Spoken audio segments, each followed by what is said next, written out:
Future truth teller. Big thing. Future truth teller. Mayor Pete Buttigieg retires from political life and public service after discovering how amazing pussy is. Big thing. Future truth teller. COVID-19 is found to have been produced by Donald Trump and Mark Burnett for the deadliest season of Survivor yet. Big thing. Future truth teller. Live concerts return with rigorous safety protocols and a strict ban on puddle of mud. Big thing. Future truth teller. Seattle is pushed to the brink when anarchists select for mayor the headless body of Kurt Cobain. Big thing. Future truth teller. Basketball becomes the prototype for all continued pro sports in the Corona era. Unfortunately, the NBA bubble dies of AIDS. Big thing. Future truth teller. President Biden federally legalized marijuana after accidentally eating a hot cookie and watching reruns of Leave It to Beaver. Big thing. Future truth teller.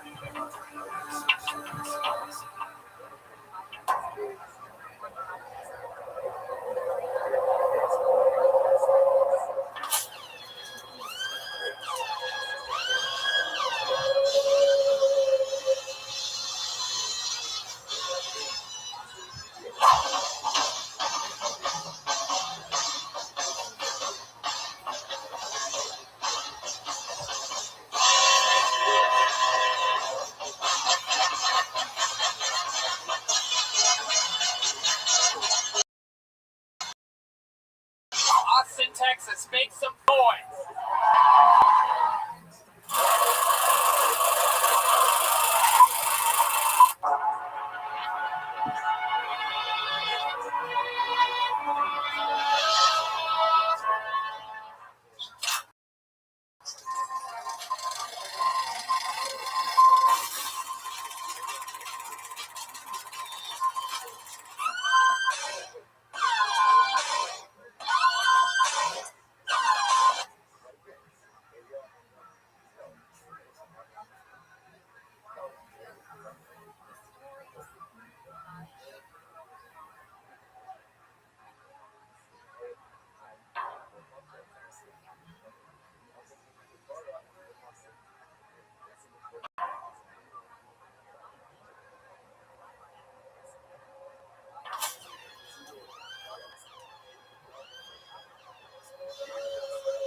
Austin, Texas, make some fucking noise.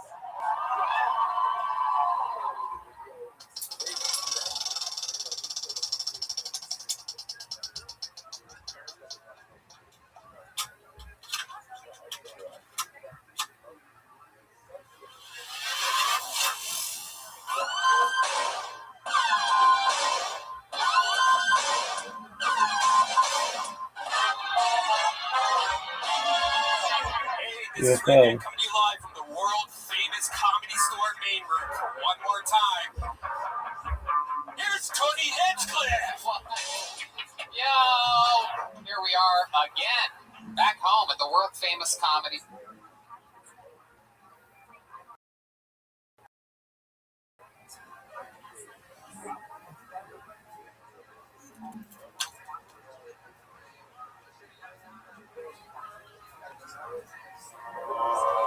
Big thing. Future truth teller. Big thing. Future truth teller.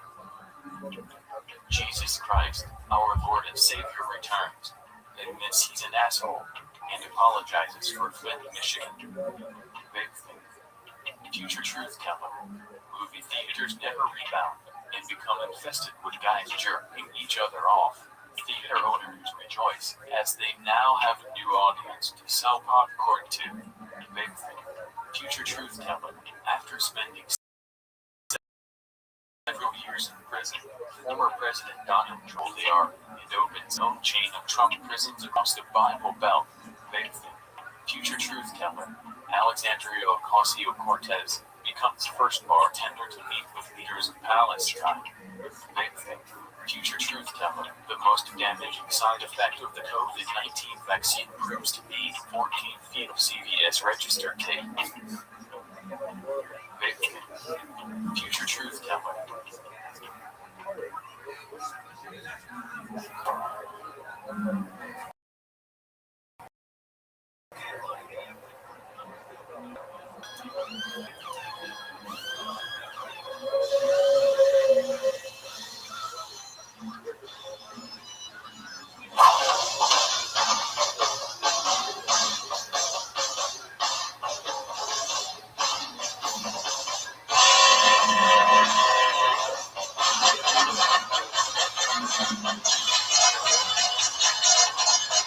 Austin, Texas, make some fucking noise.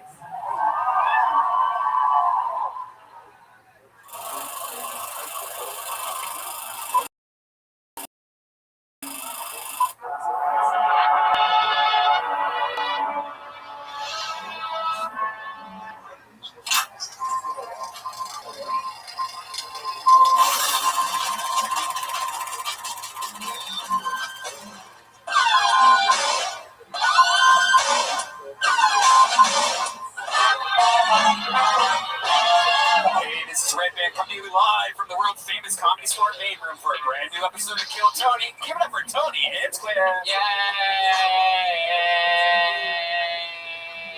I'm so happy to be here. How about you, Red Man? I can't believe it. I am too. My goodness, Christmas is right around the corner. I'm more excited. I've been a nice boy this year. I'm on the naughty list. Oh. I got enough coal from all the previous years to build a coal castle. Green energy, man.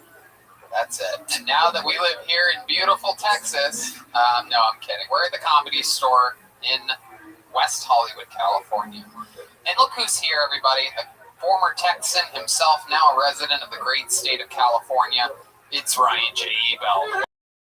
Wow, he draws every episode. Each episode, it's going to be a big one tonight. You know, I was thinking in the future we might have to just have a zoom in for Ryan just to watch the episode. Something. Yeah. We got to figure out something with Ryan, that's for sure. Yeah, we don't want to lose that sweet, sweet angel. No. Look at that little fucking puppy head, that fucking French bulldog.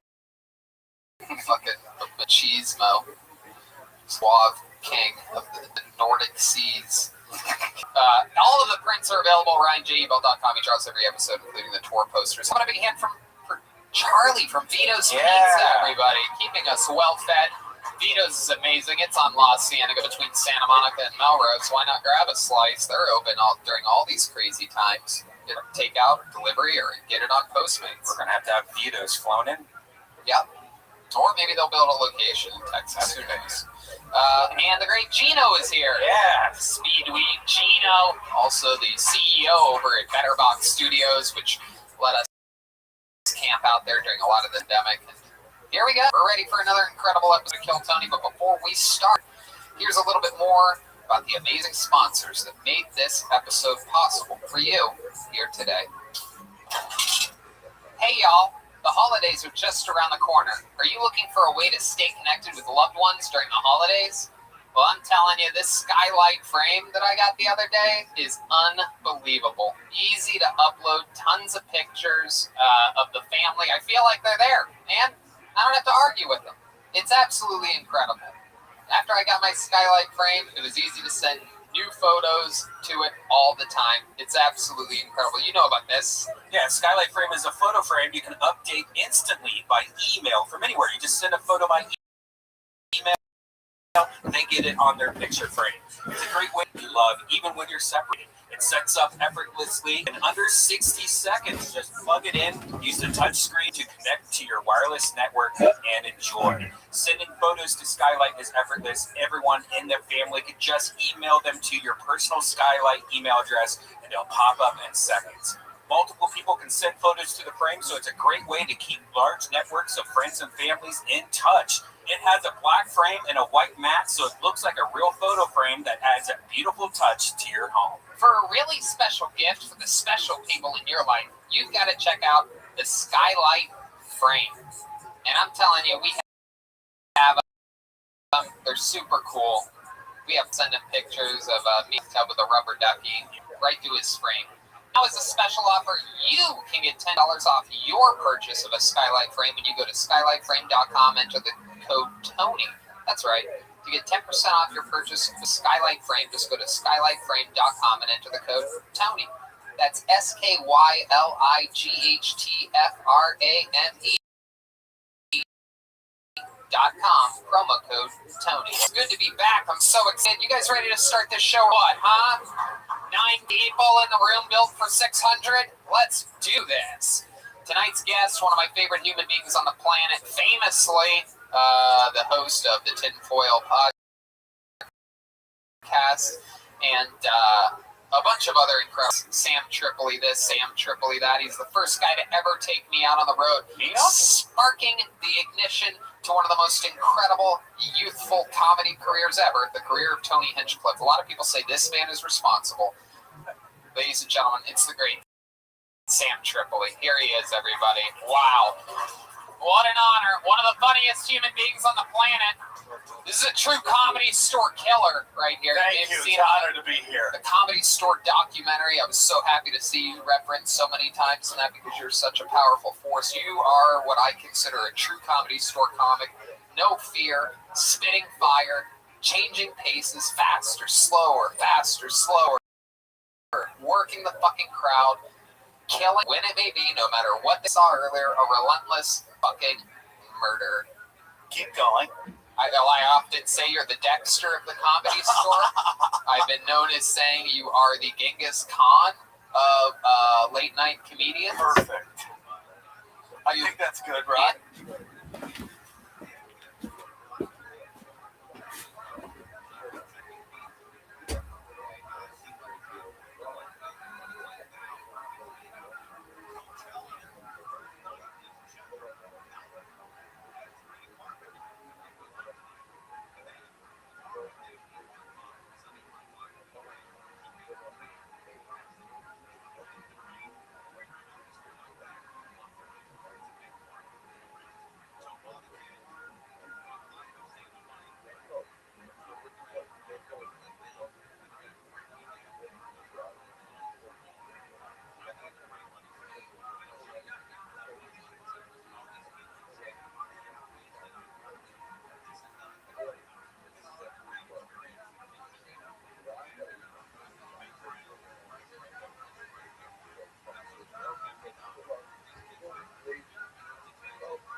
And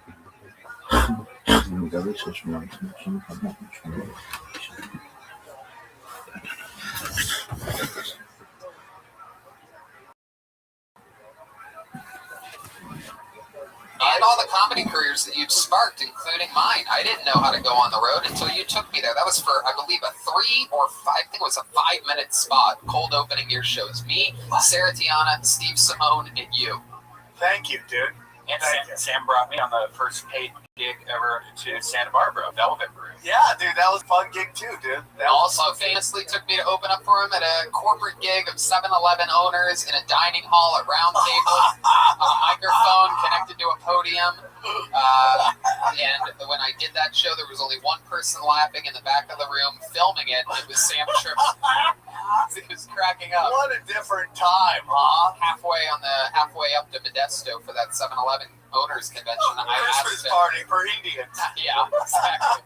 I asked him what the gig we were doing was. Is this like anything in particular? And he goes, "It's a convention of 7-Eleven owners, bro." And I laughed. Like, I didn't want to ask to make sure, so I thought he was kidding, so I didn't take it seriously, and I didn't want to be annoying. You know, when you're first starting out open, You just want a gig. Yeah. You don't want to piss off. Any jokes, like anything. That show.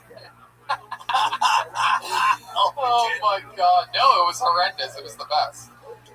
Yeah, man, it was good. I'm very happy you guys are adapting. It is weird to be in here. I feel like will.i.am and I Am Legend doing comedy right now. You're like, it's like a zombie apocalypse. There's like 5 of us in here. There's people getting eaten outside, so it's a pleasure to be There's inside. a German Shepherd walking around for some reason.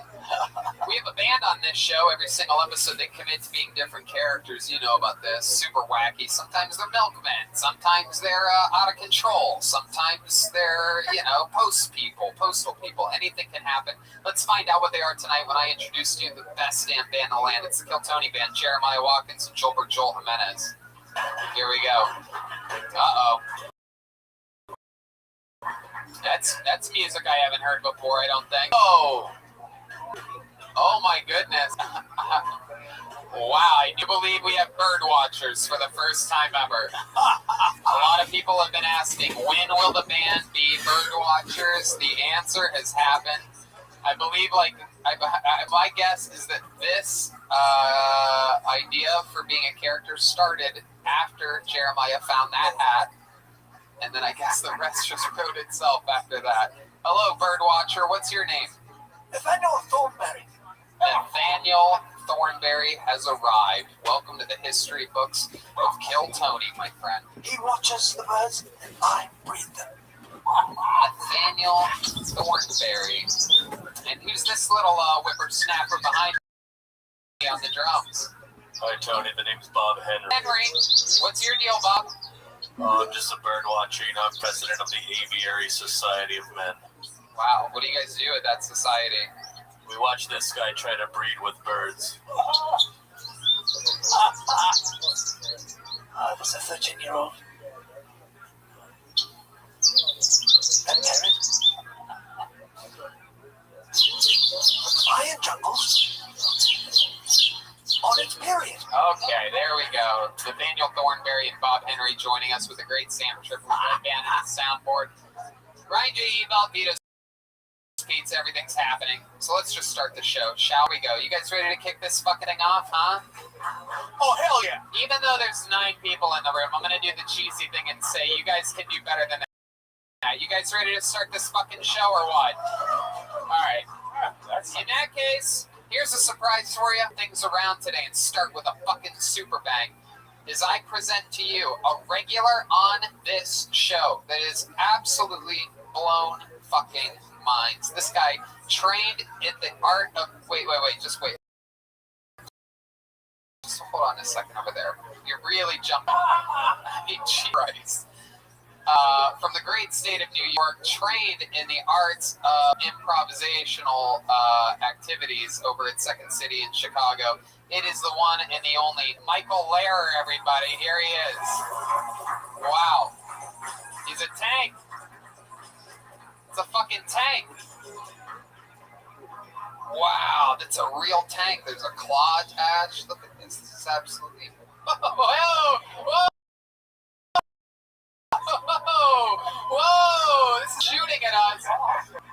accuracy quite shocking. Whoa, there's bubbles! Whoa! Oh my goodness, there's bubbles. He's shooting out.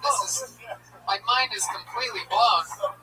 This is one of the most threatening forces in the history of the show. That's the worst glory hole I've ever seen. Michael Lara has arrived. His hair is hanging out of the... Whoa!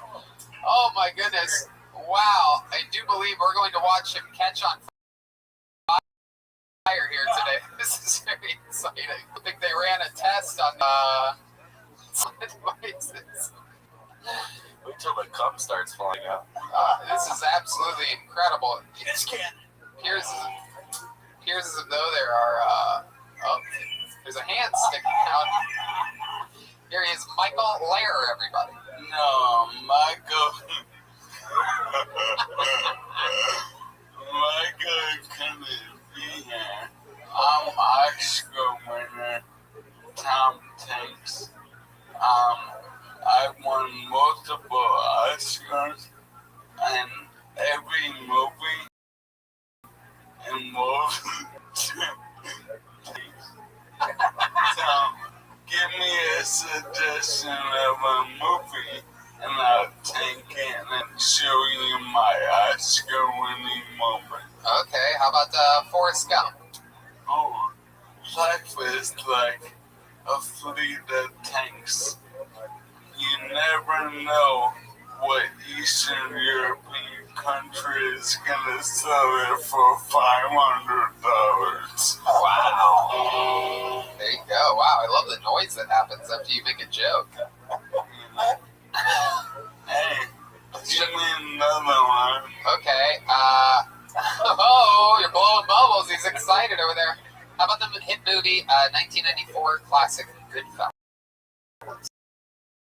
Oh, hey, you think I'm a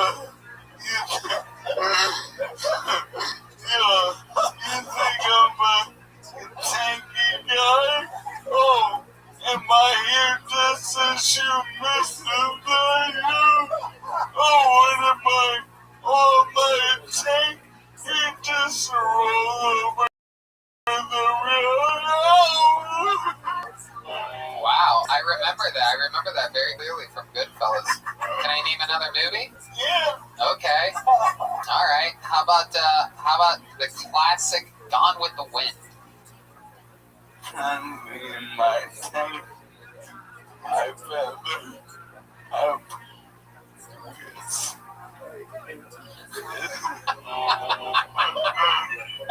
Actually worked, dude. I like that. I thought you were going to say, tankly, my dear. I don't give a damn. Oh my God, that would have been so much better.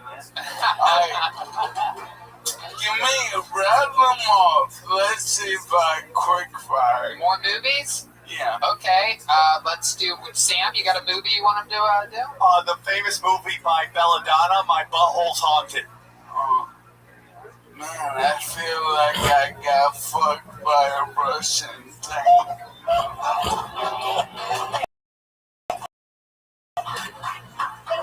How about Schindler's?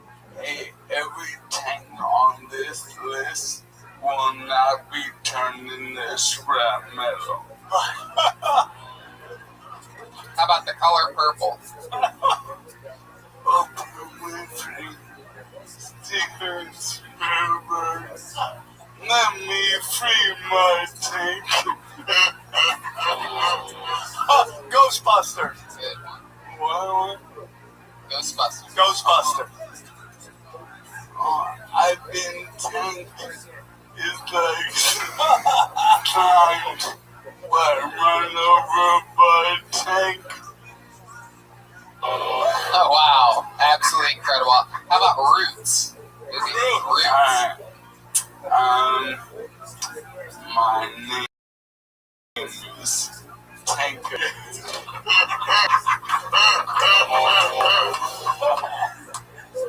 God, how about the Bird Watchers? You guys got a movie in mind? Thank you for smoking. If people keep driving tanks, then people are gonna die with the tank industry is lying to us. Oh, well done. Bob Henry, you got a movie? Yes, absolutely. How about Jurassic Park? Ooh, good. Oh, good one.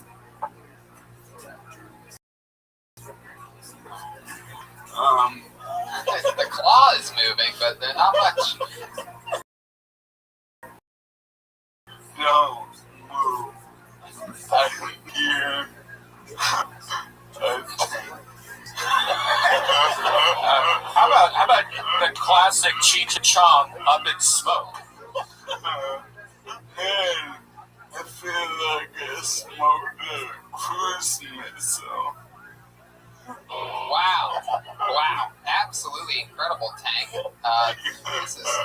This is really, really impressive. I can't believe that you have this wealth of history.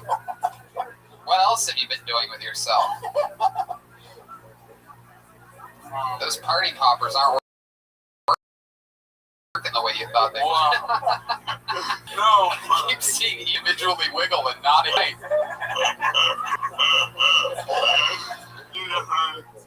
my diseased body can no longer push me on a party popper. I can't believe this.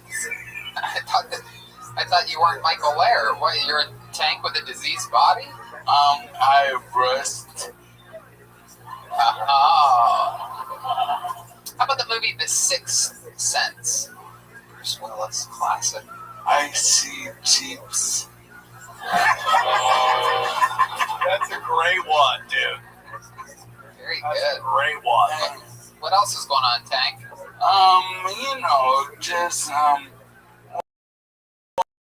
I'm happy to be a tank and race Civil War when Trump won't leave office.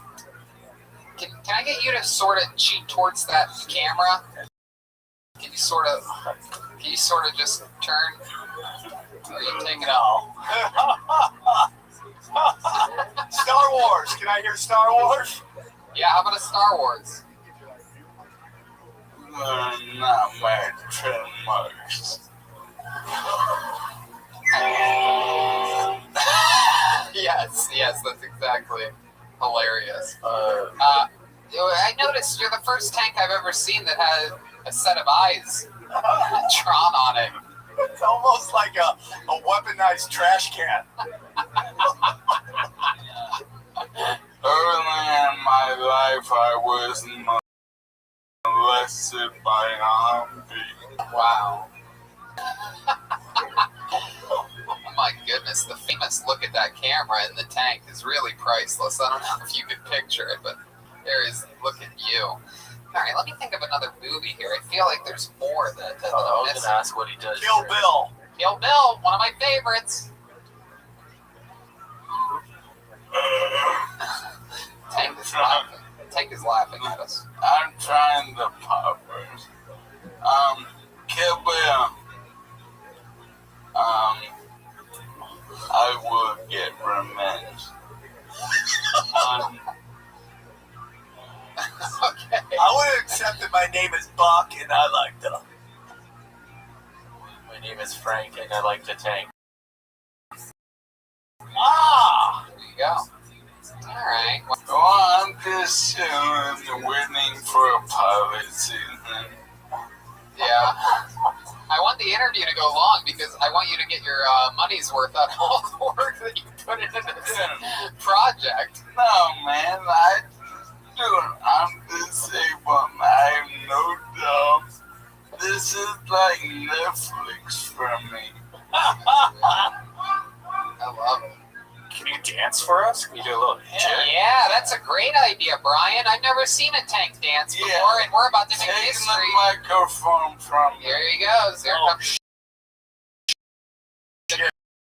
great David Deary. David Deary takes. Oh, wow. Okay. Let's see what happens here. Whoa! It's doing the robot.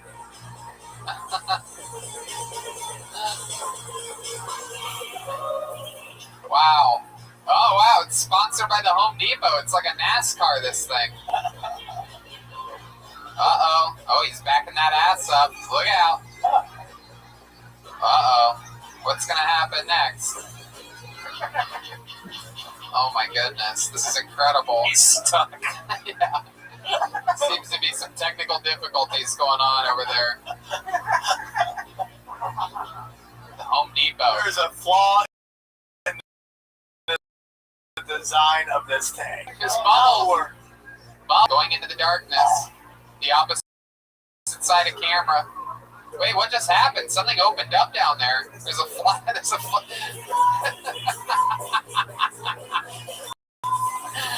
Wow. Wow. A dancing tank. That looks like some North Korean celebration that they do in front of the emperor. Shaking. That may have been. Oh, he's still alive. It's all good. Yeah. And there. He needs help out of it. Ladies and gentlemen, how would it be hands for the great and powerful Michael Lair getting the show started tonight? There he goes. I believe he's having a panic attack in there right now. Gets claustrophobic real quick. How about a big hand for the great Colette as well? Yes. Nurse / girlfriend, member of the Kill Tony family. Give it up for Home Depot. Hey, look, there's Michael Lair. It was him the whole time. I had a feeling it was you. Super talented. We're going to get to talk to the real man behind the tank? It was fun. Hey, now. That was fun. It was well worth it. Alright, let me Move up a little bit because you have a shadow on your face from the other camera. God damn it. You're doing a good job. This looks great. Yeah. Wonderful. Everybody is here.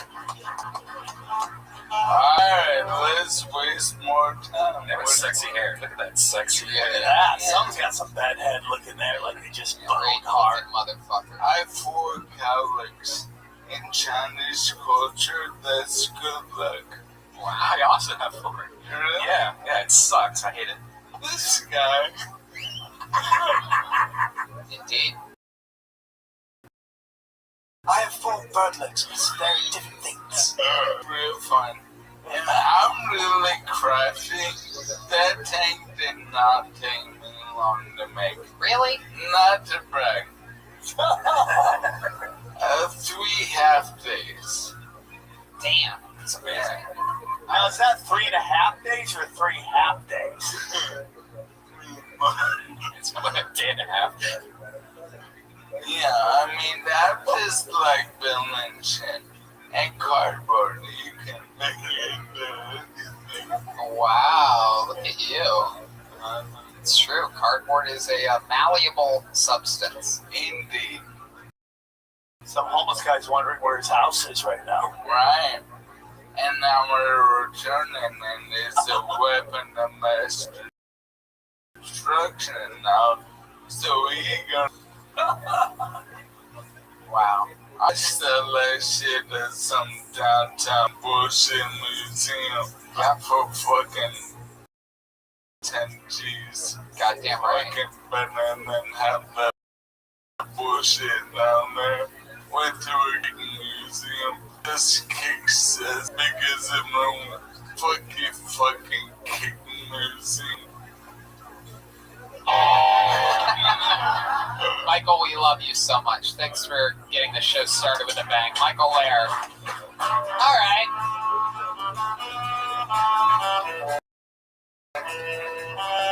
It's time to meet a stranger. Here we go.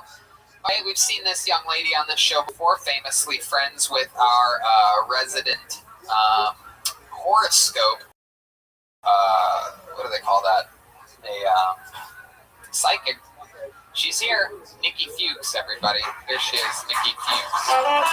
Hello, it's Nikki Fuchs. There's Nikki Fuchs. So, dog have a lot in common.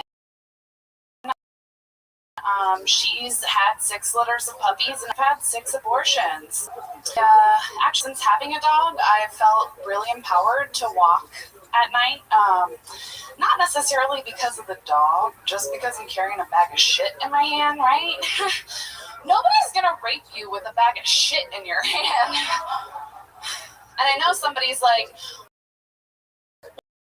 wait a minute, what if your dog doesn't take a shit, bitch? And then another person's like, wait a minute, what if that's their thing? Let me have my fucking moment, okay? Can I just have my goddamn rape moment? Jesus Christ. She's my soulmate. She's my soulmate. She fills all of my voids. Well, most of them. She's a big black dog. She's not a big black dick. Damn. There you go. Okay. Keep views for the minute. Wow. Very interesting set. I gotta ask, 6 abortions. Is that true? It's a super joke. It's Actually 12. Yeah. I mean, I've actually had 0 abortions, but hey, if you've had an abortion, keep exercising your right. If you count that set, you've had 1 abortion. It's not fun being me when there's not a packed audience here. Thanks. But it would have been an incredible noise if this place was sold out like it used to be on every Monday. Yeah, you with would. humans. You would have killed me. Fucking pandemic. Pandemic. That's what they would have. They liked it. The audience liked it. Here, I'll do it again. They liked it so much, I'll do it again. 0 abortions, but 1 abortion if you count that set you just did. A little bit of a late laugh today from the audience. So 0 abortions, really? 0 Not even 1? Not even a quick I feel like I'm not gonna get. I'm not a baby person. Like it's not in How about my Plan life. B? You ever do Plan B? All the time. All the time. What happens to you when you take Plan B? You ever have any odd side effects So or anything? Well, I would just get my period immediately, like right after, Oh, interesting. which is probably like a real abortion. Yeah, that's a toilet abortion. Yeah, it's like when it's like so small, it's just like you can take the pill at home.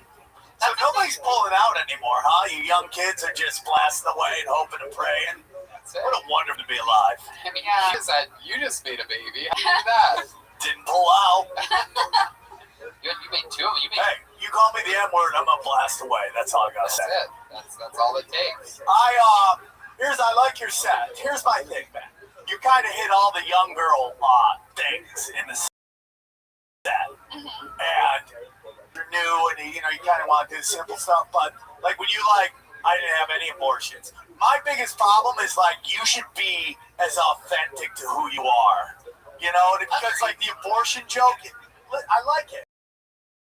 But it's easy. The black dick joke, it's easy. The rape joke, it's easy. And maybe at the beginning you want it to be easy. But if you start really digging into your real shit, who you are, that's what's gonna catch you. Like, for example, writing jokes about doing Plan B, which you actually have done and do. I don't do it anymore. That was in college. What was that, last week? No, I'm fucking old as shit, dude. I'm probably old as you. No, okay, thank you. No, you're not old grandpa. Yeah, must be. I mean, no. What? How old are you? 33. 33. That's young. Yeah, Not really. you're the youngest person on this entire show right now. Okay. You little whippersnapper. Yeah, we all just look younger than you. You definitely look like me. You wish. I feel like My jawline, you'd still be taking Plan B all the time. Can you imagine Tony in those jeans? Yes. I would I love was gonna that. say. I would love that. Tony, if you had those hips, I would have fucked you already. I know. Those are nice hips. Thanks, Brian. Now, was that overstepping? I feel like we're in this weird I don't know. Are you place married to your wife? What? Are you married to your wife? Well, I think I have to be married if she's my wife, but I don't have a wife. Okay, that's what I was wondering because you did just have twins, right? Yeah. Okay, so that I was just trying to figure out Wow, a lot of inside information, questions from the guests. I was It's sitting incredible. over here. What have you been doing during this pandemic, other than cutting your own hair? Hanging out with the dog. Hanging out with the dog? What kind of dog do you have? She's a pit mix. Oh, wow. Ticking time bomb. Not really. She's actually really nice. Pits are great. They really are. Yeah, no, they really are. They're little lovers. They get Oh the my God. fucking rappers who've ruined everything. Rappers have ruined pit bulls, guns, and weed. They made everybody hate them because they fucked them up in the music videos. Pit bulls are little lovers. They But shitty are. pit bulls, shitty owners. Loving owners, loving pit bulls. Thank you. Yeah, she's not shitty at Did all. you rescue your pit bull? I did. Trouble. This is trouble. Uh-huh. This is like She's one of the never women. been. This is like one of the women that starts writing when he gets out. Lets him live with her. That pit bull's gonna. Can you even take it to a dog park with other dogs? I just haven't chose to yet. You just Yeah. got it. Why? Yeah, Why like, do you think you it's still like new. I'm just trying to learn who she is. We did meet a puppy today. How did that go? They loved each other. Really? They really did like each other. Yeah. Yeah. How do you know that? Because she didn't eat it. Yeah, she let it go. Yeah, she didn't fucking try to bite it. Like, it was fine. When did you get the dog? Like this summer. What did you name it? Name her. I didn't name her. Don't judge me for this, but her name is Nyx. Nyx? Yeah. Huh. Why? So Nyx is actually the Greek goddess of the night, and she is an all-black dog.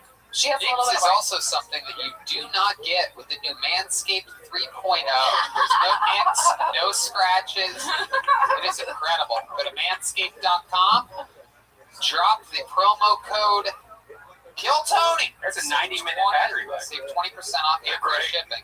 And they have the best charging stand. Show off your mower loud and proud because this intelligently designed stand is a convenient charging dock powered by USB. Did you know that about Nyx? Nope.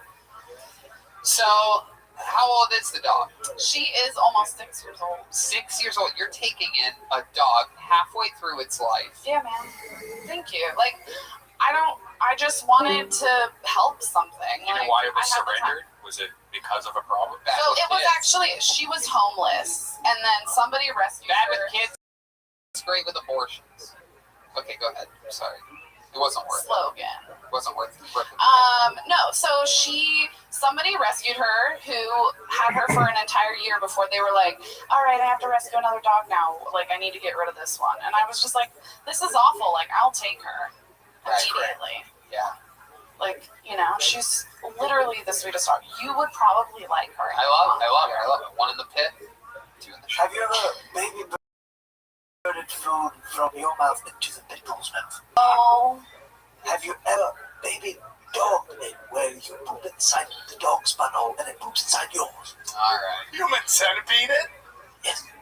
I'm going to go with Tony on this one. All right. Wow, So, that was very dismissive and I liked it.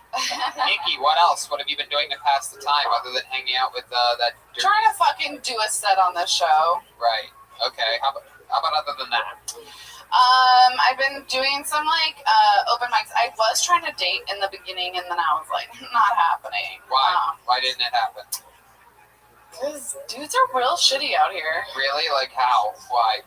Most people just want to fuck you. Like, okay, example. I live really close to the comedy store, Sure. so I was like walking here, and some guy with 2 dogs stopped me while I was walking here with my earphones in to be like, hey, can I like call you sometime? And I was like, well, I'm trying to be in a relationship. Was he black? Yes, And he had 2 husky dogs. he did. Did you know that? Black guys take a shit every time. God bless. Wait, how do you know this guy? So I know all about that guy.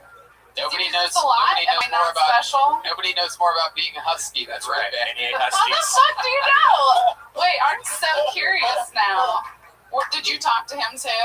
No, I saw him on the way here. Yeah. Oh, you did? Yeah, I've run into that guy. Oh, so it was so funny. He was like, He asks Red Band for his number all the time. because Red Band does have a fat ass. Whoa. That shit's big. Yeah. Girl, you know. I do know. Oh yeah. I do know. It's got an ass. Shit. It's got an He's ass. killing Like, it at curves. Red Band's got an ass like Michael Right? Miller's tank. Could we do a catwalk with Red Band right now? No. Can we do? A catwalk where he models. No. Come on. You mean a pig walk?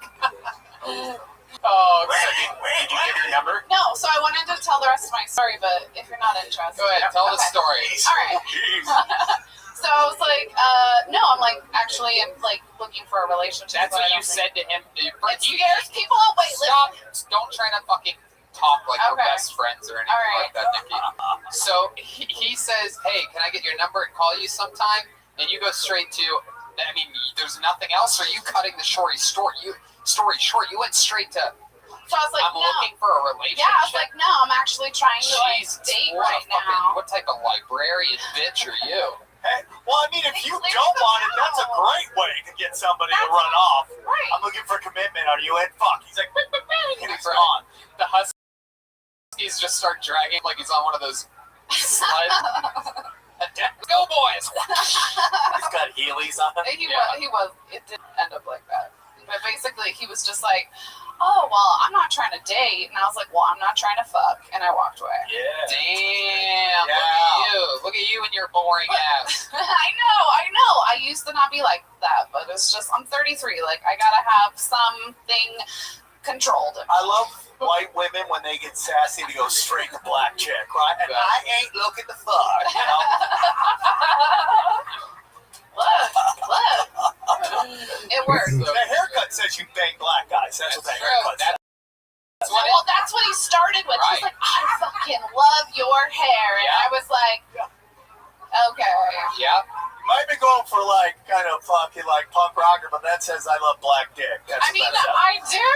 Like what do you want me to say? R&B haircut too. She's into blackbirds, yes. Have you ever been with a black man? Yeah. She's a white chick. They have to. Yeah. Is it part of? Is that your main type? No. I'm an equal opportunity. That means you bang lots of black guys. I like sex with a lot of different kinds of guys. She takes a lot of Plan B. What you say all different types of guys? Do you ever have sex with a midget? No. Do you ever have sex with an I meant different colors. amputee? I mean, do you count like finger or toe? Have you hooked up with a guy that lost a finger? Yeah. Did he lose it petting your rescue pit bull? No, I don't have teeth in my vagina. Wow, I see. I like that. What do you think Like about? What do you think about this, Sam? Before we let it go. I think she's doing great. I think you got a great style. I think you just got to be more original Thank you. with your shit. And, you know, like, here's my whole thing. It's like, it's easy to be cookie cutter, but authentic resonates with, especially in this day and age where, like, the industry's dying. You got some real shit. And, like, going out there saying you got a bunch of abortions when you didn't, that's, like, easy laughs. And you'll get a dude. You just got to put it out there, man. Positive energy into the universe, man. And again, meanwhile, you have this wealth of Plan B possible material that you haven't even tapped into yet. Oh, dude, you'll have a guy in a heartbeat. You can't find a won't. chick. I'm 33. There is no guy. You will find a guy. What do you It's cook? not What's your best meal that you know how to cook? Thanksgiving dinner. Yeah, there you go. Wow, Bam. You'll have somebody's 1,000 black guys She's ready there. to hook up right now. Yeah, she's ready to get that What turkey if she was stuff. like, well, you know, the typical grits, fried okra, Fucking love That's what I was fucking hoping love for. it. grape drink, sweet potato pie. I fucking love sweet potato casserole. There goes Nikki Fuchs, everybody. Thank you, Nikki. Yeah. Pull another name out. I'm gonna do it quick. Make some noise for John Hanford. Here we go. Here comes another human. Another human being. Cheerleader. John Hanford. Here is John. I saw a man die of natural causes in a Walmart scooter. I was grocery shopping beginning of the year. I thought this was going to be the biggest thing to happen. I was just walking past him. He was coming at me in the scooter, just kind of drifting, head cocked back, mouth agape, just totally passed out.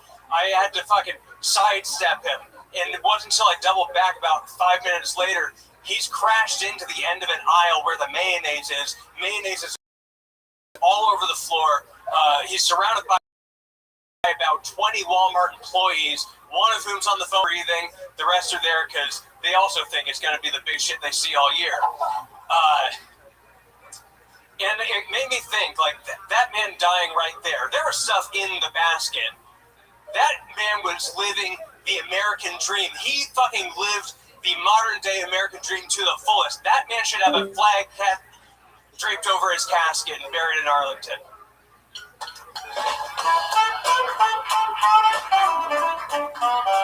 John Hanford. How's it going? How do you feel about that? Best set of your life? Not the best, but I enjoyed it. It's better than your last one, I thought. Thank you. I thought so too. You look better since the last time you were here. What changed about you? I took mushrooms a couple weeks ago. That's what did it. Yeah, and it just gave me a lot of insights about number one, just being more in the moment and not really relying on writing out the material, just kind of feeling it out. Like you said, Sam, this pandemic has totally brought to light, like, shit's dying, shit's changing. We need authenticity. And it just gave me a new, Jesus, this guy's running for fucking president. God. He's going to be the mayor of Silver Lake very soon. God, I know. This guy looks like Edward Snowden and... You're like Edward Norton antivirus.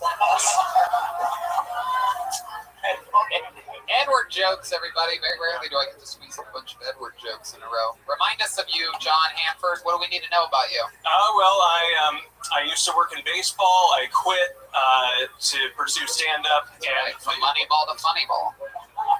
Damn straight, yeah. Exactly. I mean, You work in baseball. So I used to be a player. He used to be the kid that would sit on the third base line and get the foul balls and give them to people. No, go ahead. I'm sorry. No, I mean, like, we could seriously be here for hours if we're really going to dig right in. But the coolest thing I did in baseball, I was a player development intern for the New York Mets in 2014 with their single-A affiliate in Savannah, Georgia. It was fun. Jody, you say baseball 3 times. Baseball Beetlejuice. Brody Stevens pops up out of nowhere. Brody, how's everything going in heaven if that's where you ended up? I take little dog. You still take it even though that's how the afterlife works? Looks like you see internet close. Oh, wow. All right. There you go. All right. Thank you, Brody. Always depressing hearing your voice. Do you know who Brody Stevens is? Of course. Right. Yeah. Do you think it's too late to trade you for him? I would never do that. You wouldn't You wouldn't trade do him? that? I would actually do that, but I don't want you to go and Yes, pull that's Brody, right. so that's why I said that. If we knew some type of seance where we could hang you and Brody comes back, we would do it. Just so Try to do that. Before in scientific history, Ferdinand, do you know about this? It's a very scary conversation right now. Look, I think we're in the darkest timeline where I'm here and Brody isn't, so I've just accepted. Love yourself, brother. Absolutely. So is that a real story? Yeah, it's all true. Yeah, it happened like mid-January in Yucca Valley, California, and that Walmart is just fucking magical. You always see some kind of shit going on. But I feel like yucca is the noise that you make when you go down on it. it's usually what she says back to me. She's like, yeah, it's but yeah, it happened. Why would she say that to you?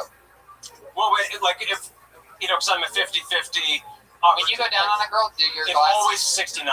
Okay. Always. Wait, What does that what do you mean? mean? What does that mean to you? What does what mean to me? It's always 69. What does Oh, that mean? it means I'm equality all the time. Is that true? You 69?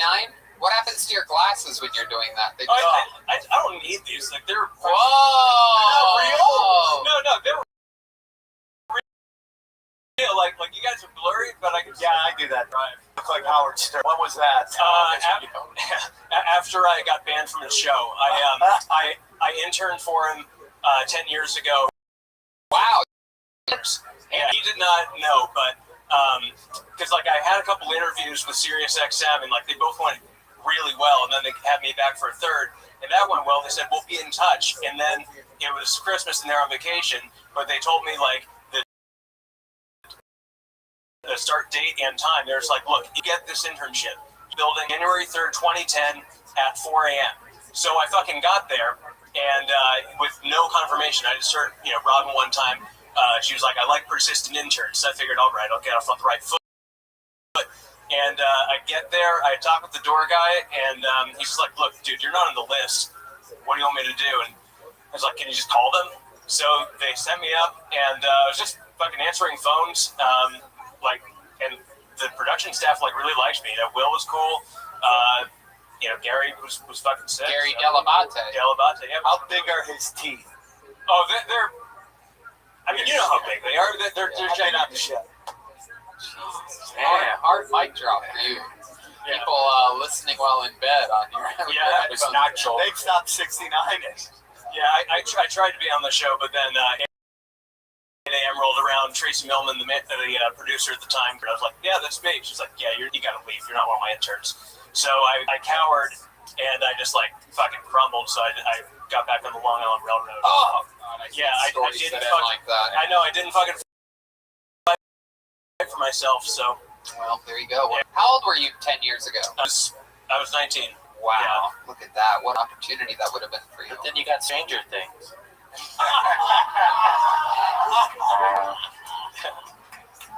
Joe Berg. Wow, incredible. You got a lot of looks going on here. You're doing a lot of colors. You're trying to very much like Silver Lake this shit. What part of town do you live in? So I live in Joshua Tree. That's right. Out in the desert. I used to look like Rachel Maddow when I lived in New York, and then I old hippie Jew and Young Bernie Sanders. yeah, I mean, might as well be. I can't fucking dance either. So, so pretty much I decided to move to the desert. Just I can play music there and shit. I play guitar. Have you tried to use the handshakes with any of the fellow Jews here to get some shit going? Yeah. Just gotta put some change in your hand when you shake them. Oh my God. You gotta lose those stereotypes, man. I've been to a concentration camp. I went to fucking Dachau. You know they got a food court there? Do you Is think that a really? joke? No, I'm dead Do you serious. do that as a joke? It's not a joke. There's a food court at Dachau, and like 5 o'clock rolls around, they got the Dachau daiquiris for happy hour, and Stop it. that was a joke. But I was walking around for like 2 hours there. That's what you should open up with. I was thinking about it, and I was like, no, dead guy Walmart. But I figured, Dude, should I open up with the funny thing? No, I'm going to go unfunny and try to get it going. I love the Fringe, man. But like,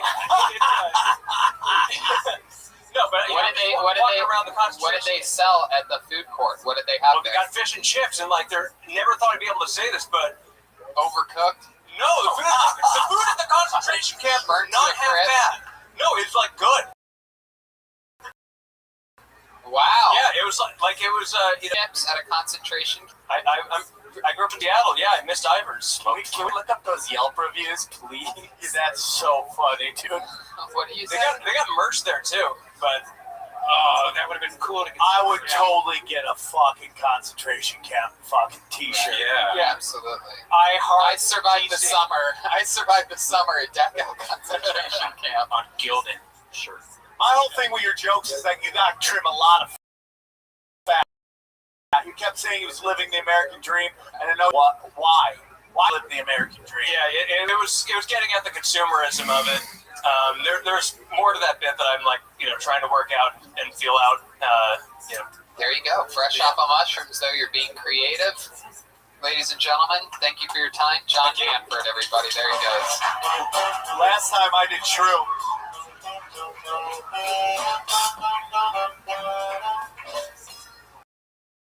Last time I did shrooms, I fell in love with 30 Seconds from Mars. Really? Yeah, I was at the K-Rock Almost Acoustic Christmas, and they were, dude, I was so high, and they came out, and that band shredded. And I was like, now I get why everybody loves Gay Jesus. He looked like Gay Jesus. Isn't that Jared Leto? Yeah, dude, crush.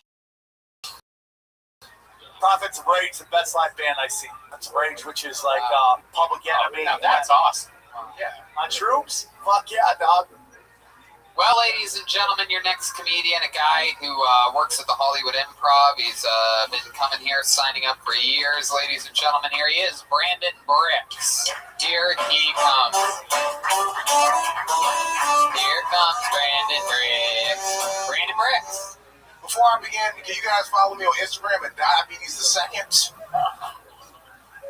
You gotta watch what you post on Instagram. You gotta watch it, man. Because I had a picture on Instagram that cost me a gig. I had a picture of powdered sugar on my nose. And I know it looked like I did cocaine. And the black church supporters of cocaine were gonna hire me for a gig, but they looked at my Instagram and they were like, that's cocaine. And I'm like, no, that's powdered sugar. I'm 365 pounds. I can't control my life. And they're like, no, we know cocaine when we see it. I said, oh, you know cocaine when you see it, but you can't tell me that your choir director is gay? That's how we get back to wrong. Wow. 45 seconds of thunder and lightning.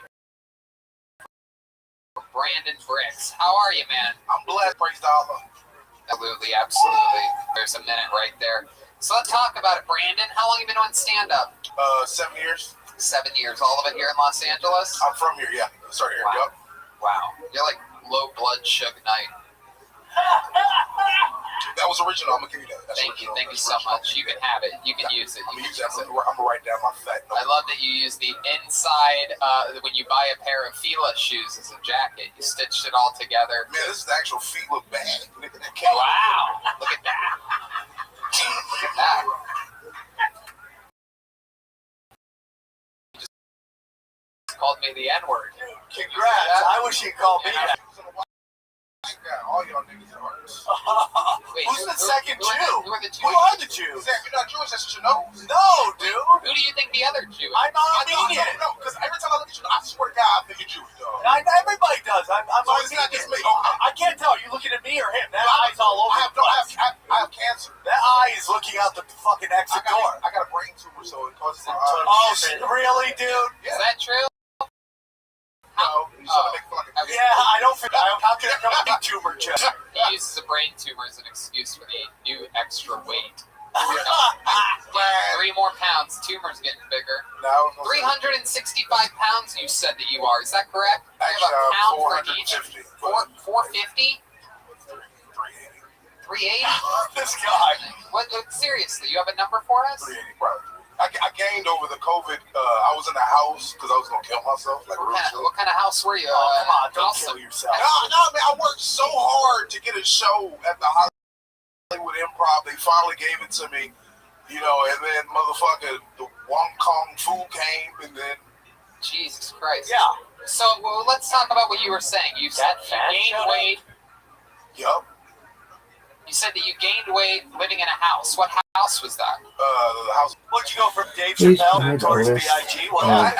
Actually, I was different originally types 380 of comedy. like a year ago. I think if And we then I don't have was a like huge working audience out, and I left, was on the grind. I was on mine tour would be with Preacher first. Lawson, and he's a great guy, great guy. So he had me and vegan, then right? Because you know, including their Preacher, things like vegan. So I was eating. fun, I don't even know what kind of fucking grass I was It eating. was bread, dude. It's bread. This is what people do alliteration, when they hang out with vegans. They just eat a bunch of bread. You eat a bunch of bread, right? Potatoes. and that Yeah. kind But of yeah, stuff. same Shop, shit, same whatever. carbs, different shit. But like But and that's I was actually on a good road to health. I could actually run a mile without stopping. data But then to since I've been in the provide house, what man, people think is funny. it was just globally. like I was just playing PlayStation. I just got the PS5, so I'm just in the house getting fat. I'm keeping it. What do you eat when you're at home? My wife usually cooks like just like meatloaf and rice. Just Wow, start. meatloaf is a thing at your house? Nigga, fuck it. Man, wow, regular meat? What are you now? Meatloaf's on the table. You can have meatloaf anytime. I spit that shit, nigga. Absolutely. You have meatloaf with ketchup on it? Nah, barbecue. I'm allergic to ketchup. You're allergic to ketchup? What else are you allergic to? Just ketchup. Isn't there ketchup in barbecues? No. No, you know, actually, I'm really allergic to alcohol. I can't drink like vodka.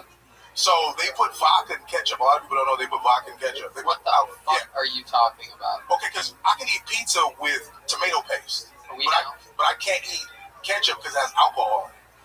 I've never heard that. Yeah, Yeah, it does. Yeah. Come on. Why? Because you're an alcoholic or you're allergic to alcohol?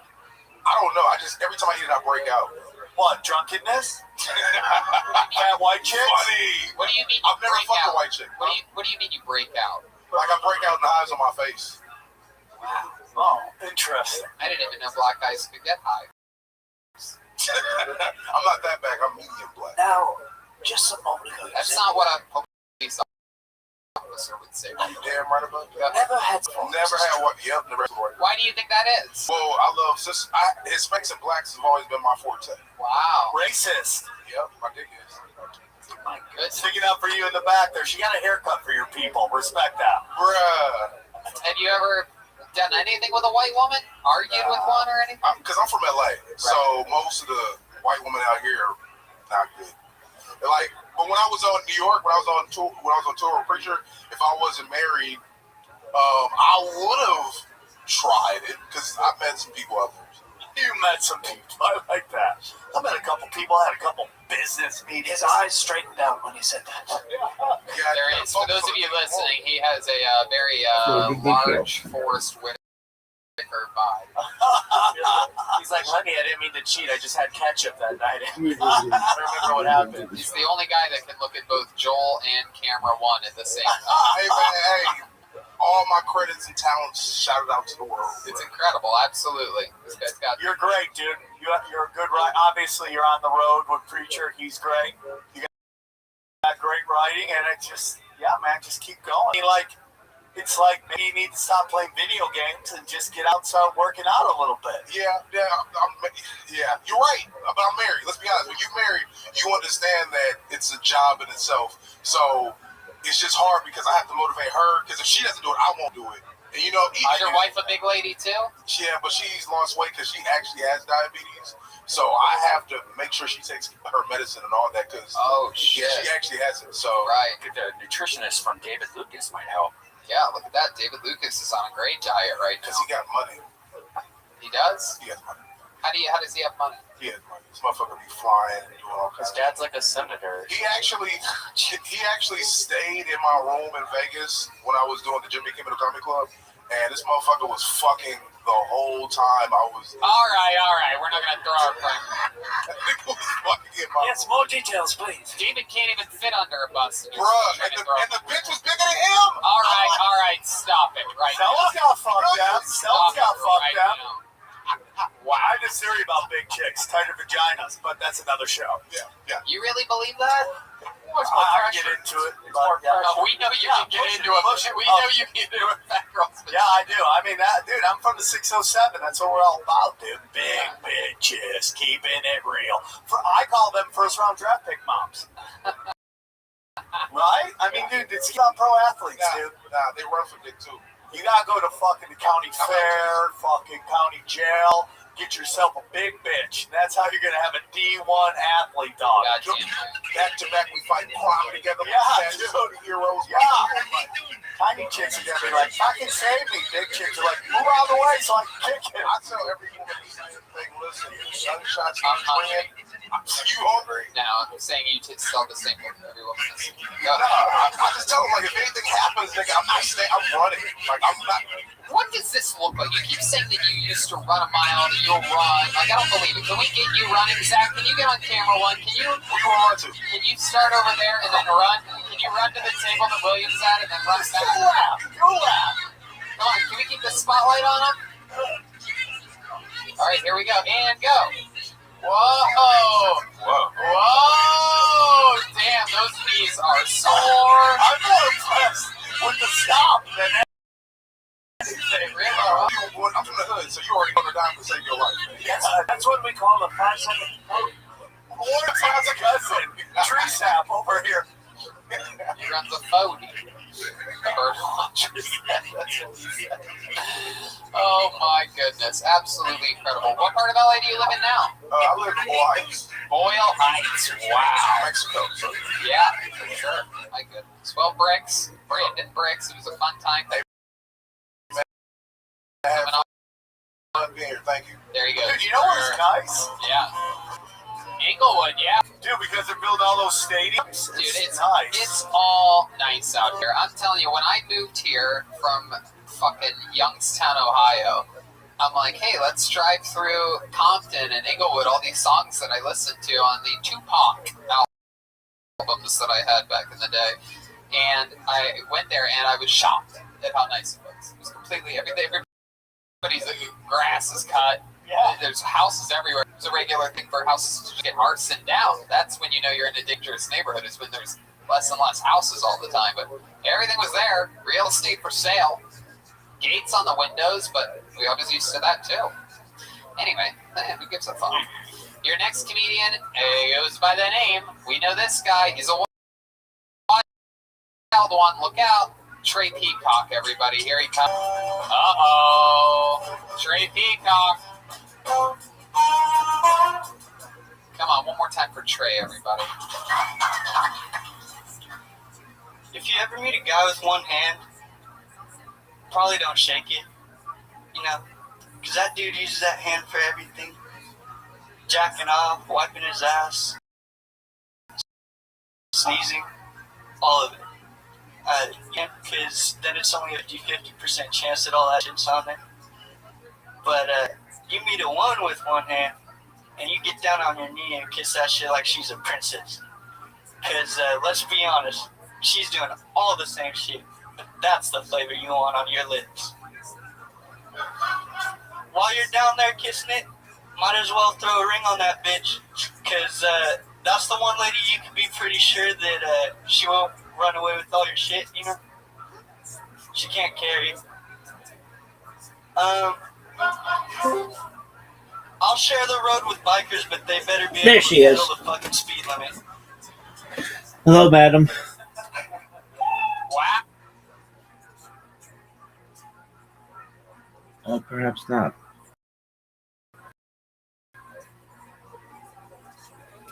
Oh.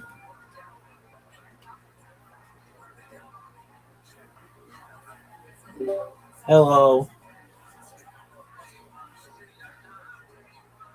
How are you?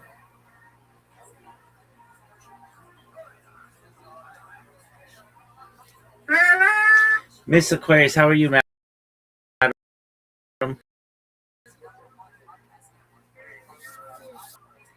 Yeah, Excellent.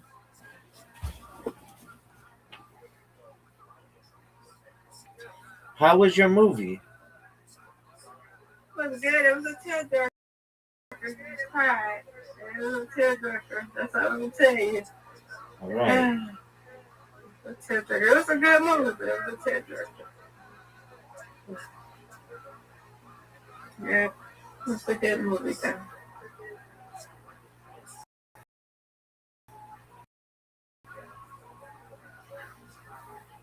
It was, but it was a good movie, though. It was a movie at the same time. Get it. All Miss right. Aquarius, you just slid that over like a beer on a bar top, but it didn't fall. Enjoy that stuff. What about you? What did you do today? Oh, Miss Aquarius, I was up late. I mean, we talked in the morning, and I slept. I taught my class, and I submitted some press releases. I got one of my YouTube accounts banned, and it wasn't anything I did. It's just something that happened. I've got a lot of them, but like not unlimited, so I have to be careful. It got banned for. Where'd it go? Thank you. It's called circumvention. Like if they ban one of your old accounts, then you're not allowed to create more accounts. But I don't really live by that. I do my own thing, and so if they ban me, I just create another one.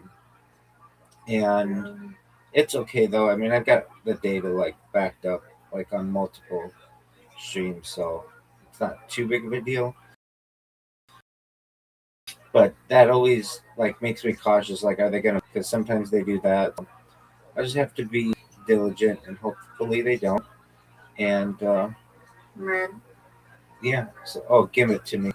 So we've had that, and Riser's gonna be here in a little bit, and we're gonna watch a movie tonight, perhaps two movies. Really more documentaries, and I'm excited about that. And I'm going to continue to publish, and hopefully some of this stuff gets accepted. And I did have a press release that was released about 8 hours ago, and it turned out to be what I wanted. So, Miss Aquarius, I am the trailblazer of a certain kind of science, and that kind of science is called CHDI. And if you're like, what is that? What beautiful strike. CHDI is known as Continuous Human Data Infrastructure. So it's like where I just stream my life. But there's a scientific term for it. It's not really well known, but it's called CHDI. So that's what I do. And Miss Aquarius about to. Ooh. No doubt. So Yeah, that's cool. And we're up late last night. Whenever I'm with Riser, we're up late, just shooting the breeze and having a good time. I like him. He's a very funny person, and he's smart and he asks good questions. So whenever we're together, we end up just being up really late. All right, all right. You win. I win. I win. You win. Reload. Rita. You think I just one thing here? I'm gonna get it. Give me a minute. I'm coming. Hold on. I can't get this one thing. I'm trying to see further here. I'm coming. There's one thing here. Okay, here we go. All right. Let's go. Reload. Reload. Oh, almost perfect.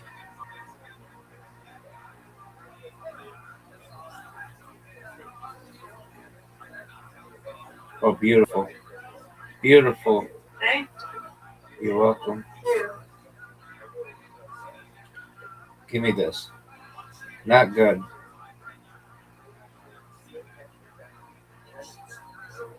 Give me this though. Almost.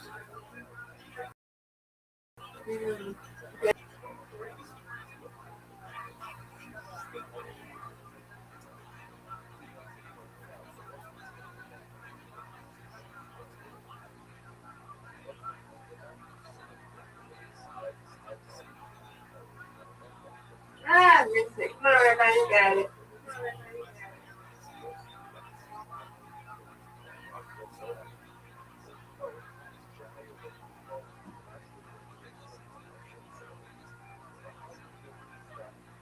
Woo.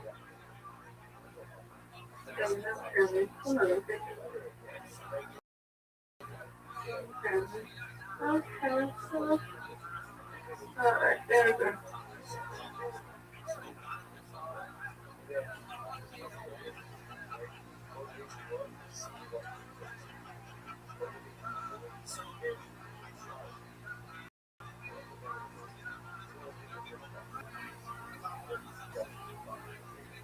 Nice bear.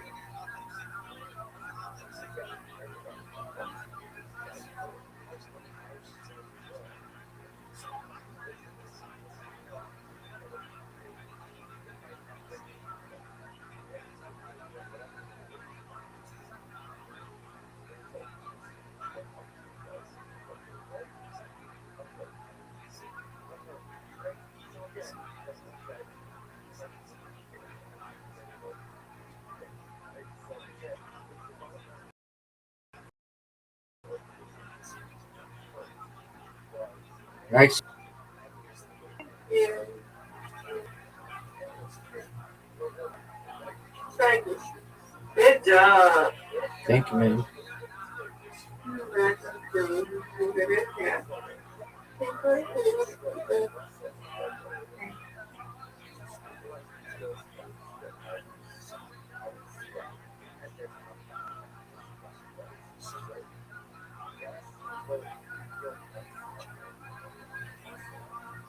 All right, you got it, Frank. Get this. All right, finish it. There we go.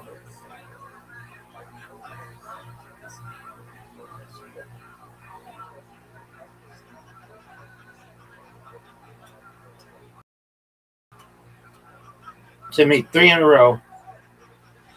Almost, but more than 100. That's a big round. Win, you win. You win, I win, Miss Aquarius. I win, you win. Undefeated in bowling, undefeated in friendship. Friendship. Yay. Yes, ma'am. Alrighty, you. Sweet dreams to you. Sweet dreams. Thank you, madam. Be there, okay? I love it. Okay, come back. Good. All right, love you now. Have a good one. You too, madam.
Stevens was ultimately right. And all this is a main supporting role by no means a skinny illustrator. But listen to the very next role is Call Me By Your Name, which is undoubtedly the role that launched this kid into mainstream A-lister status. And because we know that Thunderstorm Chevrolet's agent said more than 7 years, and 7 years ago was 2016, that means it's likely he didn't audition for this. Probably most definitely didn't audition for this. And guarantee he didn't audition for this. Or this. Or this. I'm showing these in the order they were released. This is probably a fat check in his pocket. At this point, I'm assuming Greta Gerwig herself was the one calling him on separate from those roles. Landing this role was going to be major for many actors' careers. And then we get here, which of course was more of a cameo, a smaller role. But if you look at everybody else that's in this movie, this is beyond A-list status. So even a small role being involved in this movie is all a huge deal. This one just recently came out, and this one's of course Wars, which the buzz around it already. Well, obviously you get down at this course on Twitter, right? This person saying that Brown actors with 20 plus years under their career belts are still auditioning because he's the guy who needs to promote privileged discussions. And he's yet to reach the every movie I've been leading in made profit status. And also going to say that 7 years was way before his breakthrough. Extremely talented actor, and that this is his moment, and that's okay. Also saying he's not the first actor to be in this position, and he's certainly the same person going on to sit and take auditions, and rightfully so. Despite a whole decade of critical acclaim,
Ow, Trey Peacock. Look at that.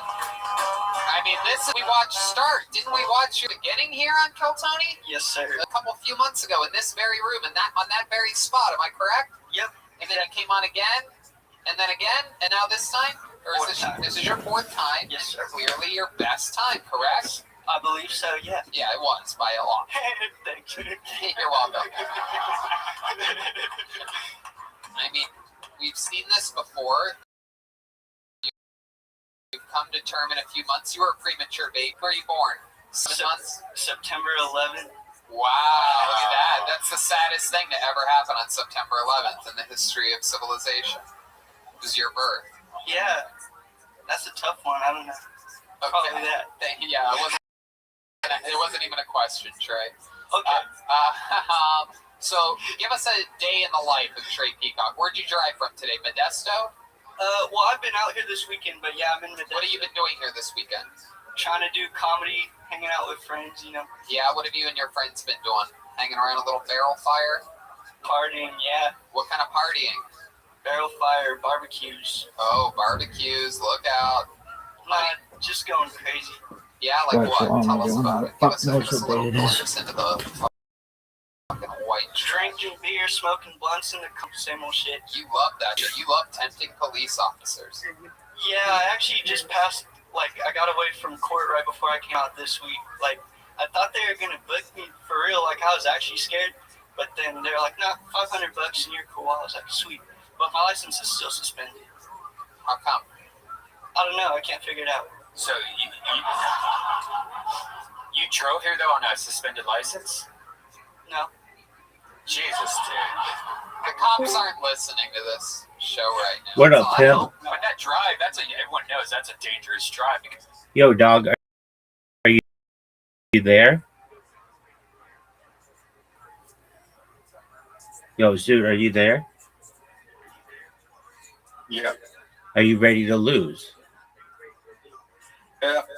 I think I'm going to do my next stand-up set, and it's just going to be about the moon landing. They're fake, and it's not going to be funny at all.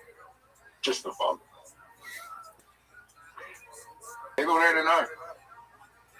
All right.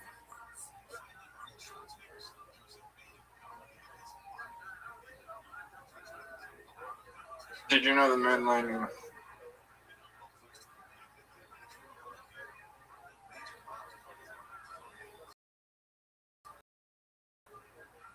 Rabbi, you got to be the first person.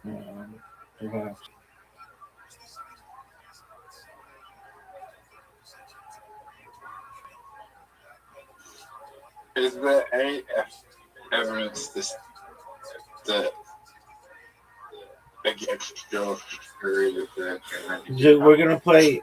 Yeah, any credit? Zoot, we're gonna play 9-ball 1v1 random. 9-ball random normal and no trick shot because trick shots sucks. I'm gonna win on break. Okay, well this is your opportunity. Am I breaking? Yep. No. Yeah, you are. Oh, you just lost the game.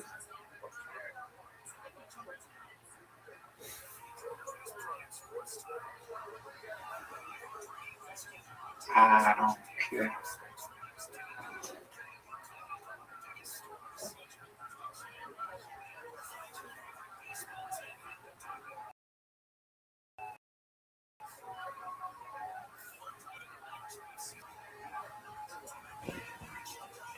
Rabbi, I think Charlie XCX might be one of the greatest pop stars of the time. No one knows who that is. I crashed my car into a bridge. You know that song? I crashed my car into a bridge. It's a summer day when you were gone. I love it. You know that one? No one knows that song.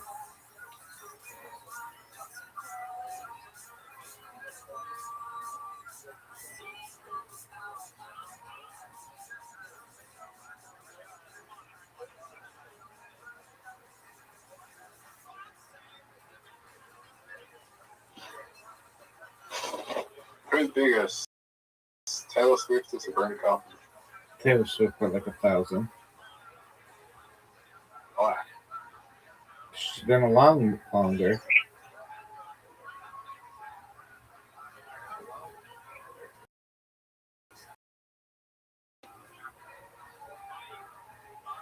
Taylor Swift. All right, well, just look at their tour. Are you serious, Zoo? Zoo, you've played this game so well. You absolutely deserve to win. Who's bigger? Taylor But you're Swift going to or miss Sharon? this shot. Taylor Swift, dog. And I'm going to sneak in for the win. Who's bigger? Michael. Michael Jackson. I'm going to the best shot. How big is Michael Jackson? Almost as big as I am. Dude, I need you to learn a new phrase. It's CHDI, Continuous Human Data Infrastructure. That's what I do. Okay. But who has there been anyone bigger on earth than Michael Jackson? Rabbi Rothschild, next question. Was Justin Bieber close to Michael Jackson? No. You don't think so? No. Justin Bieber isn't one of the top 10 acts of all time. Not even close. Justin Bieber barely is a top 100 act of all time. Hear me out. Justin Bieber was probably the biggest teen pop star of all time. Incorrect. Not even close. David Cassidy, dog. I don't know who that is. What year? Like 1970s. David Cassidy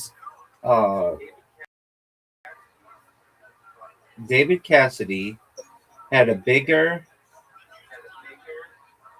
fan club than the Beatles and the Rolling Stones combined.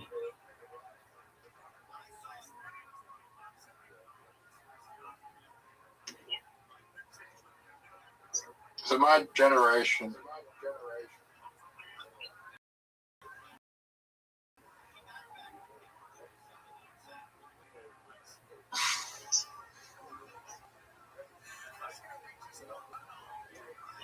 I think Justin Bieber is the Michael Jackson of my generation.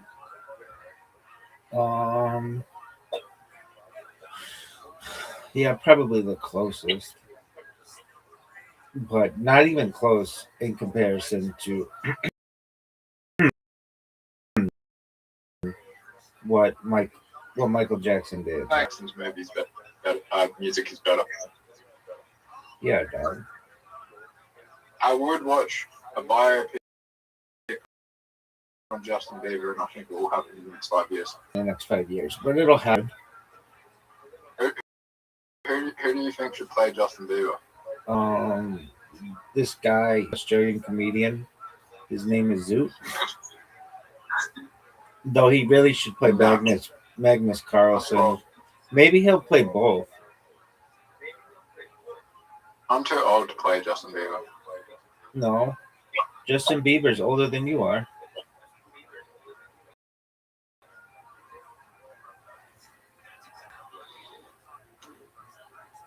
Yeah, but like the prime Justin Bieber important years were his teenage years.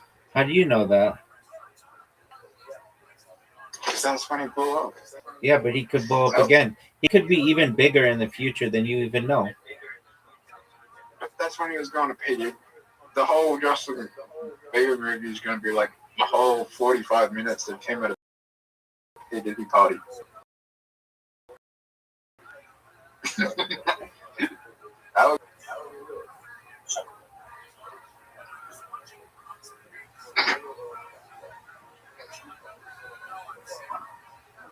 I would have gone to those P. Diddy parties. I wouldn't have gone to the Epstein party though. I'd be like, something's a bit off here.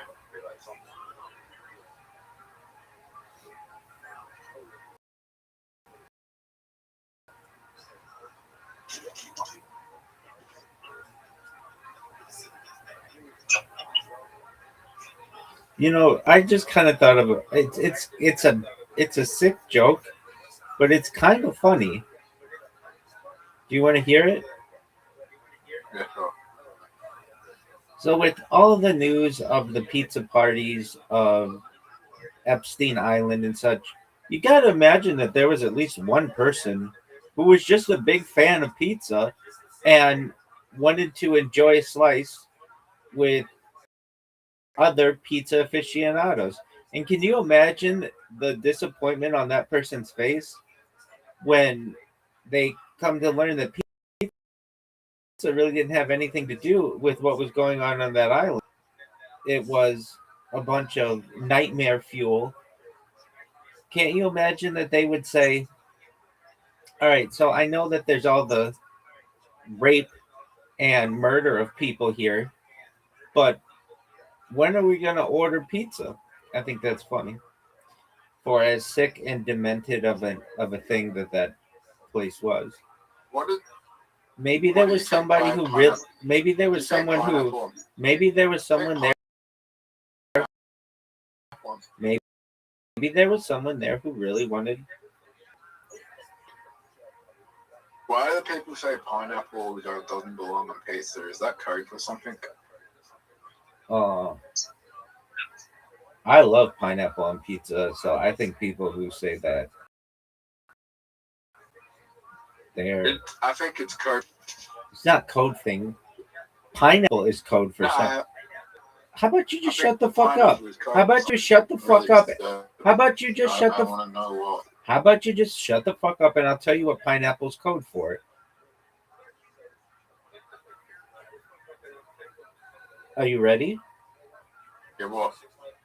Pineapple is code for swingers. Pineapple is for swingers? Pineapple is code for swingers. Swingers don't belong on pizza. No, it doesn't have to do with that. Those are two different codes. Basically, people who put upside down pineapples on their cruise ship doors, or their they'll go to like Trader Joe's or some kind of like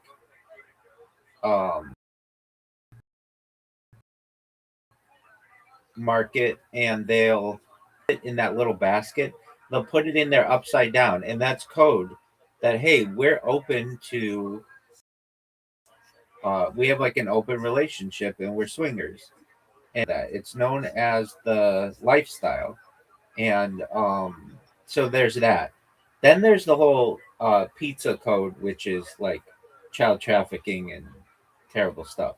All right, Zoo, are you going to accept my invite? You have 10 seconds, 9 seconds, 8 seconds. I didn't know that was invite. Okay, is that Are you really playing April? Yeah. Are you ready for the blind shot? No, this is not the trick shot. This is normal. Yeah, but I'm just gonna do bond trip regardless. Don't do that. Just play normally.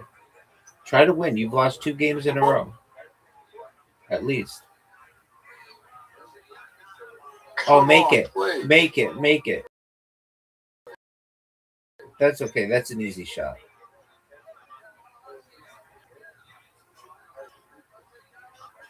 I don't. Okay. I'm just gonna try something here.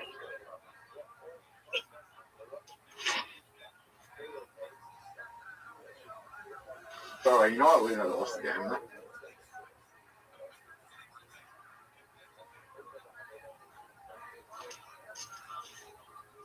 How do you not know who Charlie after X is? No one knows who that is, dog. Do you know who?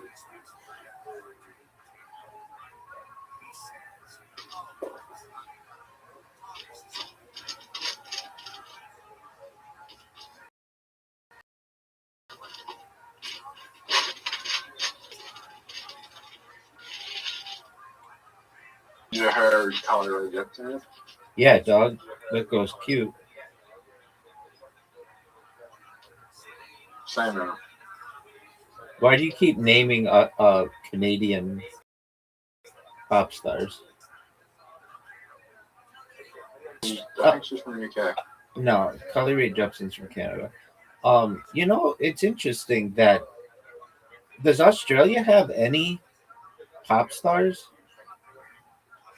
They had Kylie Minogue, and then like her sister, but like they don't really have any.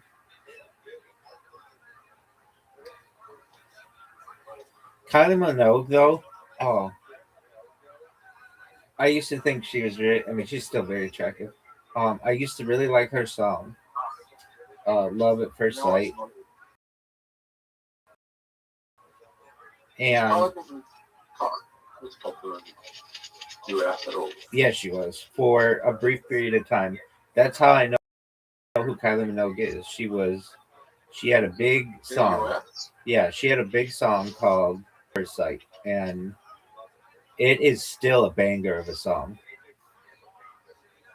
She was big in the US? Really? Yeah, she was as big as like Carly Rae Jepsen. Do you know how she got famous?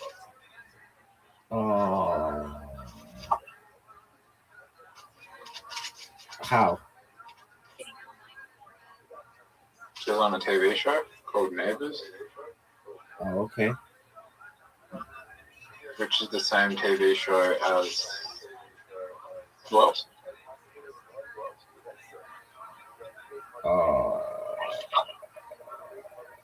No one knows.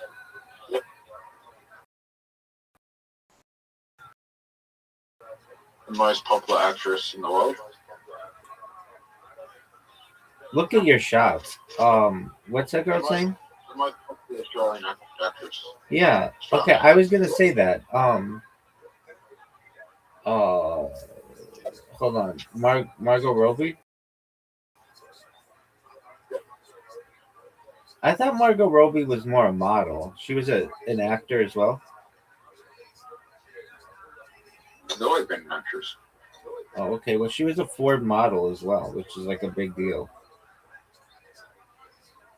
She started off as an actress when she was like 16.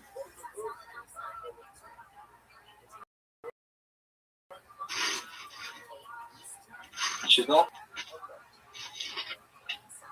Zoot, you got 69 wins. That's pretty tight. Nice. Like Go Fish. Fuck Go Fish. Okay, you got Go Fish. Zoot. Or Dice Party. I'll have you take Dice Party. Rabbi rolls a straight. Smoke straight off the bat. No, I don't. Can you count?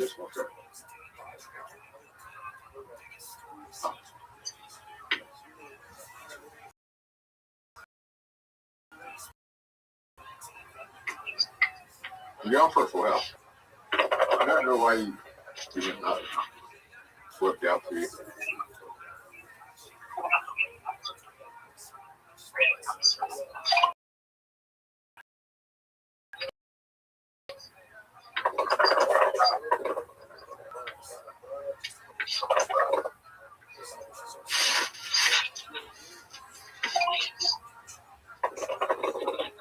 Rabbi, I'm in.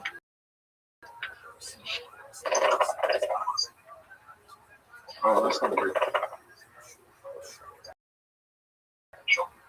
That's bad for you. Why do you?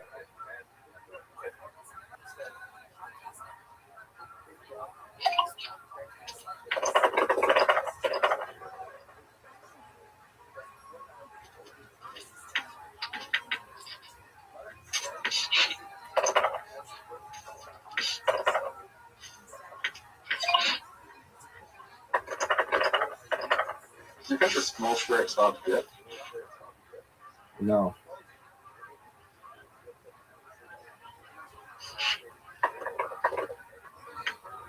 Yeah, that's good. Well,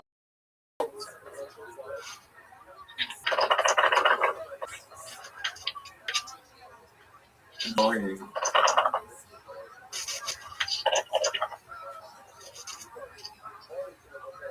Oh, come on. Controversial decision.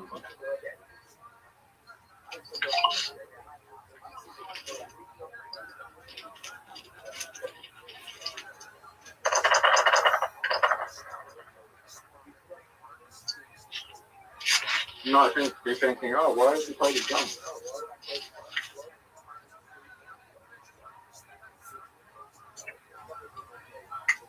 Is Rabbi going to work?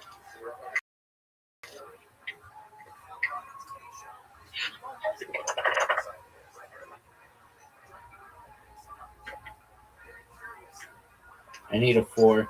And I got it. Box strike? Yeah, dude, that was big. You got a small straight. You need a 5. Zoot needs a 5, folks. Folks, Zoot needs a 5. Oh, he's going for 2s? G. He got a full house, everyone.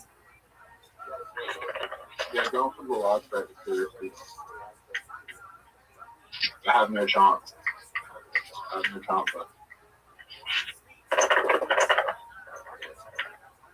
what else?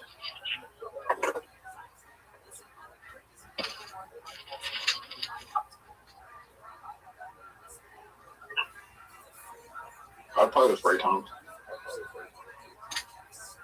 That doesn't make any So you're sense. going to play it. So the 3. Play the 3. Play the 3 times.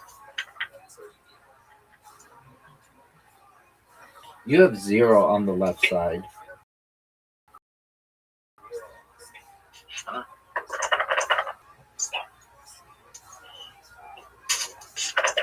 Yet you still have the lead. Yeah.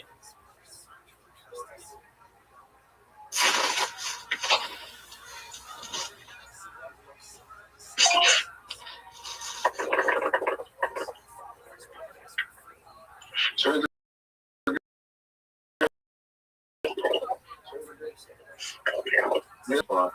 there's nothing but 5s.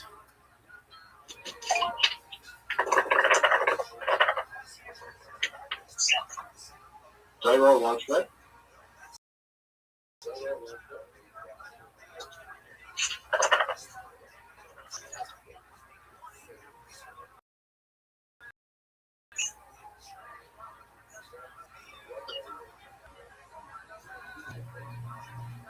This is a hard to see.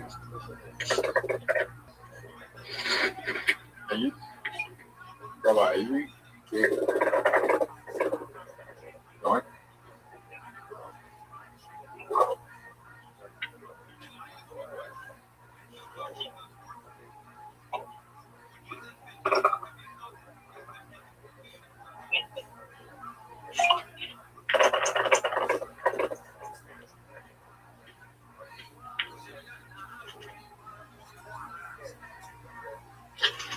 What do I need? A 2.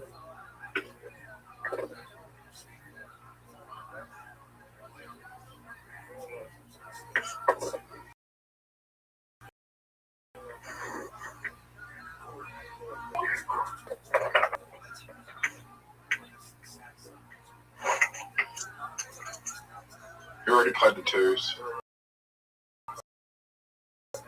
Get a free. Oh no.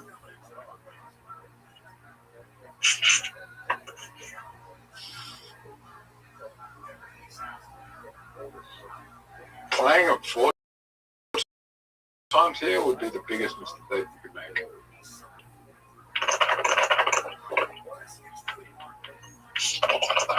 Oh, what a big 4 times, dude. Do I play the 4 times? Or do I play the 6?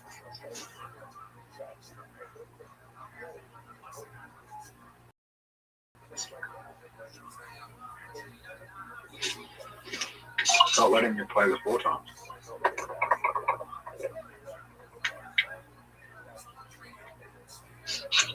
I got a feeling it's on the day.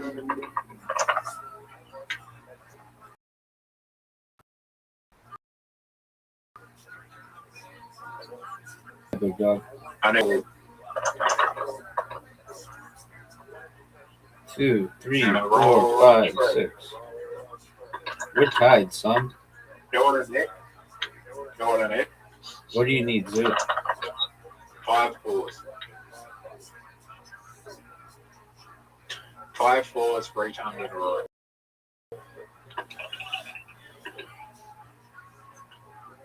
Fucking hell. I haven't played twos yet.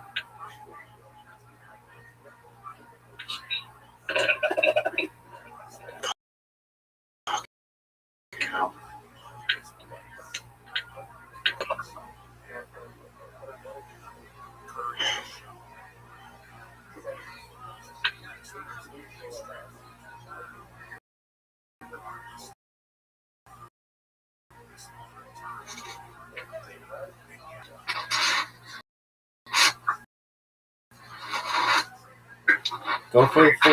Yeah. Okay, pick something. Do something.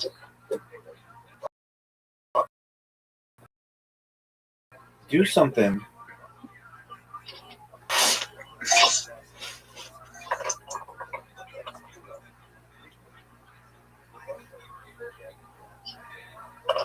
I got this feeling in my Sunday will come.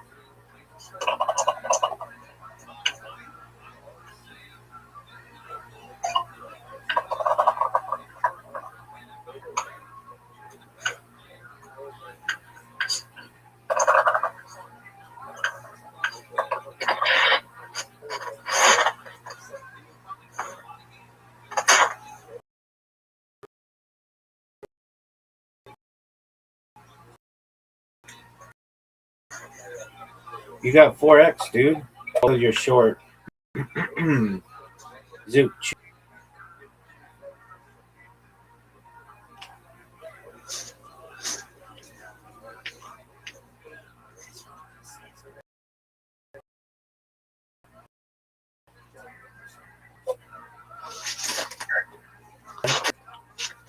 It's not letting me put it down. All right, we'll close it and reopen it.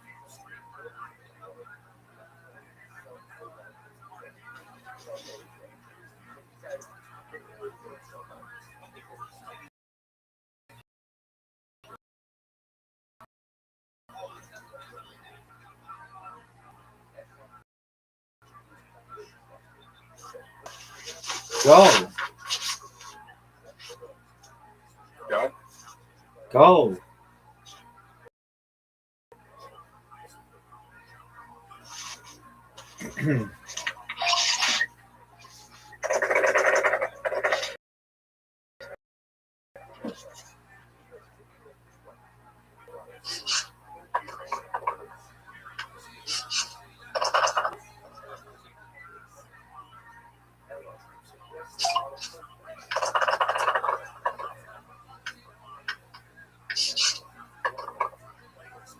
Big 4x. No way. That's rigged.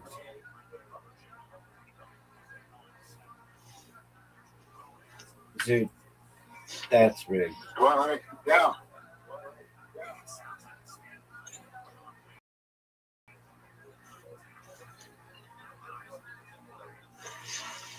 Zoo, close and reopen.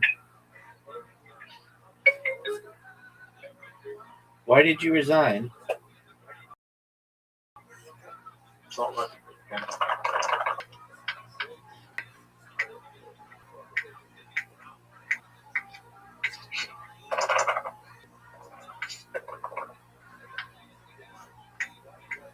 Zoot, you have an invitation.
On the scale of 1 to 10, was that the worst game I've ever played?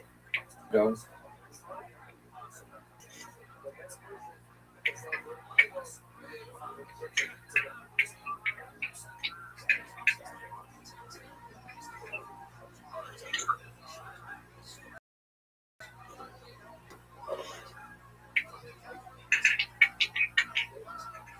Zoot, turn your sound off.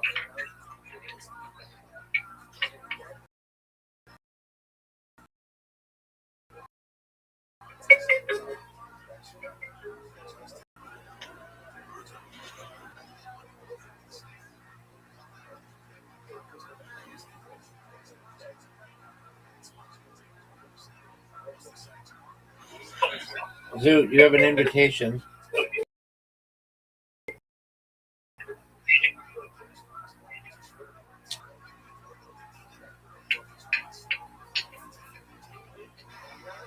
Zoot, turn your sound off.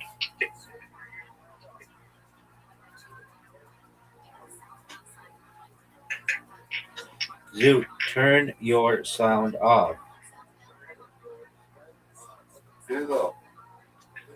I can hear your like clicking in the background. Sound off. Now it is.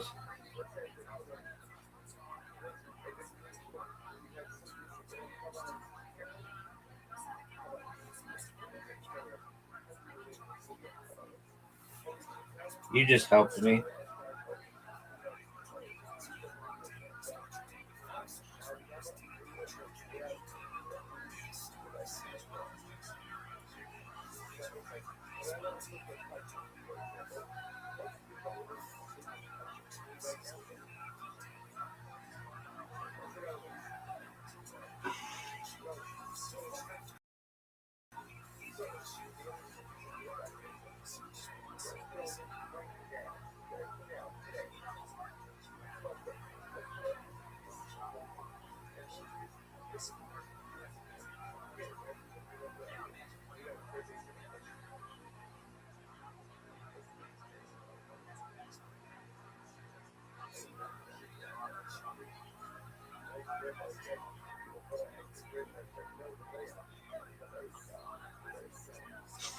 You're up, Zoot. Why did you resign?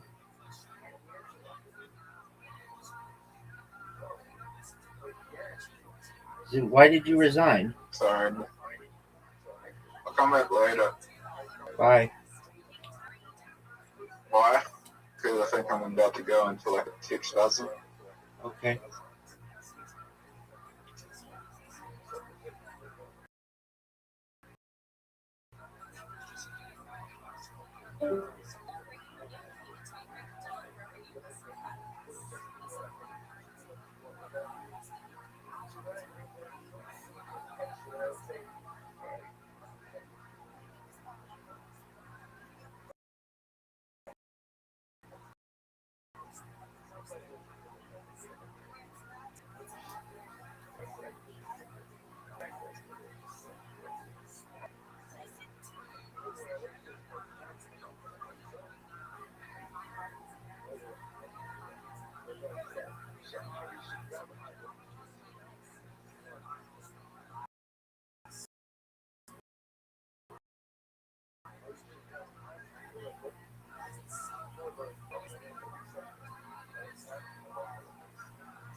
Because you get pulled over for everything on that track. They're so bored. Yeah, it's Fresno. Yeah.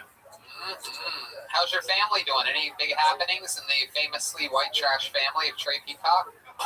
Still just building conveyors, you know. Yeah. Also, what is your heritage? Because Peacock is a beautiful family name. Mom's Yeah, that is. You found a peacock here. Isn't that exciting? Yeah. What are the odds, bird watcher? Very enticed right now. Wow. Goodness. I like the way he's looking at me. It's okay, Trey. What?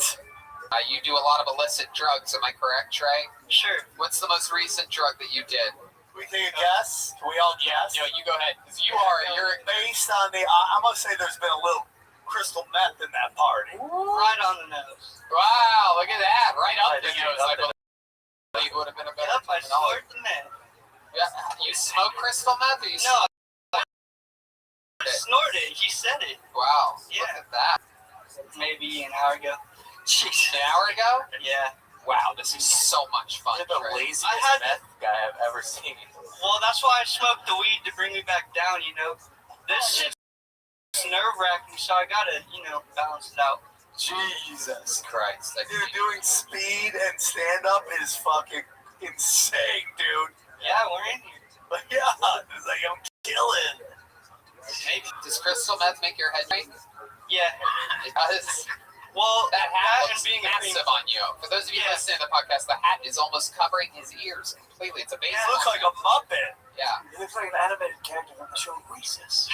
So what are you doing now that the Insane Clown Posse isn't touring? What are you doing with your time?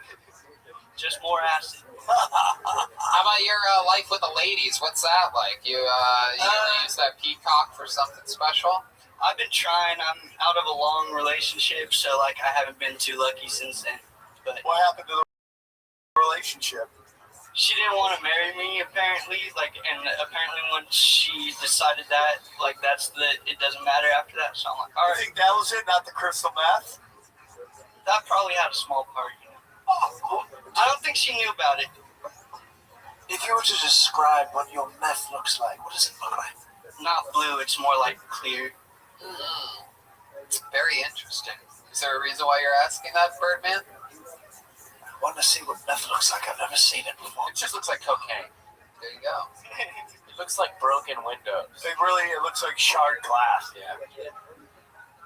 There's times when people do blow and they're like, "Fuck, that's crystal meth." And then, my friend. Hold on, Trey. You were about to say something there. What were you about to say when he said crystal? A lot of people do crystal meth thinking it's cocaine. Go ahead. Well, I just saw a bullet on the ground, and then he said that, and then I was like, yeah, that sucks. Like, you're doing the wrong drug, you don't know, and then all of a sudden you're all cranked up. Aw. Yeah. That's like a PSA right there. Look at that. I was glad I didn't. Yeah, I shouldn't have said that. No, it's okay. You're doing a good job, buddy. You're fine. Now the weed's talking. The paranoid, the weed. You have all your teeth. Yeah, but they're rotting away slowly. I just paint them every morning. Wow, look at that. A little bit of fucking white out will do you, huh? You should make merch with like a yin yang, but one side's weed and one side's meth. It just says balance on the back. Yeah, hey, that's a good one. How you been surviving? How do you make money? How do you pay off all these police fines? I build conveyors so that people can get their alcohol. Right? Yeah, That's right. Came out here. yeah, basically, yeah. My dad owns the company, so I can basically get away with, he'll let me off. He supports this shit. Is your white trash father supportive of you? Yeah, this is his only hope too. So how about your white trash mother? She's Mexican. How about your Mexican trash mother? What did she think of you chasing your trash? So she kind of doesn't like what I say, but she tries to be supportive. What did she do for the church? Youth leader. Wow. Yeah. She know you do meth and marijuana. Yeah. And what did she say when you found out that you were smoking meth? That I need to talk to Jesus more. And what did you do when you talked to Jesus? Meth. So you're doing heroin too? No, fuck that shit. Oh, God, Yeah. dude. Who does that? Who does that? Well, tell us about it, Sam. I've never done heroin. Really? That shit scares the fuck out of me, dude. Let's say someone does heroin, they OD and die. All the heroin addicts run to that drug dealer to get that heroin. Jeez. Because they're like, oh, it's that strong, I gotta try it. It's like, fuck. That's crazy, right? That's crazy. Have you done a lot of crystal meth? What's the most crystal meth you've done, and what do you do after doing it? Jumping Everybody, I don't care what you think you're doing, what your plans were, what you were pondering. You need to stop whatever it is you're doing, because Riser's here and he has bestowed upon us his time, and we know the value of his time. It's Riser's world. We just live in it. How you living, pimp? You want to play Literati? Oh, dog, I'll smoke you. Yeah, I'm going to smoke you in that, and then we're going to watch Bob Lazar S4 and Flying Saucers, and then potentially we're going to watch the new Bob Lazar. Does that sound like a plan, Stan? Sounds good. Doug, I'm going to dominate you so badly in Literati that you won't know what to do with yourself.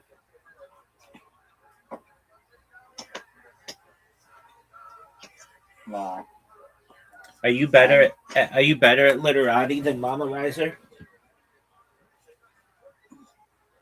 It's very strange because she plays this honeycomb game that's like, you literally get a bunch of letters. Like there's like letters, and there's one letter in the middle that you have to use in each word, and then you have to find all the different words. So it's very much, you think that it would be a interchangeable skill. Wow, nice one. Thanks, Big Doug.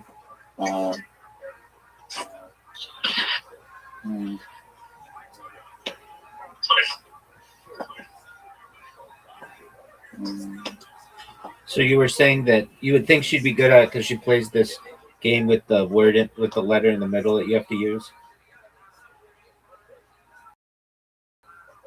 Yeah. But she's not? No. She said like the timer was throwing her off. Okay, you can turn it off. Yeah, I know, I did turn it off, and then she would still get kind of pissed off, but it was fine. Did she ever beat you? No way. What a great word, dude. Did she ever beat you?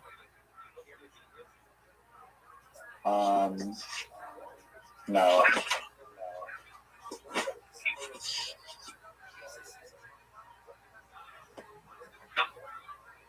I thought she was going to be good, though, because of her honeycomb game, which is literally tiles. It's like the Literati, you only need one word.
Dog, you are so loud.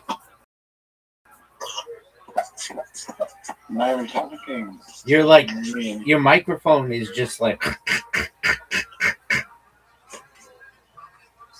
Alright, one sec.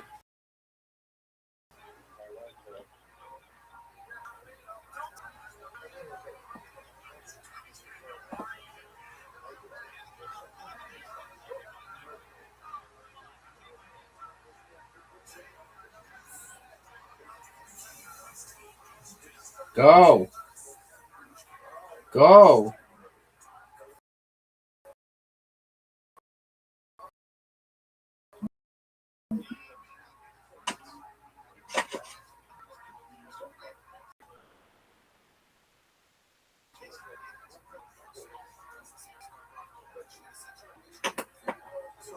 And my mic should be better now.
Are you gonna go? It's over. No time left. It's over, folks. Oh.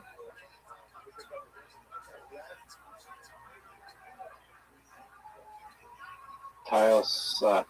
They don't want to spot them.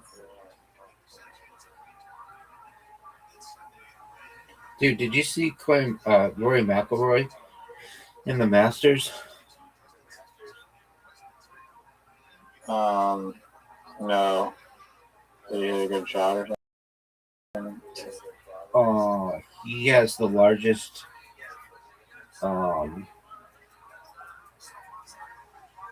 lead, 2-day lead in Masters history.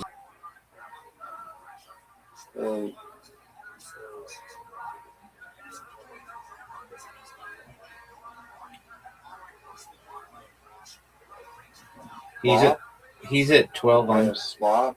He's at 12 under, and the next closest guy is at 6 under. He birdied in 18. That's baller.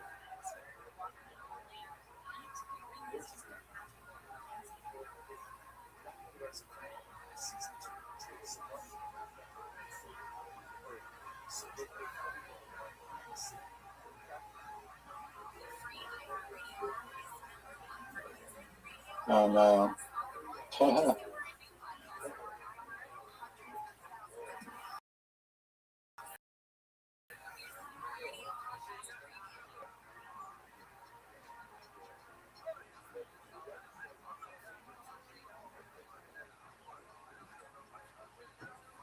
That was good.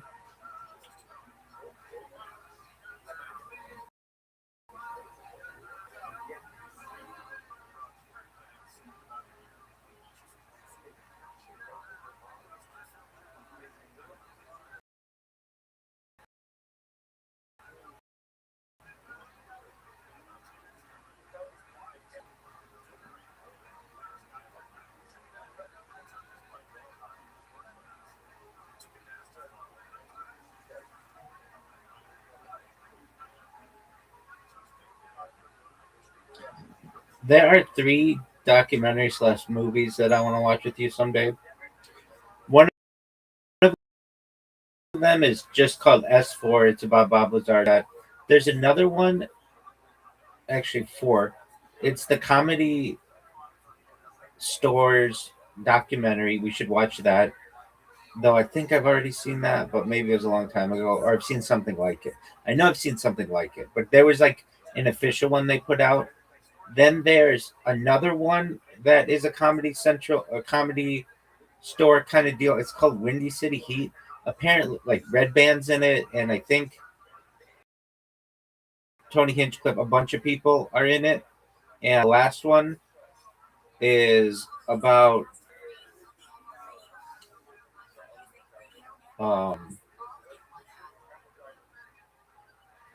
how hackers back in the day used to be able to hack systems using telephones.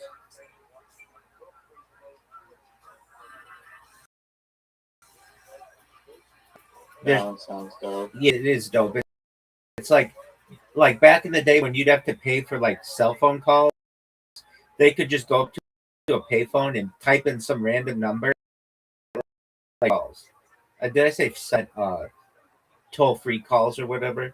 Like just kind of shit like that. It's really interesting.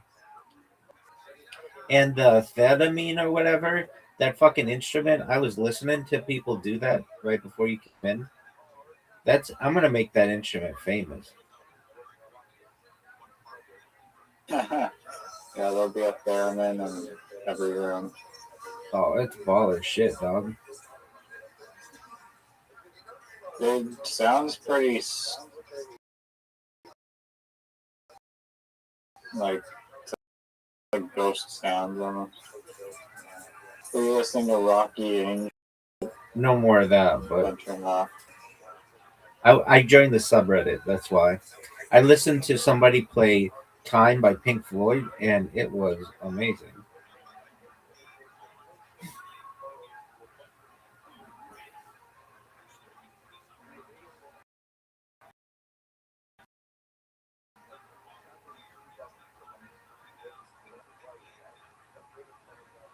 Like they played that on the theremin. Yeah, it was amazing. And,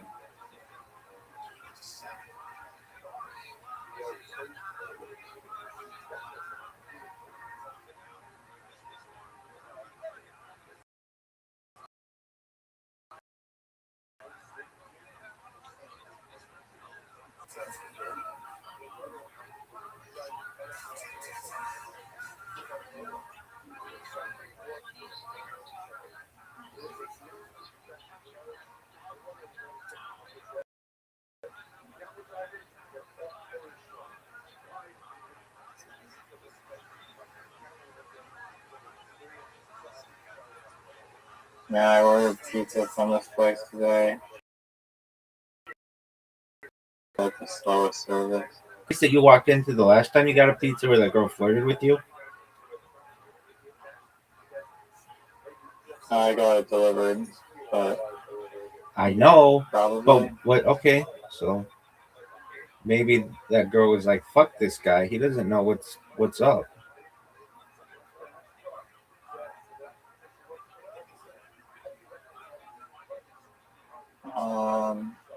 Yeah, I don't know if it was that place or not. I don't.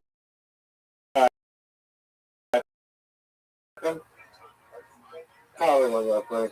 You're talking about it. It's on my mind. Yaza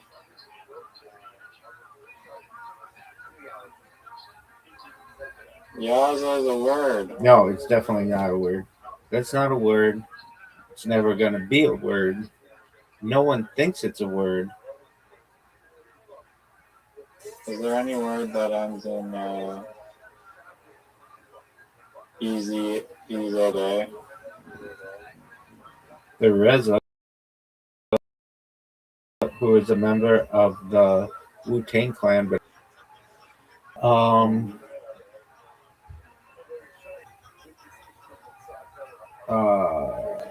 Giza, but that's a proper noun. Gaza, that's a proper noun.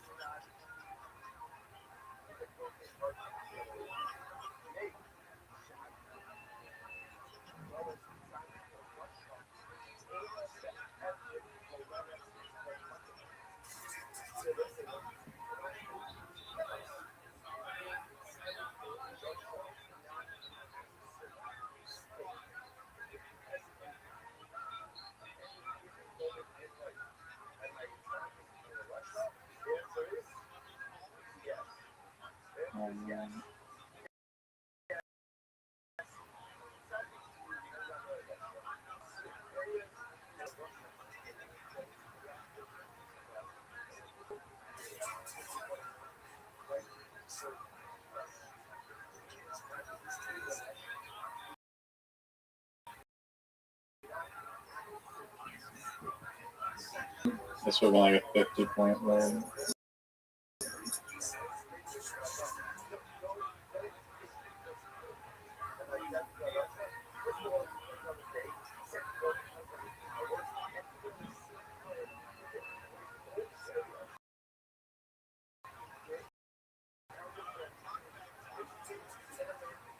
How many letters are remaining, if I may ask?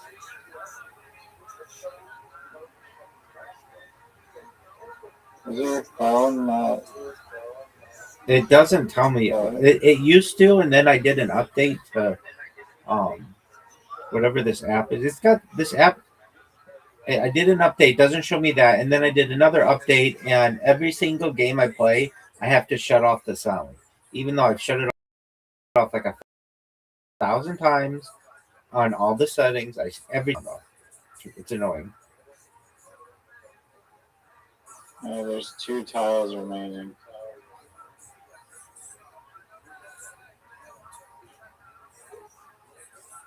Thank you for the information.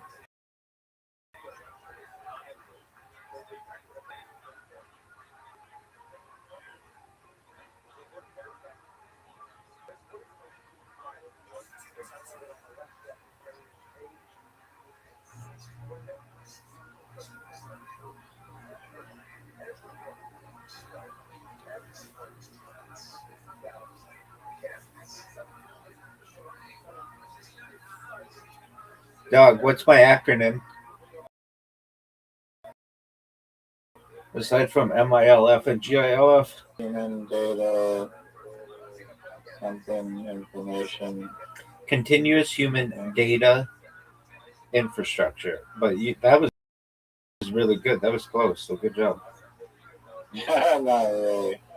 No, you were pretty close. I mean, you knew Did you see my recent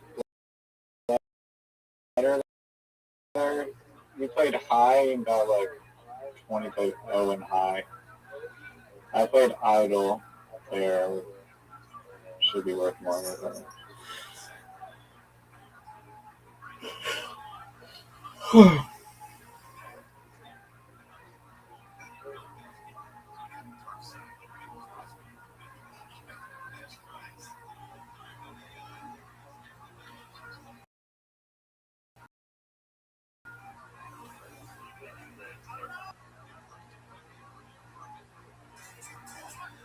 you could still win.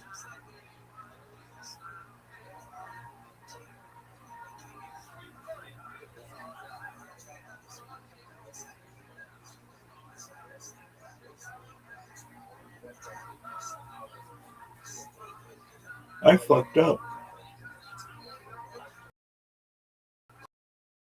Oh.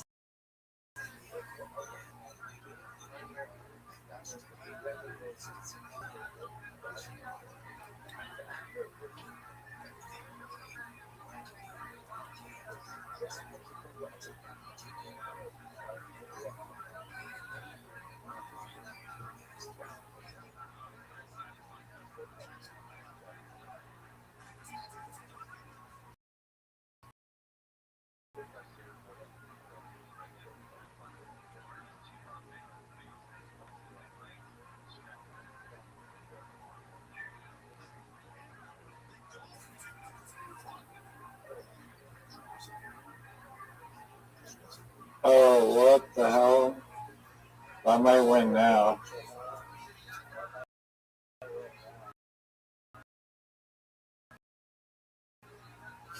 The 4 point.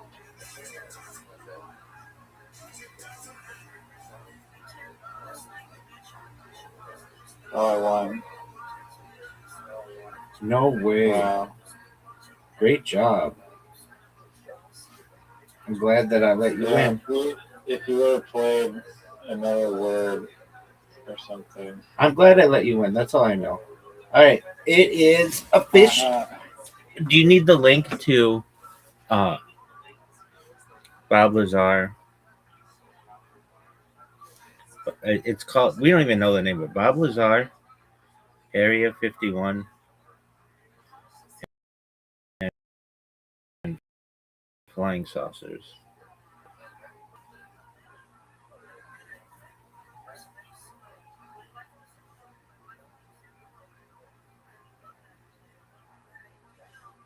It's called Bob Lazar, Area 51, and Flying Saucers. It's available. It's available on YouTube.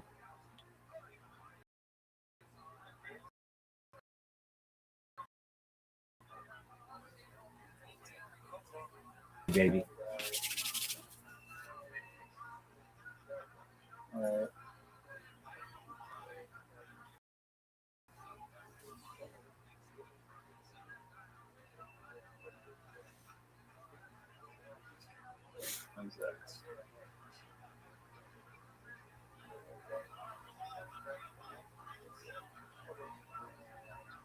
Did you see any other interesting videos in the Theremin Reddit? Yeah, I saw them all. They asked me to be a moderator. They were like, "Oh, Rabbi's here. Do you want to be a moderator?" And I was like, "Calm down. Keep cool, my babies."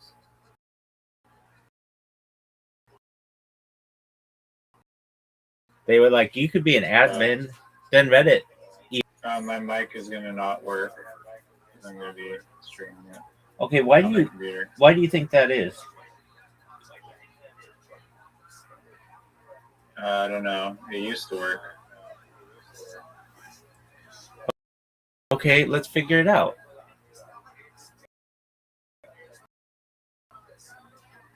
I already tried to diagnose. Okay. I don't know what it would be. Okay.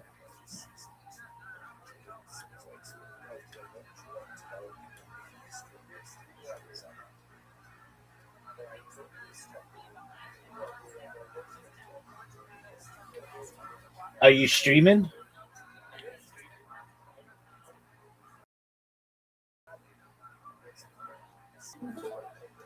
Oh, baby girl, I'm a man from the NBA. You come play around my way and listen to what I gotta say. Cause I really need somebody. What? Tell me I don't know somebody.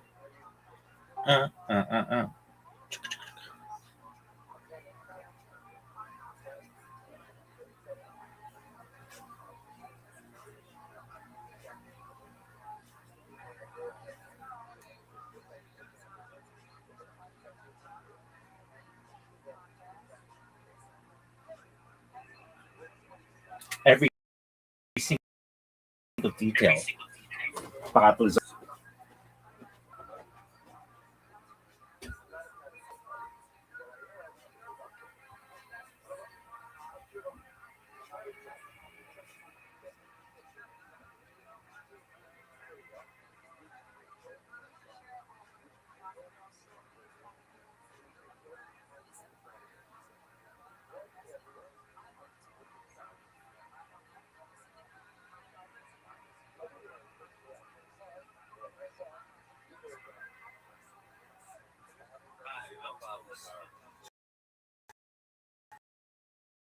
In December of 1988, by a U.S.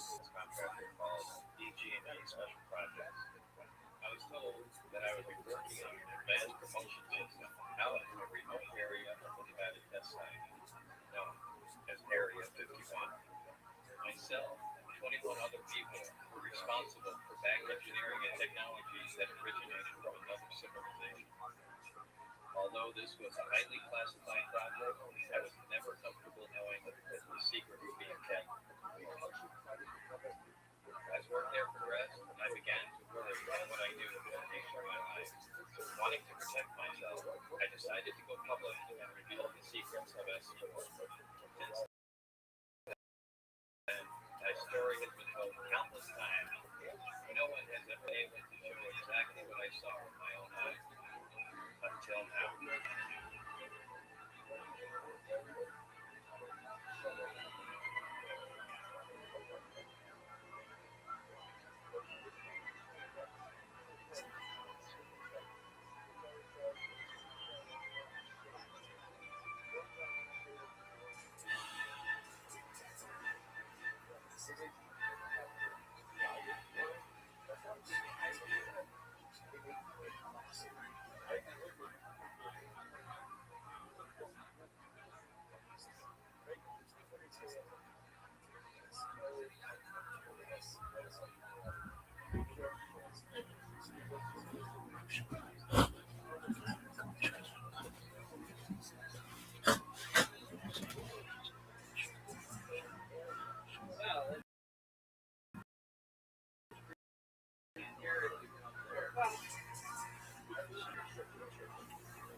I get asked a lot if I regret going forward. I have also said for years, my mind goes back and forth. If I go forward, I come to this point in my life. If I could go back in time, I do wonder what would happen if I didn't go forward and just played along and didn't take anyone out to the site and show them. I don't know how things would have turned out. I don't know if that would have been the right thing to do anyway. It really bothered me. There's really no way I can reveal my identity and getting myself into more trouble than I have already. Exactly what's going on up there? Well, there's several, actually 9 flying boxes, flying discs that are out there of extraterrestrial origin. They're basically being dismantled. Some are in various stages of completion, built from other parts, and being set basically dismantled. I was always interested in science and engineering, particularly things that operators control huge amounts of power. High-power lasers, rocket engines, jet engines, explosives, things of that sort. I started building small jet rocket engines in my league school. I remember either buying this magazine, I might have just been right through it.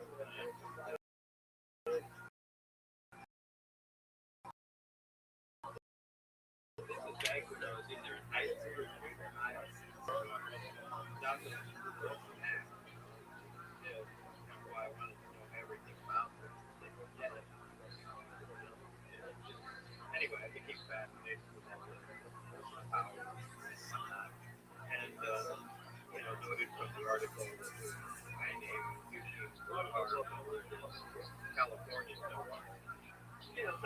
time went on, years went by, I moved with my parents out to California. I think it popped up again. You know, when when I looked at California, I just drove out there, and here's this guy's shop, which is in this big disintegrating building. Knocked on the door, and there's the guy, and we start talking, and in a short time, he saw how interested I was in thing, and we became friends. We constantly going back and forth there, and learning a lot about how everything was done here.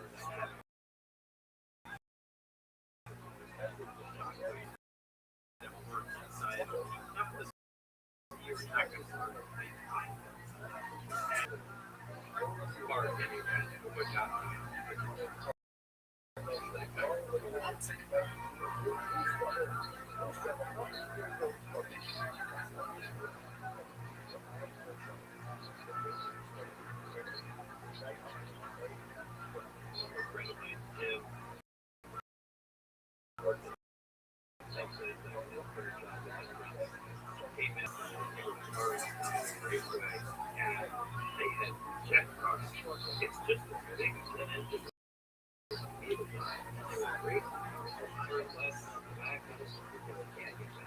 I went there, I was probably just my early 20s. And it was out with gold. That was I immediately and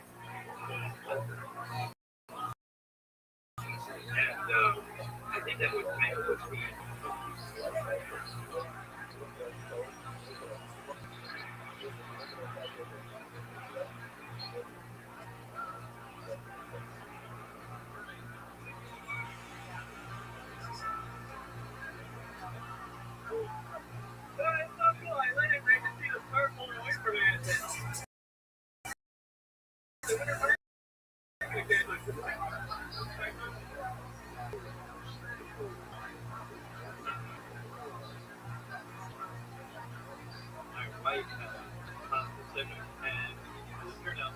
Looking at it one day, the hatchback really looked like a jet with fit in. I just started taking it apart, and to her surprise, there was a jet in there in a short period of time. But she was okay with it. Kind of became a project for a while, and it turned out to be pretty good.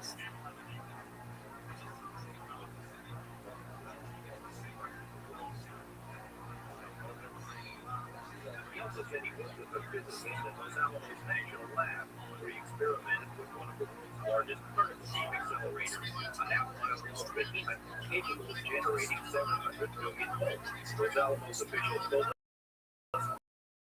they had no records of the Robert Lazar ever working there.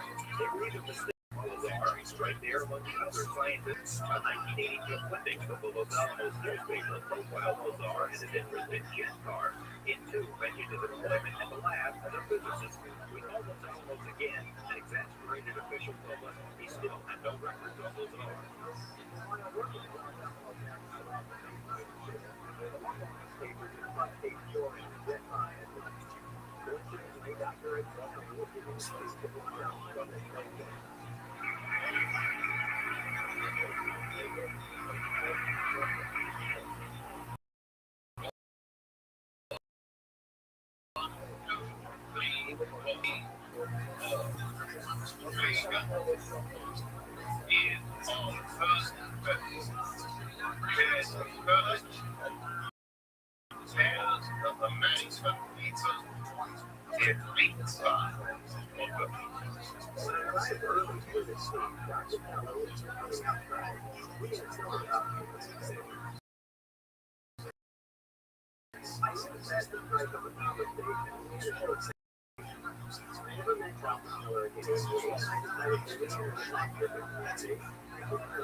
That was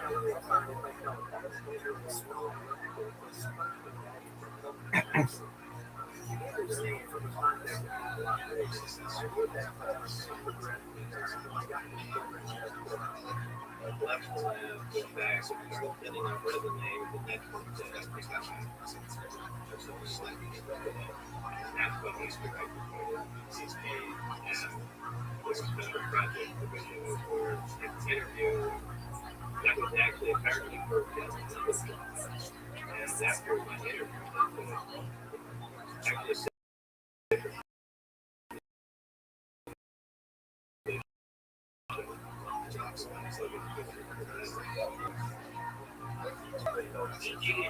which is where Lazar said he was interviewed for the job at S4, also has no record. It's as if someone made him disappear.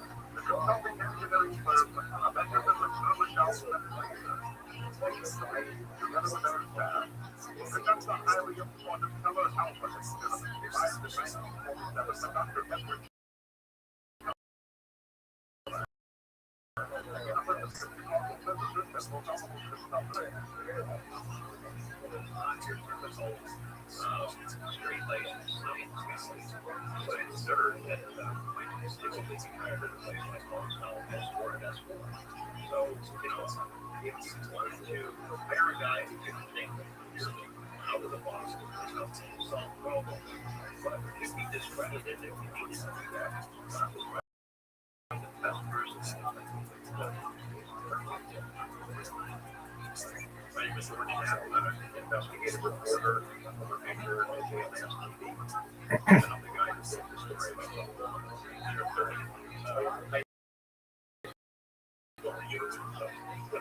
so hey, I trust you. CIA.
This is a good one.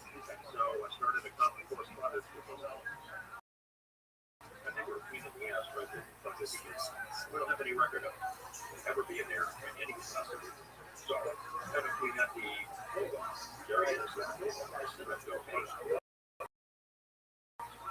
he is. Yeah, we can't find I had those elements monitor updated story about being a physicist, working there. I said, if you guys see this, there's no I'm like, we're going to lie about it on the front page of the paper, get away with it. Nope, sorry, we don't have it. But maybe you so I started a correspondence. This is a company that is a headhunter. They hire people. They find positions, scientific and technical capabilities, and pay Robert Lazar. And they said, yes, we do. I said, can I get them? Yeah, if you get a signed letter from him, then we can send a detail for you with a letter of permission. Great. Send it to us. Weeks go by, no response. Bring it back to them. It's not a letter like this for the job. And I asked him, he said, the record, he said, you had and eventually, it was about the court. Yes, we have them. No, we can't find them. No, we never have them. I knew they were like that. That really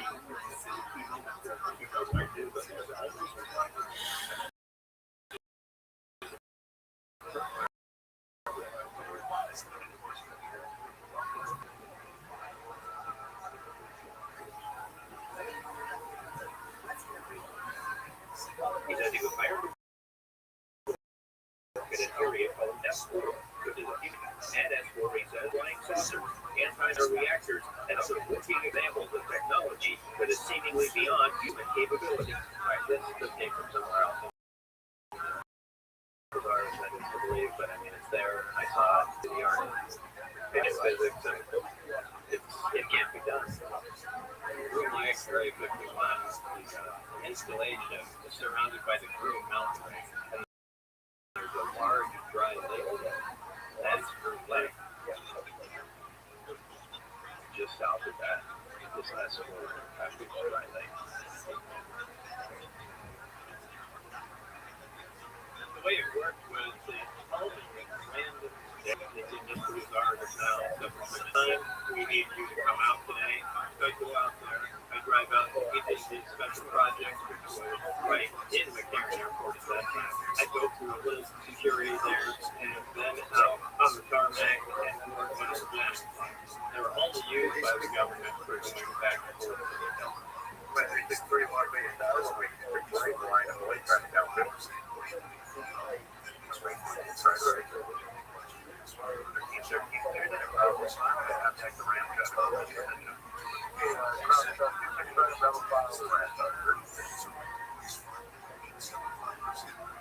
Now it's well known how people like Janet Lanes are now headquarters. Yeah, for sure to be the general public has no idea how that works. We heard that. Bob knew about it, and it was confirmed.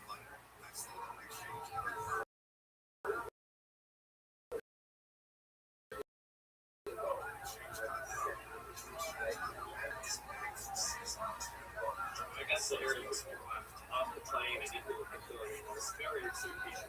I just went into a small building, and we had to sit down across the desk from somebody, and they had a full lot of papers explaining what I was signing, what I'm expected to do, what I did not talk about.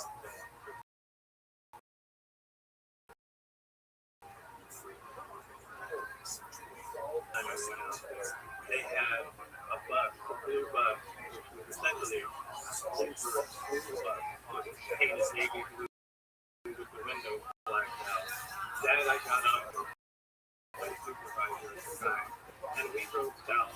You know, the facility now known as that before. We're taking like that.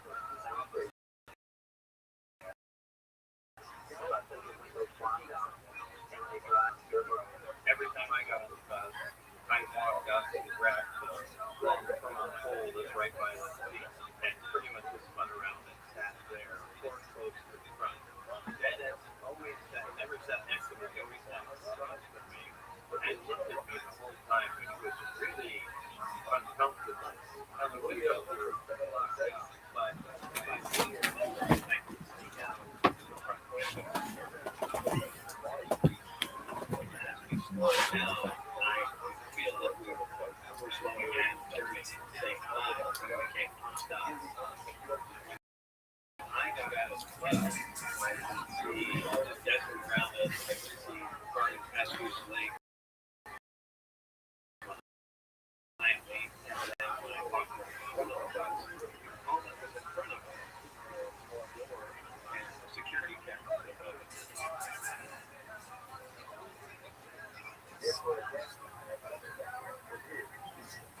Going into the facility, it's a relatively small table and chair. There was a security guard in the chair, and he acknowledged Dennis walked in. Behind him on the right.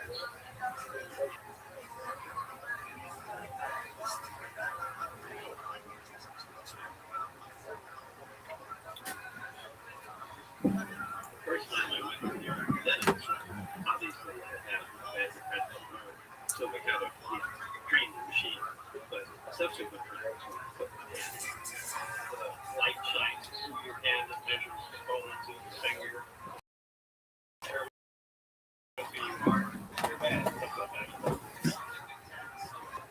Each door you have to swipe it to get access to the room.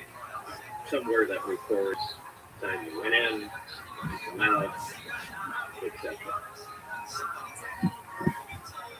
In front, there's a picture of the face. There is a big MAJ written sideways on it. I think there are notations.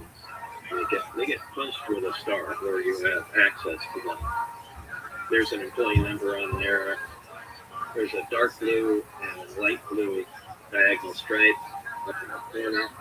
The Department of Naval Intelligence, the stripes on the side. And the star punch that you saw was S4. Yeah.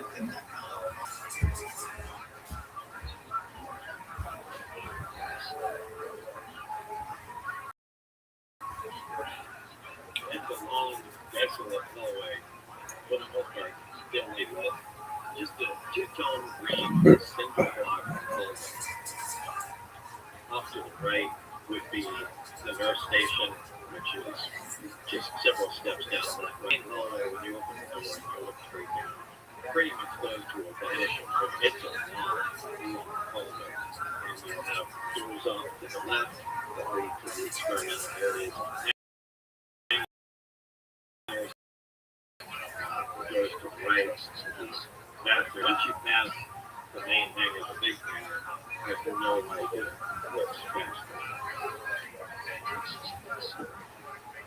There's a small medical facility there.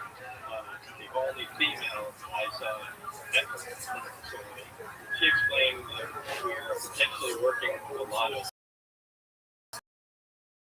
unknown material and the activity that we grew a small grid not on my arm and had a variety of small needles with different substances on them and prick the little area inside each one of those squares. Just to see if I had any reactions. I was also instructed to drink liquid that smelled like pine, kind of an amber colored liquid, and it did give me a reaction that evening. Stomach cramp, but I can't say that often, but I can't officially blame it.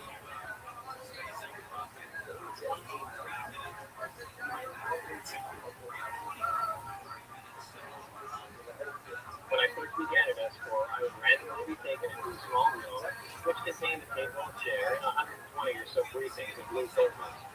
These reports appeared to be an overview of alien information, which could be used to reach scientists from any field about the scope of the whole project, and not to the file on top of the project out there. As it turned out, that's the project that I worked on. And that's clearly referred to reverse engineering a recovered alien spacecraft.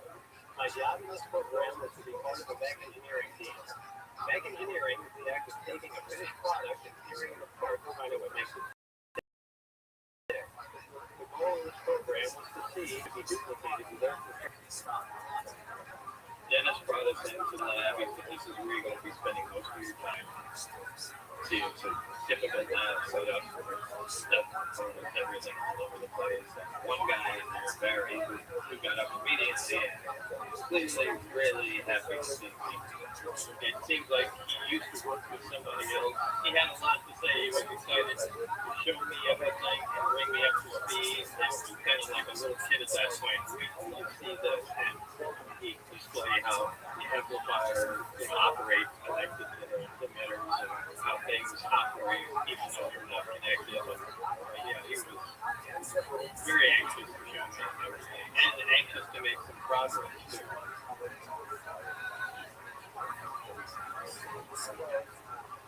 So this is where he says we're focusing primarily on power propulsion system and craft. And it's a great craft. I think he was holding off intentionally telling me anything because what he wanted me to do was to feel the gravitational field on the reactor. So we went over, he rotated the emitter, the reactor time, we didn't try and touch that. And when I put my hands on it, that was the biggest scientific shock I ever had because nothing in the world. And he says, gravity chamber. that was the moment that I realized what was very indicated that what I saw was we started with the reactor and hemisphere on the plate. This is a very big power source. To the left of that on the ground was what he referred to as the amplifier. And to the left of that, at 90 degrees, was large, tight-looking object. He said that was the emitter. These function together to produce gravity for space frequencies created by the reactor. The amplifier increased its amplitude, and that was channeled into the emitter and focused a beam wherever you want to provide the repulsion. Barry shut the system off by rotating the emitter, and then he proceeded to take apart the reactor to show me it had components too. When he did that, you were able to touch the hemisphere of the reactor, remove the hemisphere, and then you can see a small tower with a tube coming off of it. That tower has a cap on it. Cap lit off, and inside was a copper-colored material. It had little slice marks on it, and that material turned out to be element 115, a super heavy element yet to be discovered at the time. To start the reactor, of course, we need some element 115. In fact, you need 223 grams, which is just under half a pound, machined into a wedge like this. And a piece of 115 in size can be utilized as fuel for a period of 1740 degrees Celsius, and its standard oxidation state is +3. The atomic radius of 115 is 1.87 angstroms.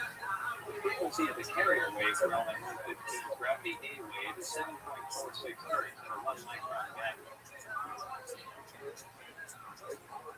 This is the reactor, and from what we've been able to determine, it's what powers the craft.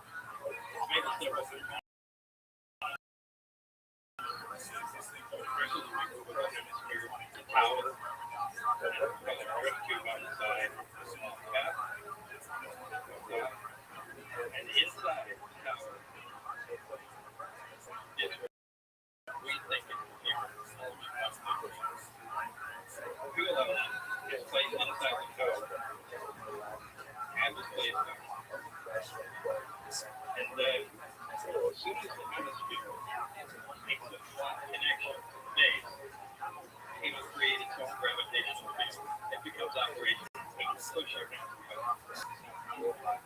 And the field is similar to light pulls in a magnet. There's some plasticity to it. You push back on it as hard as you want, but the important thing is it's not transferring that force to the base. Even though this would move, you push on the field, and if you slide the light pulls, you go on the other one while sliding on the field. That doesn't happen here.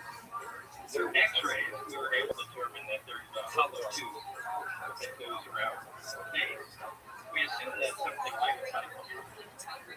Where the particles are accelerated around, and there's, we're going to call it an outbreak. It's the drip tube. It comes up and interacts in the tower in some way to produce it. Now, this device doesn't produce any heat at all. Turn the reactor on. All the components of the craft are connected in some way, but not physically. And we really don't know how that works. If you take one of the emitters and you rotate it past 20 degrees, the reactor goes. Conversely, they turn it off. Emitter, assuming that's really overflowing from the reactor, I think it's just load something, deliver an amplifier on power, and it'll turn it on. But the exact mechanism takes place. So I began to feel the field, and it He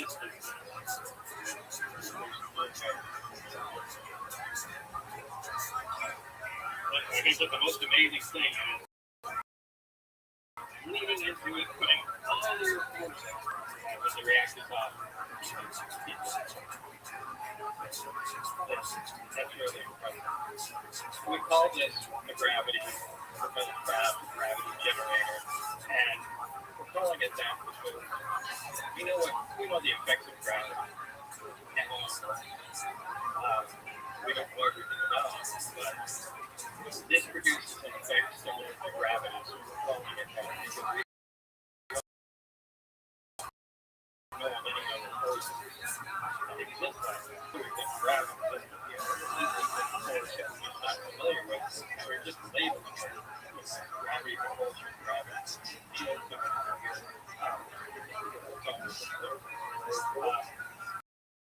But keeping that in mind, we tried to see if it was possible to shield it with different materials, with cardboard, plastic, everything. Shield interacts with everything. And there's nothing really that shields it. So, again, eggs like rabbit legs.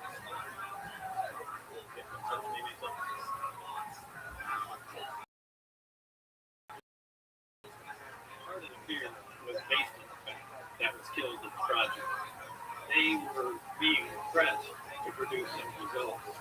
And I think from what I understand, they cut into an operating room and it detonated. It's not like it was a research project where we really into it. It was exactly like disarming a bomb. Every single thing. And once again, we had no idea what we were working with. Tremendous amounts of energy, tremendous amounts of power in very condensed soil. The slightest wrong move could release a tremendous amount of energy.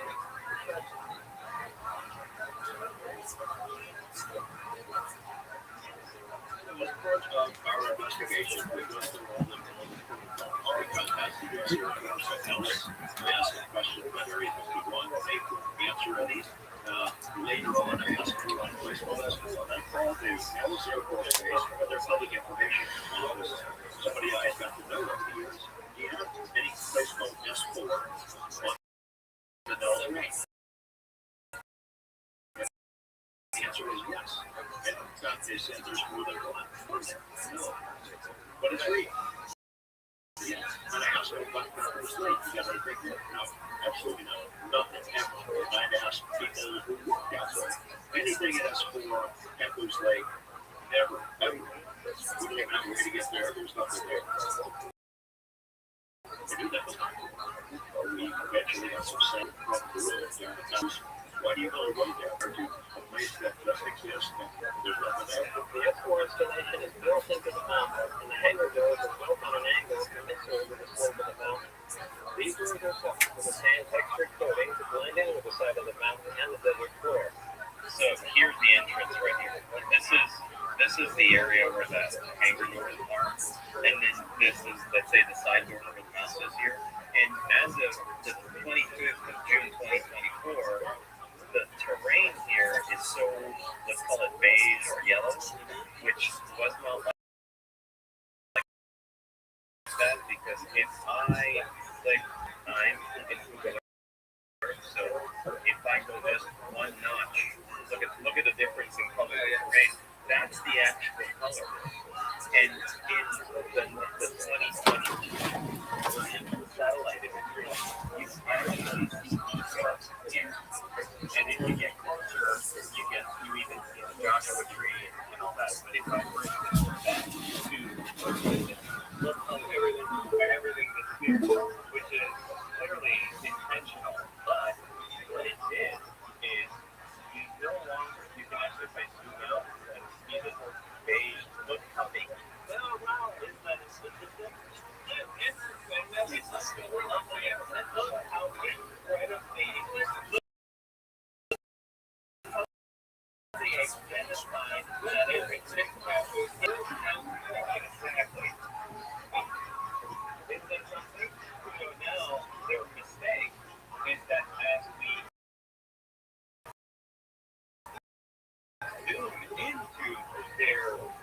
washed out, been around S4, their use filter that they put in there allows us to tracks which you couldn't see earlier.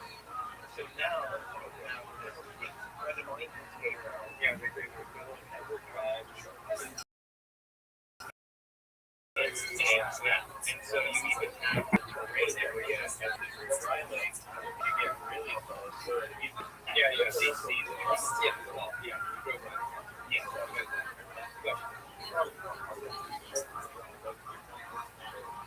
So it's interesting that we see the tracks, which are literally right by us. And then if you go to this other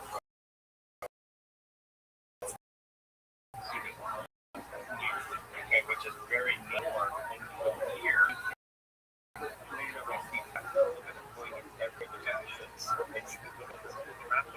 Yeah, okay, that's not exactly.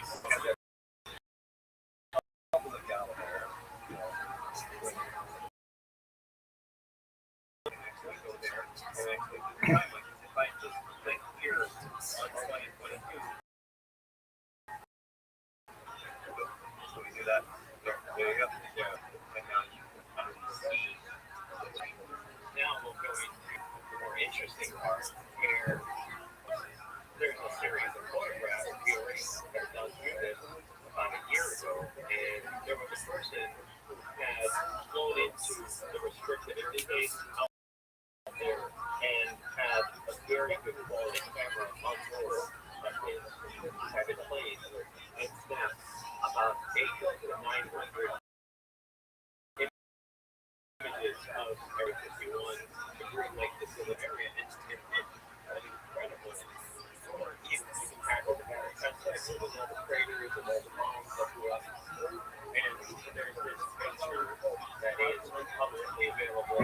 It's publicly available now for over 5 years. And this is a picture that was taken at about 17 miles from the Papoose Lake area where the hill is located where you said S1 was located.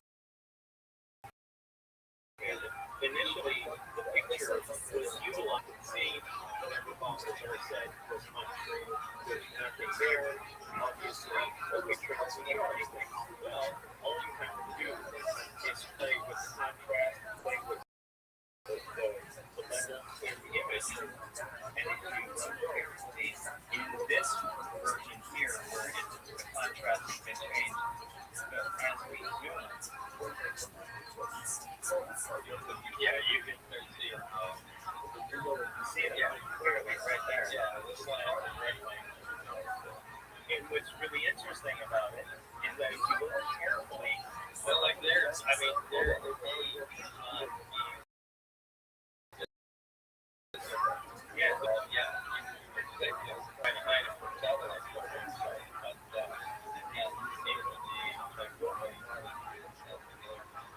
and if you look carefully, the first one is slightly wider.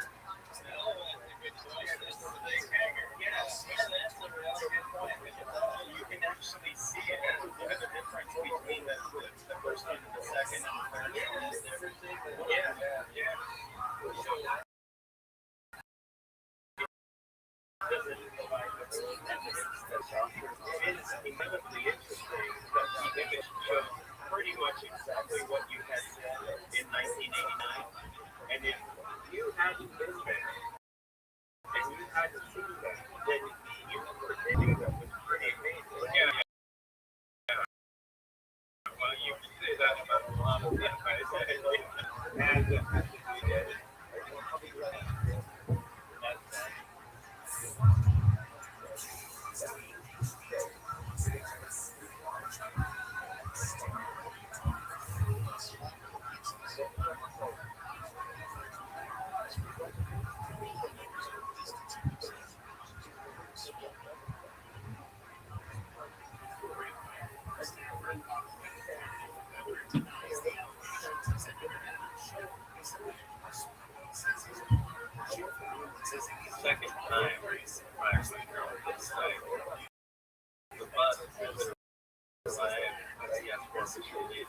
not slow down, run follow the hill. And when I got out of the bus and walked around the front, I could see a full view of where we were working. And this time I could see there was a large hangar door open in the side of the hill. Inside the hangar door was the scorpion dog.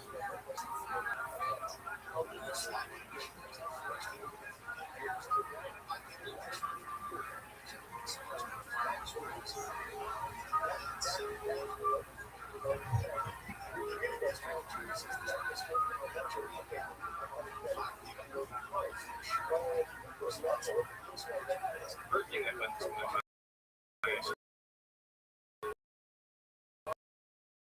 explain all the characters of the UFO recorder, and that's all there is to it. We walked into the hangar, and I was instructed to walk my eyes forward, just enter the door at the end of the hangar. I slid my hand along the side of the craft, got the ripper winded right away to the impact. The craft itself had a part of the hat was removed, just the entire hat. You could see right next to the hat. It was exactly the line, well, this is an American flag. Why they took the backwards American flag up there, I'll never know. But anyway, we continued in, and I went into the lab from there. That was the first time I ever had contact with the ground.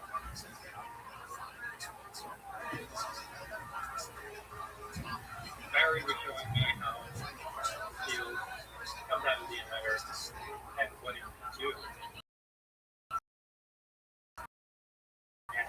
He took a regular kitchen handle, lit it to the emitter, and when he rotated the emitter, the flame stopped flickering. What's unusual about that is that the side of the back was not moving anymore, and you could just think about it. Yeah, it's still emitting light, but it's not moving. So the photons are still moving, but again, it's a gravity wave coming in. Gravity bends light. It should be distorted. I should know image of it gets bent or distorted, but how can the flame stop moving and it still be emitting light without any distortion? So these are some of the things that really made me think there's something else underneath it. Also, he removed the candle and then rotated the emitter another direction towards the same way, but it made a light escaping from like a black hole. But no, you could just tell there was no light at the focal point right in the air. So there's effective light, but it wasn't in the candle. It really unusual.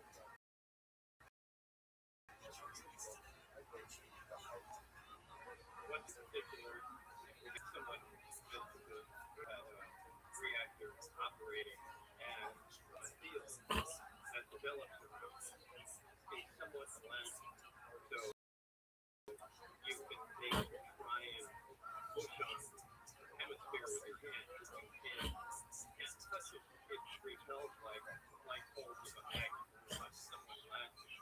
So to demonstrate that Barry had a golf ball that broke at the reactor, it didn't hit it. It rebounded off and knocked the ceiling tile loose, which we immediately panicked because we knew Guinness was coming back in, so we had to scramble to replace the ceiling tile and clean up all the little fragments and particles of the lodging. I heard it a couple of times, meet me in the big hangar, and I don't remember if it was Dennis or Barry that also referred to where the sport model was. That hangar was the big hangar. The hangar that housed the doors that I mentioned before. This hangar was equipped with typical tools and extensive electronic equipment. It also had a machine with an X-ray emblem on it and an overhead crane weighing at 20,000 pounds. Equipment in the hangar was marked with the flight number 41 with a white circle around it.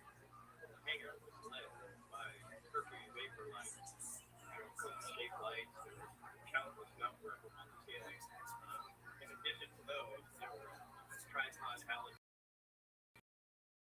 light, that halogen light set up. Those were a lot more useful. I had a partial view of the 9 differences coming up store, but the one I'm going to describe to you now is the one in which I never saw exclusive screens, but I also saw a fully martial arts flight.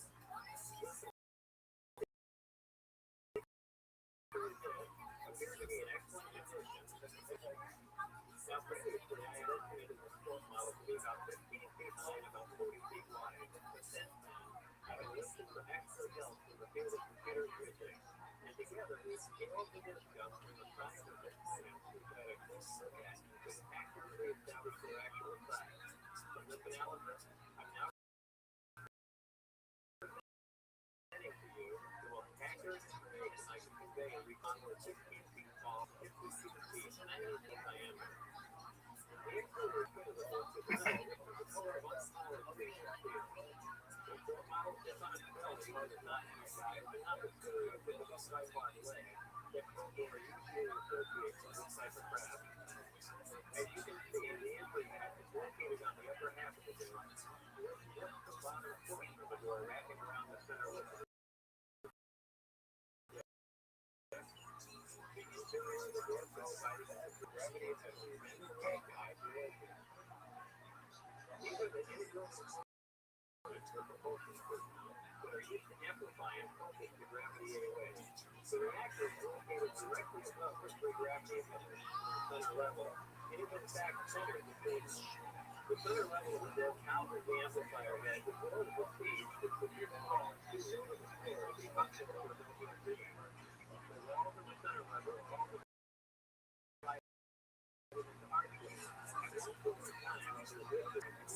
the area outside of it, just within the archway window. In a form of writing, which is unlike any alphabetic, scientific, or mathematical symbols I've ever seen, began to appear on one side of the transparent archway. I was never given access to the upper level of the door, so I can't enlighten you as to what the possible light areas are, other than that I can assure you they're not portable. Any kind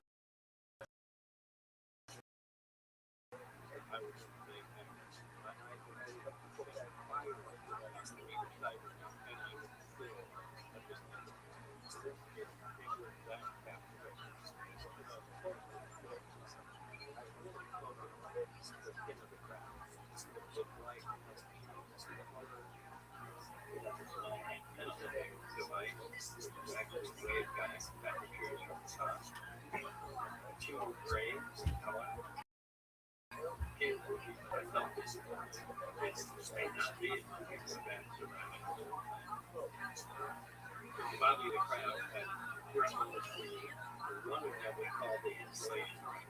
It was a dark black color, the only thing on the outside. Which is the color of the craft. We call the insulation ring because the craft is configuration, which is a high voltage electrical component of the skin of the craft. But that high voltage is not present above that ring. The upper part of the craft above it is we call the planar ring. Black looking structures of the craft states. It's usually dark. Really are almost look like gold. It was theorized that they were used to determine the craft's location in space. Each one of them was looking out in space. Apparently, using a star position. So each one looking in different directions. Some sort of computer in the upper level that takes that data and figures out its location. I may be completely wrong, or the people that gave that conversation, but I would agree with that, just looking at it. It has to be. I walked up to the stairs and led to the entrance of the craft. I remember climbing the stairs, how excited I was to finally get to see what's inside the craft. When I got to the top of the stairs, I clearly see a reverse very small. I put my hands on both sides of it, I drowned from one side.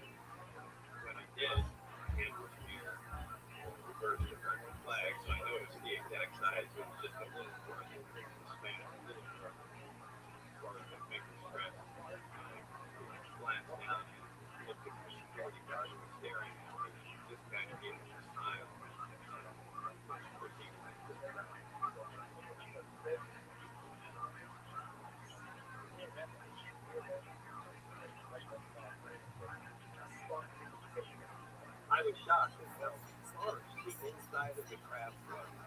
Every week, the same color, same texture, it all appeared to be the same. Everything looked like it was pulled together, with the exception of the reaction. Even though there were two high-line lights set up inside the craft, it was still very dark. I've often described the interior of the craft as being very I got to look inside and had really small chairs. Every time before that, I would make a little bit so a little advanced that it was a scientific form that people have to do. Yeah, we could do it like that. That's the problem. You know, we with that release and we could drive whether we have little 30 minute side and do little things and things began to come together with all of that. I was in there with my lab partner Barry. There was also another team working. While going over the react Barry at the time, the archway surrounded the interior, and actually Wake Guy, which terminates with channel limit. Yeah. Down, extend the retract, and sit on the top of the reactor with essentially channels, the gravity, wave, upsurge, and into the superstructure around the tracks. While we were working so late for the reactor, I got a really good look at the three seats, or what we assumed to be seats, that were far too small to be usable by an adult student. You know, if you look at the seats, like one of them, the seats I had reactors is right forward in front of the seats. Why would you ever do that?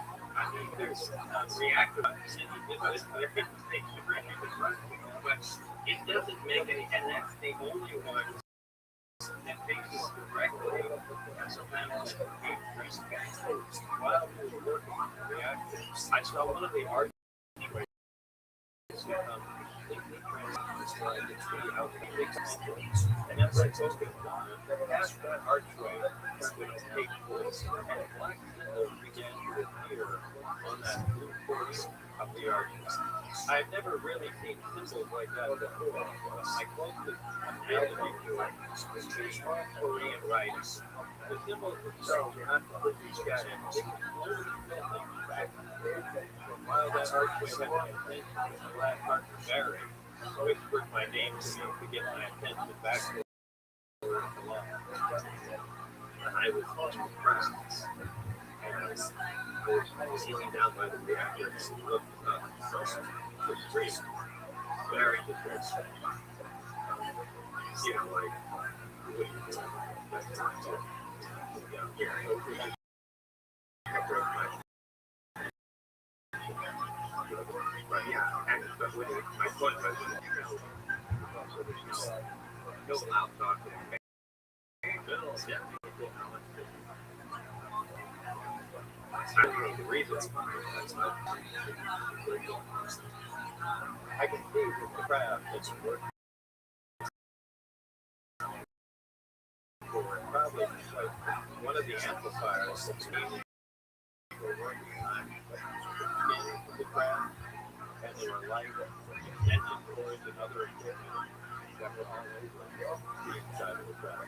I noticed like one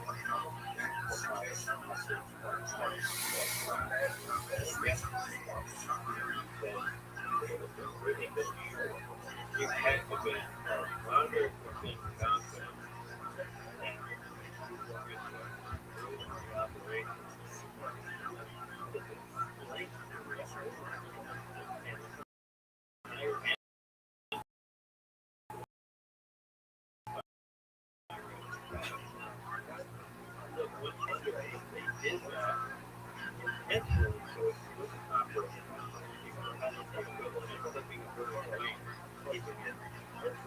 Can't fly away anymore. Someone probably took more than one person. basically saying that let's go take that out. And there's a damn good reason to do it. But then when we don't actually commit to what's going on, we move to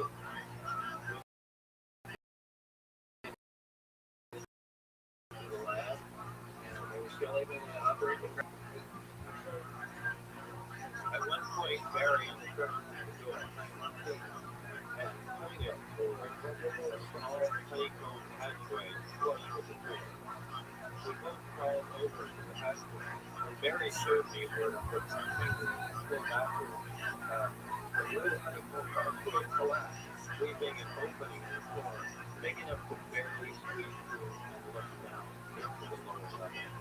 I was able to get the upper part of my body into the hatchway and got a good view of the three motors hanging below. Although it was under the entrance hatchway, to see the emitters as a little part of the ground. The emitters were the only things that were outside of the black. The bottom of them were hollow, and you can see sort of copper core plates inside them. They were hung by the large diameter tubes, maybe 3 inches or so, just like the wave pattern that extends down the reactor. When all three of the amplifiers are being used for travel in the Delta configuration, and when only one is being used for travel in the Omicron configuration, so as far as the craft operates both Omicron and Delta. Omicron being one,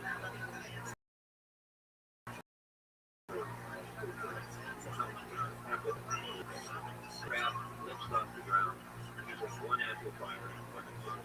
The other two will swing all the way up to 180 feet up the side of the craft. And what that does is cause distortion of space.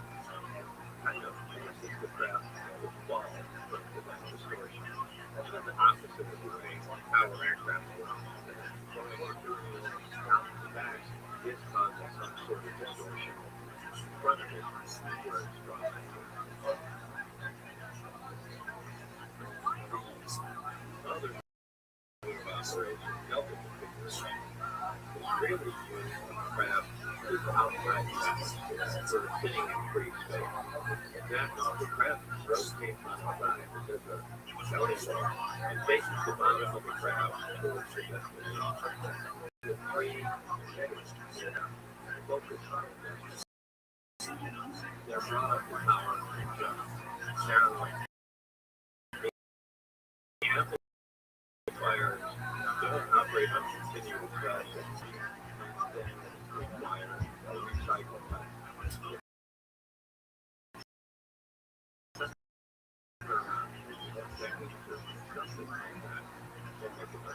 So a crash will do it with a crash will make several jumps. It's never just one long across the galaxy or something like that. It's just a series of jumps.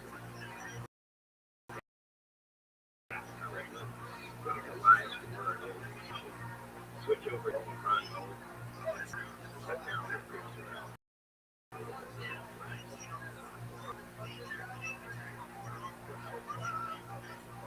As I went through the mode, there was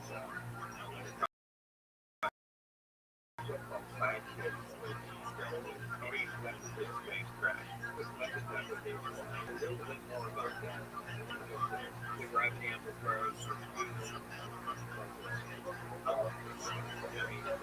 narrow the beam, sending that frequency to the particle. It seems to be accelerated particle. Focus or held up place preventing from dispersion by the gravity amplifiers capture.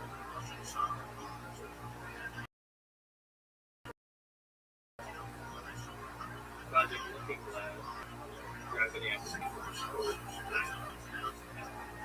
This is really implying sort of a kind of make a time machine, but they were trying to create time differential millisecond fractions of a second. But I had to just with that source of distorted time. And I'm going 100% sure that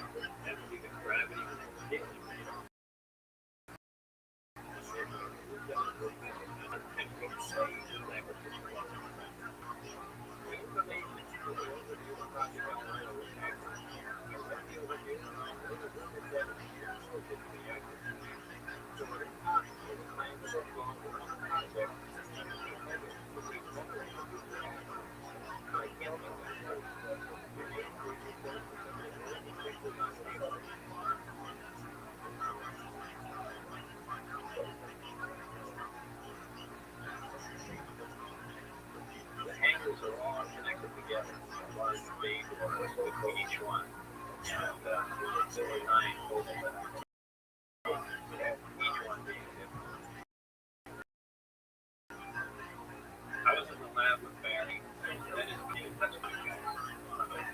We left the lab. The side door was leading directly into the large hangar. We opened the door. All the doors between the hangars were open. And I looked down and I saw how big the installation was. And that we were under pressure in those other hangars. I couldn't see very far. But it did go on for quite a way. In the hangar adjacent to the store now was another crowd. Sometimes I refer to it as the yellow hole where the fun came. It looks like a fun came opened up over appears to be made of the same material as the storehouse, same colors, same machine. I couldn't see much going on with it. Again, it's just a single line. The other crowd looked like a compound of straw hats. The large this one they color made them hair slightly but this one was laying flat on the ground on the wall. And what was interesting about this one, it had a hole inside of the skin on the collar itself. And this was shot from underneath with a projectile.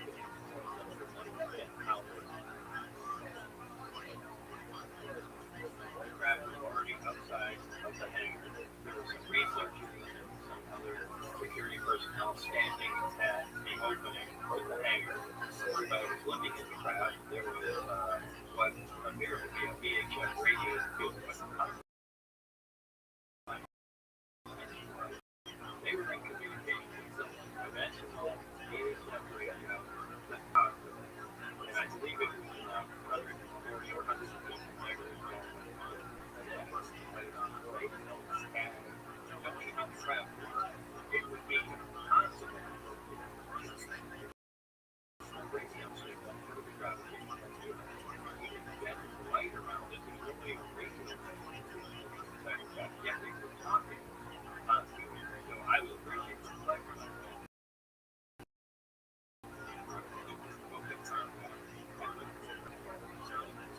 Then it instructed me to go out. I stopped, looked at the crowd that were sitting out there. We looked out the ground, silently. Discharge that the fluid flows about it. Dissipated as the tip on it. Once it was sitting in the air, then it instructed me to go further. And I went out. I didn't look up. I was just forward. Then looked up under the crowd. And I looked back and I said, it's going for me to come back. And I started walking back. I saw his hand go up. Just see the crowd wasn't there. And I looked at his wedding. He waited for me to go back, and I looked at him. I was forward. The crowd comes into view. So you could actually see the photon bending around the gravitational envelope of the crowd. You can see the sky above the crowd bending as you walk by. It comes into view. It really leaves an impression.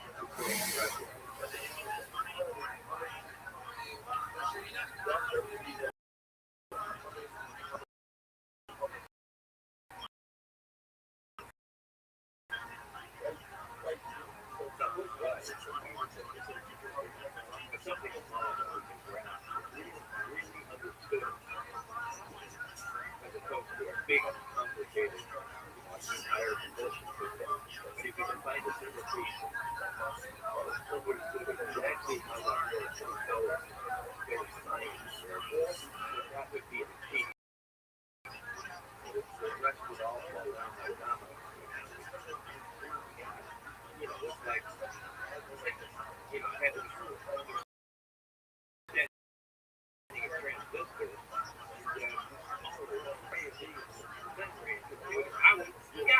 transistor, but we were hoping for that chain reaction. Maybe it has, but when I was there,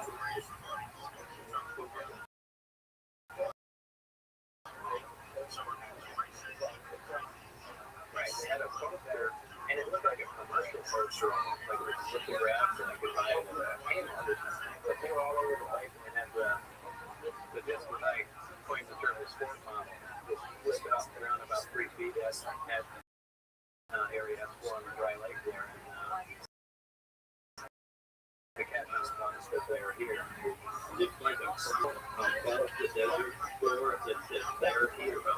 I can't fathom why they did that, or where they did it, but it was there. Somebody made it work. You know, I even just went to it and stopped and walked back and looked at it and felt it, and it was just a bad. To this day, I can't imagine why they did that, but I wish I had it.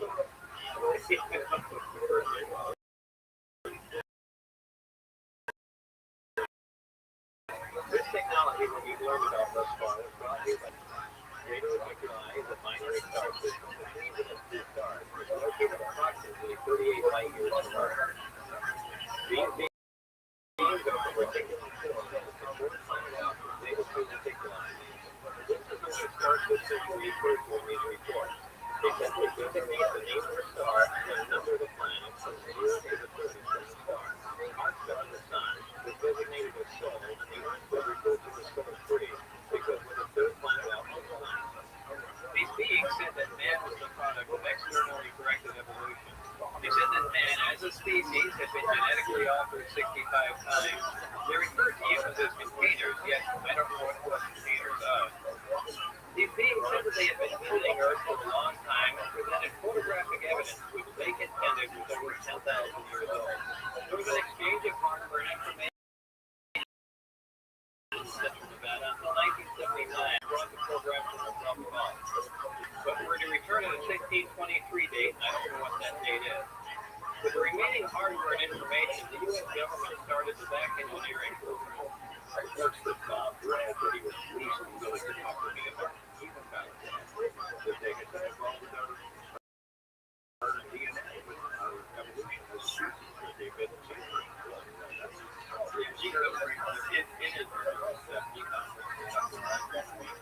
I don't talk about it. The main reason is because they never look at the brain itself until, intentionally inject ridiculous things in there. Anything ever gets out, it's exactly what they're trying to do.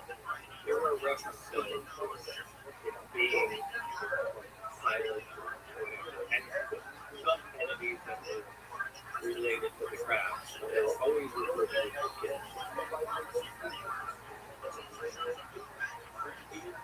Documentation. You saw some pictures of some creature from an autopsy of some type. Yeah, I did.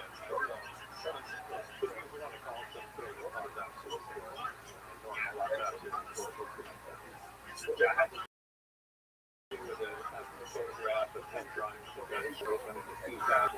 Get a feel back when it was 51. As opposed to a bunch of I believe about 71. As they were all the organs in our body just moved together and operated with one unit. That's what it looks like. The beings themselves are 3 to 4 feet down. Their bodies most closely resemble a human toddler's torso if the child was emaciated from hunger. They have grayish skin with large heads with almond-shaped wraparound eyes. They have very slight nose, mouth, and ear positions and are essentially hairless.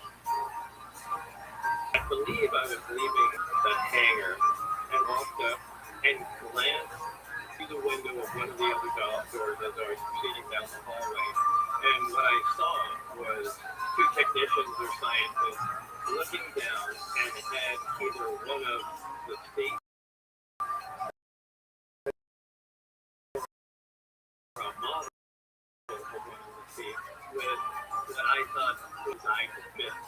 And I think they were just sizing up what kind of creature would sit in a seat that size.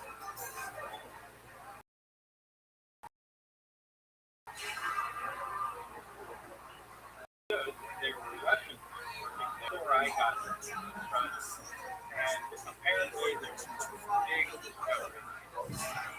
I don't know what it had to do with or what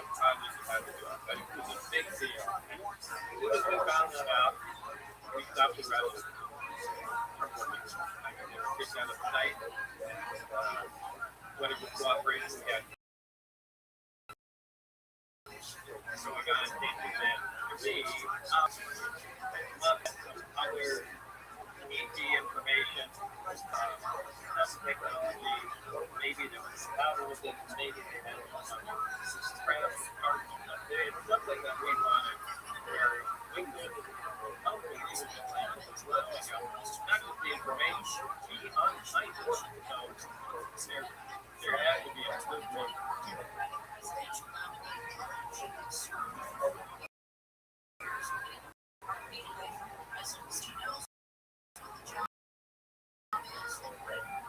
That is instructed me one day to Los Angeles National Lab in New Mexico. I left on one of their planes to the website. While on the plane, I was looking through the documentation. That's where I noticed that they had a code name for it. It was LA-1000, and it was classified as a new armor. And that's all that the people of Los Alamos were supposed to know. It was this machining an armor for I had to remain there while they were machining and return with not just the material, but any waste material or shaving back to us for. But it's strange to hear that it was packed in here. At the time, I had never been there realized that the turtles of aerogel and sulfur dioxide, the lightest known solid, 98% air. Why? This material, I have no idea. This contained had a cutout for the 115 in it, and then that was inside of the light tube. I can't explain why it's inside that way.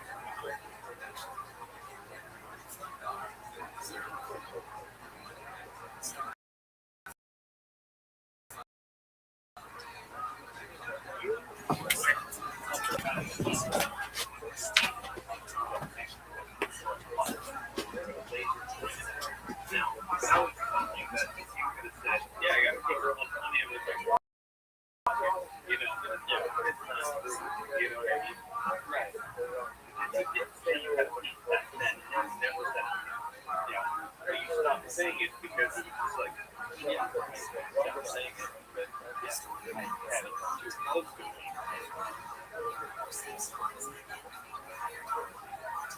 Mention how the gel stuff, the aerogenics,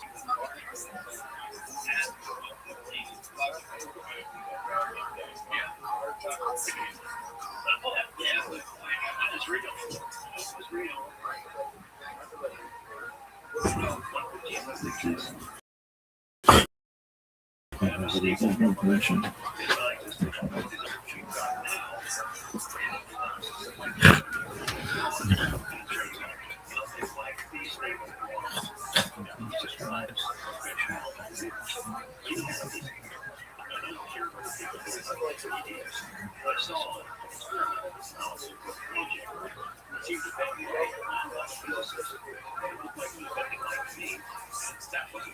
I know that with a lot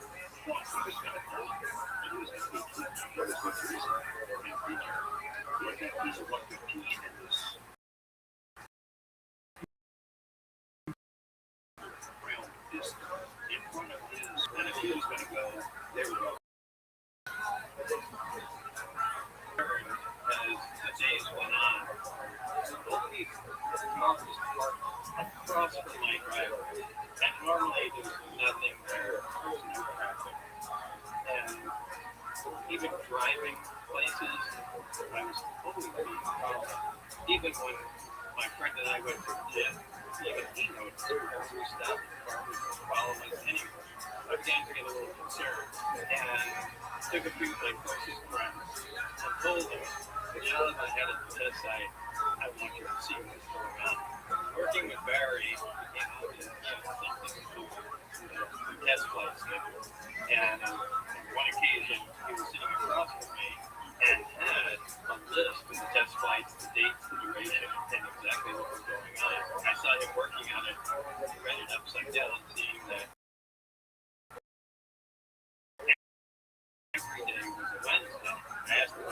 And he mentioned that Wednesday was the least amount of traffic on the adjacent highway to the test site. So the least number of eyes when they were testing the crowd. So I knew we wanted to test that on Wednesday night, gathered everyone together. We went out there and exactly at the prescribed crowd. Everyone got basically everybody got that food. We read the bar, why it was good brand, was out there, was kind of like that.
The person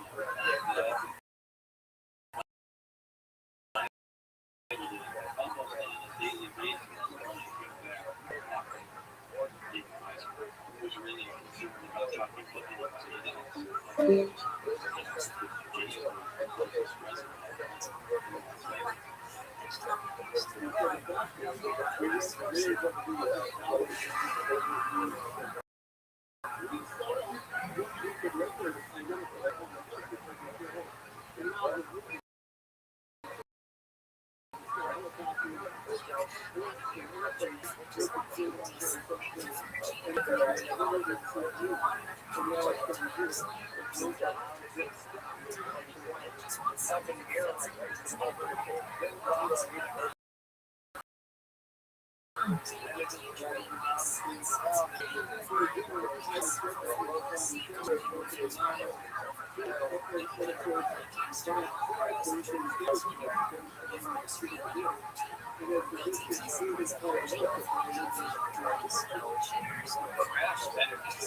There's a high DC voltage. That's just a request. I want the visual is that it just appears to be a byproduct of reaction.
During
integrate right to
weird to him acting like, I wonder if those other guys told me that they saw him and decided to shut up.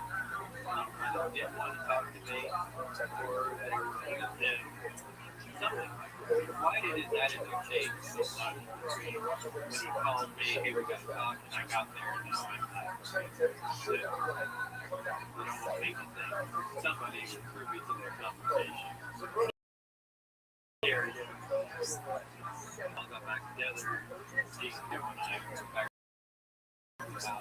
to my house. This entire thing set up just to get us out of the house, get back to it.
I tried to say I'm the same guy as these other stories that I heard nothing but saying why she's been up. And it was important to me at the time.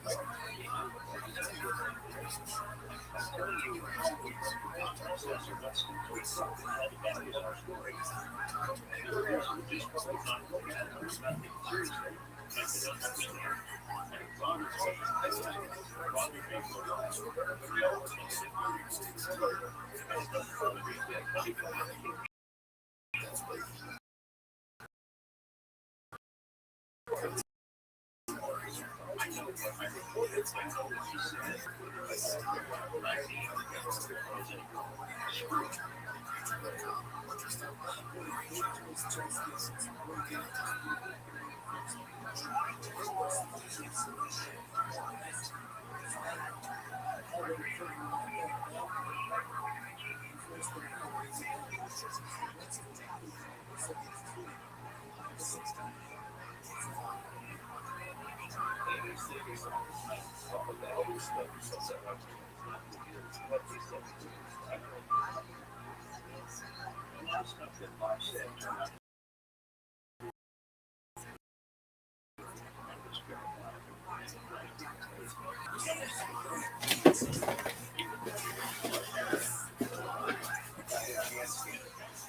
Effectively, I felt bad because I knew he was, and what people were saying about him. I mean, there's a lot of good people. But still, you always feel like it's bad. You know, he was very quiet, and I understand he was really focused on that at all. Let's do what we want to do, that's the goals in life, and things that we want to do.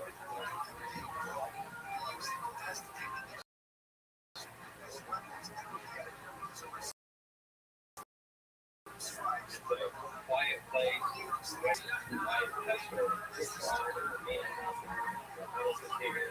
I have my lab. that's bigger than I'll say next door living, but I can carry out multiple projects all at the same time.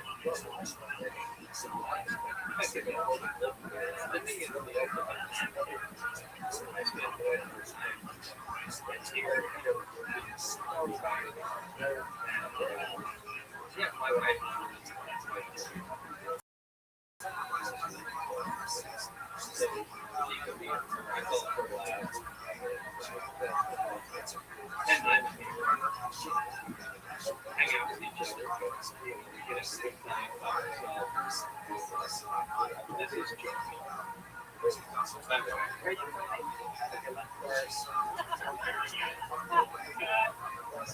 this is my wife.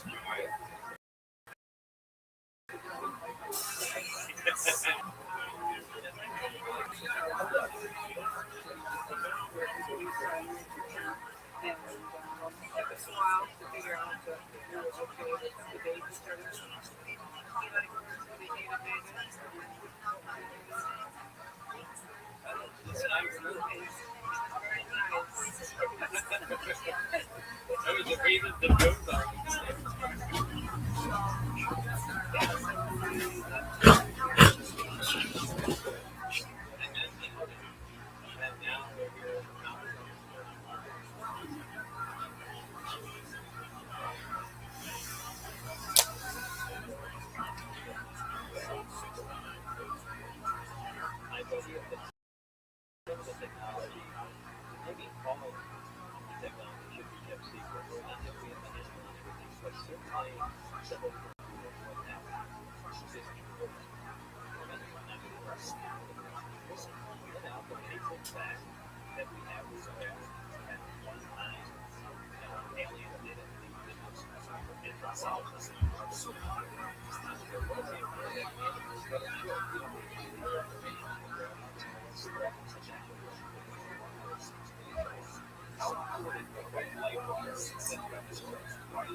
No doubt in my mind.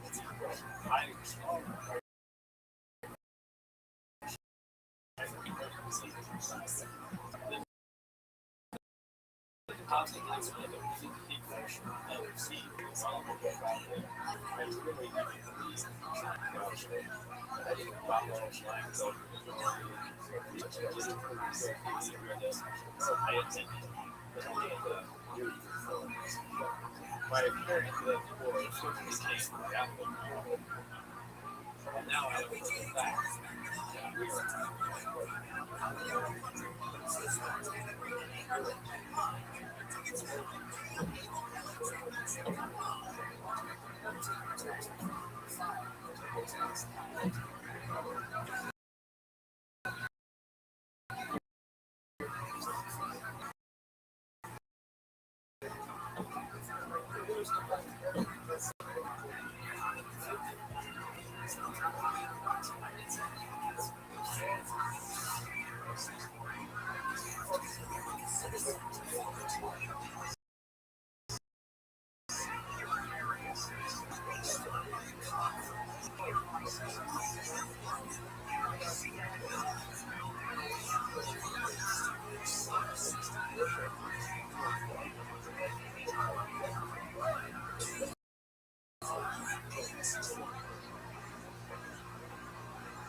There he is.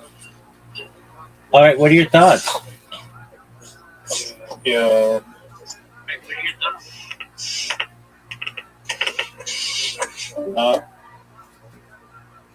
I mean, I liked it.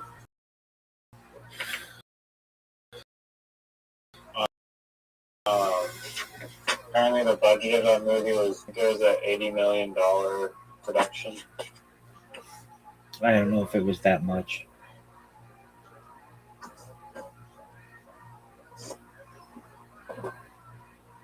Seems like a lot, but I Are guess you the movies are expensive. Are you sure that it's 80 and not 8 million?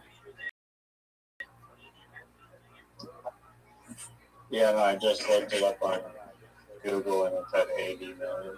Are you sure that's correct though? According to Google, it is. Okay, well, Google's not always right. You know that. Okay, well. Make a song, but. Okay. Yeah, what did you think? Well, one clarification I had to make about this was Dennis, not Barry. I knew that, but I flipped those guys a lot. I thought it was phenomenal. I think that it's a great compilation of like really in-depth things for Bob.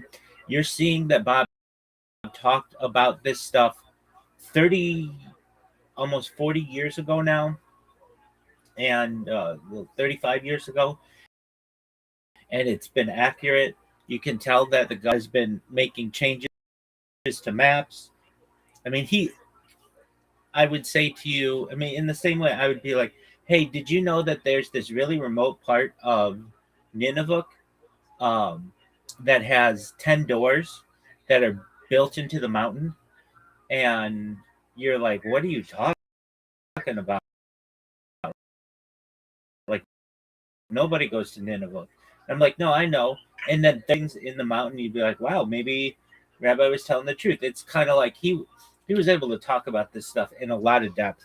And other people have verified what Bob Lazar has said. In fact, some people even say they worked with him there.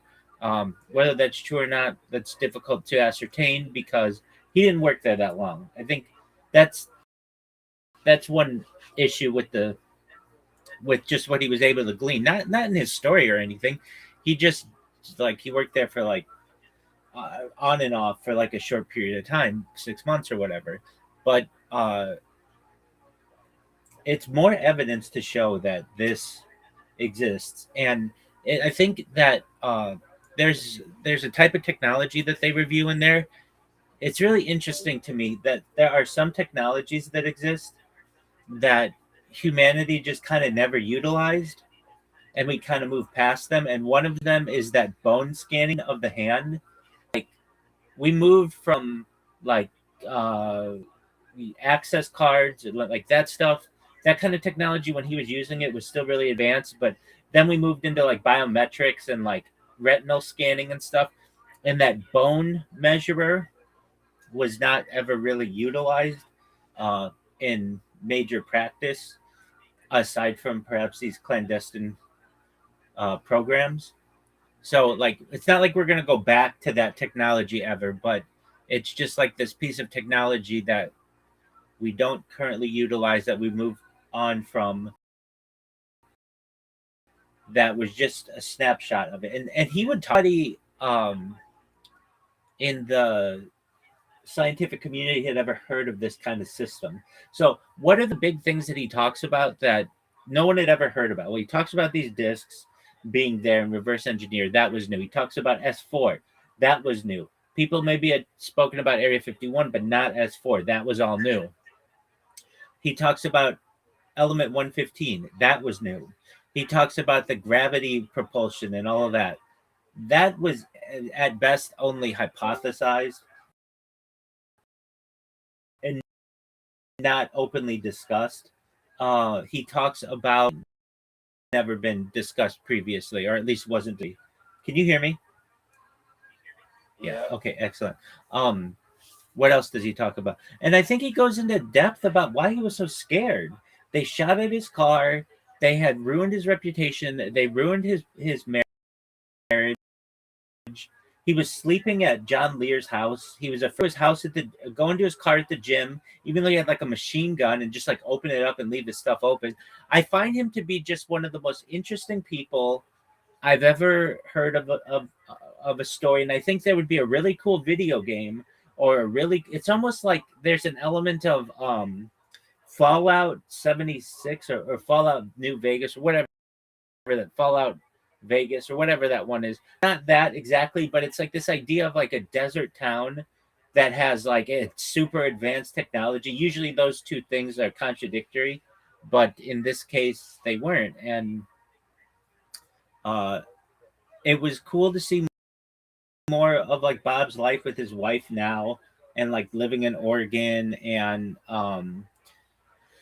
how I found it interesting that like like Bob was like just there's a lot of evidence that he's given that verifies his claims, and not really any evidence that I know that doesn't. Like there's not like this huge hole in his story. To me, it makes sense. And he also, didn't want to talk too much about his ex-wife Tracy and that situation. And I absolutely understand that. You raised a really good point yesterday. Well, why wouldn't he want to talk about aliens more? You can just tell that's not his personality. I mean, you get to learn more about him, but also there's a fear of his life. They threatened his life directly. They would mess with him. He he could have been charged, even said, with espionage. Like he doesn't want to get in, and I get that. Now that we're further away and he's an older man, I can see that he's basically just telling everything that he knows. And in many ways, this is soft disclosure, what's known as soft disclosure of the United States government, that you don't have one event that scares everybody. Just basically people in the know begin to learn about this, and it is what it is. If inquiring minds demand more information, they'll seek it, and to the general public, they'll either never learn about it or learn about it through the mass media, or learn about it through pop culture or something. Yeah. In the film, they were talking about like Bob was mentioning, how like he was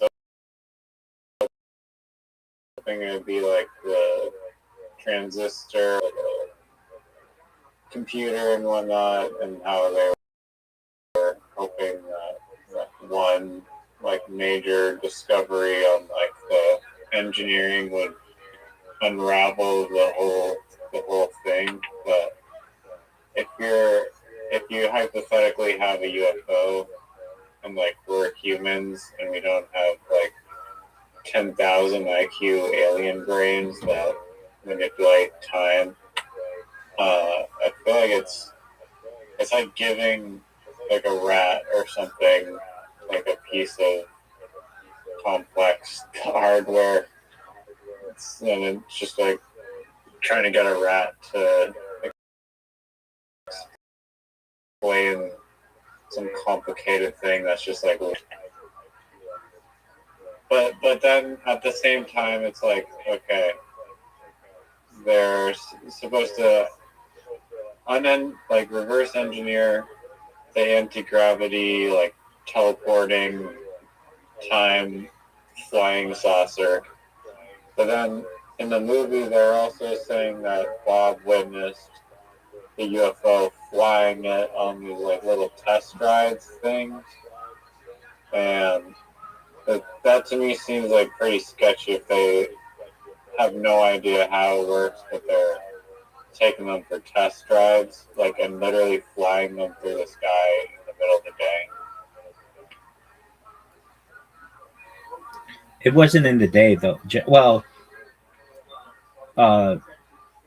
okay, when they were testing them, yeah, okay. I'm in agreement with you there.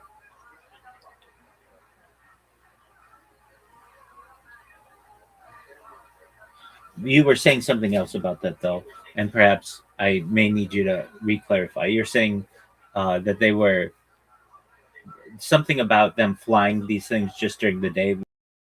What were you saying regarding that? Well, in the film, they did day, and that was I think Dennis called them out or whatever, and then got him to step over there, and then look up, and then the UFO is gone, and then take 10 more steps, and then he could see it again because of the way it was warping space time around it, or like turn invisible kind of. Yeah. And I was supposedly on one of like the test flights. And you suppose what about the test flights? That was like a test flight of some random other flying saucer, not the sport model he was working on.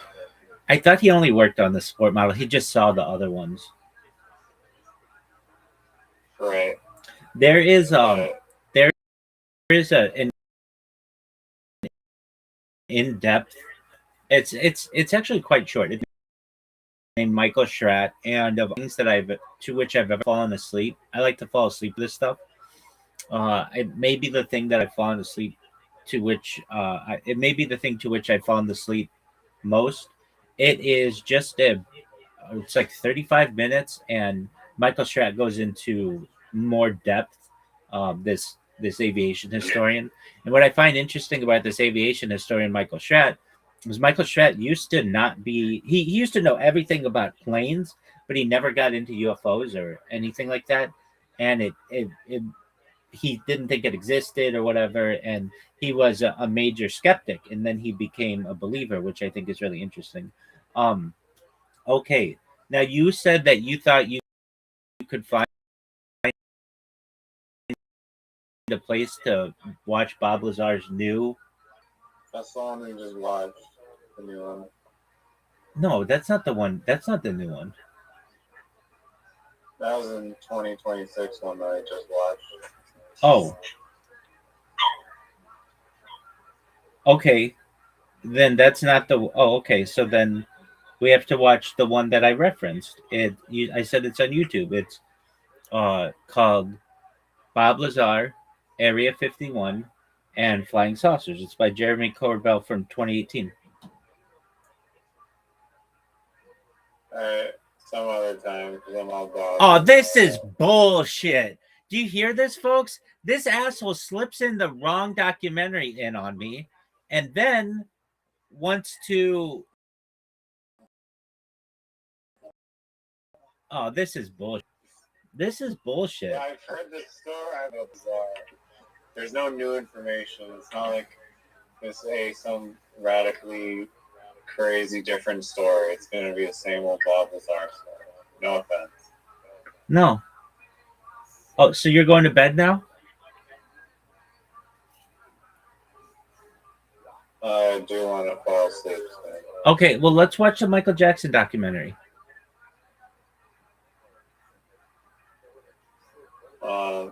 I asked, have you seen John Lear interviews? The guy who actually he's the guy who I used to email. What does he say? He's all about this stuff. John Lear, he's the guy who I said, remember, like it was like 2010. I emailed him and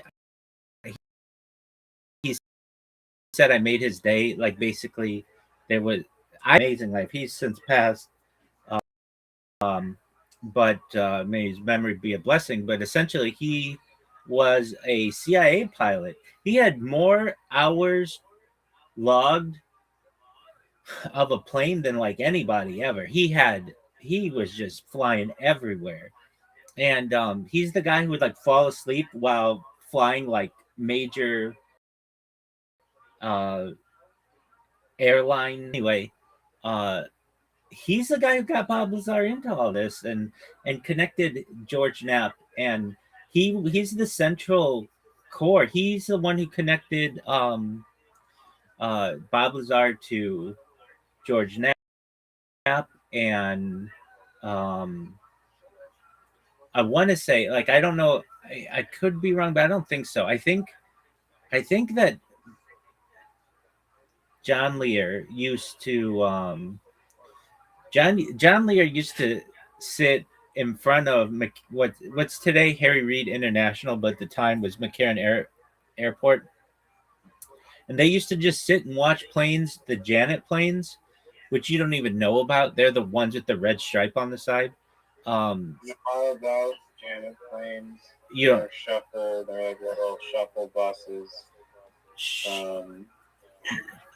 One airport to the other. Yeah, but you don't know what songs they play when you're going there. You don't know any of this stuff. Anyway. Play Freebird. No, they don't play Freebird, but that'd be tight. That's a good guess. No, they play Coming to America. Anyway, the story of John Lear.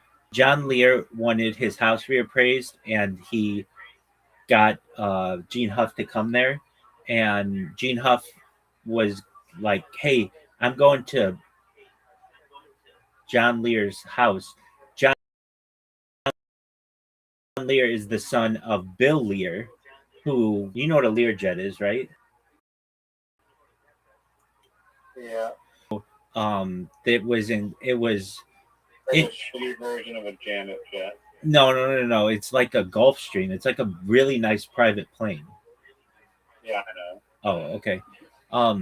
And they go to his house, and you know, John Lear. If you've ever seen pictures of John Lear, like he had this like man cave, like this office that was just full of in UFO stuff, and pictures of him with like the B-2 stealth bomber and on aircraft carriers and all kinds of cool stuff.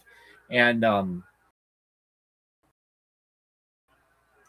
he just lived an amazing life. Alien. So your question was, have I ever seen any interviews with him? Usually they're audio, but yeah, he used to go on the radio a lot. And I used to love listening to him on the radio because he always had something interesting that it would be like a new piece of knowledge, that I hadn't heard before, maybe. And I would go and I'd take that and I'd go and do all kinds of research on it about just like he might just be like saying like, yeah, this is just like my current interest, but like he might be like, yeah. So Bob was working on project. There were two other projects. Project Sidecar, whatever. It wasn't Sidecar, Sidearm, and which is the particle beam weapon, and Project Looking Glass, which is the time distortion. And he'd only say something like that, and he wouldn't go into it. And I'd be like, "What the fuck is this?" And I would go and look up all kinds of stuff. I mean, this even caused me to write an essay. I haven't yet published it because I'm already at my maximum 2 articles to publish today, but I'll publish it in the coming week about just Project Looking Glass, what I think of it, how it's interesting, how it's really difficult to verify, read at your own risk, whether this, I'm not sure. But just John Lear always had some kind of new, kind of interesting thing. And one of the reasons was because he was in some pretty big circles, especially in the aviation world. And that got his foot in the door in some places. And he also would see some things and talk to a lot of pilots. When you're spending that much time in the sky and you eventually get into these airports and they have like the airline lounges, and you go up to, people come up to you, hey, where you're flying out of or whatever, and you get to talking like, oh, this is John Lear, this is Bill Lear's son, like this is up to discussions. People want to tell more about what they know, and so they're like, yeah, I was flying from Salt Lake City to San Diego, and I was flying at approximately 30,000 feet, and I saw this disc, and then it split into two discs, and they ran parallel to my wing for about 45 minutes, or like, whatever, 5,000 miles or whatever, and then they just disappeared. People would share stories with you like that. And I always thought that this was a really interesting quality of John Lear. And I would listen to him very often on this radio show that I like, Coast to Coast AM. And he used to be on like every year. And then as he published on this website, his website is an amazing forum for just anything that is just, and so I used to check out what he would write on this forum about aliens and stuff like that. And now he has some theories that I don't believe, like I not even I can get behind them, and I'm very much like Bob Lazar, like John Lear's kind of his own deal. But they're starting to become more verified, which is very shocking to me, that basically, I don't know if this is true, Riser. I'm just going to tell you what I know. The former head of the Israeli space program, his name is Chaim Echad. I feel like I'm in the sync with you. No, I was just turning on the. I was turning on the sync for a second. You're good. The head of which Israeli thingy? He's head of the Israeli space program. His name is Chaim Echad, and he came out in 2018 and said that his last name is Eshad, I think, actually. He came out and said that. I mean, I'm not gonna bullshit you. I'm gonna get a summary of what it is. I know it pretty well though. Basically, that Mars was had like an alien base on it, and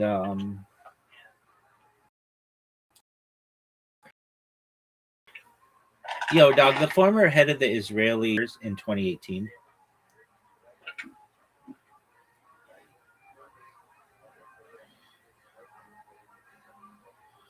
The former head of the Israeli space program mentioned is Chaim Eshad. Chaim made these claims in about March. Oh, it's December. His 2020 statement, he claimed that aliens exist and are in contact with the U.S. and Israeli governments. There's an underground base on Mars where alien representatives work alongside American astronauts. A galactic federation is preventing the full revelation of this existence to humanity to avoid mass hysteria, stating that humans are not yet ready. President Trump was reportedly on the verge of revealing this information, but needs to wait. Eshed, who retired in 2010, noted that making these claims earlier would have led to him being hospitalized or dismissed by academia, but he felt he had nothing to lose by speaking out later. Okay, so do I believe him? It's interesting. I don't know. Okay, and so John Lear, who's different, would talk about, yo, dog, what's they're saying that the moon is really like, and that there are soul catchers there. But also Terrence McKenna talks about this as well.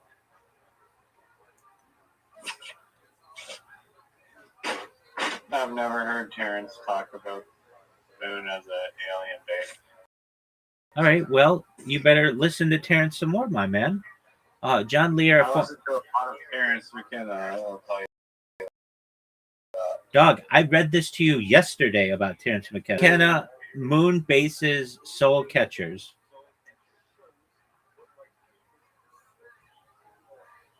Okay, so Terrence McKenna discussed the concept of the moon as a soul catcher in the context of Gnostic and alien lore, suggesting the moon is a multidimensional entity of demiurge that feeds on human souls. This idea, often linked to discussions about gray aliens and archons, posits that the moon acts as a base where souls are trapped and or recycled through reincarnation. However, search results indicate that while McKenna explored these themes, the specific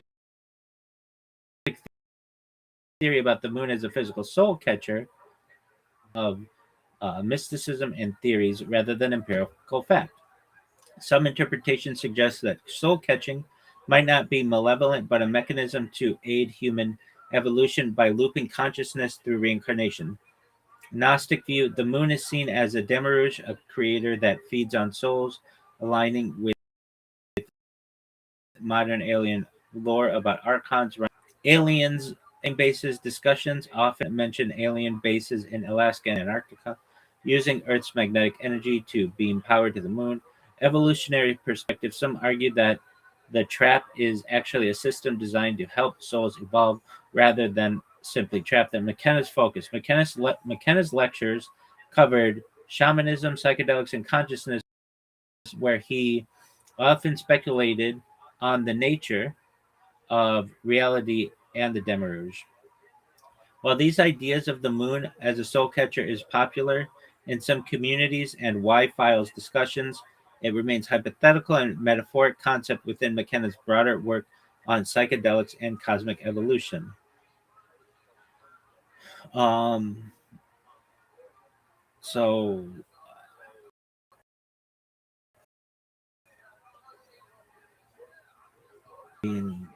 like that's the first thing that comes. I looked this up yesterday and was reading it to you guys, and the first thing that came up was Terence McKenna.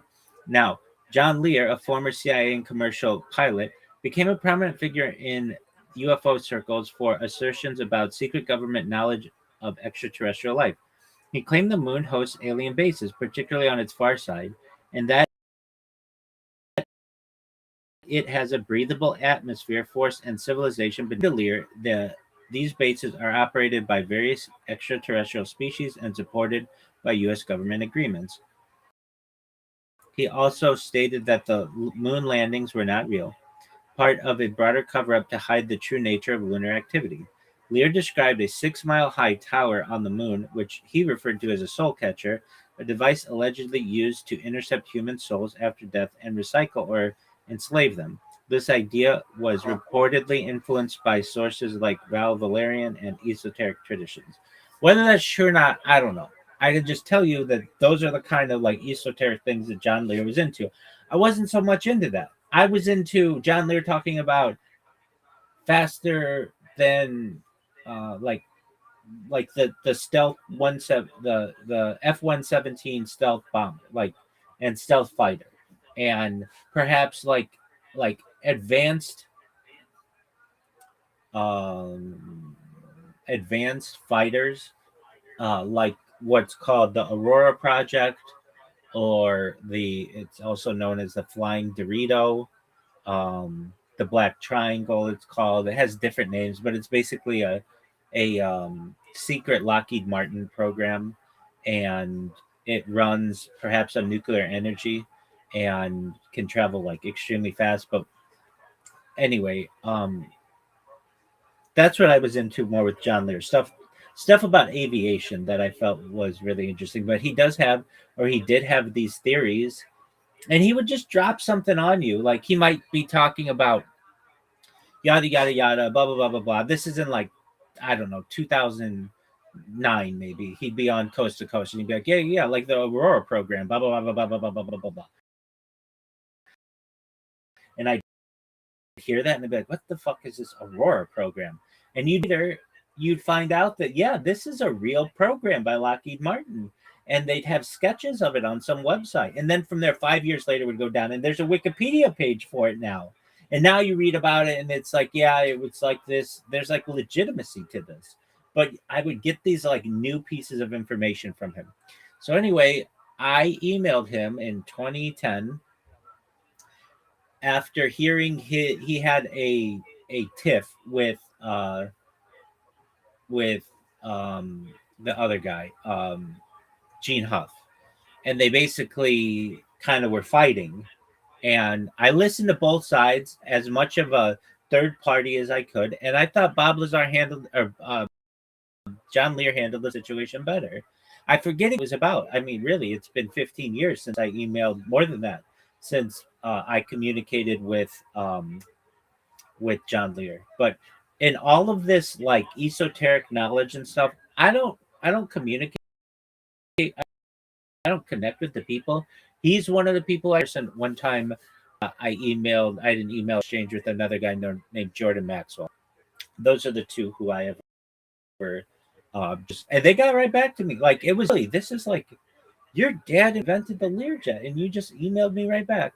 And and he's just a fascinating individual. So, in answer to your previous question, did I ever listen to anything of his or see any of his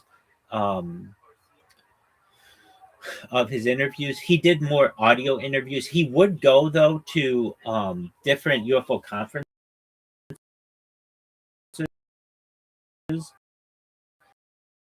and speak at them, which feel important. They exist, that they've been visiting us for a long time, that there's an idea called panspermia. Basically, we were seeded here.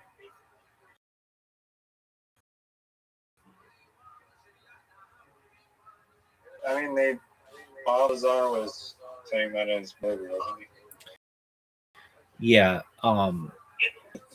Like John Lear never worked directly for.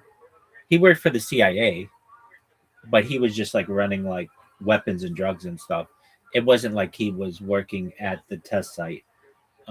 So some of that could be overlap between what John Lear and Bob Lazar had. Might be overlap between what Bob Lazar discovered, or John Lear might say,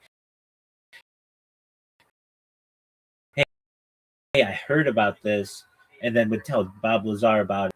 If I recall the conversation, and again, I wasn't there, but John Lear and Gene Huff were talking about aliens and stuff, and Bob Lazar was hearing all this stuff, and he was just like, "No, no, no, you guys are goofy for thinking these things. That's not real." And they're like, "Yeah, it is. It's happening at the Nevada test site," and Bob Lazar was like, "Look, I work in at Los Alamos. If anybody would know about this stuff, I would, because I'm in like advanced propulsion, and that's not a thing." And they're like, "Well, you're wrong, man." And it turned out that he was wrong. And Bob Lazar or John Lear would talk about panspermia, and I'm an advocate of it. I think from a scientific standpoint. Got schooled on the UFO. What'd you say? Got schooled. He did, and I think I recall in their discussions, because like these documentaries only covered so much, and if this was the documentary that it was the second one, and it makes sense because I didn't see Jeremy Corbell in this, and I did see the Luigi guy, and I was like, "Oh, this is the guy who was just." I was thinking to myself, "This is the guy who was just on John Lear when you pulled this ruse on me." An interesting aspect of it was, well, actually, I'm disappointed. I didn't see S4 in any super detail that they said that they had it. Did you? Yeah, no, that's what I was thinking. Like the $80 million budget. Did you see the part where he's like, they're doing like a demonstration of like the anti-gravity thing, and what it was like for Bob to put his hands near the thing, and it was literally just like a circle, like just a basic circle that he was demonstrating around, but probably cost less than $50. Okay, I know you want to. I know you. There's some 3D modeling in there, but there's also like a lot of like repeat. Like they showed like the chairs, like a bunch of showed the UFOs, but it's like, and like they had. I could not see how they spent $80 million. Okay, so don't go to bed yet.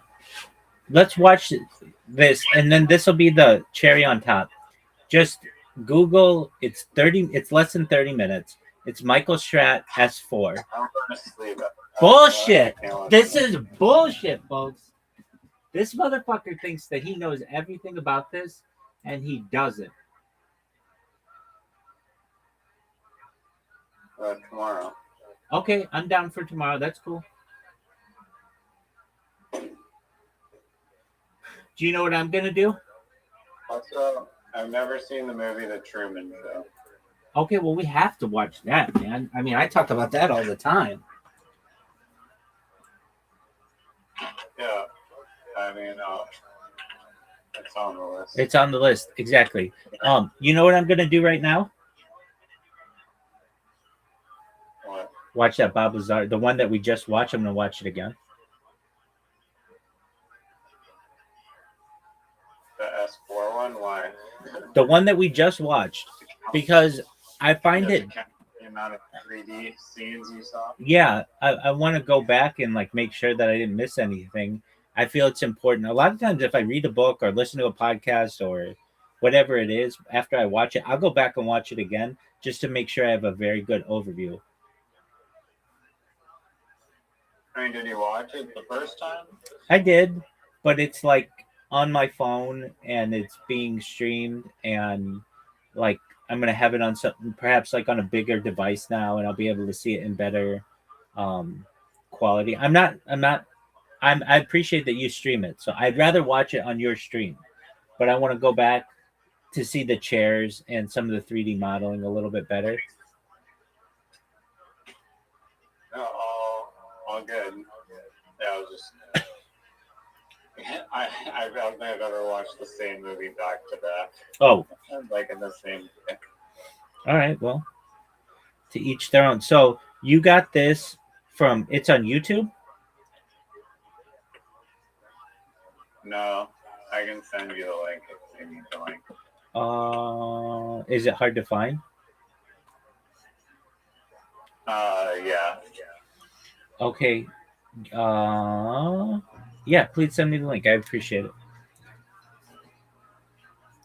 All right. The site has a bunch of stuff on it. If I may make the request, the device that I'm bringing in, that I sometimes bring in when you stream stuff, it's called Big Step, as is the best community. It just joined. It's the one that's a little redder than the orange one. I'll send you a message with it. Can you send it to that? I'll send you. I'm sending. You want me to send it to that? Yeah, I'll send you a message so you know the right one.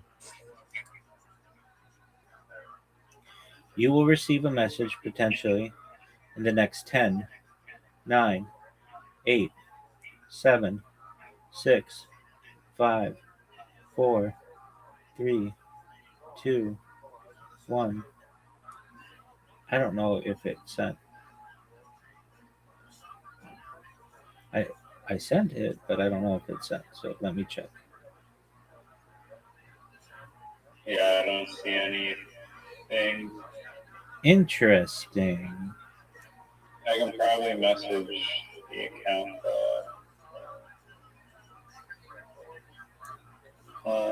That's interesting that it like doesn't come up as an option. Oh, Says that I sent you a message. I don't know if you got it. yes, sir. I got it. Distant film. What? Yep, I got it. Thank you. All right. No problem. All right. Tell you everything that you missed. All right. Sweet dreams, big dog. Tomorrow night, Michael Strapp and Truman Show. All right. Bet. Take care, big man. Thank you. All right. Yeah, I'm looking up the model of that anti-gravity thing. It's literally like not an expensive prop. I'll just say that. Okay. But yeah, peace. Peace. Shout out to Riser for streaming that. This baller.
For those over age 60, a major banking regulation.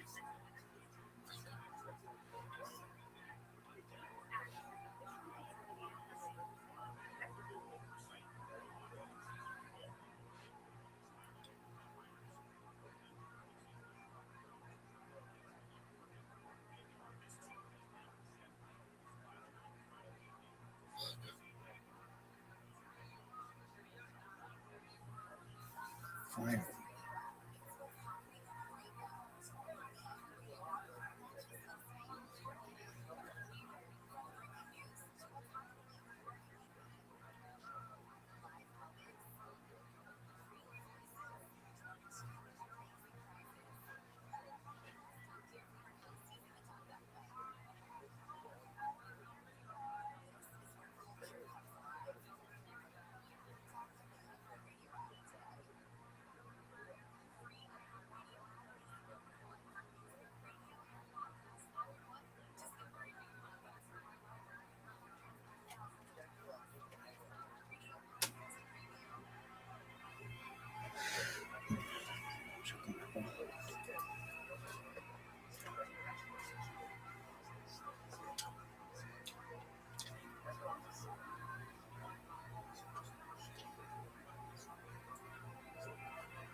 Hi, I'm Bob Lazar.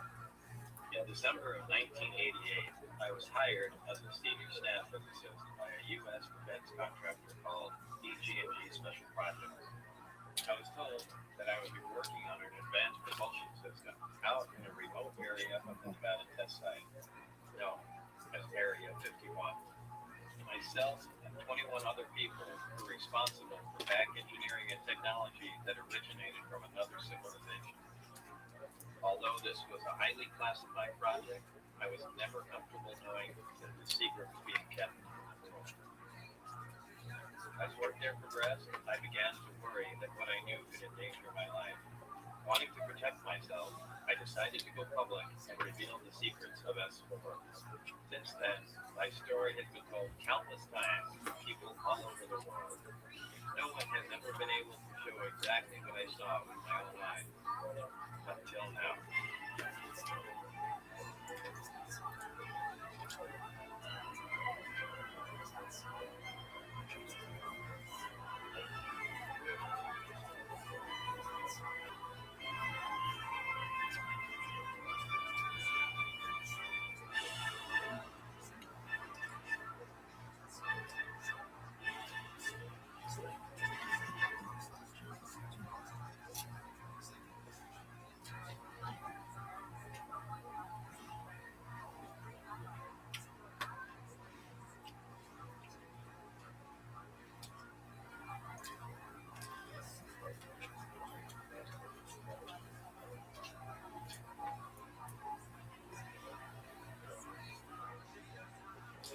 Well, that's a big carrot you got there. Well.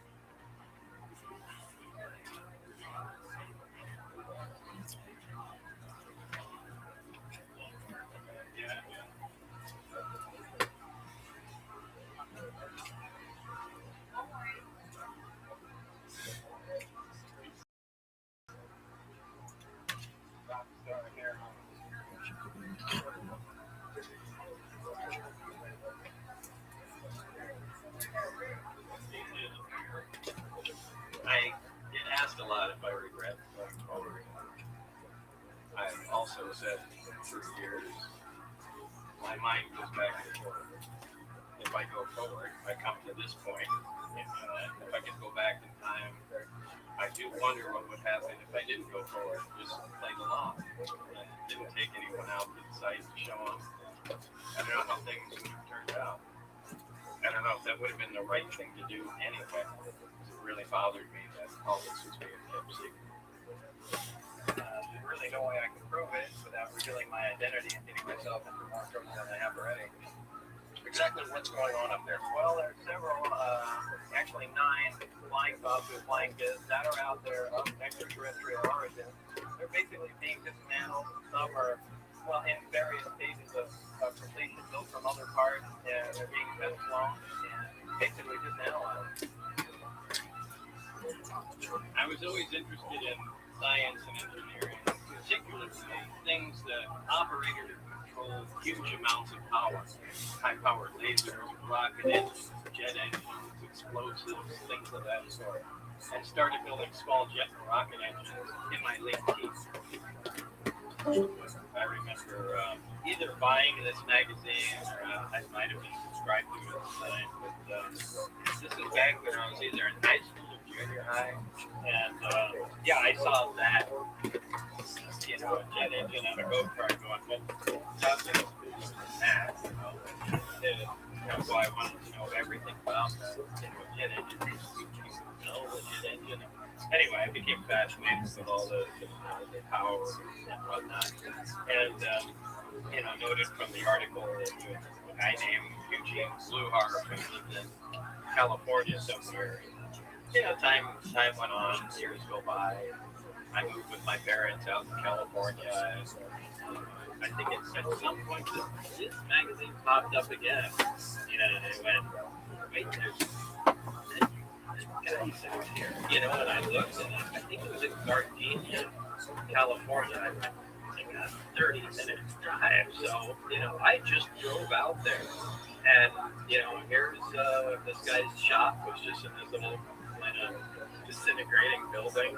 You know, knocked on the door, and there's the guy. And we start talking, and in a short time, you know, he saw how interested I was and explaining everything, and we became friends. And it was me constantly going back and forth there and learning a lot about how everything worked, you know, supersonic aerodynamics and the shock waves that work inside stuff that you were not going to learn in high school stuff. And I became more and more interested, and you know, that really became the basis, the spark anyway, for what got me interested in, you know, that kind of propulsion.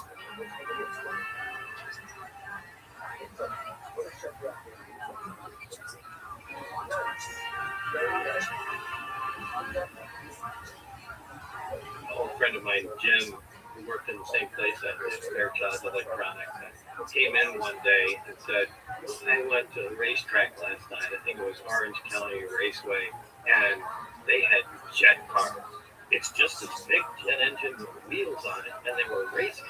Fire was blasting out the back on it. They said, yeah, you gotta go. And I went there. I was, you know, probably just my early 20s, maybe 21 years old, and you know, that is without a doubt the coolest thing I've ever seen. And I immediately, I felt that. And I think that was kind of the seed that started it. It's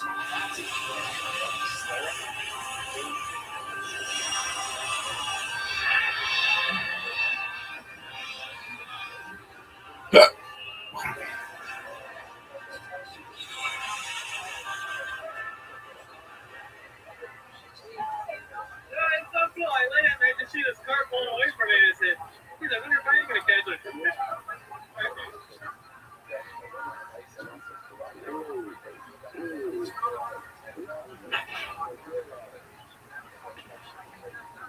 My wife had a Honda Civic, and as it turned out, just looking at it one day, the hatchback really looked like a jet would fit in there. I just started taking it up, and to her surprise, there was a jet in there in a short period of time. But she was okay with it. It kind of became a project for a while, and it turned out to be pretty cool.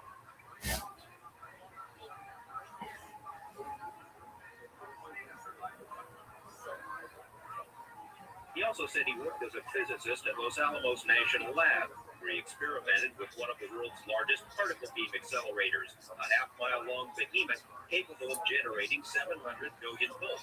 Los Alamos officials told us they had no records of Robert Lazar ever working there. They were either mistaken or were lying. A 1982 phone book from the lab lists Lazar right there among the other scientists and technicians. A 1982 clipping from the Los Alamos newspaper profiled Lazar and his interest in jet cars. He too been at the lab as a physicist. We called Los Alamos again. An exasperated official told us he still had no records on Lazar.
Left the lab, was back, and started sending out resumes, and that's when he said, I think something like that. That's when he directed the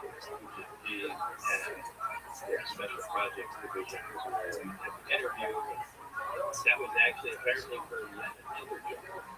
And after my interview, they said there's actually a different division.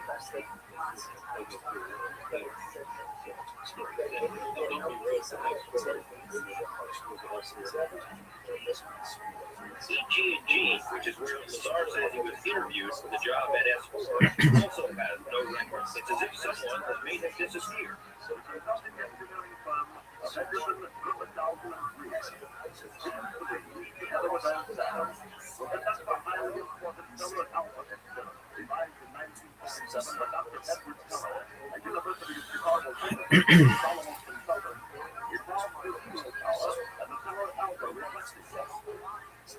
It's not your typical straight-laced science guy, science nerds that might typically be hired at a place like Los Alamos or at S4. So, if you wanted to hire a guy who could think clearly out of the box and help solve problems, but who could be discredited if he needed to do that, is probably the best person in the country. It's perfect for him. My name is George Knapp. I'm an investigative reporter, anchor at KLAS TV, and I'm the guy who broke the story about that. This year 30th. Nice to meet you. I get more UFO books than anybody else on the planet. That's all CIA, secret history stuff. Got some things. I got some Emily Lazar 51, Lazar 51. So it all starts with you, so it's your play. I remember you sitting there like, there it is, with the alien comes out.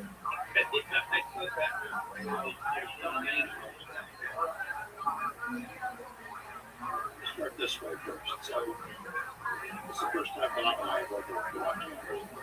When I first met him, he came forward and spoke to us because he was afraid for his life. So I started trying to check out what's on his resume, where he had worked in the school.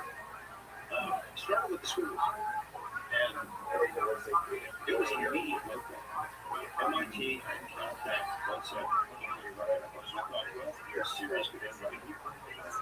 So this conversation was being involved. They explained some of what was going on. And we said, look, I worked in Los Alamos. I was there. I was working on scientific capacity of classified programs. That was a cut. And I decided, well, let's go get focused. If you work in Los Alamos, scientific capacity, that's about spent. This is a go. And so I started a course that is from Los Alamos. And they were kind of impressed by my proposition. We don't have any record of it. Never be in there in any capacity. So when we got the there he is. I said, okay, folks, here he is. Yeah, we can't find it. I think they call it the Z network. Can't find it. Sorry. I got the Los Alamos monitor, but they story about being a physicist. And there I said, have you guys seen this? This almost says, well, look, if you're lying about it, no, sorry, we don't have it. But maybe you work on Cook Farm. So I started a correspondence with Cook Farm. This is a company that is headed many hire people, find people that fill positions, scientific and technical capabilities in places like Los Alamos. Records on a guy named Rabbi Rothschild. And they said, yes, we do. I said, can I get him? I said, yeah, if you get a signed letter from him, we can send a DQ for you with a letter with permission. I said, great, I'm going to send it to him. Weeks go by and no response. Months go by and no response. I write back to him. You got to start letters like this. And I'm asking him, you said you had left there for the records. You said you had left there. You had my job there. Can I get them? Eventually, because I got a good feeling, yes, we have them. No, we can't find them. No, we never know. I knew they were out. That really is a key element for me because I knew that Los Alamos was like, and I knew that there was that.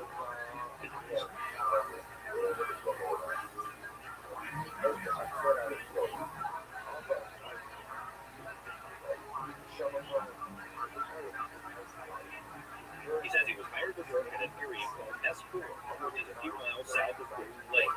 At S4, he says, flying saucers, antimatter reactors, and other working examples of technology that is seemingly beyond human capability. Right, this name is so wrong. I mean, it's bizarre that it's believed, but I mean, it's there. I saw it. I know what the current state of the art in physics, and it can't be done. Certainly, X-51 installation is surrounded by the Groom Mountain Range, and there's a large dry lake there. That is Groom Lake. Just south of that is S4 and Papoose Dry Lake. The way it worked was they told me random day, and it's in Mr. Lazard is now at such and such time. We need you to come out today.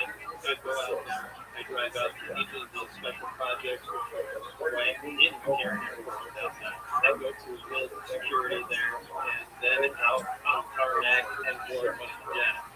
They're only used by the government for going back and forth to the place.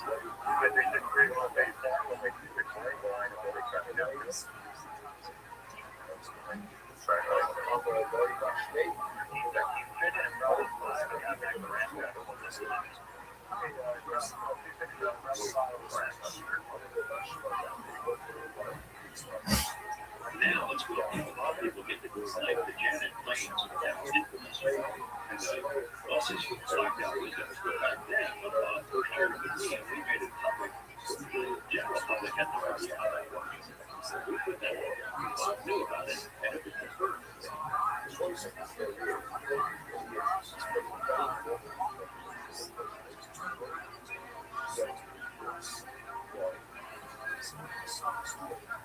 I got the Area 51 off the plane and into the facility very quickly. I just went into a small building and we had to sit down across the desk from somebody and they had a lot of papers explaining what I was signing and what I'm expected to do and what I'm expected not to talk about. So.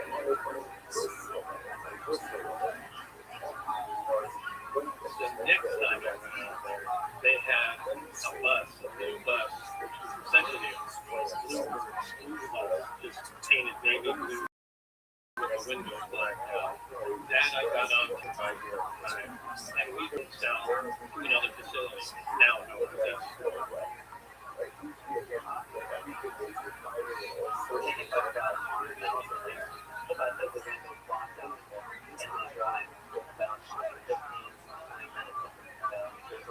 Every time I got on the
table and chair there was a security guard in the chair. And he acknowledged Dennis walked in.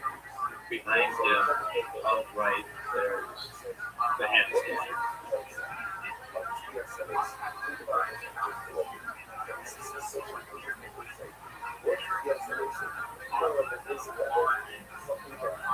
First time I went to Dennis, obviously I had some work, so we had a training machine. But subsequent times, light shines through your hand and measures components of your fingers, determines who you are. Your bed comes out of the block. Each door you have to swipe it to get access to a room. Somewhere in the doors, went in, out.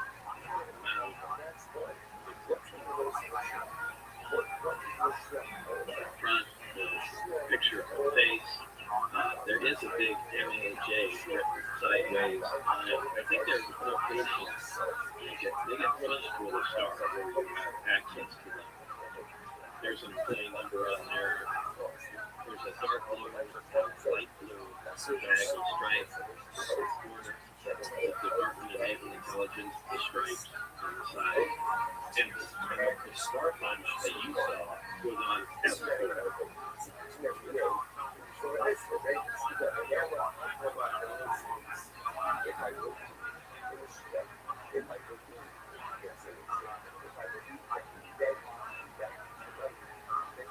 It's a long, desolate hallway, for the most part, dimly lit. Just a two-tone green, cinder block hallway. Off to the right would be the nurse station, which is just several steps down that way. But the main hallway you will go through pretty much go to a vanishing point. It's a long hallway, and you have doors off to the left that lead to the experimental areas and hangars. Doors to the right, the bathroom, cafeteria. Once you pass the main hangar, the big hangar, I have no idea what's past. There's a small medical facility there. The only female I saw applicant. So she explained we are potentially working with a lot of unknown material, and there could be sensitivities and allergic reactions to that. So they drew a small grid on the bottom of the arm and had a variety of needles with different substances on them and pricked the little area inside each one of those squares, and just to see if I have any reactions to it. I was also instructed to drink liquid illicit small air pine, kind of an amber colored liquid fire, and it did give me a reaction that evening. I had stomach cramps, but I can't really say that caused them. Coincidental. So I can't officially talk.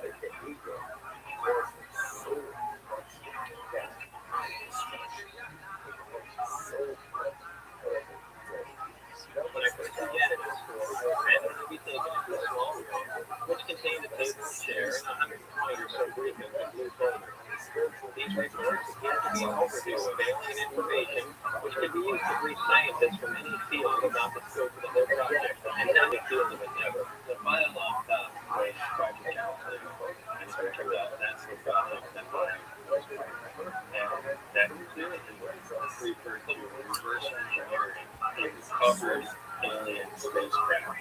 My job in this program was to be part of the back engineering kit.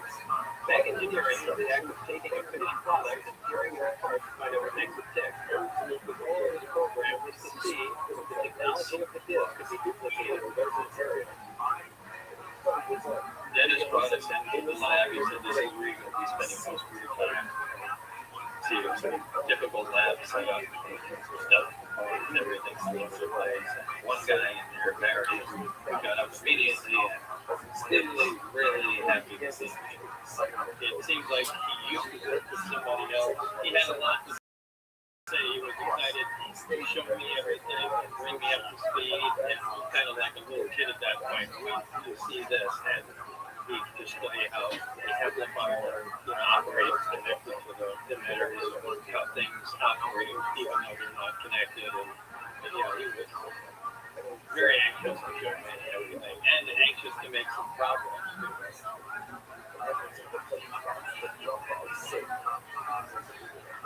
So this is where he said, we're focusing primarily on power and propulsion system craft. And I said, great. What craft? I think he was holding off intentionally telling me anything because what he wanted me to do was to feel the gravitational field on the reactor. So we went over and we rotated the emitter and the reactor on and said, go ahead and try and touch that. And when I pushed my hands on it, that was the biggest scientific shock I ever had because there's nothing in the world that can do. And he said, that's what propels the craft. And that is a gravity generator. And that would field on the reactor. So we went over and rotated the emitter and the reactor was on and said, go ahead and try and touch that. And when I pushed my hands on it, that was the biggest scientific shock I ever had because there's nothing in the world that can do it. And he said, that's what propels the craft. And that is a gravity generator. And that was the moment that I realized what was wrong. Mary indicated that what I saw there was the propulsion system and its entirety. We started with the reactor down, small hemisphere on the plate. This is apparently the power source. To the left of that, on the ground, was what he referred to as the amplifier. And to the left of that, at 90 degrees, was a large, tight-looking object. He said that was the emitter. These functioned together to produce a gravity propulsion system. Power phase frequency was created by the reactor. The amplifier increased its amplitude, and that was channeled into the emitter and focused wherever you want to provide propulsion. Barry shut the system off by rotating the emitter, and then he proceeded to take apart the reactor to show me it had components too. When he did that, we were able to touch the reactor, remove the hemisphere, and then you can see a small tower with two coming off of it. That tower has a cap split off, and inside was a triangular piece of copper-colored material. And had little slice marks on it, and that material turned out to be element 115, a super heavy element yet to be discovered at the time. To start the reactor, of course, we need some element 115. In fact, you need 222 grams, which is just under half a pound, machined into a wedge like this. And a piece of 115 this size can be utilized as fuel for a period of 20 to 30 years. Element 115's melting point is 1740 degrees Celsius, and its standard oxidation state is +3. The atomic radius of 115 is 1.87 angstrom. The frequency of the carrier wave for element 115's gravity A wave is 7.46 hertz at 1 micron amplitude. This is the reactor. And from what we've been able to determine, this is power. It's made of several components. First is the hemisphere. There's a tower. Drip tube on the side. Small cap. And inside the tower is what we think is the fuel. Fuel element is placed inside the tower. Half is placed on the tower. And then, as soon as the hemisphere makes a connection to the base, it will create its own gravitational field. It becomes operational. It will push your hemisphere. And the field is similar to like poles or magnets. There's some plasticity to it. You push back on it as hard as you want, but the really important thing is it's not transferring that force to the man. Even though this would move, you can push on the field, and it works right. Like you had two magnets like force, one pushed on one, the other one was right up on the table. That doesn't happen. Through X-ray, we were able to determine that there's a hollow tube that goes around the base. We assume that's something like a cyclotron, where particles are accelerated around, and there's what we call an outward. It's the drift tube. It comes up and interacts in the tower in some way to produce light. Now, this device doesn't produce any heat at all. It just produces 1 degree of temperature change. Turn the reactor on. All the components in the craft are connected in some way, but not that we really don't know how that. If you take one of the emitters and you rotate it past 20 degrees, the reactor will. Conversely, to turn it off, rotate it. Whatever, the reactor will. Assuming that's removing the load from the reactor, I think it's just load sensing, emitter amplifier on power, but the exact mechanism is taking place. So I began to feel the feel about it. And it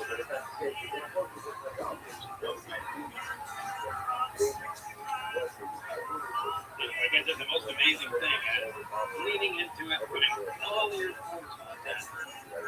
Nothing really went on. When the reactor's on, you can see that. That's really interesting. We call this gravity, path of gravity generator. And like I said, we know the effects of gravity. And we don't know everything about it, but this produces an effect similar to gravity because we don't know many other forces that exist. This could, of course, be something other than gravity. This would be a completely other force that we're just not familiar with, and we're just labeling it because gravity force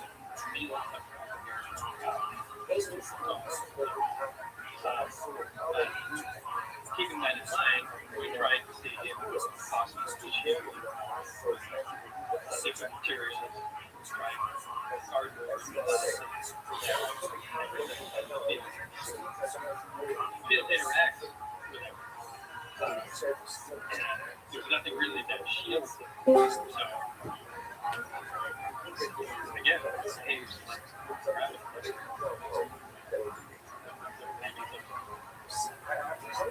Part of the fear was based on the fact that they had said they were replacing something that was killing the project. They were being pressed to produce something else. And I think, from what I understand, they cut into an operating room and it detonated.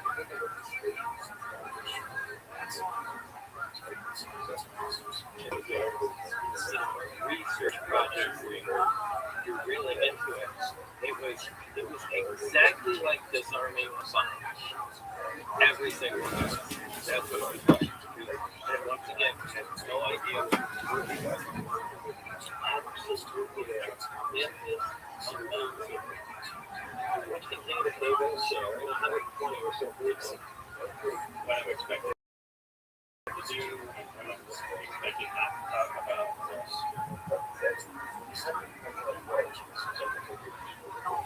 So I'm going to say, it's a place that the cemetery weeks to lie in response. Months to lie in response. I write it down here. And I'm asking you slowly to listen to the records or send you a job. It's up there. Can I get it? And eventually, because of not go forward, yes, we have them. No, we can't find them. No, they never do. I do this. That really is who it is because I knew that my all this was right. And I knew this was what I was doing.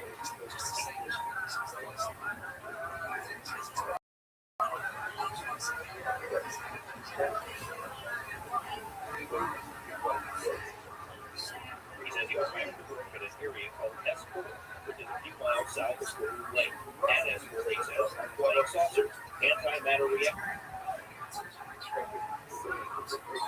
He says he was hired to work in an area called S4, which is a few miles south of Gold Lake. And S4, he says, are flying saucers, antimatter reactors, and other working examples of technology that is seemingly beyond human capability. This is the name of the route, and that's the road that easily 30 minutes there. I saw it. I know what the current state of the art is in physics, and it can't be done. Green Lake, Area 51, installation surrounded by the Cruise Mountain, and there's a large dry lake that's Green Lake. Just south of that, this has that Cruise dry lake. The way it works was the elevator ran today, and it's in the Cruise Yard is now summertime. We need you to come out today. So I go out there, I drive out to the Indian elevator ran today, and it's in the Cruise Yard is now summertime.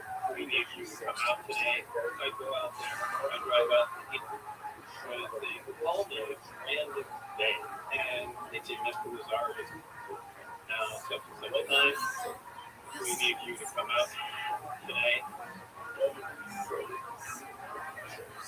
You might go out there. The way it works was all the random day, and it's in this Cruise Yard now, so for each time we need you to come out today. So I go out there and drive out into the special project, right in the Cairn Airport at that time. I go through the security there, and then out on the tarmac and go by the jet. So they're only used by the government to go back and forth to the place.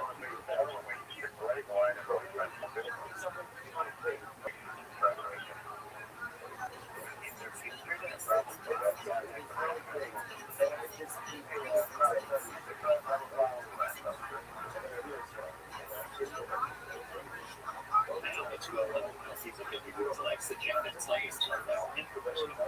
The buses were flying out the south. In fact, I thought for sure we made something. And the public had no idea how that was. So we knew about it.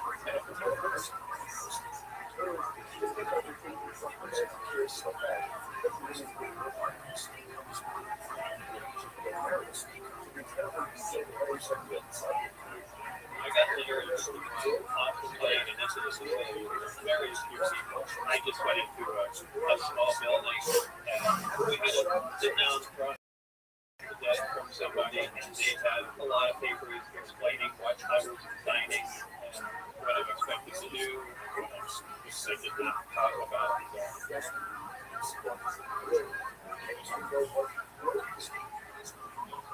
The next time I was there, they had a bus, a blue bus, essentially just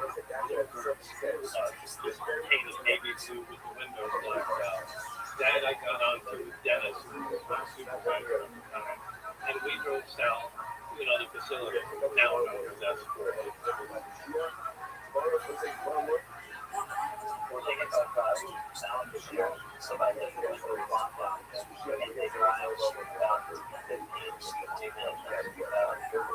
Every time I got on the bus, I walked up and grabbed the long chrome pole that's right by the seat and pretty much just spun around and sat there close to the front.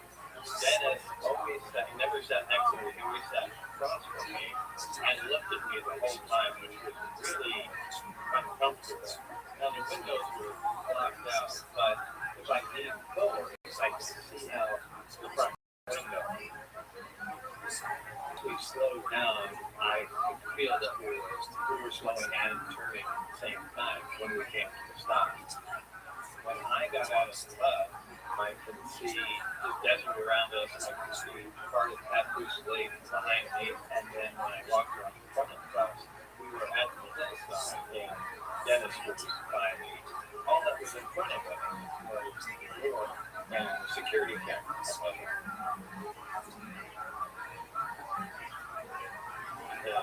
Dennis was by me. All that was in front of us was the door and security cameras.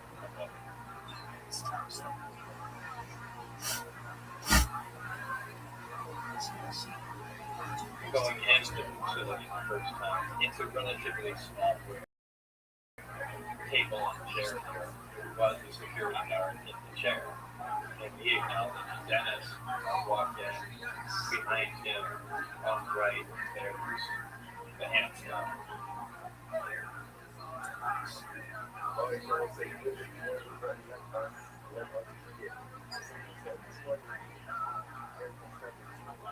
First time you went to Dennis, obviously, that was nothing. So we had a train machine, but subsequent light shines through your hand and measures the lines in your finger, determines who you are, that comes up out of the each door you pass, you have to select to get access to the room. Somewhere in the building,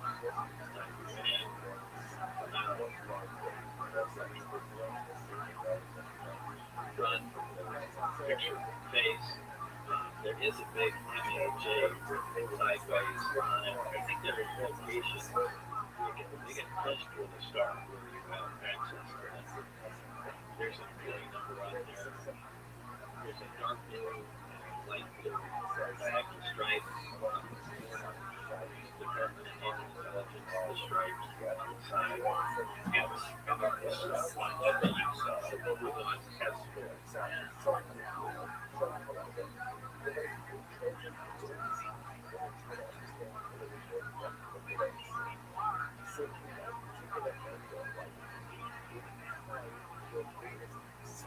that's the sound, that's the hallway. For the most part, you get that just a two-tone green, simple block. Left to right would be the nurse station, which is the steps down that way. But the main hallway you pretty much go to a finish. It's a long doors off to the left, to the experimental areas, hangers, doors to the right, bathrooms, cafeteria. Once you pass the main hangar, the big hall, you have to know what's past. There's a small medical facility there. The only female I saw ever on the facility. She explained that we're potentially working with a lot of unknown material, and there could be sensitivities or certain reactions to that. So she grew a small grid on the bottom of the arm and had a variety of small needles with different substances on them. The little area inside each one of those squares, just to see if I'd have any reaction to it. I was also instructed to drink liquid that smelled like pine, kind of an acid color liquid virus, and just give me a reaction that evening. I think I had stomach cramps, but I can't really say that caused them. So, but I can't officially blame them.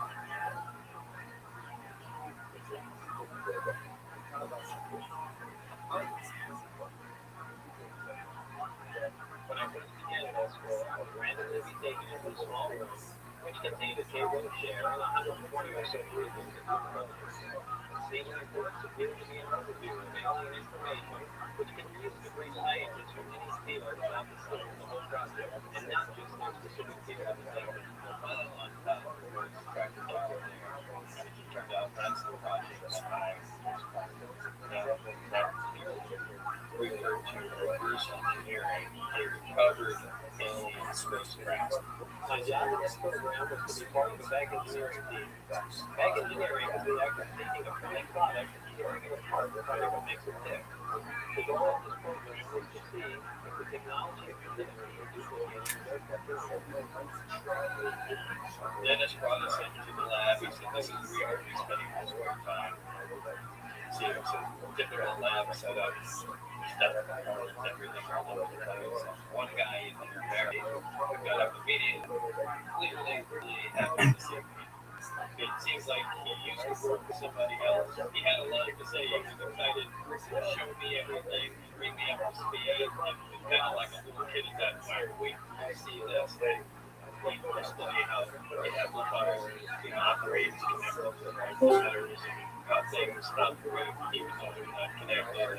But yeah, he was very anxious to show me everything and anxious to make some progress too.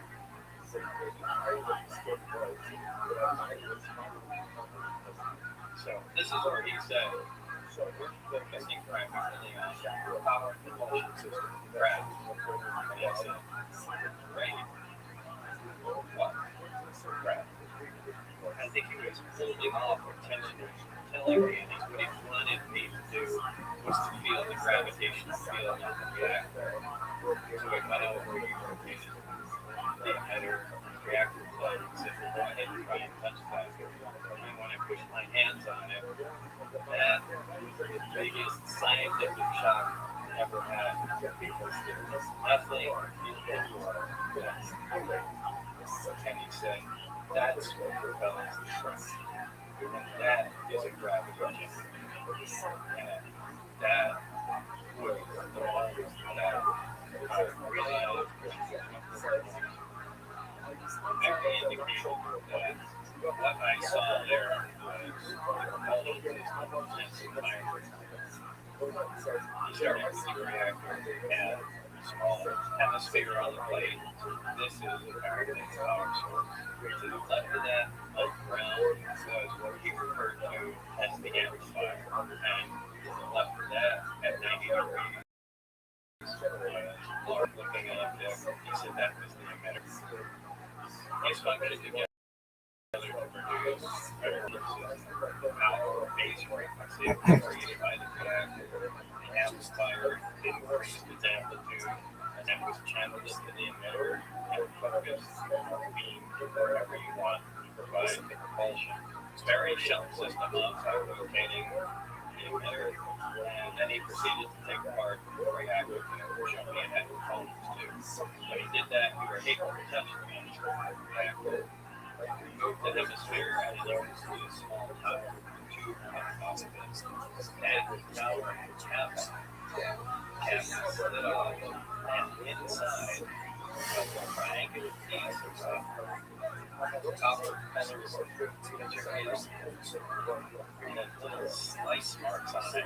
And that material turned out to be 115, a super heavy element yet to be discovered at the time. To start up a reactor, of course, we need some only 115. In fact, you need 223 grams, which is just under half a pound. Machined into a wedge like this. A piece of 115 size can be utilized as fuel for 130 years.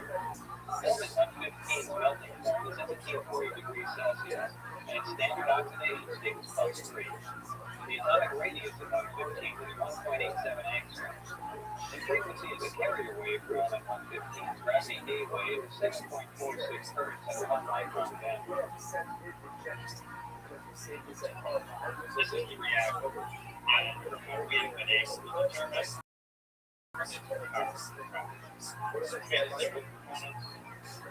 versus responsible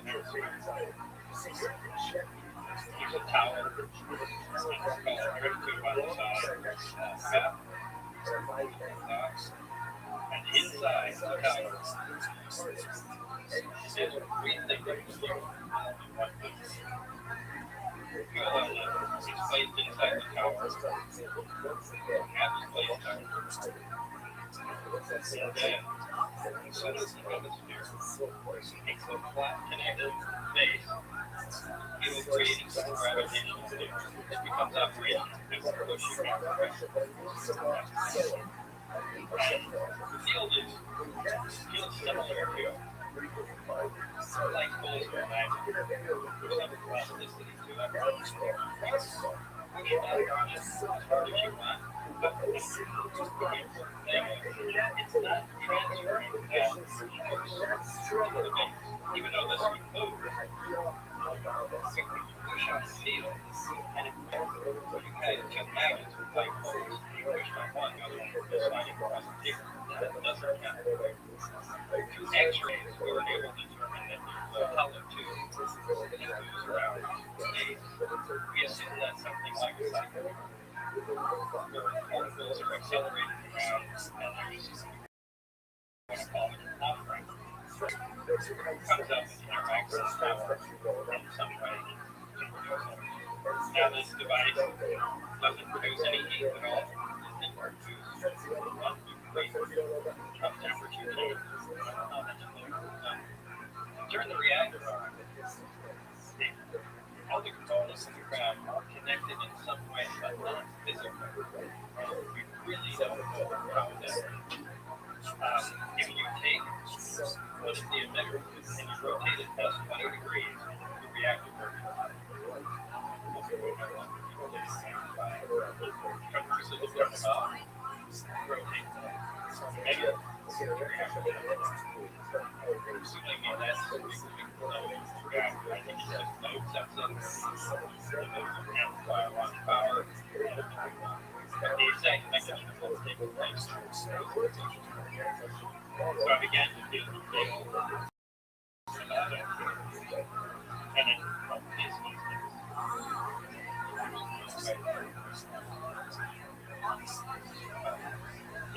the most amazing thing is leading into it, putting all your focus on that.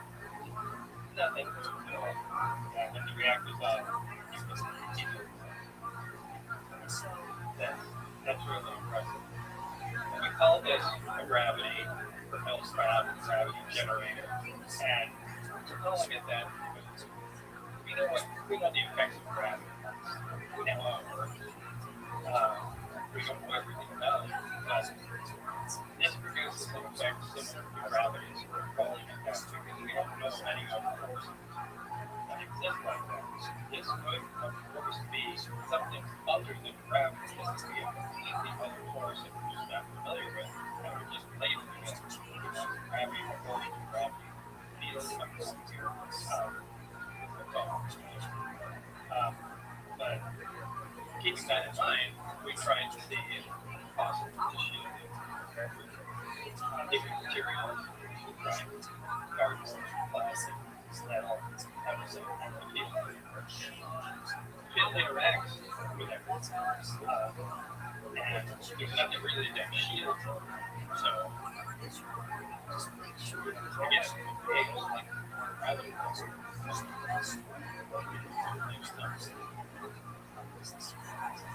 Part of the fear was based on the fact that they had said I was replacing something that was killing this project. They were being pressed to produce some results. And I think from what I understand, they kept into an operating status and it did. It's not like it was a research project where we're really into it. It was exactly like disarming a bomb every single day. That's what it was like. Because, once again, we had no idea what we were working with. Absolutely tremendous amounts of energy, tremendous amounts of power in very condensed sources. The slightest wrong move could release a tremendous amount of energy.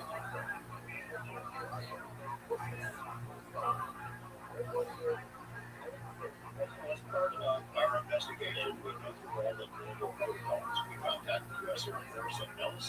We asked the question whether it was they were answering. Later on, I asked them about a place called Export, and I called the U.S. Air Force base for their public information office. Somebody I had got to know over the years. He had a place called Export.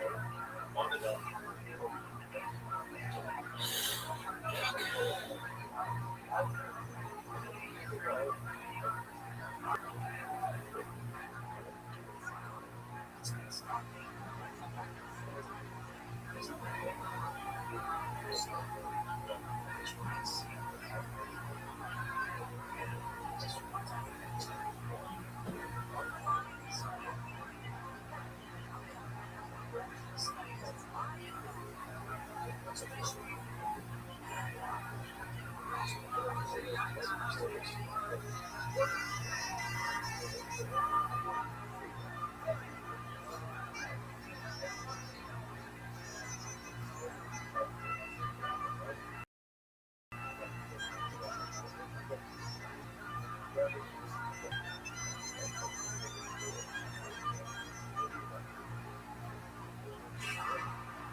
Is that something? So now, their mistake is that as we move into their washed out terrain around the paths and around that door, their view filter that they put in there allows us to see which you couldn't see earlier. So now you have this incredibly clear ever drive. And so you even have bordering the terrain area of the actual dry lane. If you get really close, you can actually see the truck. Yes,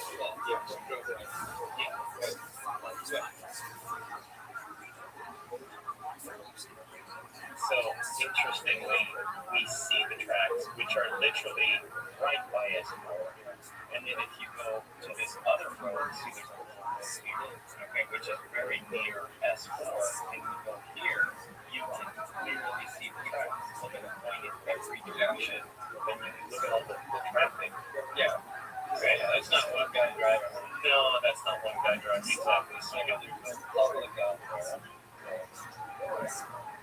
And this is Google Earth. It's not like we're making this up. This is online. Anybody can actually go there and actually do the timeline. Because if I just click here on 2022, do that. There you go. Yeah, it's exactly normal. And now you can actually see the terrain. Now we'll go into the more interesting part where there's a series of photographs. We already had gone through this about a year ago, and there was a person who had flown into the restricted airspace out there and had a very good quality camera on board of his private plane and snapped about 800 to 900 images of Area 51, the Great Lake facility, Pathers Fountain Range, Pathers Lake, and all that area, and did an incredible tour. He had this about a test site where there's all the craters of all the bombs that blew up. And there's this picture that is publicly available. It's been publicly available now for over 5 years.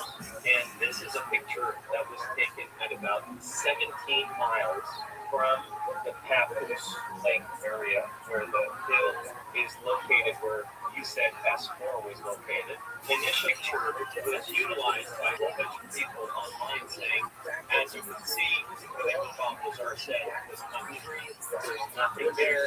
Obviously, the picture doesn't show anything. Well, all you have to do is play with contrast, play with the level in the image. And if you look carefully in this version here, where the contrast can change, as we do it, yeah, you can start seeing that clearly right there in the slides with red tape. And what's really interesting about it is that if you look carefully, they're like they're they not be visible. Yeah, you would expect them on a photo. They're trying to hide it from a lot of that photo, so that's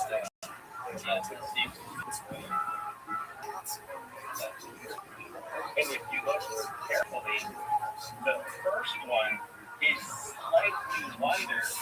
Oh, that's a good point. That's the big hanger. Yeah, that's a really good point. You can actually see it. Yeah. Look at the difference between the first one and the second and the third. Yeah, I've never seen that. Yeah. So it doesn't provide evidence of ancestors there. Yeah, but it is incredibly interesting that the image shows pretty much exactly what you had said in 1989. And if you hadn't been there and you hadn't seen that, then you predicted something that was pretty amazing. Yeah. Well, you can say that about a lot of things. Everything I think had to be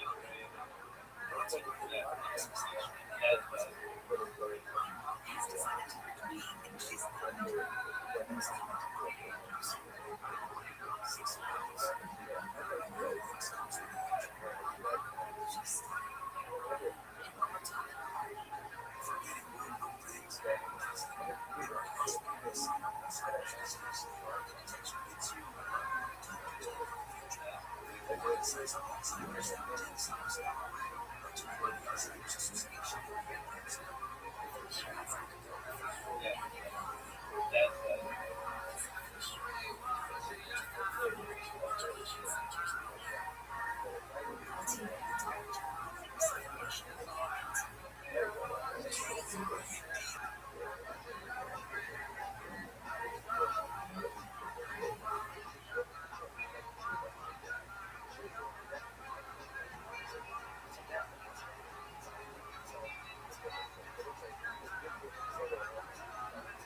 second time I went out to the site, the bus, as it arrived at the escort facility, did not make the left turn and slow down in front of the hill. And when I got out of the bus and walked around the room, I could see a full view of where we were working. And this time I could see there was a large hangar door open in the side of the building. Inside the hangar door was the sport model, the flying saucer.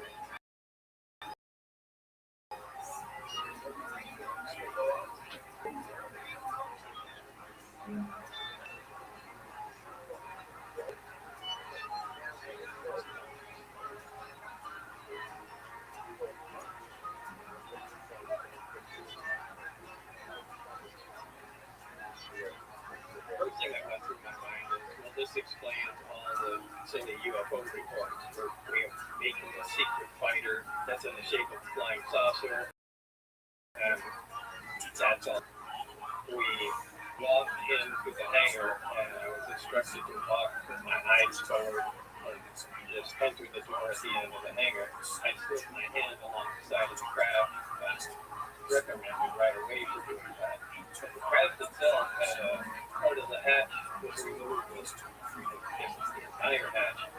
You could see right next to the hatch, there was a backwards American flag stuck on there. Again, they kind of cemented in my mind, well, this is an American product. Why they put the backwards American flag on there, I'll never know. But anyway, we continued in, and I went into the lab. It was the first time I ever had contact with the ground.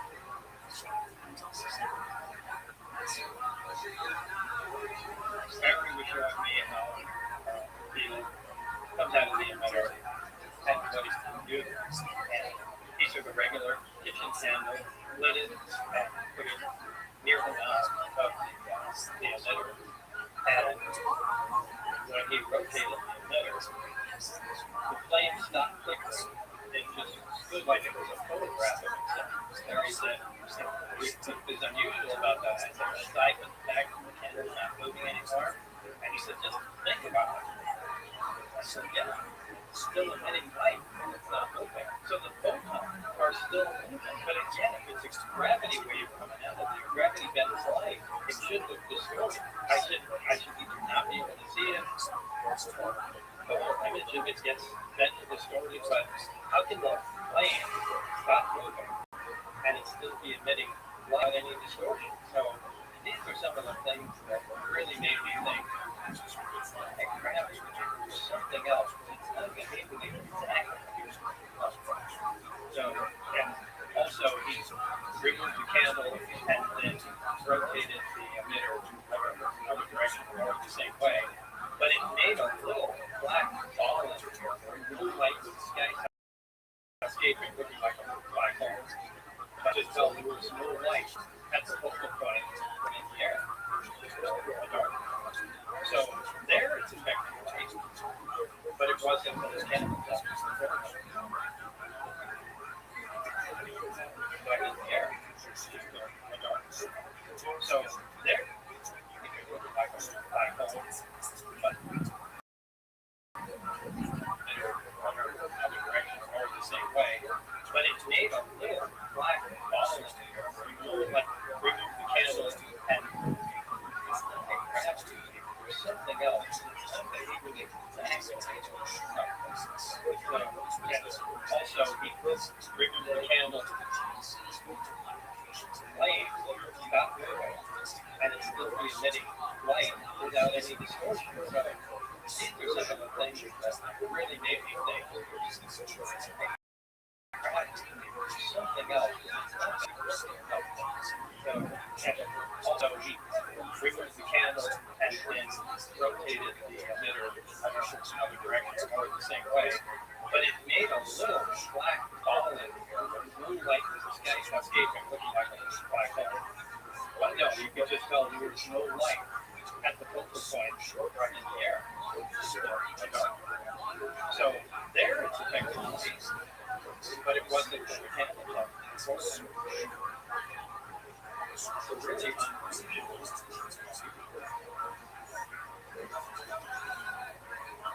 One thing in particular, we got somewhat mystical. We had a reactor operating, and the field that develops is somewhat elastic. So you can take and try and push on the hemisphere with your hands if you can't touch it. It repels like pulse of a magnet. Demonstrate this. Barry had a golf ball. He threw it at the reactor. It didn't hit it. It rebounded up on that non-concealing tile, which we immediately panicked because we knew Dennis was coming back in, so we had to scramble to replace the ceiling tile and clean up all the little fragments and particles that dislodged. I heard it a couple of times. Meet me in the big hangar. And I don't remember if it was Dennis or Barry, but also referred to where the sport model was. That hangar was the big hangar. The hangar that housed the sport model was like a typical airplane hangar, with the exception of the angle doors that I mentioned before. This hangar was equipped with typical doors and extensive electronic equipment. We also had a machine with an X-ray emblem on it and an overhead crane rated at 20,000 pounds. Equipment in this hangar was marked with a black number 41 with a white circle around it. The hangar was lit by mercury vapor lights, cone-shaped lights. There was countless number of them on the ceiling. In addition, tripod halogen lights, dual-head halogen lights set up. Those really provided a lot of bright light close up. Those were a lot more useful than the overhead lights. I had at least partial views of the high differences in that score, but the one I'm going to describe to you now is the one in which I not only saw a 2 or 3 interior levels, but I also saw a fully functional device. This particular disc appeared to be in excellent condition, and because of its unique appearance, I nicknamed it the sport model. Now, previously, I had estimated the sport model to be about 15 feet high and about 30 feet wide, but since then, I've enlisted some expert help from the field of computer vision, and together we've scaled the disc up from the size of components so that a first look at can accurately establish their actual size. From this analysis, I'm now presenting to you the most accurate information I can convey regarding the disc's physical structure. The sport model is 16 feet long, 52 feet, 9 inches in diameter. The exterior skin of the disc is metal, which is the color of unpolished stainless steel. The sport model sits on its belly and is not energized, not the stereotypical tripod leg that folklore usually associates with this type of craft. As you can see, the entry house is located on the upper half of the disc, with just the bottom portion of the door wrapping around the center width of the disc. The interior of the disc is about 3 levels. The first level is where the 3 gravity emitters, mainly rain guides, are located. These are the integral components of the propulsion system that are used to amplify and focus the gravity away. The reactor is located directly above the 3 gravity emitters on the center level, and is in fact centered between them. The center level that houses the amplifier head is really the seat, which are too small and too low to port to be functional for young human beings. The walls of the center level are all divided into archways.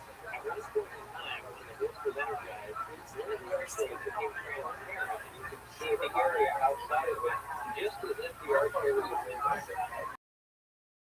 Then a form of writing, meaning alphabetic, scientific, mathematical symbols I was seeing, began to appear on one side of the transparent archway. I was never given access to the upper levels of this, so I can't enlighten you as to what the hole-like areas are, other than that I can assure you they're not portals. Anytime I was in a big hangar, my eyes were always focused right on the sport model. There could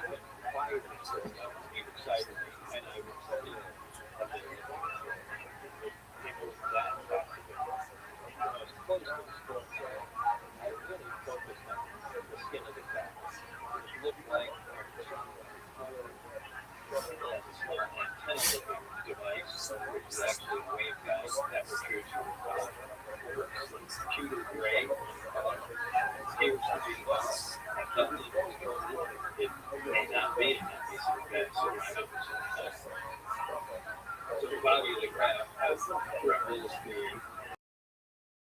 One of them we call the insulation. It was a dark black color. The only thing on the outside that we call craft. The gold was being was one of them we call the insulation. May not be a piece of bed, so I'm interested in that. So the body of the craft had rebels being. One of them we call the insulation. It was a dark black color. The only thing on the outside develop the insulation rate because in the craft configuration, there is a high voltage protected from the skin of the craft, but that high voltage is not present in contact gray. The upper part of the craft above the insulation, so what we call the plain road, black. When we were looking for they were unusually dark, really dark, almost looked like swords. It was theorized that they were used to determine craft's locations in space. Each one of them looking out in space, apparently looking at star positions and whatever energy or each one looking in a different direction. And some sort of then the other one that takes that data and figures out its location. I may be completely wrong or the people that came up with that may be completely wrong, but I would agree with that, just looking at it. There has to be something to that. I walked up to the stairs that led to the end of the crack. I remember climbing the stairs, how excited I was to finally get to see what's inside the crack. When I got to the top of the stairs, I could clearly see the reverse American flag. The hatchways were fairly small, and I took my hands on both sides of it, head down and go inside. When I did, my hand was near the reverse American flag, so I noticed the exact size was just a little more than a span, a little more than as far as my finger stretched. And I glanced down and looked at the security guard who was staring at me. This kind of gave him a smile and proceeded to go back.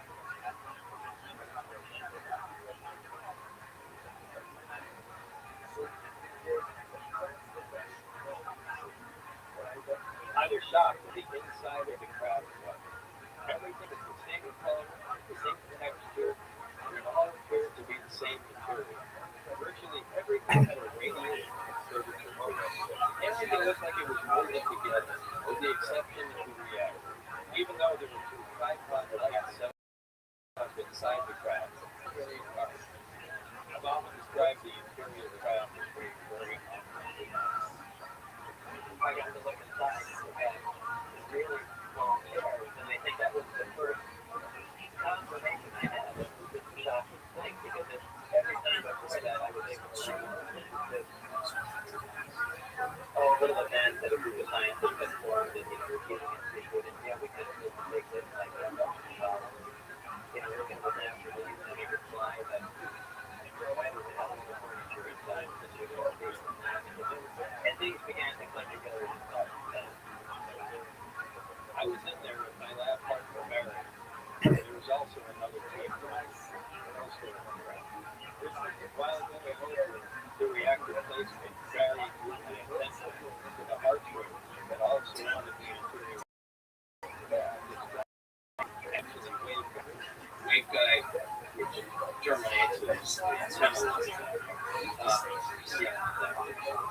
goes down, extends the tracks, and sits on the top of the reactor, essentially channels the gravity and wave up here and into the superstructure around the craft.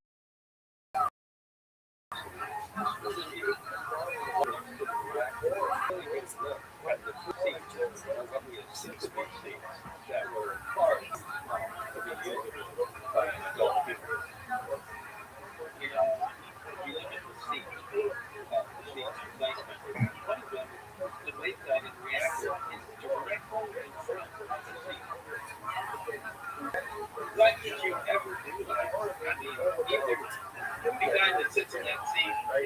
reactor was, and he did that there. But it doesn't make any, and that's the only one that faces directly that became transparent. While we were working on the reactor, I saw one of the archways become completely transparent, where I could see outside the crack.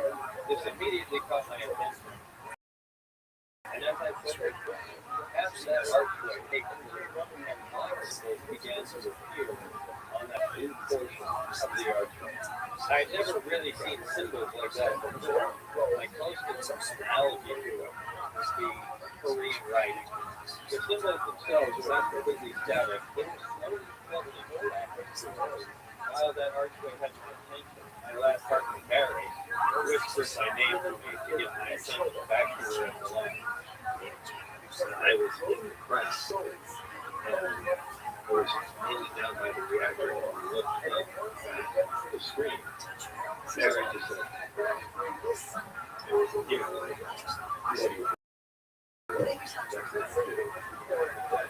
which is what broke my attention. But yeah, my point was what it said. He just went close to it. It's like, you're going to like that. So there's no loud talking. Hey, Bill, get anything. I don't know the reason. I can see that the cracks in the words were probably because one of the amplifiers had been cut out. Other teams were working to still the cracks, and there were lights, extension cords, and other equipment that were all over the inside of the crack.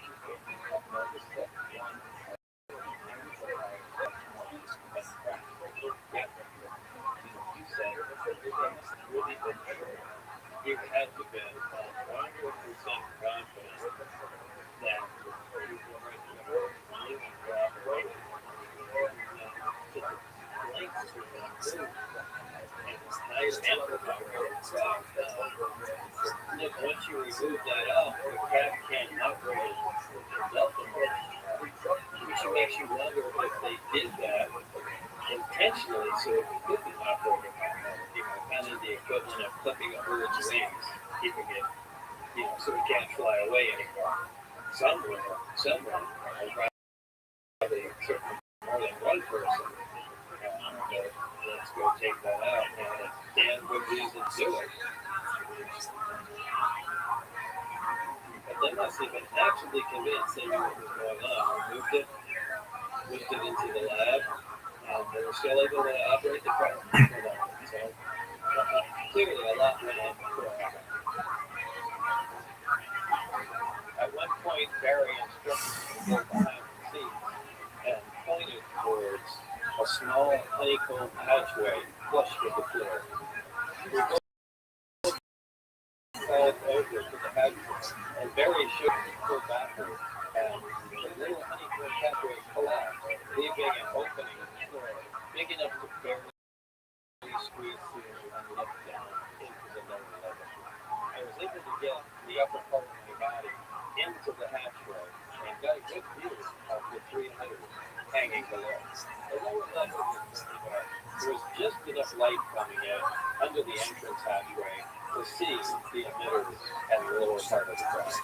The emitters were the only things that were they were black. The bottoms of them were hollow, and you could see sort of copper-colored plates inside.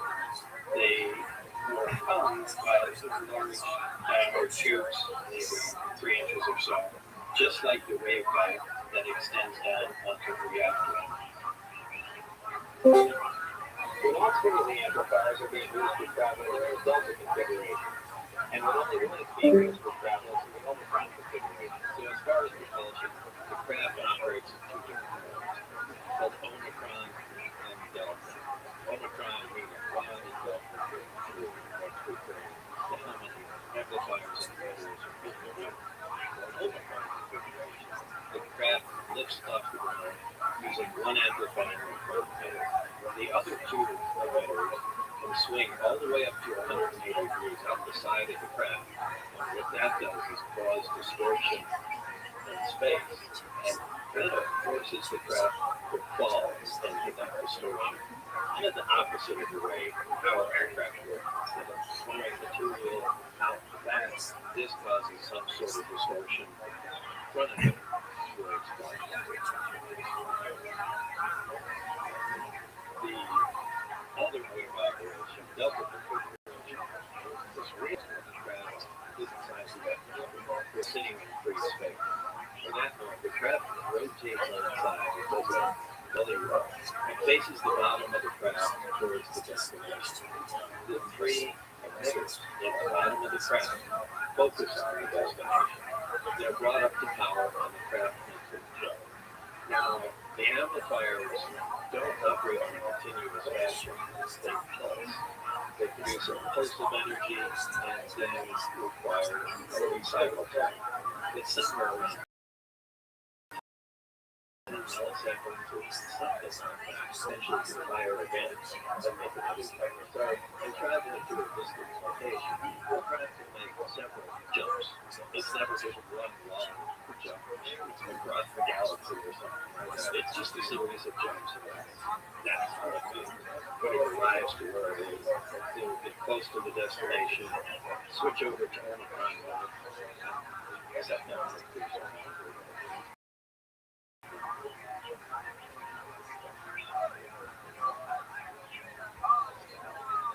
As I went through the another project called Sidekick, which dealt with any weapon potential of the spacecraft, I was requesting that for basic, and I knew a little bit more about that with the gravity amplifier for fuel. To narrow the beam of something that appeared to be like a particle.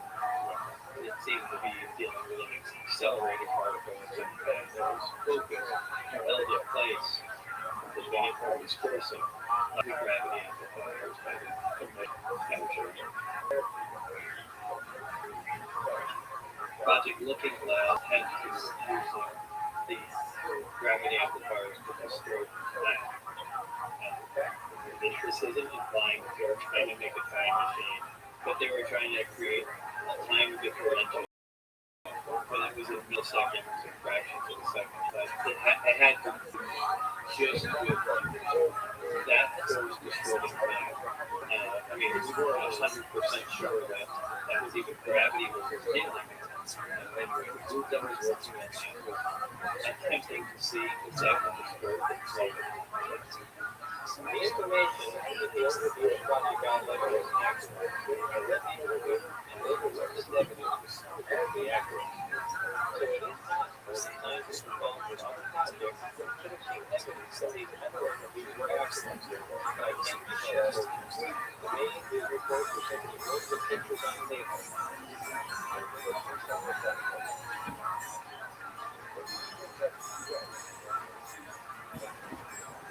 The hangars are all connected together in a large main road between each one, and there were 9 total that I saw, each one being different. I was in the lab with Barry, and Dennis came in and said, we left the lab through a side door which leads directly into the large hangar. And when I was on the floor, all of the doors between the hangars were open. And I looked down and I saw how big the installation was. And that's what we were talking about. I couldn't see very far because it was well lit, but it did go on to the far away. In the hangar adjacent to the spin tower was another craft. Sometimes I refer to it as jello mold or the fun cake. It looks like a fun cake rolled without the hole in the middle. It appeared to be made of the same material as the sport model, same color, same shade. I couldn't see much going on with it. Again, this was just a single blind. It looked like a top or a straw hat, large trim on it. This one, same color, same shade, apparently the same material. Also slightly smaller than the sport model. But this one wasn't laying flat on the ground, it was leaning on the wall. And what was interesting about this one, it had a hole inside of the trim, if you want to call it that. as if it was shot from underneath with a projectile, but you could see something that had been out there. The craft was already outside of the hangar. There were some researchers and some other security personnel standing at the opening to the hangar. Everybody was looking at the craft. There was what appeared to be a VHF radio, because what caught my attention was they were in communication with someone in the craft. And they were using a conventional radio photography. And I believe it was in the 140 or 150 megahertz band of dead radio. And knowing how the craft worked, it would be impossible to receive a radio signal through the gravitational field. We didn't bend light around it. There's no way radio waves yet they were talking. So I was really perplexed by that. And it just focused on that and looked at the craft. Obviously, there's something. Okay. Dennis instructed me to go out, and I stopped, looked at the craft, and we're sitting on there and began to lift off the ground silently. There was a little hiss from a discharge, and bluish purplish glow at the bottom. It dissipated as it took off. Once it was sitting in the air, Dennis instructed me to go further. And I went out. I didn't look up. I was just forward, and then looked up under the craft. And I looked back at Dennis, and he motioned me to come back. And I started walking back. I saw his hand go up, and he indicated for me to look up, and I looked up, and the craft wasn't there. And I looked up for Dennis, and he motioned for me to go back, and I looked, and as I moved forward, the craft comes into view. So you could actually see those photons bending around the gravitational envelope of the craft. You see the stars of the craft bending as you walk by. It really leaves an impression. It's a really impressive.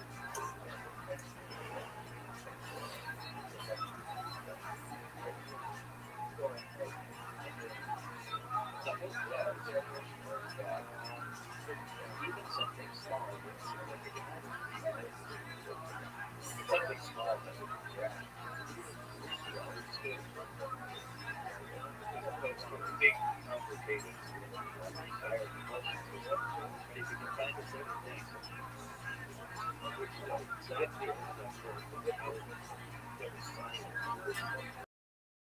that would be the key. The rest would all fall down like dominoes. It's like, I have understanding of transistor, is that all of that's like integrated circuit, and then really, memory computer, I get stuff.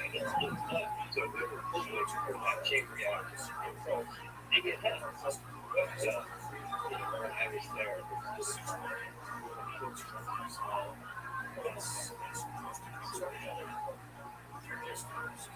Right, they had a poster, and it looked like a commercial poster almost, like it was lithographed, you could buy it at a Kmart or something, but they were all over the place, and had the disc that I coined the term the squirrel mouse. This was around about 3 feet at areas flying in dry lake there, and the caption on the bottom said, "They're here." It looked like a commercial was pretty close to it, with the squirrel miles above the desert. I can't fathom why they did that, or where they did it, but it was there. Somebody made it there. I even went to it and stopped and walked back and looked at it and dealt with it, and it was just a poster. To this day, I can't imagine why they did that, but I wish I had one. This technology that you've learned about thus far was brought here by some alien beings where a zeta reticuli to the star system. Zeta reticuli is a binary star system, which means it has two stars. It's located approximately 38 light years from Earth. These beings are from particular stars that they won't find out from Zeta 2 reticuli. It means it has two stars and is located approximately 38 light years from Earth. These beings are from particular stars that they won't find out from communicated to the time. This is the way it's usually referred to in these reports. They simply designate the name of the star and then number the planets from the nearest to the furthest from the star. Our star, the Sun, was designated as Soil, and the Earth was referred to as Soil-3 because we're the third planet out from the Sun. These beings said that man was the product of externally corrected evolution. They said that man, as a species, had been genetically altered 65 times. They referred to humans as containers, yet I don't know what word containers are.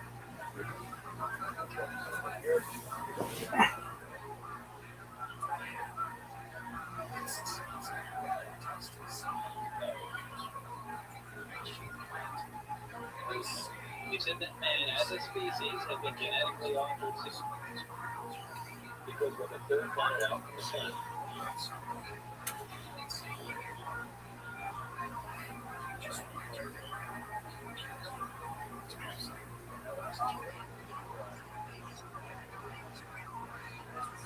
What is known about the planet Reticulum 4 of the Zeta Reticuli bi-solar system?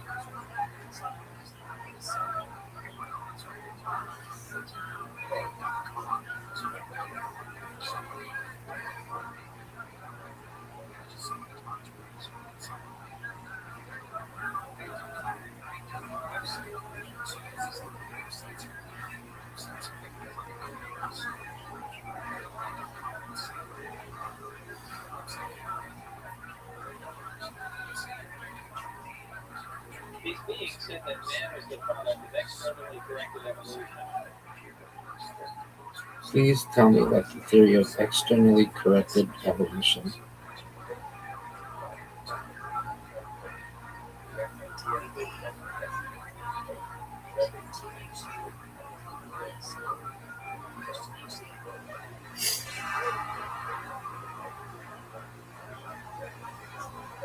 Please tell me about the theory of panspermia.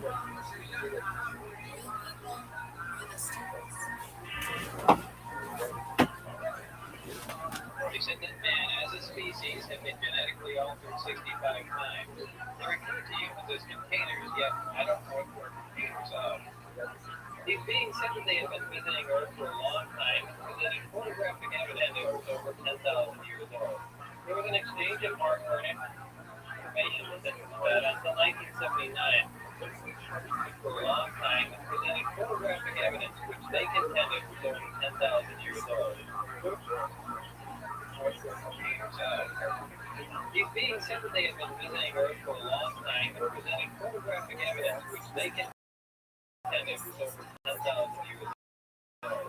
There was an exchange of information until 1979. There was a conflict with the Rothschild photographs of the rock. Return at a 1623 date, I don't know what that date is. Remaining hardware and information, the U.S. government started the back engineering. The beings left, but were to return at a 1623 date, I don't know that, until 1979, at which time there was a conflict with the Rothschild photographs of the rock. The beings left, but were to return at a 1623 date, I don't know what that date is. With the remaining hardware and information, the U.S. government started the back engineering program. First response that he was supposed to be about that they had been involved with our DNA, our evolution. They just to bring it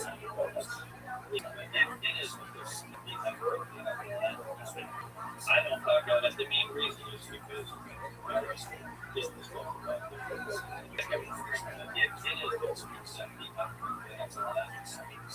I don't talk about it. The main reason is because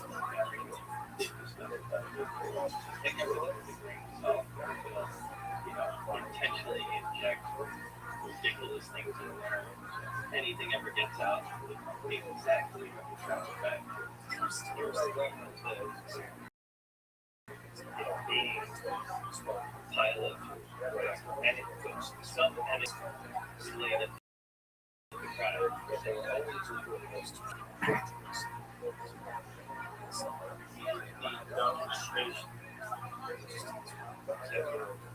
related to the press. They were always referred to the kids. in the documentation, you saw some pictures of some creatures, an autopsy of some type. Yeah, I did. Just if you want to call it an autopsy.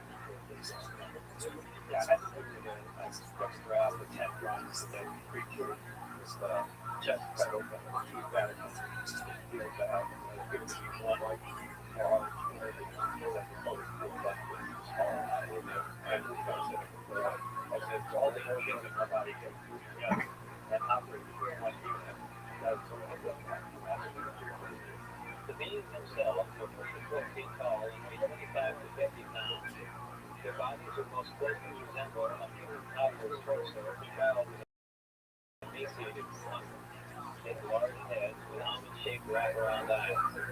They have very slight nose, mouth, and ear positions and are essentially hairless. I believe I was leaving that they have very slight nose, mouth, and ear positions and are essentially hairless.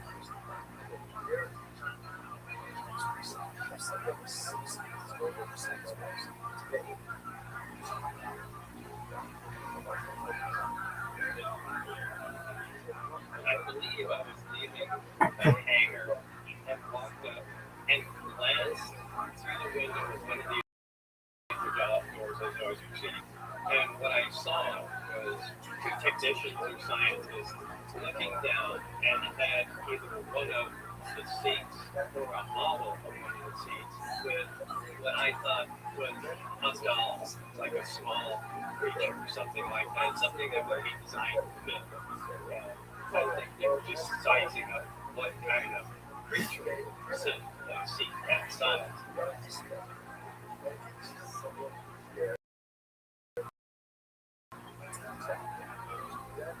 When I was sitting there right before I got there, and apparently there was some big discrepancy.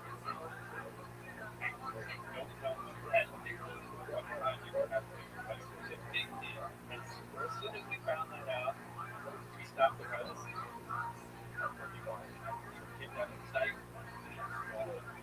What cooperation we have going on came with them. They obviously rushed with something that must have had some other easy information, some technology. Maybe there was a problem with this, maybe they had some other crap parts or something. It's something that we want where we could not just the information, but there has to be a good reason.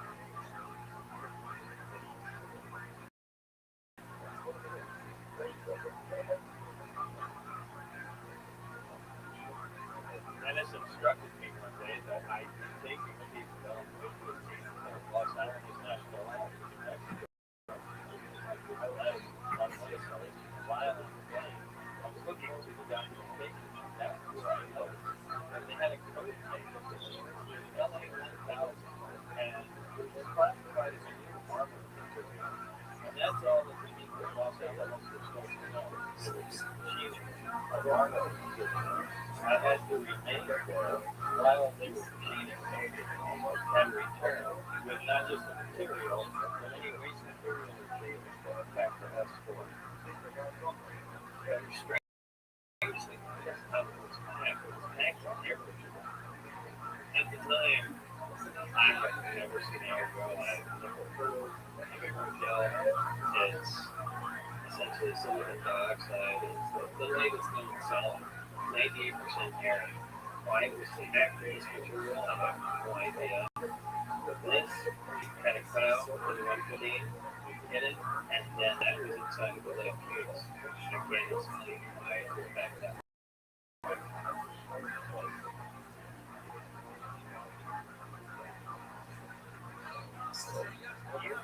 way. It's also in the 1980s.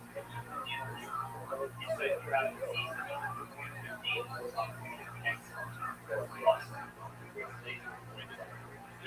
that was something that you could have said, yeah, I got a piece of plutonium in my pocket, yeah, it's not true. You know what I mean? Right. Because you did say you had a piece back then, and then you never said it again. Yeah.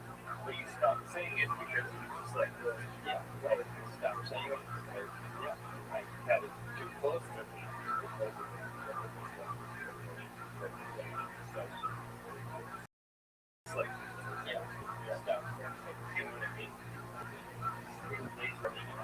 Now, that's, he said, yeah,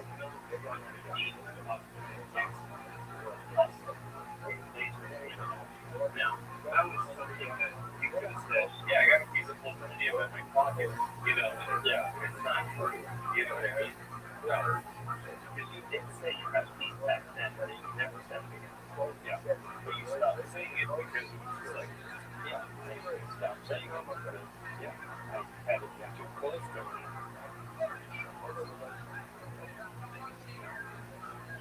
Make sure to have the gel stuff. Yeah. Yeah. Aerogenics.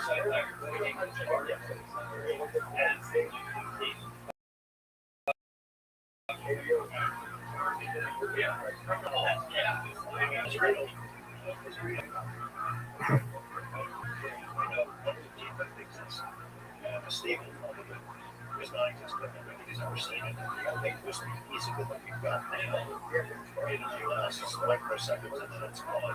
And it's radioactive. Nothing like the stable form that these flags has been found on humans. But he had these and I think other people were on TV. I saw an experiment of this analysis with one chamber.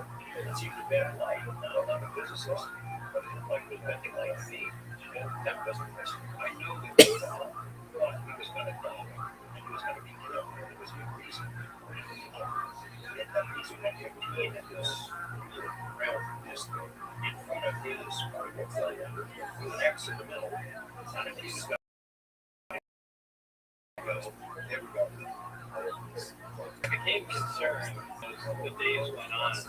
All these cars across from my driveway. And normally there's nothing there. There's no traffic. And even driving places, I was always being followed. Even when my friend and I went to the gym, even we stopped following us anyway. I began to get a little concerned. And took a few of my closest friends and told them the job I had at Tesla, I wanted to see what was going on.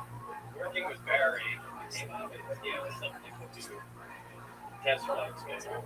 And on occasion, he was sitting across from me and had a list of test flights, dates, and duration, and exactly what was going on. I started working on it. Ended up seeing that every day was Wednesday. I asked him what it was. He said, "What's the test flight schedule?" And I said, "What's with Wednesday?" And he mentioned that Wednesday was statistically the least amount of traffic on the adjacent highway to the test site. So it was the least number of eyes when they were testing the traffic. So I knew it was one of the test flights there. On Wednesday, we gathered everyone together. We went out there, and exactly as the prescribed time, craft rose up over the ridge of mountains. Everyone got to see it produced. Basically told everybody what that was doing.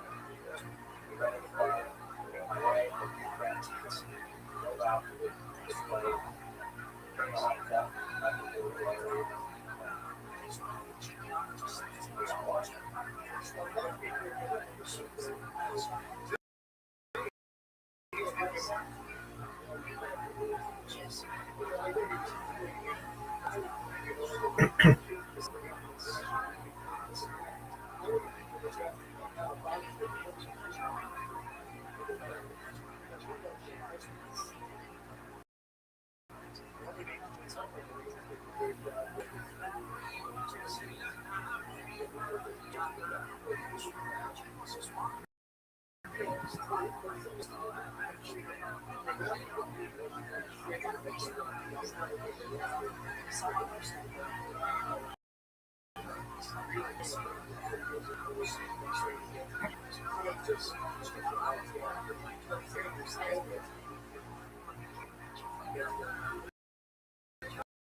the person that's on a daily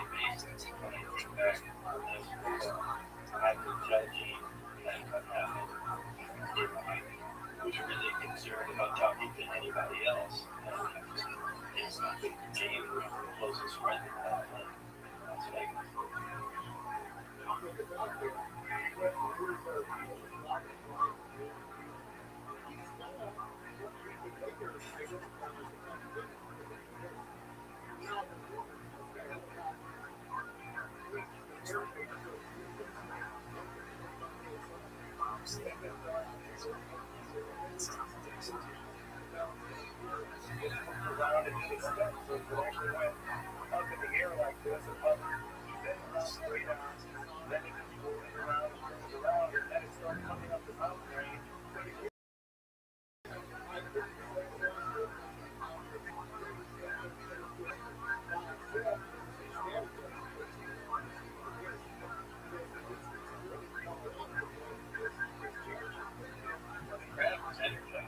There's a high DC voltage. That's just always present there. We knew there was either visually crab takes off, and then it just appears to be a byproduct of the way the reactors were made.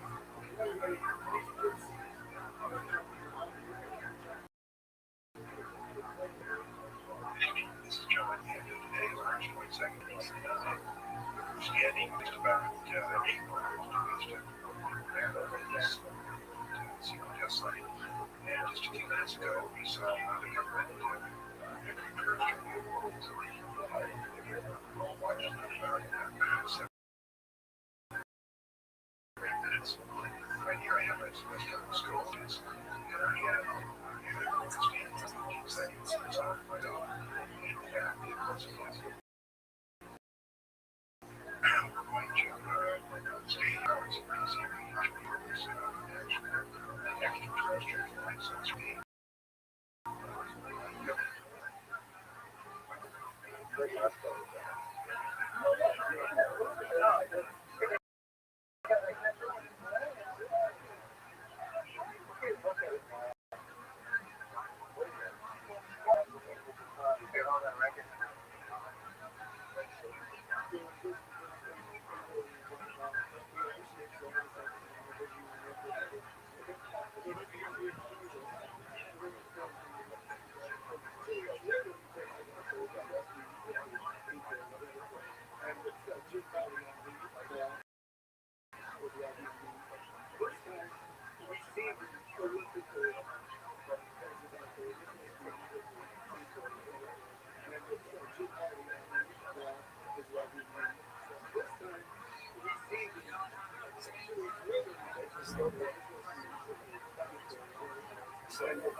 When the crowd made very aggressive moves to the left and right, and then made a very dramatic move forward.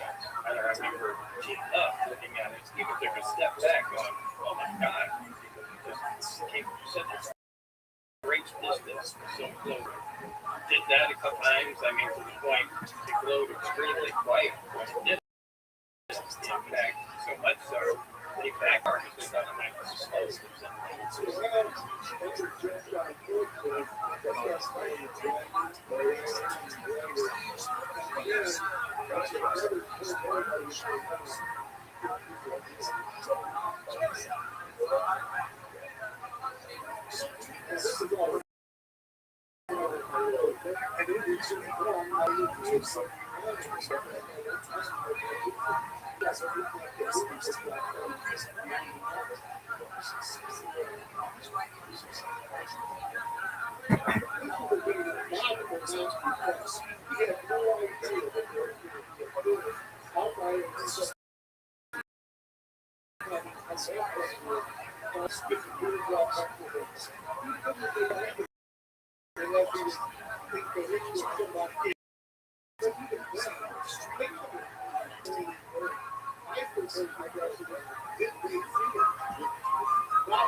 don't like to talk about. It's upsetting. At least of what I remember about the entire situation. I heard something the last day. Yeah, they were upset.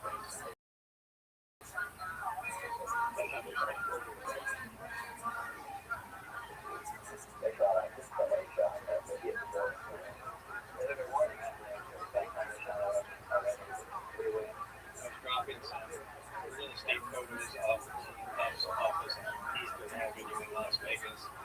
And I drove down Charleston Boulevard and just as I was heading back, heading towards the freeway on ramp, another car kept running up the side and they fall back forward and fall back. I thought it was some kid trying to race me. And they fired.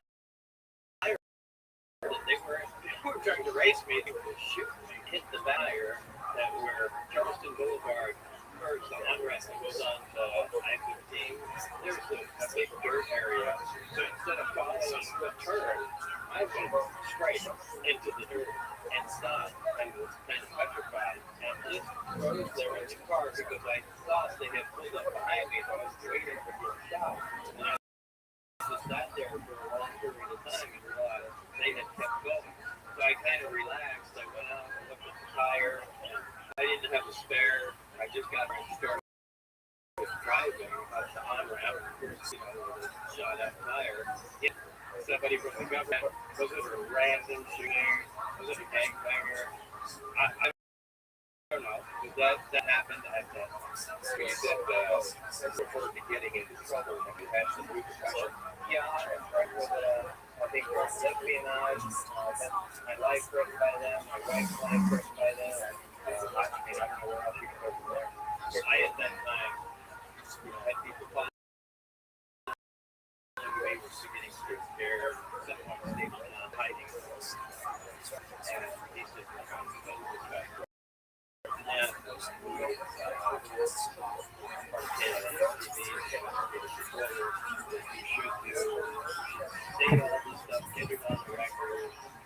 if anything happens to you, it's just going to explode and make it believe it's wrong. And this is ridiculous. I got it from something. Okay, so they came up to the house and down your driveway.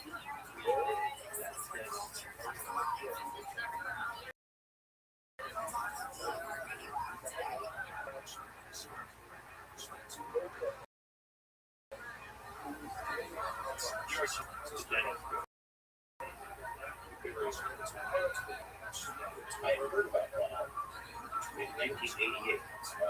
This guy John Lewis was at the TV station in 1987. He had a stack of documents. He pushed them across the desk to a guy named Ned and broke on a big story about Area 51.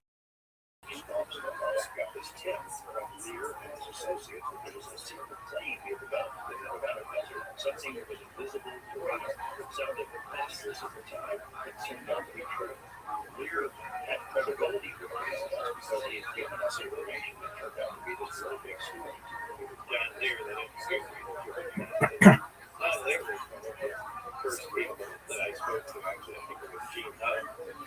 John Lear had a lot of connections. He's familiar with a lot of Area 51 and that sort of thing. So he was an unusual guy, but a good friend. But he did dream me to George Ladd.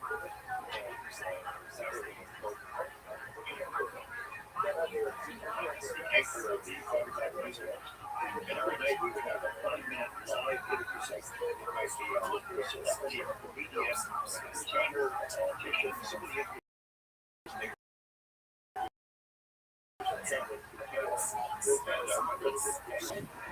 whoever our guest was, I scrambled to figure out who we were going to pull this guy from the program. And I thought about Lear. They were sending this guy as I grabbed out there. I had no idea what Bob was. I had no idea what had been wrong in his life.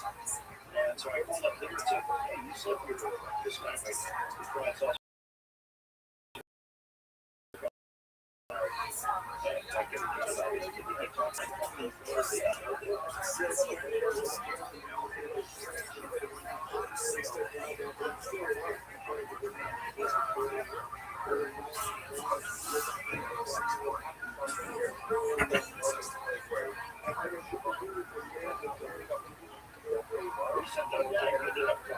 house. They arranged this interview. We had to walk out. This guy's out there. We got to put him in suit up. He was the suit up at the desk. We weren't exactly sure what he was going to say. But we started asking him some generic questions about these guys and how this story spells as a little chick. Really know how to prove it without revealing my identity and getting myself into more trouble than I ever ready. The choice of Dennis was an inside joke. He says that's the name of the superior at Groom Lake. It wasn't a joke to the dead. He called right after and said, "You have an idea?"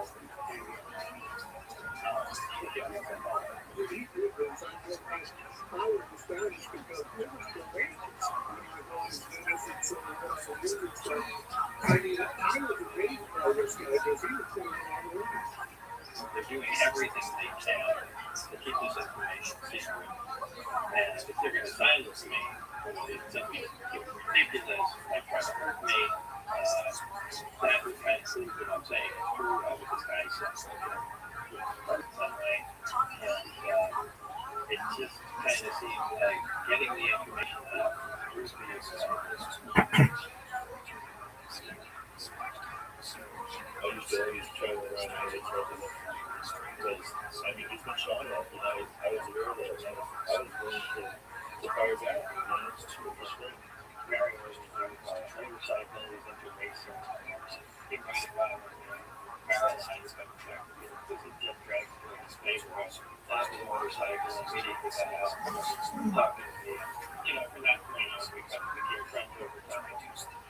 This is this guy, he was a really good friend. Went through a lot with him as all this unfolded. Yeah, he was terrible. I think it was before that when he was shot on the freeway in the States. Mario was with me in breakdown. Yes. Sometimes we come back out, all the doors, hoods, and bags would be open, even though it was locked and rejected before we left, but nothing would be taken. And there was a loaded machine gun in the car, wallets, nothing would be touched. My phone was gone. We were being followed all over the place. I said this would fall because I was bizarre. The things that they were doing the rest of his life were really happening. Breaking into his house and moving things around, opening the doors to his car, maybe the guns in there, shooting at his tire. There's no way to convey that to people how real that was. How much of it it was real. We were scared. There was pressure on the camera station. They're not going to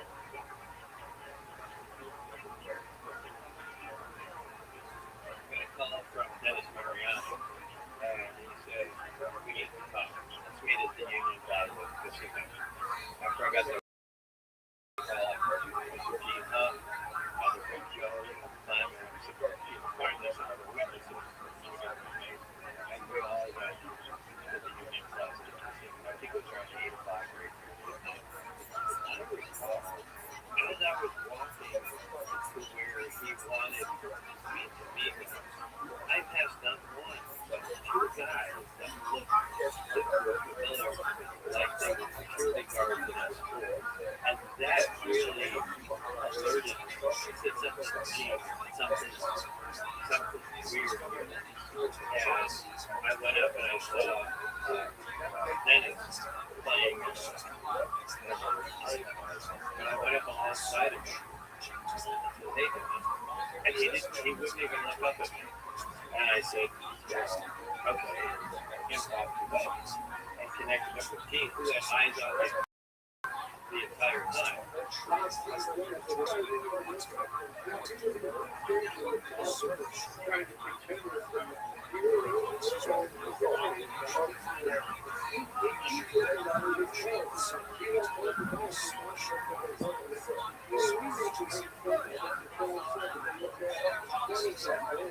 It was weird to see him acting like I wonder if those other guys were supposed to be there, they saw him and he decided to shut up. Or they didn't want to talk to me, or they were with him, or something like that. But why did his attitude change so much between when he called me, hey, we got to talk, and I got there, and now it's not okay. So, it just made me think, scared him. We all got back together. Gene, Joe, and I went back to the house. My house was in Florida. So once this entire thing set up just to get us out of the house, they have access.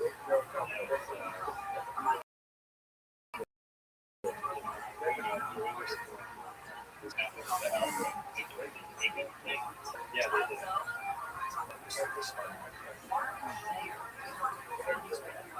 As time went on,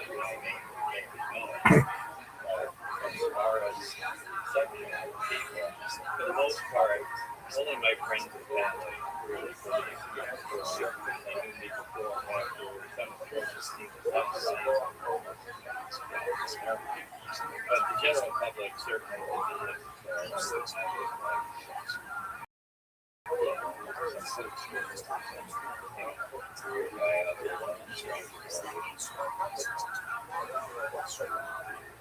The weeks and months that followed were very stressful.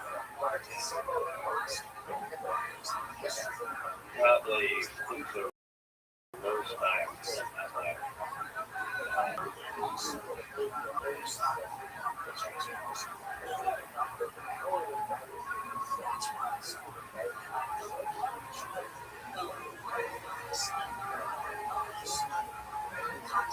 I tried to say I'm the same guy as these other stories, and I could not understand why people did not believe it. And it was important to me at the time, right? I'm telling you, how we went through this process and what steps we took. It's all about was our story. And the rumors just would not look at it, would not take it seriously. And I could not understand. And it bothered me, and it bothered me for a while. But now we're looking at 34 years later, and it doesn't bother me again. I don't give a shit. I know what I remember. I know what he said. I know he's telling the truth, but I know there's other people that know the truth. And I don't care whether they were my ID or whether it was anymore.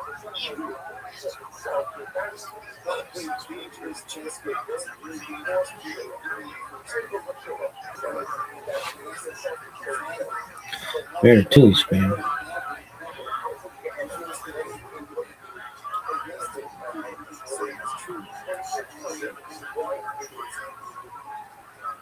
They see this all this stuff is something that happens when it's not who he is. Like he said before, I'd rather not believe it. A lot of stuff that Bob said turned out to be true and was verified and drives people crazy.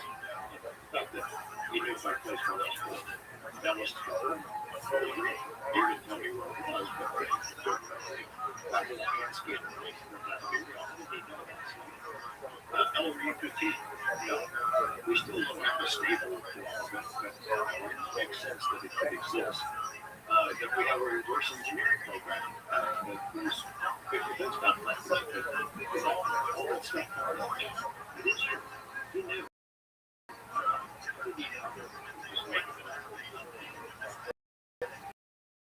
It affected me. I felt bad because I knew what he was saying about him. I mean, there's a lot of good people, but still, you always heard the bad. Like, you know, in the room, he didn't want to talk about it. You know, he was very nice, and I understand that. So we really focus on that at all. It's just, let's do what we want to do. Let's live in life and things that we want to do and focus on that.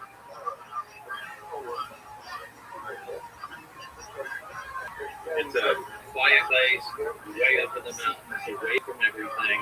Like, the wife has her barn and arena out there, the house is here, and I have my lab at home. And it's sizable, it's 1,500 square feet. It's bigger than the house I used to have in high school below. I can carry on multiple experiments, work on multiple projects, all at the same time.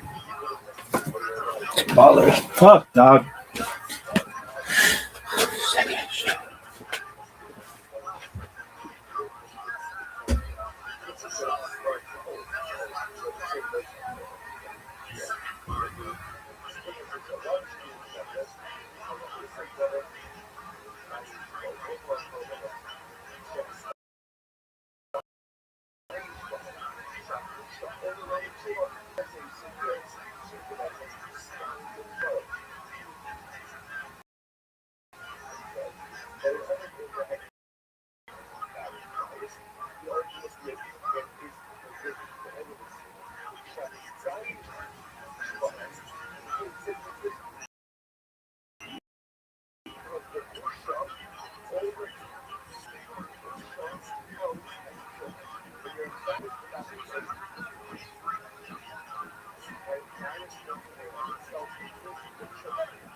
To me, it's the ultimate end.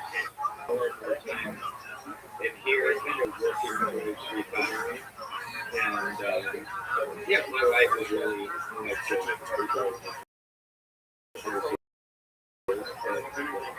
so she can be in her situation. And I'm in here, and you know, we can hang out with each other, but you know, we can have a good time by ourselves doing our own thing. This is Chucky. My wife. Are you filming? Okay, let's start. This is my wife, Joy.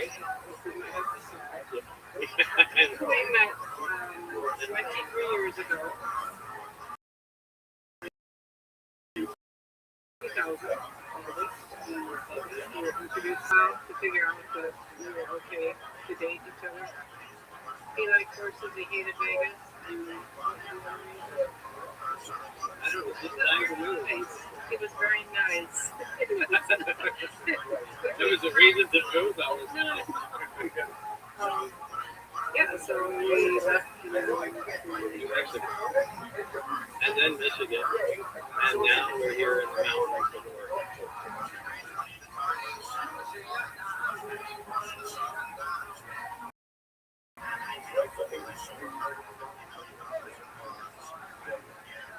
Life and technology, maybe some of the technology should be kept secret until we have a handle on everything. That's the overview of what happened. It just cannot be a secret from anyone, not just American people, but the rest of the world. Put out the basic fact that we have these crowds at one time. Aliens did a police visit and drop off something that we got here. That there was some contact made on them. Sure, you don't have release information on the gravity generator, the weapon potential, which is enormous. How would it affect life? This stuff is widely available. That's not to say on you have completely different mode of travel. What happens when you play with time? That gets into a deep philosophical. We could change a lot of stuff. Change your mode. Yeah, we'll change absolutely.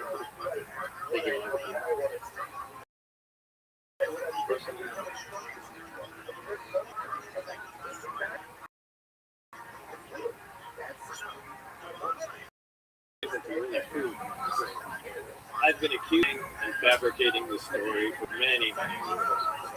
Although I've always said there's no way to prove it, I always thought it was important to let the world know that I saw it.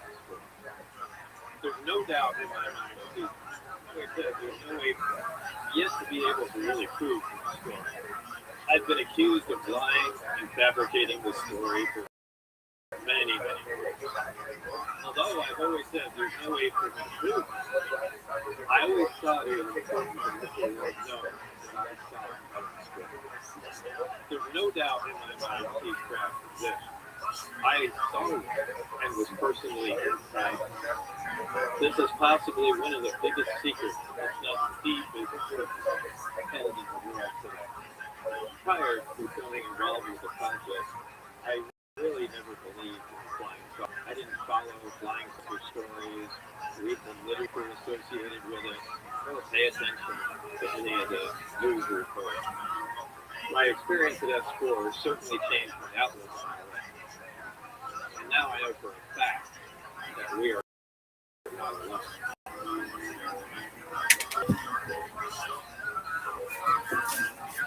So, I don't know.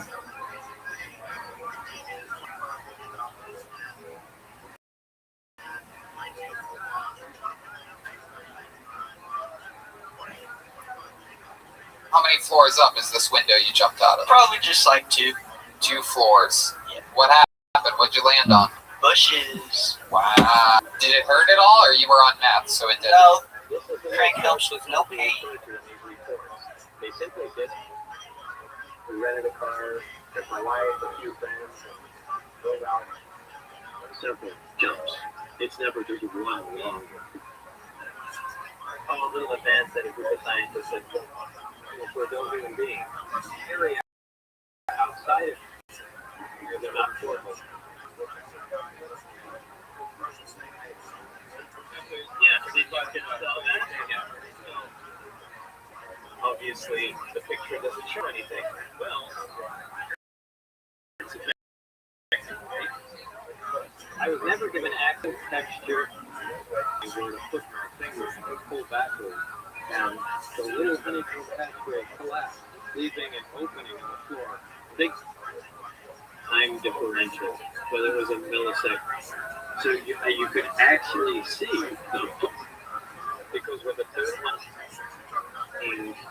or pilot or Area S4 on the dry legs there, and the caption on the bottom. They can't fathom why they did that, or where they did it, but it was there.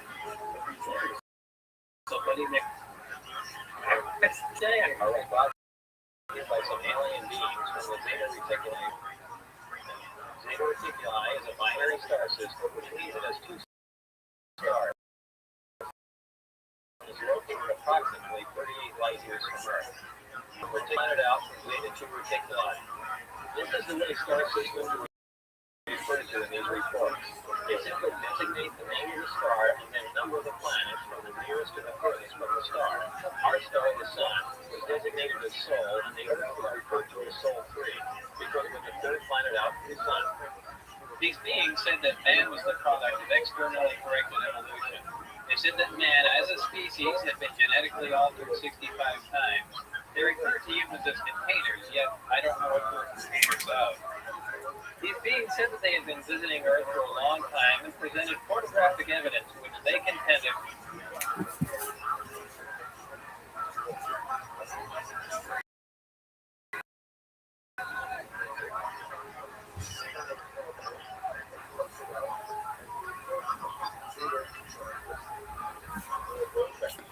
please write a Medium article on the idea of panspermia, including the different kinds, like perhaps natural panspermia and directed panspermia.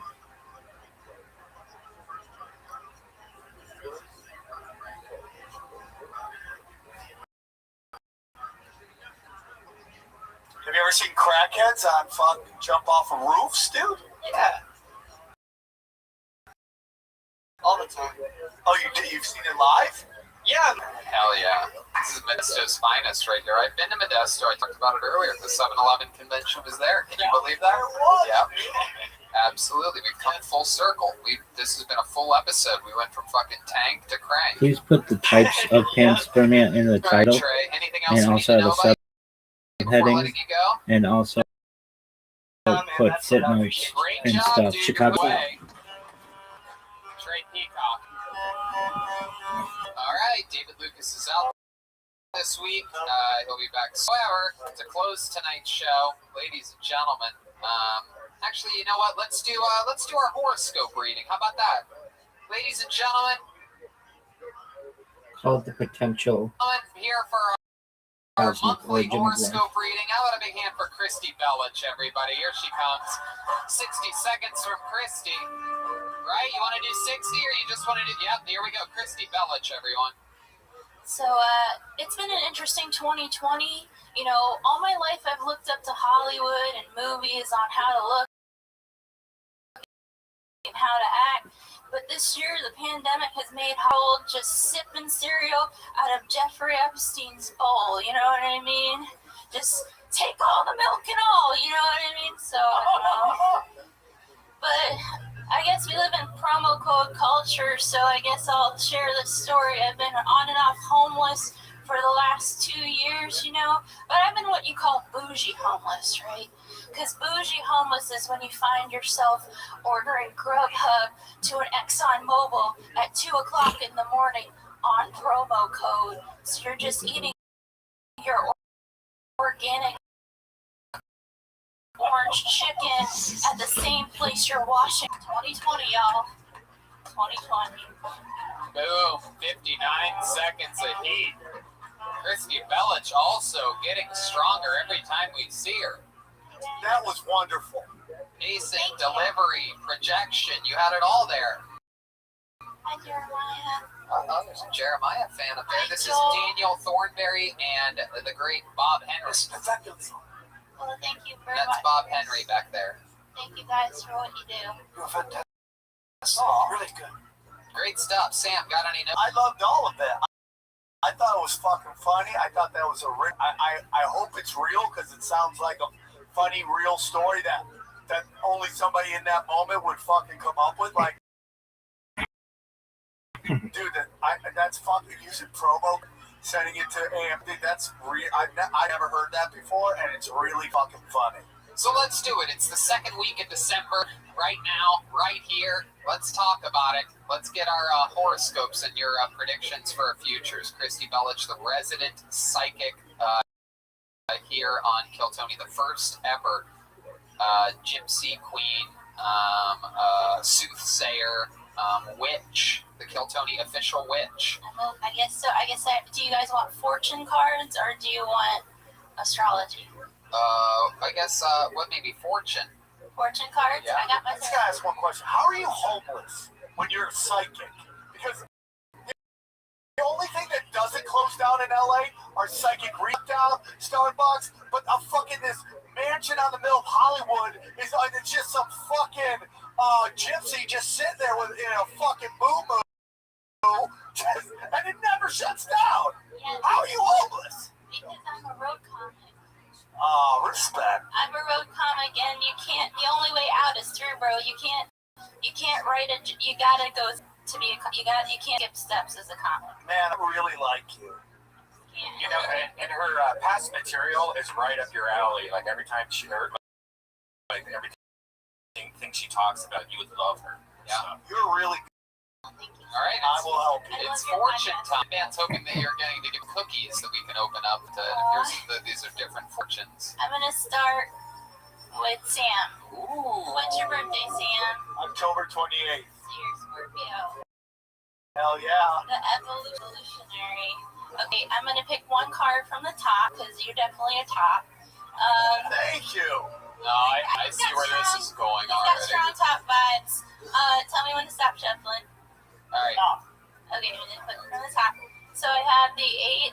I don't know where it came. 8 of Wands or 8 of Staves, which is the 8 of Fire.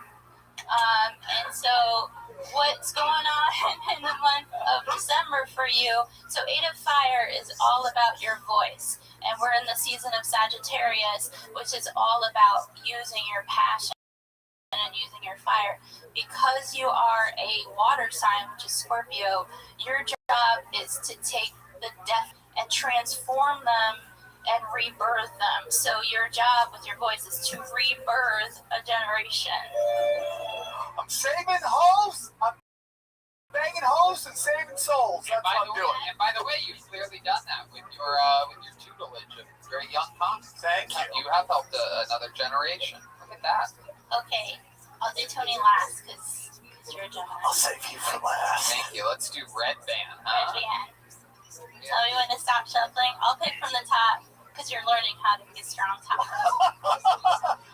Stop. Here we go. Oh, you're the king of stops. You've got fire and fire. You got the 8 of stops. You've got the king, bro. Yes. He's a Leo. You gotta roar, bitch. That's every time I'm on here. It's like you gotta find your inner roar.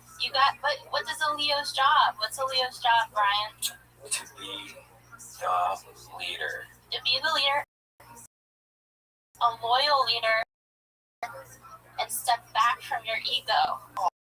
Aww. I wish you would This step is back the from best. that. You know me with my ego. He does. Let go your ego. Okay. Are we doing band members? Let's do the band. Let's knock them out real quick. That's actually Joel Jimenez. Don't tell anybody, but just for this part. These are tarot cards, aren't they? We'll talk to Joel. Are these tarot It's just time for Joel's reading, yep. Hi, Joel. Please give an Hi. author's Tell me when note to stop. You know, I didn't fuck with that. how this theory could Tell me when to stop. I'm going to pick the bottom card. be in line You with good, Joel? Let's stop.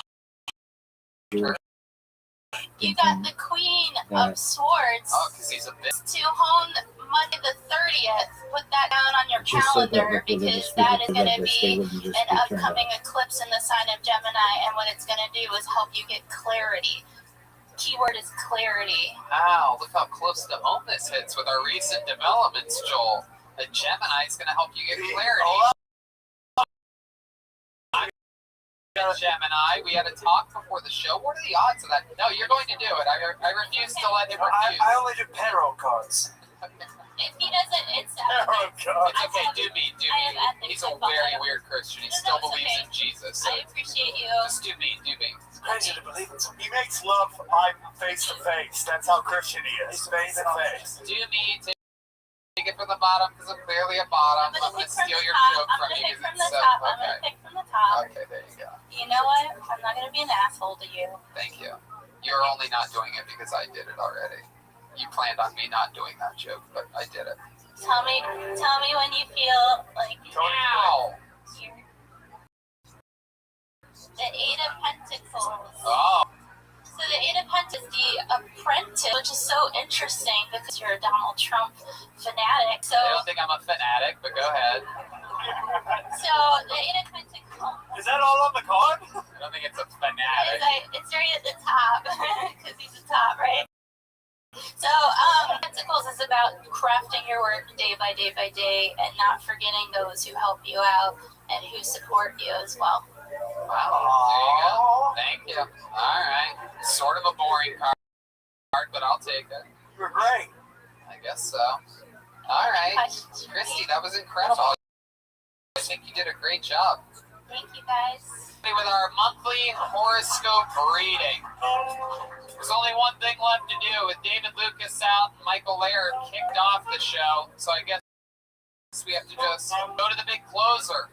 John Rocker, if you will, a guy that throws nothing but fucking fastballs. Let's see what happens this week as I bring up the one, the only Big Red Machine himself, the great William Montgomery.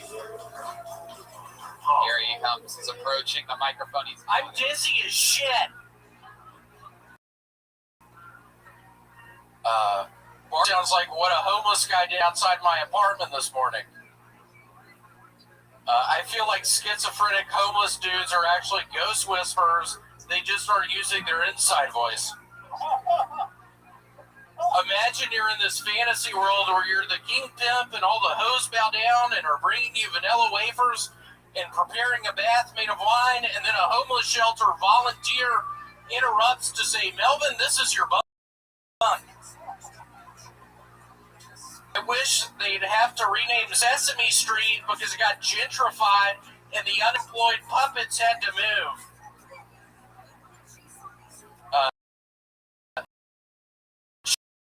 Shout out to Sesame Street for being both educational and near you.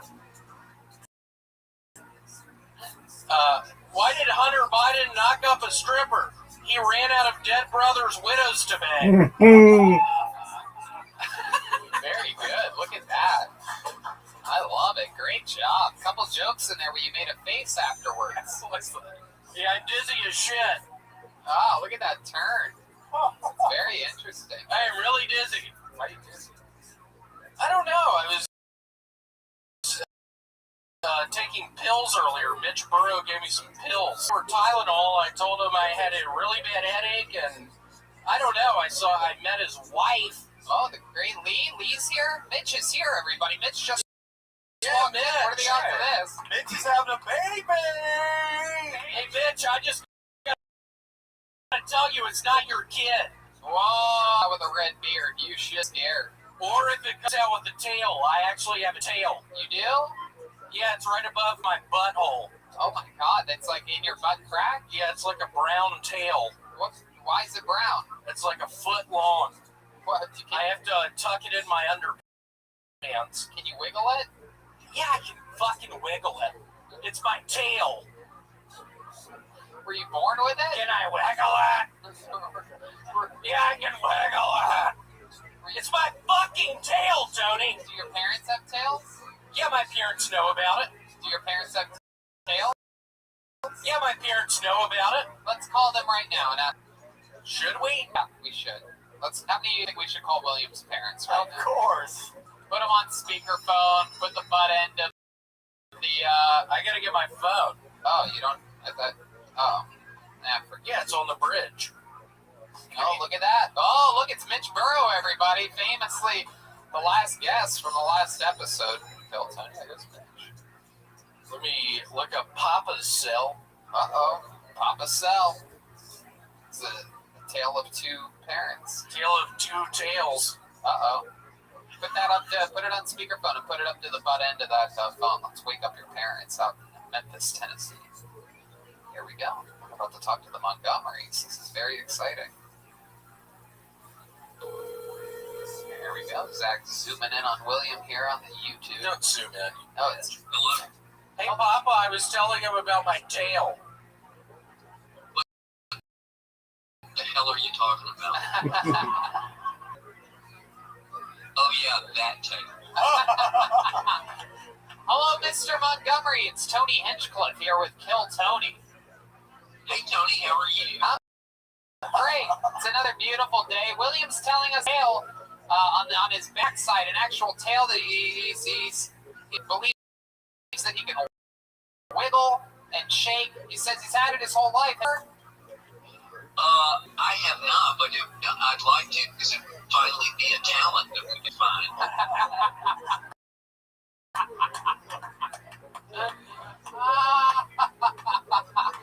Your dad doesn't think you're talented. How's life been out there in beautiful Memphis, Tennessee? We have a lot of great crime going on. We hear gunshots every night. Rabbi, I gave Lil a really good What up, big dog? He doesn't ever use my gags. Okay, will you do it for us? You What do up? the gag. Okay, here it is. Did you say go away? True. No, I said, what up, big dog? Yesterday, I read in the paper that What up, big dog? 5 NBA players were meeting with the Pope about world When poverty. we'll be able to tell people. And We might already be able to do it, dog. You should have watched the documentary with us on Bob Azar. You don't even know who he is, but he talks about time travel and force fields and gravitational waves and traveling faster than the speed of light and gravity creators, and he talks about panspermia and time travel and time dilation and particle beams. You think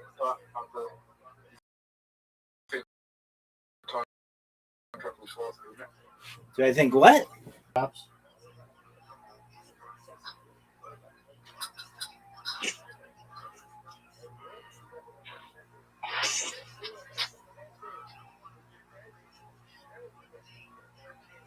Are you ready to lose?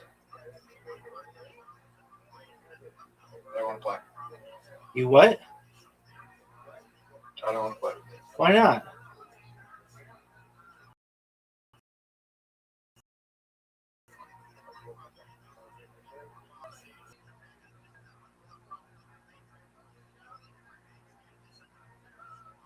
Why don't you want to play? I want to time travel. All right, well, time travel to a time where you want to play. Time travel to a time before I fucking met you. So you don't have to. You don't have to put up with the burden of my existence when I come in. Zoot, are you ready to lose? I want to time travel before you started streaming. Okay, that's cool.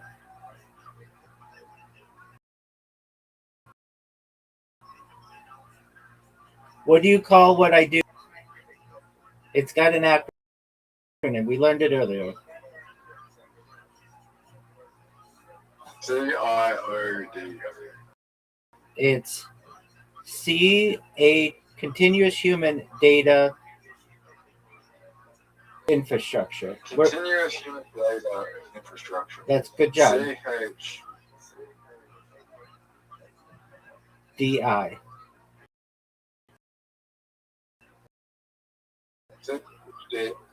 CHDI.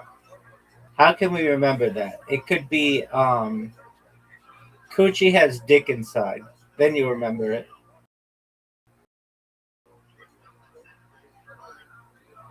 Okay, are you ready to lose?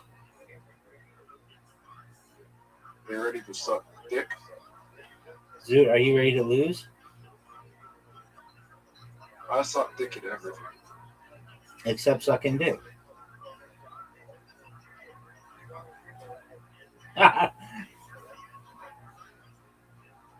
That's a funny joke. Wait, no, it's not. It could be funnier. I suck dick at everything except sucking dick. I'm really good at that. That's just a funny, short little joke.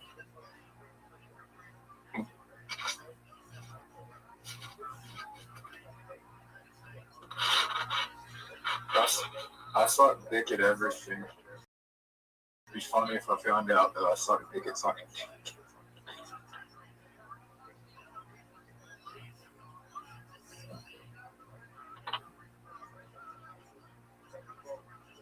Are you gonna play? Are you ready to lose? All right.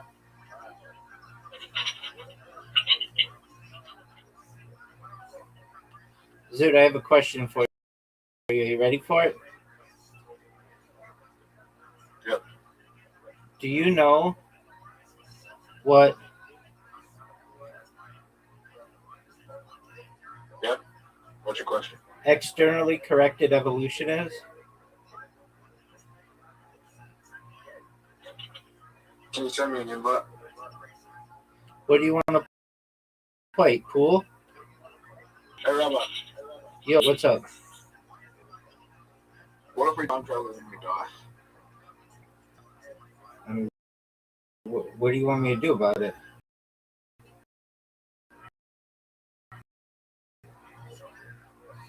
Could be possible.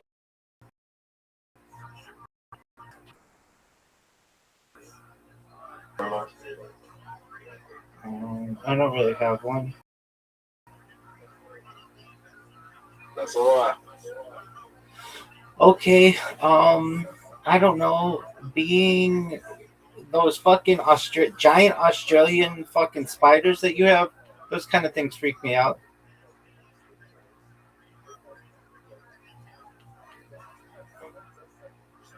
What do you call those?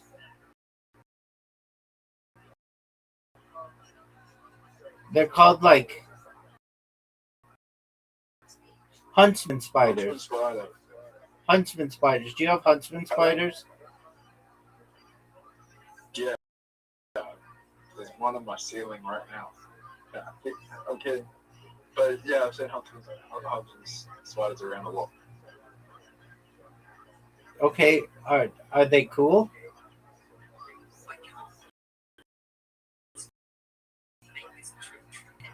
Cool, your mom get it. Why? I'm just being a dick.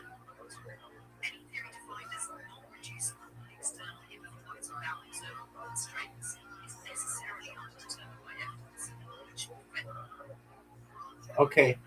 Are you ready to lose? Yeah. Okay, just give me one moment. Less than a minute.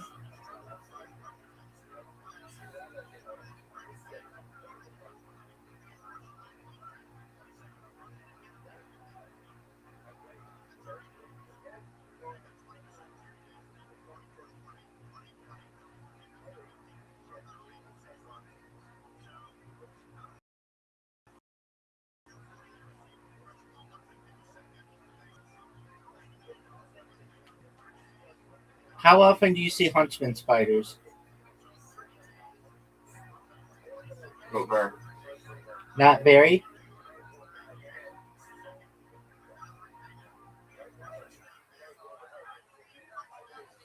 How often do you see them? Not very often. Okay.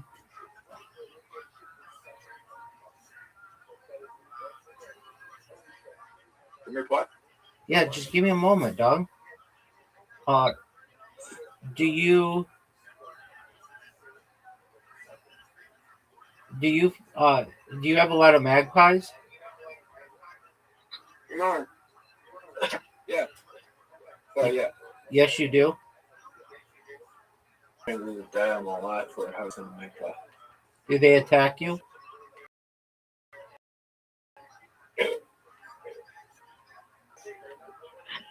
Some do. I've heard stories. I've never had it happen to me, but I've seen some aggressive magpies that won't be. I've seen some aggressive magpies attack each other.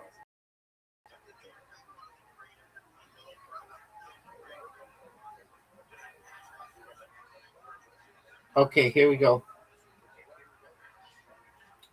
Sometimes you see some really vicious, big magpies, and then you see some really tiny ones. And the big ones go off. Magpies are so vicious that they'll attack their own kind.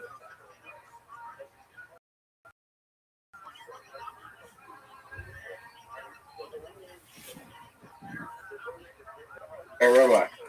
What up, big dog? What's an animal that will attack its own kind? Humans. Next question. What other animal? Dogs. Cats. Like all of them, really. At a certain point, especially under mating season.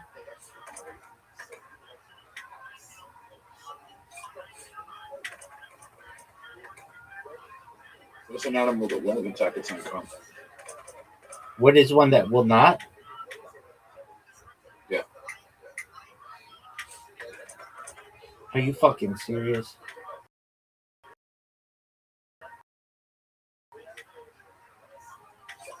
I mean, I don't know. Maybe like a kind of monocellular bacterium. Oh, baby.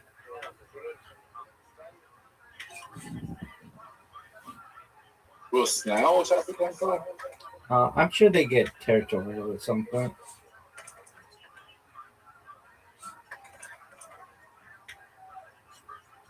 I think I know an animal that won't attack. What did you say, big man? I think there's an animal that attack people. Okay, that's a cool story, dog. You know what it is? What's that, big man? An alien. Okay. That's what you think. You don't know enough about aliens, son. What are you going to do with those fours, baby? 4 fours. Not that many points, surprisingly. I'd go for the fours, dog. Rabbi, I can't play twos.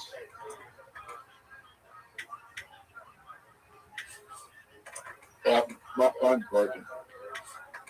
Why is your phone broken? Don't let me play two. So, If I get a two, yeah. well, then just resign then.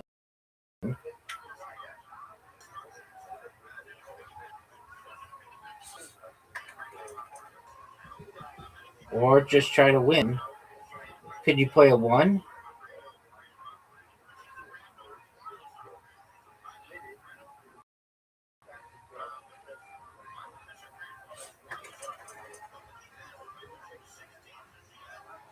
I can play everything but two of you towards him. You can play every. 2s and 4s?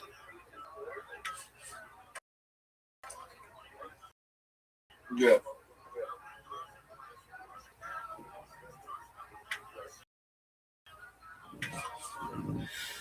You can play 4s. You just played 4.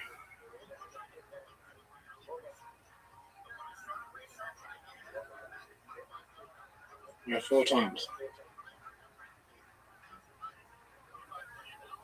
Well, then you're basically done. 1, 2, 3, 4, 5. Perfect large straight.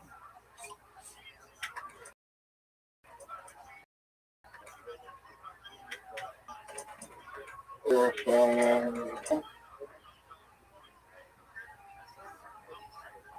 it's good. It's Coachella on this week. Oh yeah, it's this week and next week. It's like 3.5 hours away. 3.5 hours away? Yeah, it's in deep in Riverside County in the Coachella Valley. Remove the mountains, it's probably like 2 hours away, but you have to drive like all the way around the mountains and it takes forever to get there. How have you lived in America? My whole life did that. All right, here we go. 6, 5, 4. 6, 5, 4. 6, 5, 4 are 1s. What do I do? I'm just going 6s. Oh, dog, what a risk. Dog, another 150. Or no, why don't I get it? Why don't I get it again, Zoot? There's some kind of rule that you have to have the large filled out anyway. There's some kind of rule. Or I would have had like the biggest score ever. I did get 150. Oh, wow. You get 150 and you get to play something else? That's such an advantage. Dude, I'm going to set the record, Zoot.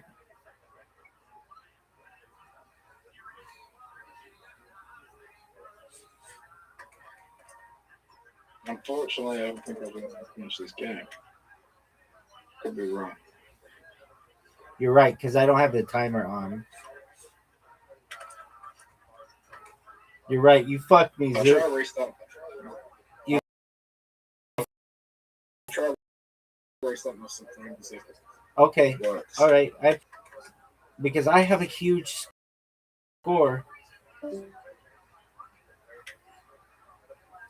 You got it 4 times just then.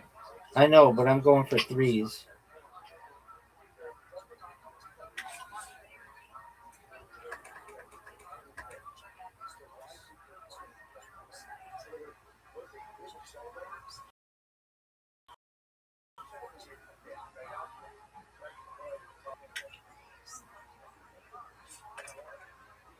Fucked.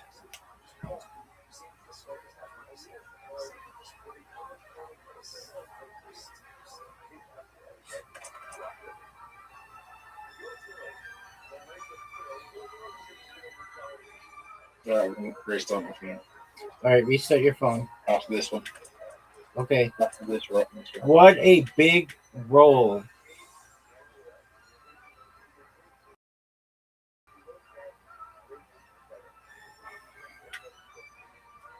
Are you going to get the 5 times again?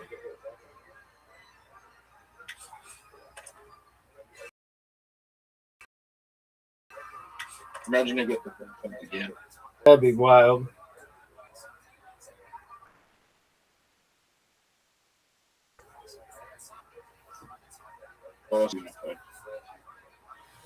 I need the 4 and I need the large.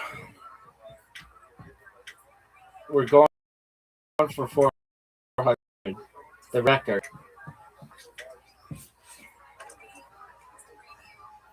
4.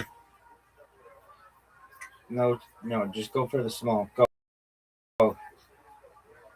You need a 3. Is that the better option? No.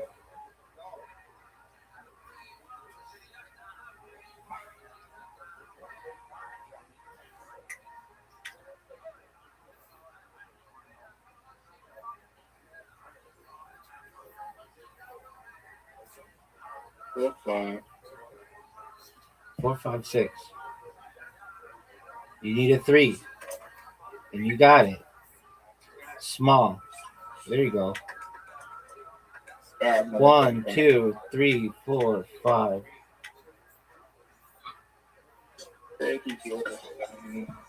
Well, Zoot, I'm gonna get it if you don't fuck me.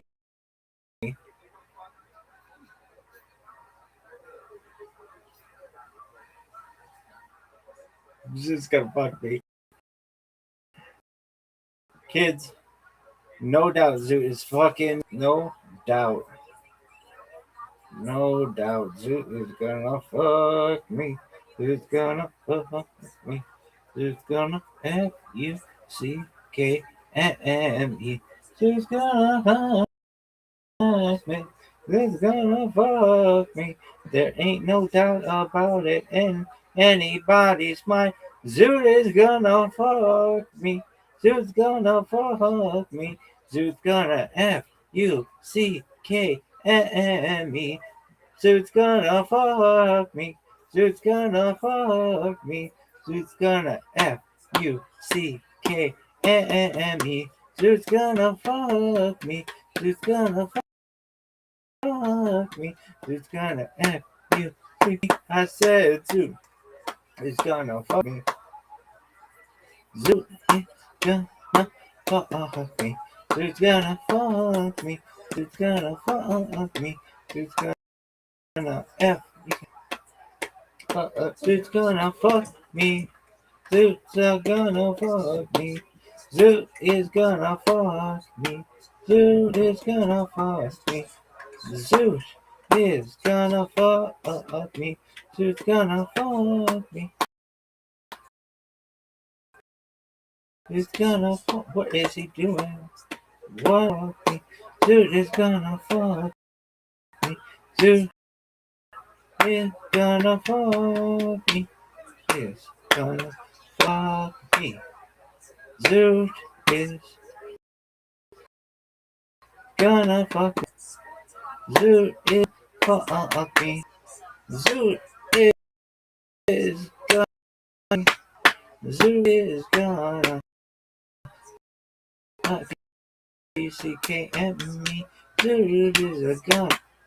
Zoot is gonna fuck me.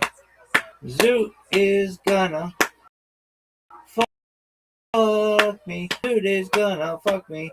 Is gonna fuck me. Zoot, zoot, zoot, zoot, zoot, zoot, zoot, zoot. Zoot is gonna fuck me. Zoot is gonna fuck me. Zoot, zoot. How do I get my screen to work? You get a new phone or you get your screen repaired. You shouldn't be going to Melbourne if you don't have a fucking working phone. How do I get my screen to work? You just get your phone repaired, dog.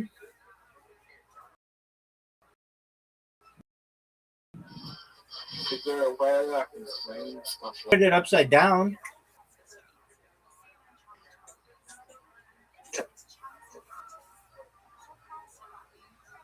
Zoot, did you hear me? Okay, let's try that. Okay, we'll try that, big dog. Sorry, I turned it up. You have to do the thing to rotate your screen.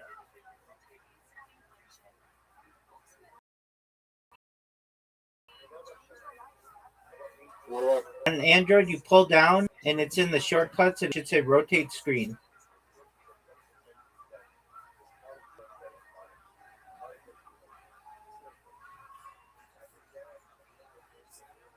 Portrait. Yeah, so not portrait lock. Auto turn. And then flip your phone upside down.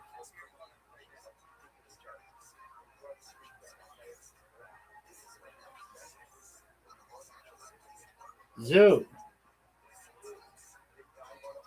Okay. All right.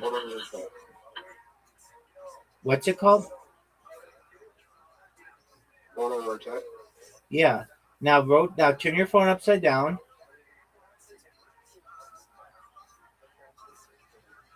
It's not working. Okay, close the app. Turn your phone so that it auto rotates. Reopen the phone. reopen the app, and it should work. It's not auto rotating. So it's just showing upside down? It's not going upside down. Okay, try to press. Okay, so do you have your phone? Shh, just be quiet and listen to me. Do you have your phone on auto rotate? Okay, close Play-Doh. Hold your phone upside down so that everything flips so that it's the reverse of what it normally is. Did you just do that?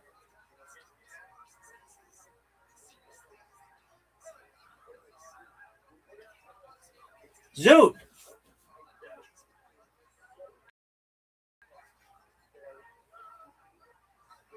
Yeah. I've got an idea.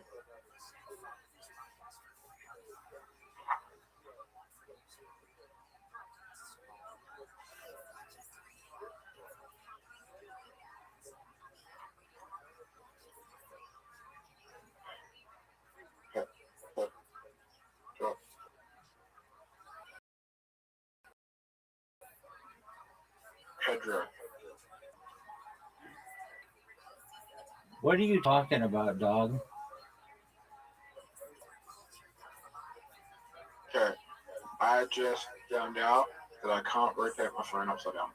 Why not?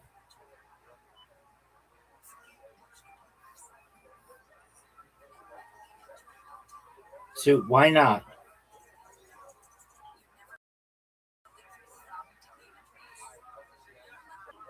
Zoot, why not?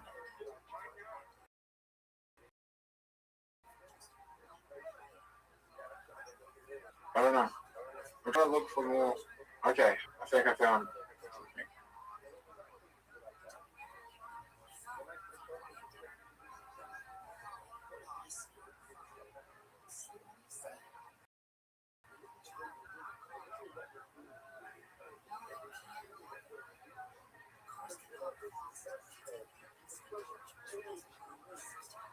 Bill.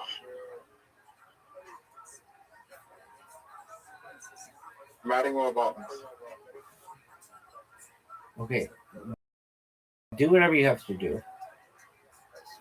I have more buttons. Okay, do you see the auto rotate button? Yeah. Okay, when you press that and you turn your phone upside down, does everything change? Does the top become the bottom and the bottom the top?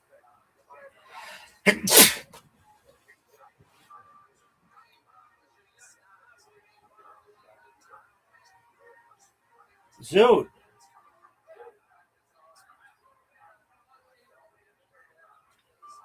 Ready, set. Nope. What's no?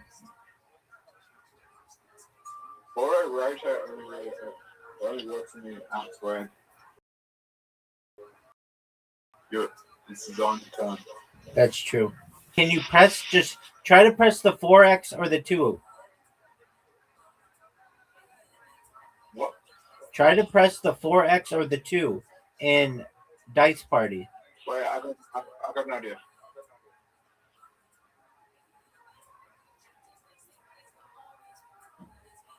You really want to get off of me? Dude, it's pretty easy for me too if you just didn't have a shit phone. How to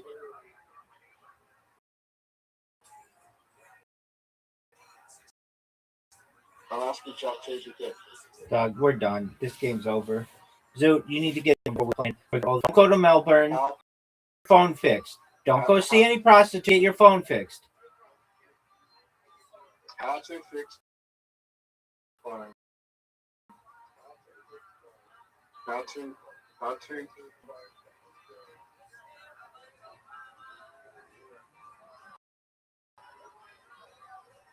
to turn phone screen upside down.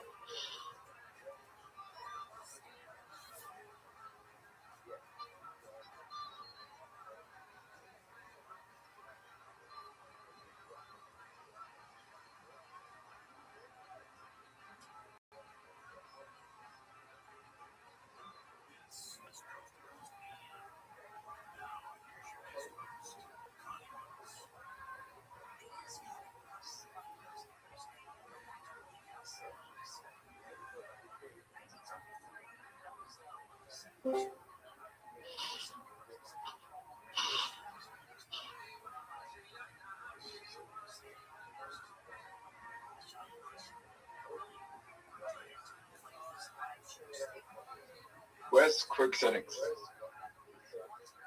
That's the thing that you pull to scroll down. It's like at the top.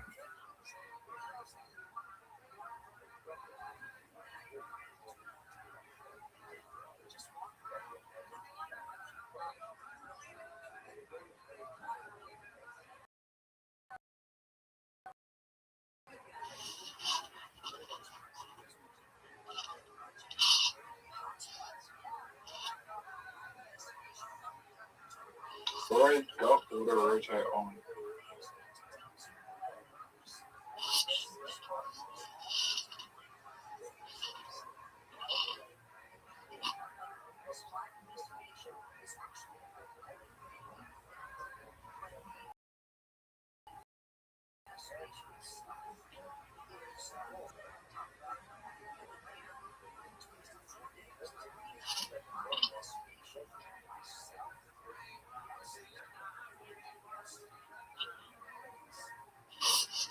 I might be able to find it.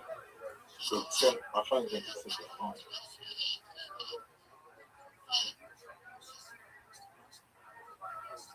Rabbi. What up? So,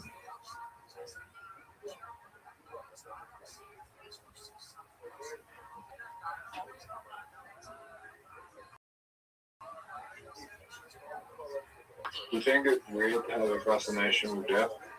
dude, I'm not talking to you until you fix your phone.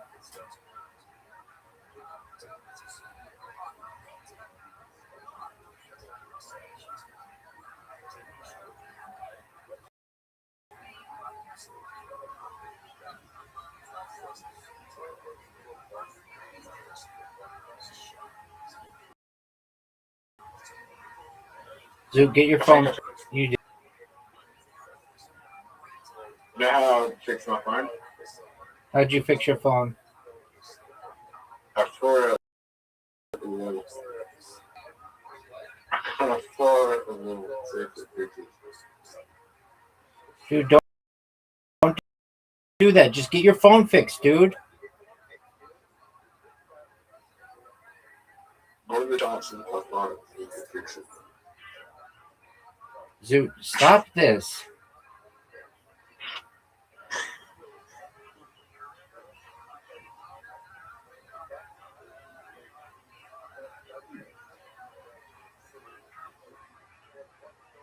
You're poor.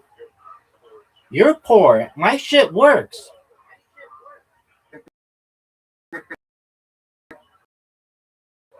Oh, you think that's funny? Get out of here. I don't need your shit.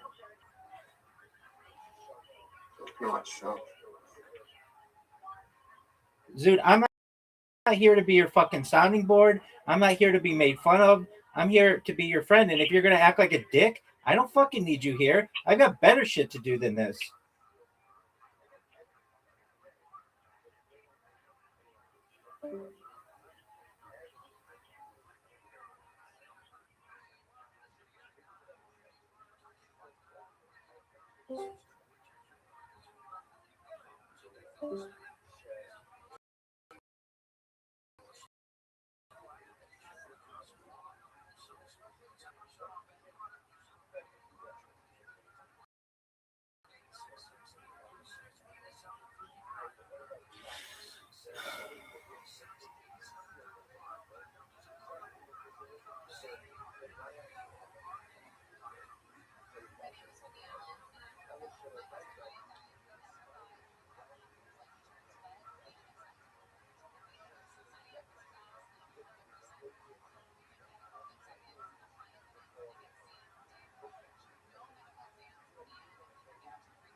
Please write an essay on everything we know about Zeta Reticuli and perhaps the theories behind Reticulum 4, Betty and Barney Hill.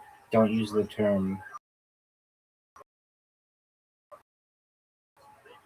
C theories. Don't use the term scientific.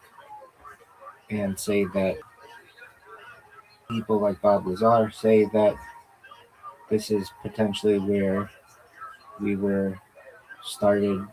Betty and Barney Hill, they talked about Betty had a star map that was later put in the New York Times and had some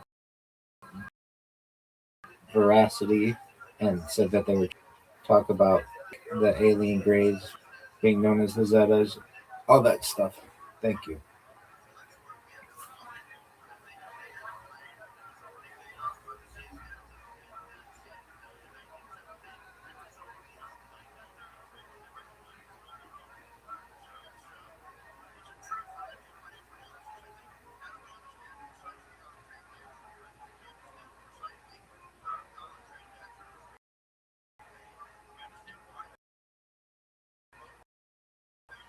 What about Bob Lazar? He talks about it.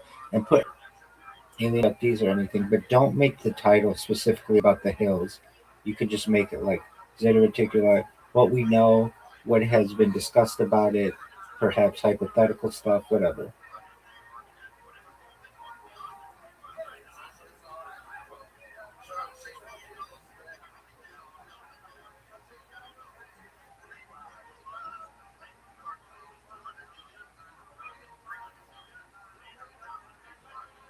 Say how far away it is, how big the stars are in comparison to the sun, that kind of stuff, please.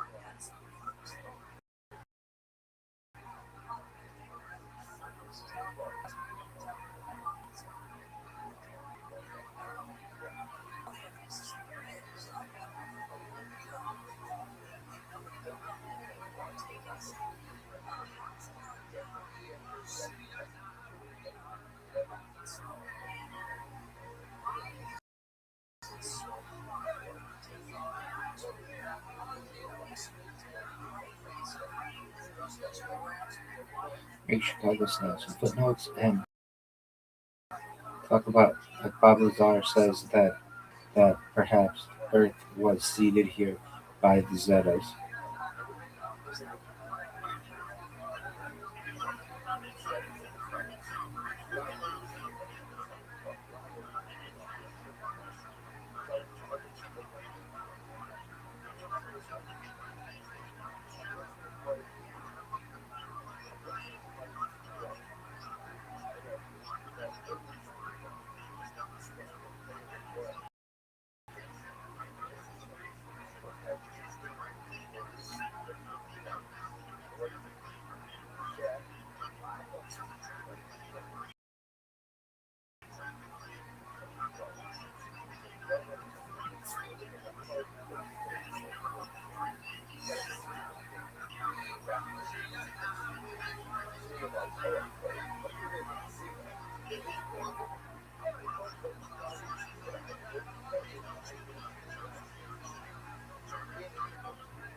Please give a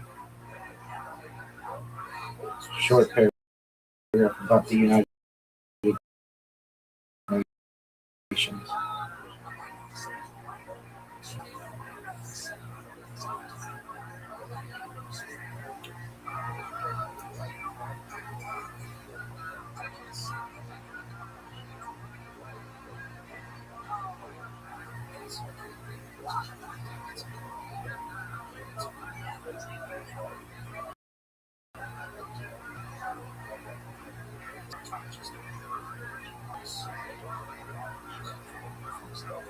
Member states just talk about how it's focused on perhaps a better ones, such as those that Orthodox Rabbi Michael Rothschild discusses.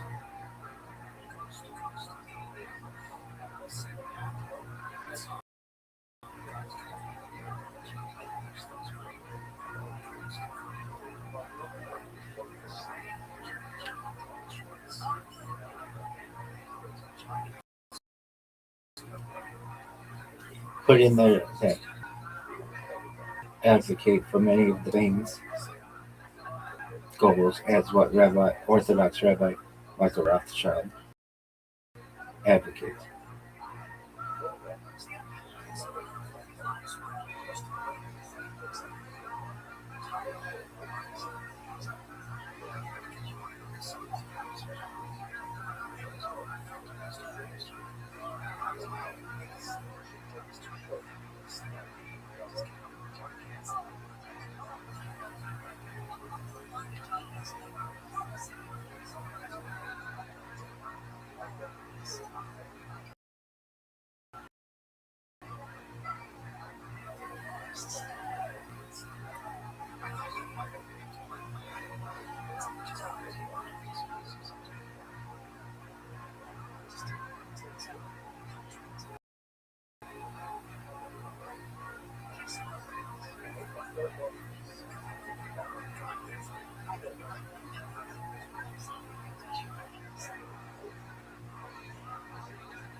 Sold behind a big wall, and the NBA players make $10 million a year. So can you imagine that conversation? The Pope says, man, it must suck to be poor, and the NBA players say, no shit. That's my joke. That's why William didn't tell it, because it's like I love no, it's good. You got me out. That's a great. That's a low bar, but I appreciate it. Mr. Montgomery, it's all talking to you. Next time you see William, ask him to show his tail. Yeah, I will. Great talking to y'all. Y'all all take care of yourselves. And I saw Jeremiah's going to have a boy. That is so wonderful. Congrats. Indeed. Yes, he is. Y'all keep doing great. We love you. You know, sir, your son is one of the top gay comedians in Los Angeles. That's what he tells me. I remember coming home one night, sort of drunk at 3 a.m, and I am fixing a cup of water, and you and Mama come down, and out of nowhere, you're like, William, are you gay? Yeah, and it didn't surprise me a bit when you said you were. Tell Mrs. Montgomery we all said hello, Mr. Montgomery. You have a great night. She's right here. We want to say hi to her. She ran off. Okay. Y'all take care. Bye. There you go. That's the Montgomerys, everybody. How cool is that? Always a hit on this show, the Montgomerys. You have such cool parents, William. What the fuck happened to you? I started losing in battleship to my cousin Taylor, and I couldn't deal with it, and then I found out I couldn't read, and then I couldn't go to the beach, and then I forgot to bring towels at the beach, and I was having the surf. What are you looking at, Red Man? With that fucking face. I'm telling you, fuck is going on? I didn't know that you had a tail. I have a fucking tail, Red Man. How many of you think William should show us his tail right now? To close tonight's episode, this is it. Here it is. He's reaching for the belt. This is the moment we've all been waiting for. I'm going to me to you. A lot of people said this would never happen. It's a brown tail. Oh, he's doing the shoulder shake. We've seen this before. Uh-oh. Here we go. Here it comes. Uh-oh. The shorts are coming down. Here we go. Okay, here it is. He's pulling it down. No, he's not going to do it. I can't. Wow. Tony, I actually don't have a tail. Oh. Wow, you lied to us about that. Wow, I knew I was right. I have a tail. Oh, we believe you. We believe you, William. I got a black eye the other day. Yeah, how'd you get a black eye? Somebody punched me. Yeah, for what? Got in a big fight. About what? Groceries. What about the groceries? Just buying produce, and I'm at the grocery store, and this guy named Frank comes up, and he's like, "Hey, those are my groceries." And I look at him like, "Frank, this is a grocery store." All right. There goes William Montgomery, everybody. The great William Montgomery. We love him. Follow him on social media. Same MichaelLairComedy.com. Drawing from Ryan J. Ooh, look at this one. Ooh. It's a special bird one. There's a big bird there. The entire cast and crew and Sam Tripoli. Am I? Am I? Absolutely. You're right in the mix. Right there. Look at that. You look like a badass in this one, too. I do. I look samurai-ish. Every single print is available at RyanJebelt.com. Good, incredible artist. RyanJebelt.com. How about a big hand for tonight's guest, the great Sam Tripoli, everybody. Come on. Even without a crowd, this show is great. We love you so much. Great show. Plug your stuff. Tell everybody where they can find you. You are dialed in. This guy's absolutely killing it. We were talking about it before the show. Thriving through this pandemic. I'm going to be in St. Louis the first weekend. I'll be at Helium's with a couple buddies. It's that going pretty well. The road's doing well. Podcast Tinfoil Hat. If you like conspiracies and what I call truth, the real shit. I have a sports podcast called Punch Drunk Sports, and I have a whole bunch of other podcasts. Sam Tripoli. Guys, the leader of the band tonight was not actually Nathaniel Thornberry. Spoiler alert, it was Jeremiah Watkins. Wow. Fresh off the release of his brand new special. Of course, I'm talking about Family Reunion, available everywhere, including Jeremiah Watkins. Yes, Amazon Prime, VOD, many places, social media, and we've got a great podcast called Jeremiah Wonders. Different characters, different great interviews. You can check it out at youtube.com/Jeremiah Watkins. Show. Boom, Jeremiah Watkins. If my eyes don't deceive me, that's actually Joel Jimenez, everyone. Big Dick Joel. Joel, tell us about it. Nothing. Shout out to Ludwig and Mostly Sorry podcast. That's it. Red Band. Guys, thanks a lot for watching Kill Tony here at the Comedy Store. Thank you very much. Indeed. Thank you to the Comedy Store and to the great Shore family and everybody who takes part in it. Richie, the manager, Curtis, Jen, all the incredible people here that help it all happen. Guys, we'll see you next week for another episode of Kill Tony.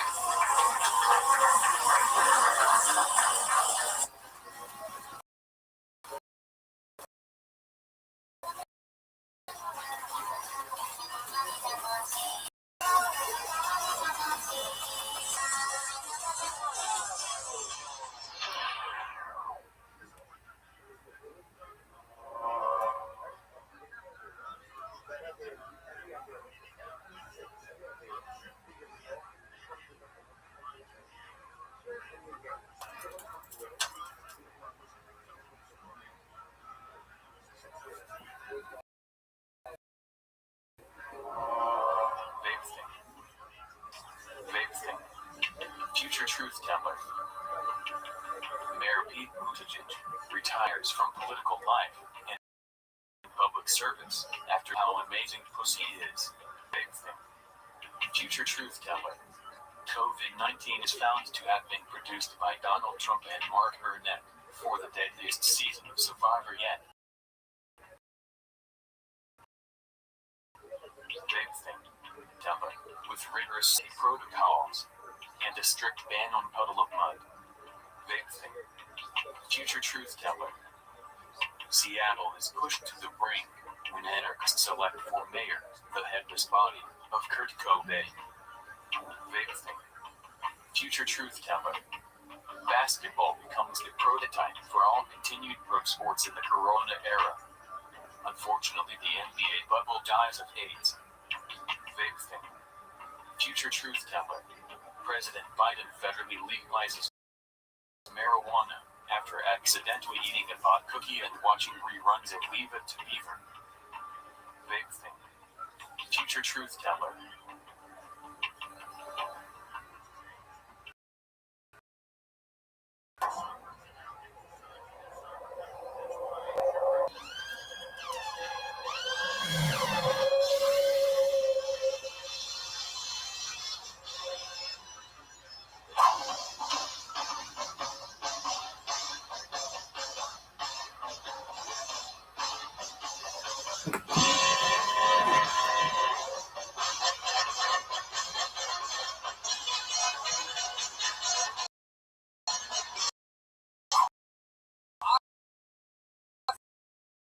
In Texas, make some fucking noise.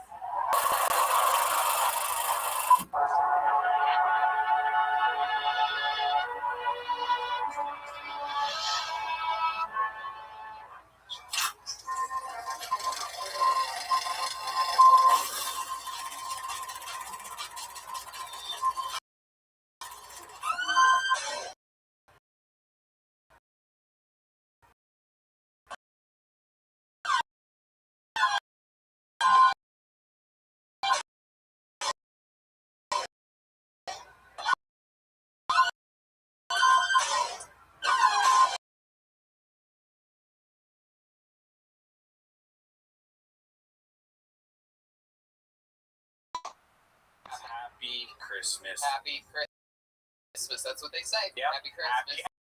Happy. Yep. Here we are again. So excited to be here at the world famous comedy store. This is such an incredible.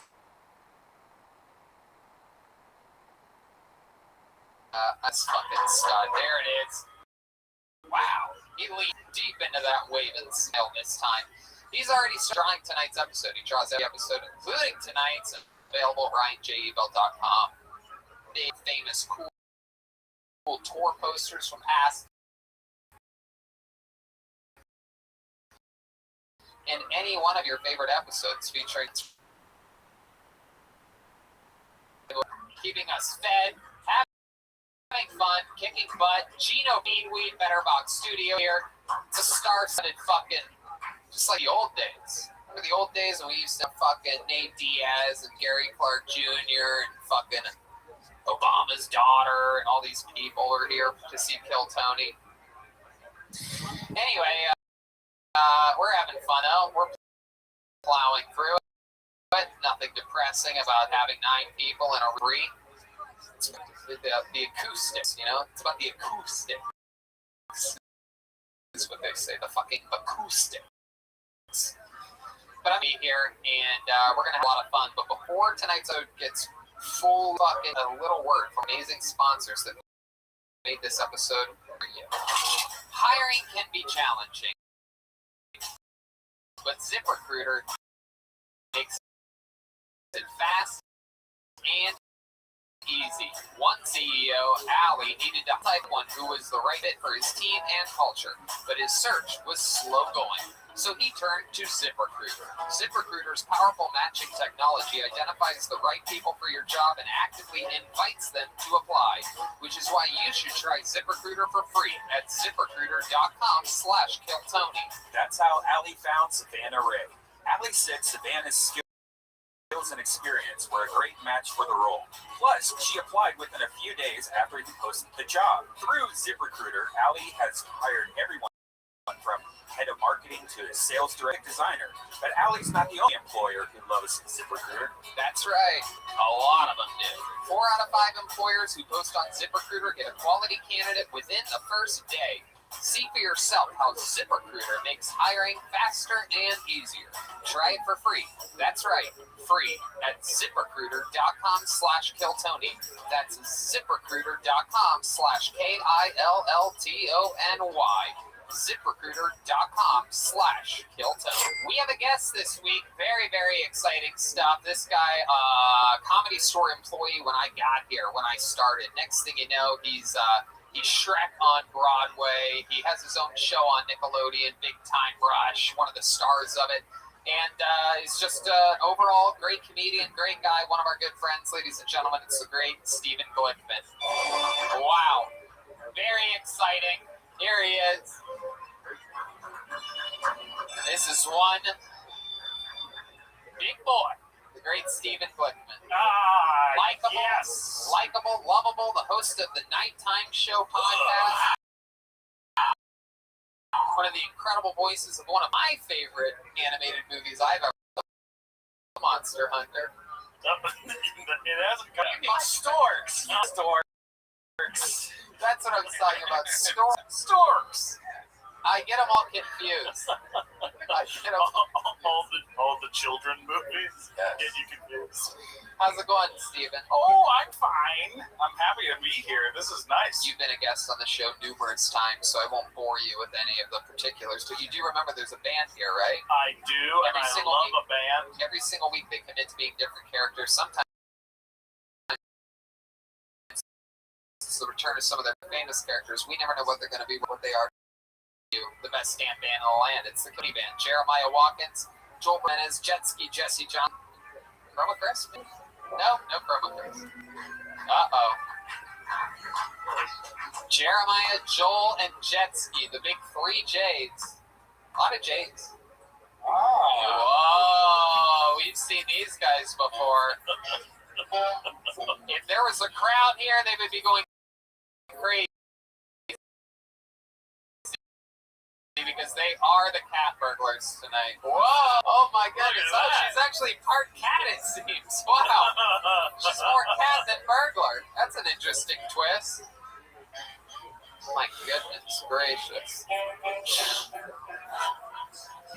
Jeremiah really banking on you using that camera one angle. It's too dark to even see me. Oh, he's going everywhere. Look at this. Uh-oh, what does that look like? Whoa! That's a good one. Wow, you nailed it on that one. Jeremiah Watkins. They have arrived. Some of the most famous Kilton history. I believe they were even in the famous band calendar. Right? What month were you? December. I'm sorry. It slips my memory, Tony. Get the Wow, welcome back, cat burglar. Famously a cat burglar, an old-timey burglar that would sneak into places and hope to get away. Steal jewels, diamonds, and women's hearts. Oh my God.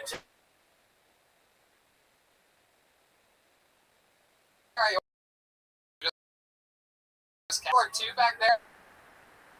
This is one of those. Do believe? It seems like she is more than a. You have actual qualities of a cat. Yeah, that's right. I had something in my throat. It's great to be here. That's another. You're a cat burglar as well. Tony, we keep getting caught because of her. She keeps losing. That is one, and that is 2, and I am Cat Burglar. I swear to God, I just wrote down cat burglar 3 times. It's part of my system. We are very different people.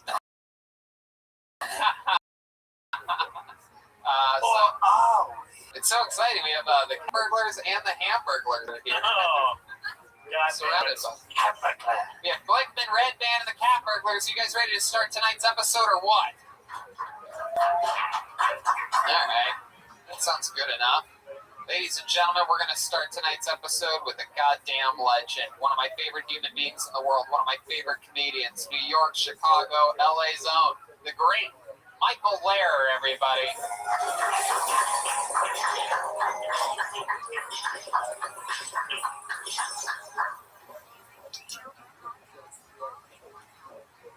Now, before I was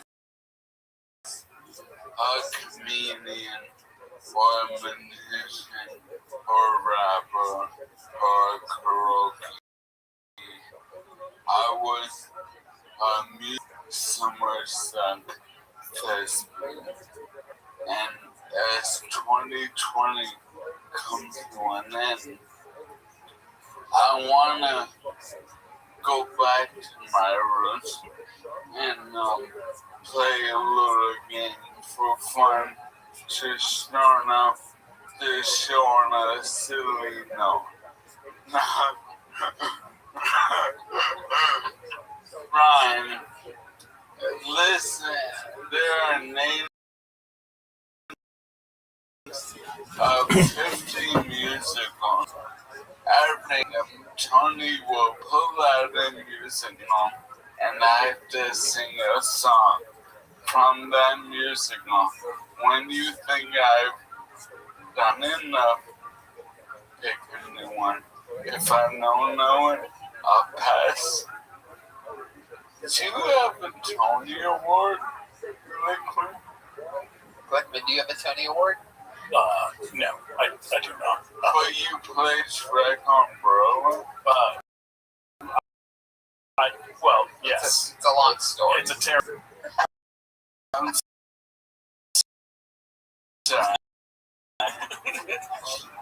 It does not deserve a Tony. Like, there's other ways you could have asked. I feel like a lot of the people you ask that to, they're going to say no. Yeah. No, but Bryce Darnell, whatever. I see what you're doing. If you pass, you're going to give it to Glickman. Yeah. Oh, you know your musicals, don't you? I do. Whoa, how exciting. All right. You didn't even know Glickman was going to be the guest, and you had a musical thing. The universe makes all this shit happen. Wow, you're a special guy, Michael. Yeah, I really am. It's pretty special. Thank you, Glickman. Wait a second. Those are my Altoids. What are you doing with those? Oh, come on. I love my Altoids. Oh, cat burglar. Ruined forever. I'm excited about this. You guys ready to play some musical theater fucking super challenge with Michael Lair? This is exciting. Christmas right around the corner. Here we go. All right, you want me to pull a name out? All right, here we go. Here we go.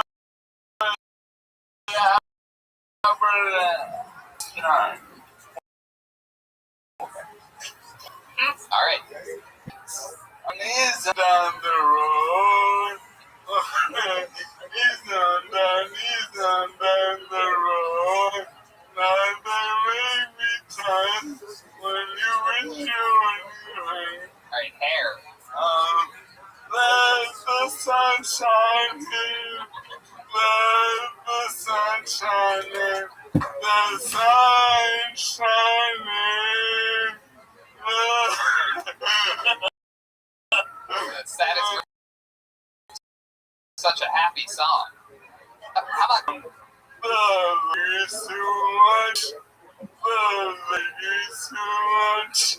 Glickman, can you do that? That was great. Yeah, that's impressive. He's passing it off to you. You know the words? I don't know the words to that song, but I have a company. I mean, I know this. I know the music. I bet he knows something about this. Aww. Jersey Boys. You know Jersey Boys. I know you know Jersey Mikes. Hey, man. Come on. Hey. Come on. Jersey Boys, pass. Pass? Oh, pass to you. Uh-oh. God damn it. Somebody.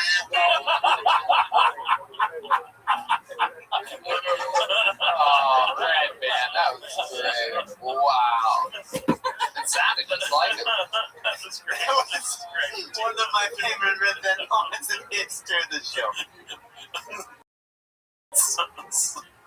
You know anything from Jersey Boys? I think it's that. Yeah, Come on, if you're all gonna that do it, shit you is better that. commit. Right? Won't you come out tonight? Come out tonight. Jeremiah has been waiting to sing this for years. Shoot. Nice job. We're moving on. Porgy and the Bees, Michael Lair. Porgy and the Bees. Porgy and Bess. Oh, for Christ. I don't know what the fuck that is. You uneducated. Porgy and Bess. Okay. He does Porky and Bess. Porgy and Bess is Old Man River. That old man river. That's Porgy and Bess. Yeah. Tony Award. Mike, I want a Tony. you want a me? Yeah. I want to do. All right. How about Bye Bye Birdie? Worse than me. Pacific, you son of a bitch. Fuck you, dude. D-Live. Like, he doesn't know Bye Bye Birdie, but he does know I'm hungry. Bye, bye, birdie. Bye, bye. How about a beat? D-Live. Don't cry for me, Argentina. The truth is that we're not Crazy. This is what it's come to.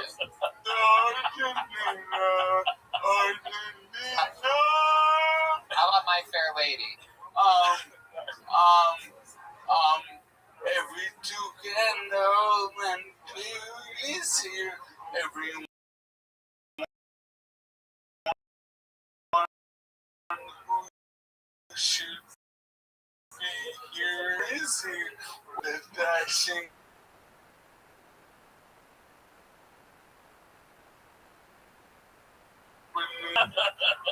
How about Cabaret? My friends are How about Tommy? Tommy, play more wizard that has to be good. Phantom of the Opera. Night Drunken.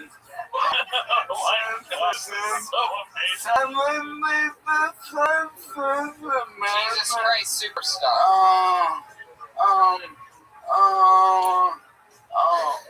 What was this during the crucifixion? You think you're a big shot, Mr. King? Joseph Dreamcoat. I hear the stiff drums sing the song. They say, you know you got paid wrong. I hear the voice of my little bird singing in the air. This is quite absurd. Oh no, not me. Okay, Grant. Yeah, nailed it. Let's open up a restaurant. Come and knock on my door. It's done. How about Godspell? We're just gonna go through all these. How many do you think we should go through all these? Okay, nobody wants it. Nobody. You're right. What's that Jesus song from God's? Praise it. How about Music Man? If you know any of these, you should just jump right in. Yeah, Music Man's easy. Gary, Indiana, Gary, Indiana, Gary, Indiana. Swing home. If I only had brains, I would walk away the hours, running with the Cats. Cats. memories. Nothing new in the moonlight. Les Mis. Master of the house, keeper of the inn. He's got him, man. He's got him. I'm over the sugar and the spicer of South Pacific. I wish that man right out of my There you go. Company. Where did they come? The ladies who learn. Smokey Joe's Cafe. I who have nothing. Grease. Yeah. Every song's He's not in you open up the corner, Mom. Fiddler on the Roof. Fiddler on the Roof.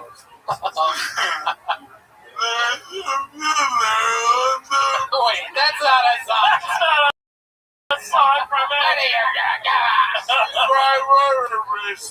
There we go. Fiddler on the Roof. West Side Story.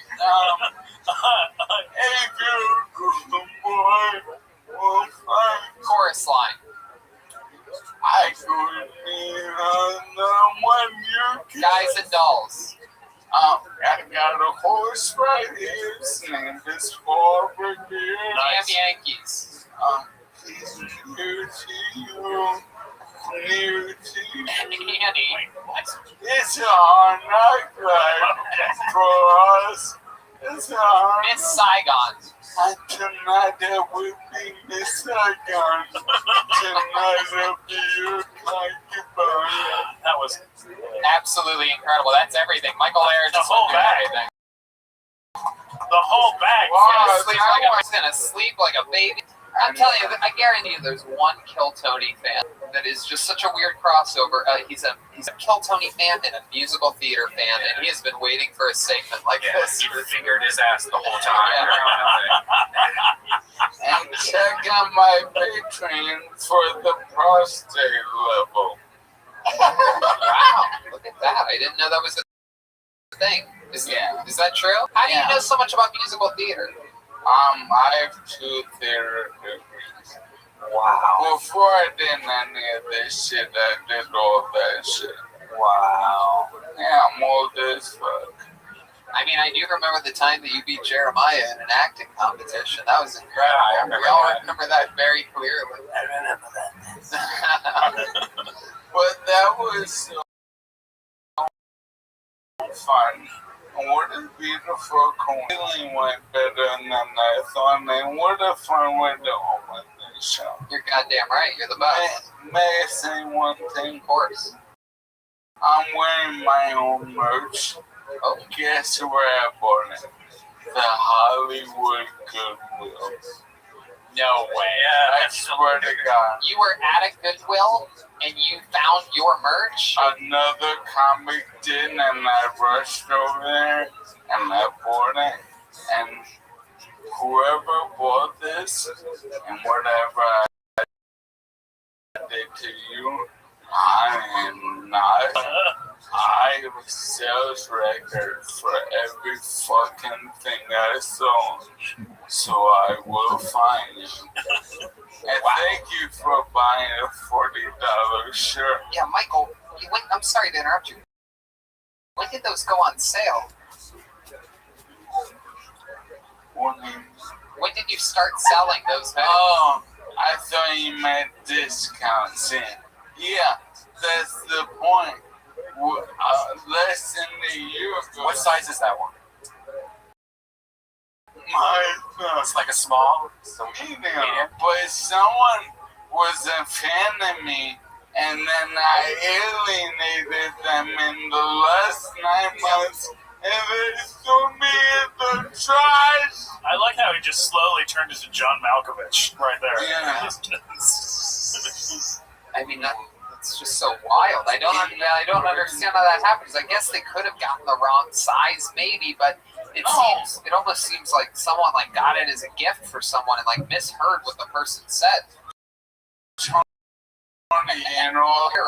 something. Or Michael Bear?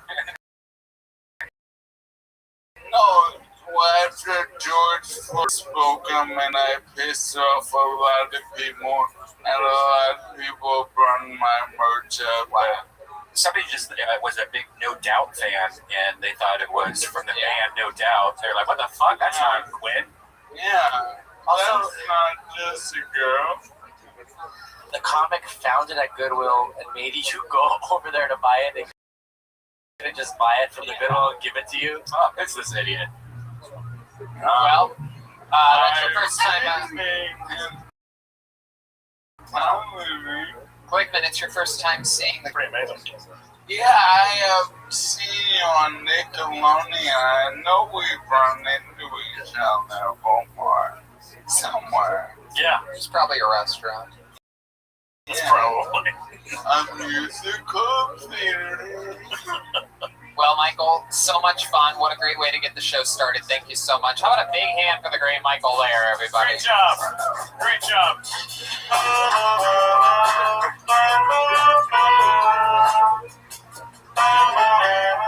All right. Your first comedian performing tonight goes by the name of Kylie Vincent. Here we go. Wow.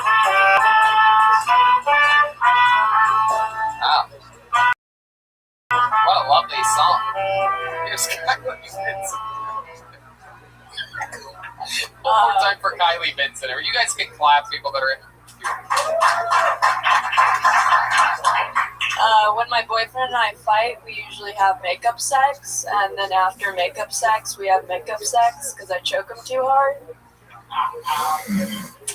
Abortion's a big topic. Stevie Nicks even waited on the argument. She's like, hey, without my abortion, you guys wouldn't have had Fleetwood Mac. Which I think is a bad argument for other women, because it's like, okay, without an abortion, I wouldn't be performing in parking lots. I've actually never had an abortion. I just waiting for the right baby. I was reading about Bill Cosby, and it seems a form of his sexual harassment were having time story eating meals. And I was like, God, that's awful. Just rape me instead, you know? I don't want to read you Goodnight Moon. You can just kiss me. Jesus. All right, thanks. There it is. 55 seconds from Kylie Vincent. I'm over here sitting at the desk, drowning in little cards with musical theater titles on them. Just covered over here. Kylie Vincent, you've been on this show before, correct? I was kicked out last time. Oh, you were under 21. Yeah, I was thank you, 20 at the time. Wow. That's right. I'm back, baby. That's right. Now you're 21. Perfect timing. And remind us what we found out about you last time you were on the show. I have an autoimmune disease. What's the autoimmune disease? It's called sacroiliitis. And what does that mean again? It's just in my back. It's eroding. What? Yeah, her back is pretty much deteriorating. Yeah, I remember. Do you have to wear a back brace? No, I don't actually know what's going to happen. But I had to be on injections. Like, have you guys ever seen commercials for Humira? Yes. Yeah, I was on that. It's like made out of like rat shit. Really? Yeah. Cat shit or rat shit? Rat shit. Rat shit. Oh. Yeah. Oh, rat shit. So close. It's bad shit that they would make medicine with rat shit. How long were you on it for? I was on it for 1.5 years. You're only supposed to be on it for like 2 years. And I guess they don't really know much about autoimmune disease. They're like, you could go on remission. I have no idea what's happening. Right. Have you talked about that in your... Yeah, I have a... Now. I'm a nanny. That's my day job. Man, that is backbreaking work. Okie dokie. Is the kid, how old's the kid that you're nannying for? She's 6. 6, just one kid? Just one. One 6-year-old? Yeah, she's perfect. Really? Yeah, it's a good day. They just took me to Hawaii. Wow. Yeah. That's awesome. I know. I feel like a dick complaining about a day. Have you ever been to Catalina Island? Oh my goodness. That is a cat burglar reference. Catalina Island. I actually have. Have you ever been to the Catskills? No. Oh, okay. Hey, one question. So you mentioned choking your boyfriend as part of a joke there, right? And so, do you see that? That's all I've been thinking about the whole time. I know a girl that gets fisted. It's like really? How do you know? know? Thing. She told me one night she That's was drunk. Her whole thing? And it was like her whole thing. Were you fucking her at the time? No. She just her whole thing stuff. She it's literally her favorite thing.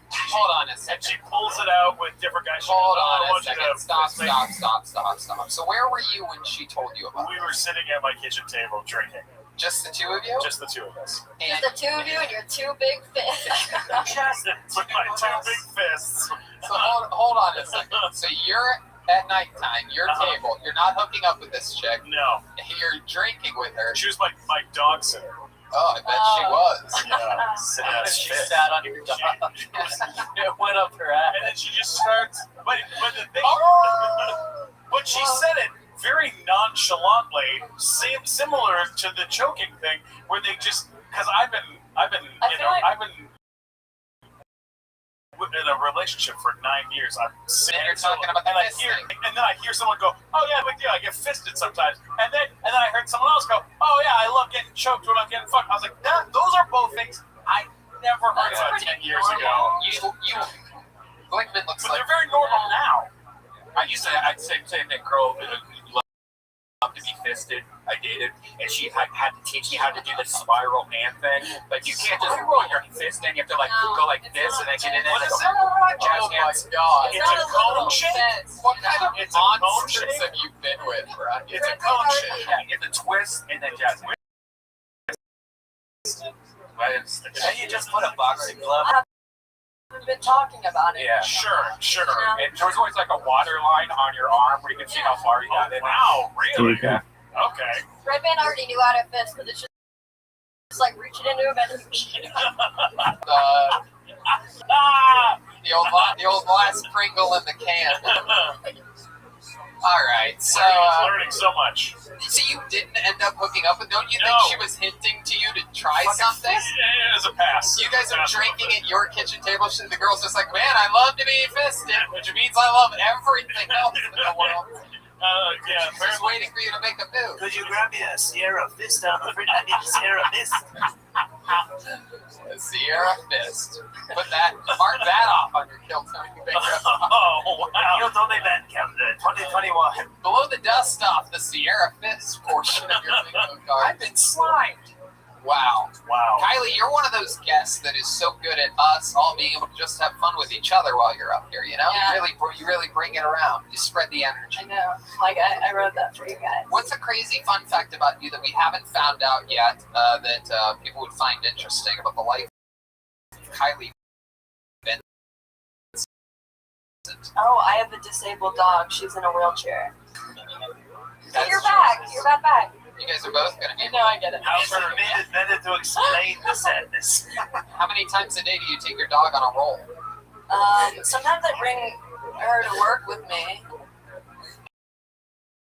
How's her to work with you? Yeah, the kid just told me the other day. She's like, I'm so jealous. I think you love her more than you love me. And I was like, this wheelchair dog, yeah. Wow. How's her musical theater knowledge? Pretty simple. You could do a whole show. Why is your dog in a wheelchair? She's a rescue from Mexico. She was hit by a car when she was a puppy. Wow. But actually, the second day I had her, she got hit by another car. What? Dog's stupid. Yeah. I trusted her. She's a rapper in the dog world. Why do I feel like this dog sounds like Steve-O?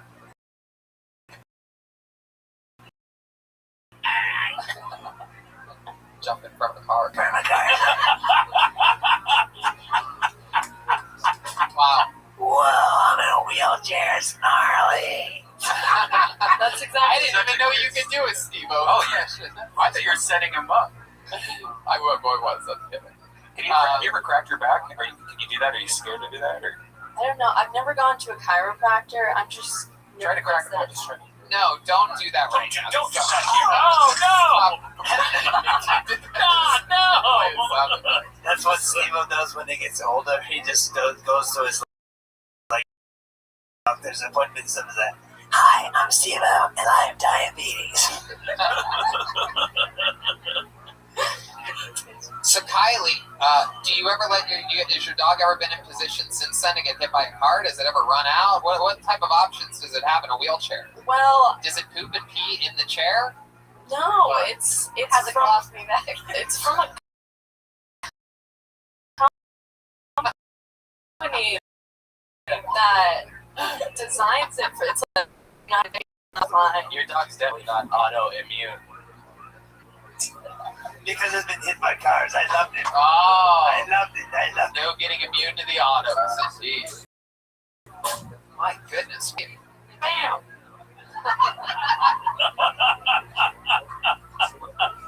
Her name's Bonnie. Oh, yeah. Bonnie. Frogger. What kind of dog it? Frogger. What kind of so good. What kind of of dog is Bonnie? Dogger.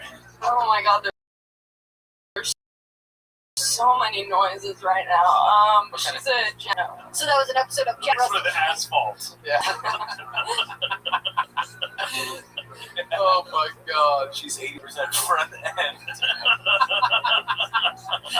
This is so great. This is the first time in over 7 years that we've had a person talk about their dog in a wheelchair. These are fresh jokes.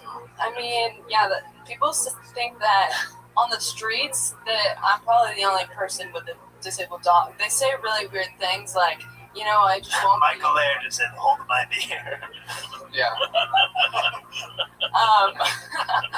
I just like won't be making eye contact with them, and they'll just be like, "Oh, what happened? I'm so sorry," and I just have to like go into the whole story. You would say he was a bad boy.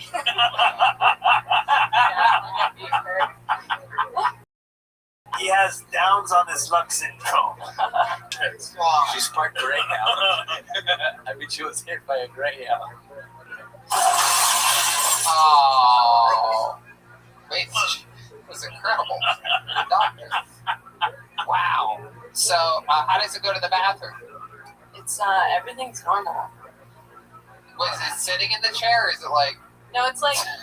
Dog, the way I picture this dog in a wheelchair is very depressing. It's not like sitting on his butt and then wheeling itself around. When it's in wheelchair, it's like It's like a scooter. It's like helps him. Oh, and does it sleep in the wheelchair as well? No, she kind of like squirms around. I bet she can get does. around. Yeah. This poor thing wishes it was put down years No. ago. Dude, she's so happy. Really? You never see her with... Why? wanted to kill itself before it was confined to a wheelchair. Or suicidal dog. Its favorite chew toy is a gun in the mouth. All right, Kylie. So much fun. Thank you so much. There goes Kylie Vincent, everyone. On to the next one. That was so good. Oh, my God. Dog in a wheelchair. Can we get more people with dogs in wheelchairs? All right, ladies and gentlemen, your next comedian goes by the name of Kate Kennedy, everyone. Here comes Kate Kennedy.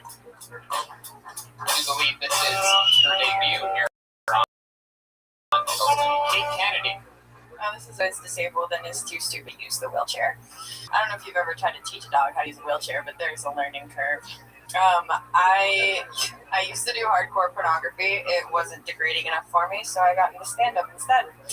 I applied to every single therapist I've ever had to make them like me more, which some people have pointed out is maybe not the best way to achieve your goals in therapy, but not if your goal is to win.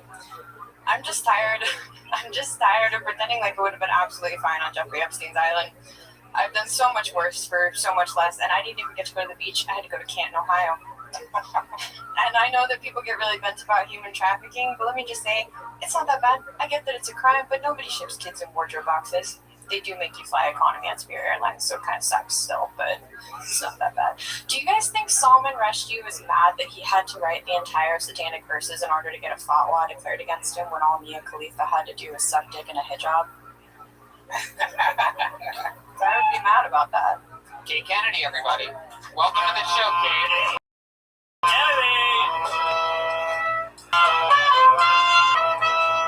There you go. Kate, how long have you been with stand-up comedy? This is your first time on the show, right? It is my first time on the show. It'll be 2 years in April, I think. Yeah. There you go. 2 years. All of it here in LA. All of it here in LA. This is the first place I ever did stand-up right here. And a former hardcore porn star. Former. I know. I just got nominated for my last award for the year. What was it? Best Gangbang. Wow. This is absolutely incredible. How many people were in the gangbang? Only 3, which I didn't think qualifies as a full gangbang. I'd always been told There it were was 3 guys and you. Yeah. That's like a Wednesday. They were cholos, though. They were Catholic priests when I was a school. Did you say Catholic priests? Catholic priests, yes. I said the Our Father in Latin while they came on my face. Really? Dude, who else could do that? I deserve the award. Yeah, and it sounds like you're about to get a Tony Award. Wow. Is that true? Or they were priests and you were a Catholic schoolgirl and that got nominated for... That's That's actually the plot of Cats. happening? What was that looking? Oh, I just look at Jeremiah get hard. Jeremiah loves Catholicism. Wow. So what are some? Catholicism, yes. I mean, if that's the scene that you're getting nominated for an award for, what I have to ask, what is like your most like silly or embarrassing parody? Did you do a good parody? I do. I got nominated for Best Parody last year. What was that one? It was at Archie Comics. It was Betty Veronica. Or no, I was Betty. Now you're about to earn a Red Band Award. Okay. Also, what does your acceptance speech sound like? I'm going. And God is not anywhere. It's literally the world's biggest circle jerk. Like, quite literally. I don't know. Have you ever watched a girl cry in the hallway because she didn't win Best Anal Scene? Like, it's a trophy for getting fucked in the ass. And she's outside crying. I just always stand outside in the hallway during the awards because I don't like to sit. And so I just stand there and wait for them to come out and cry. When the porn stars cry, do they like rub their eyes really hard and it just squirts out everywhere at once? It's Pedialyte. It smells like strawberries. That is true. This is what I've heard, is that porn stars drink Pedialyte for squirting. Have you ever done that? I have. Oh my goodness, what haven't you done? It's a really good question. I got waterboarded one time. It was fun. Wow! Yeah. What? That's incredible. It's great. You got waterboarded, but we got Whataburger. On the way here. What? I'm so sorry. I apologize to everyone. Stand-up community. What did you just say? What did you say? Go ahead. I said on the way here. Right. On the way here.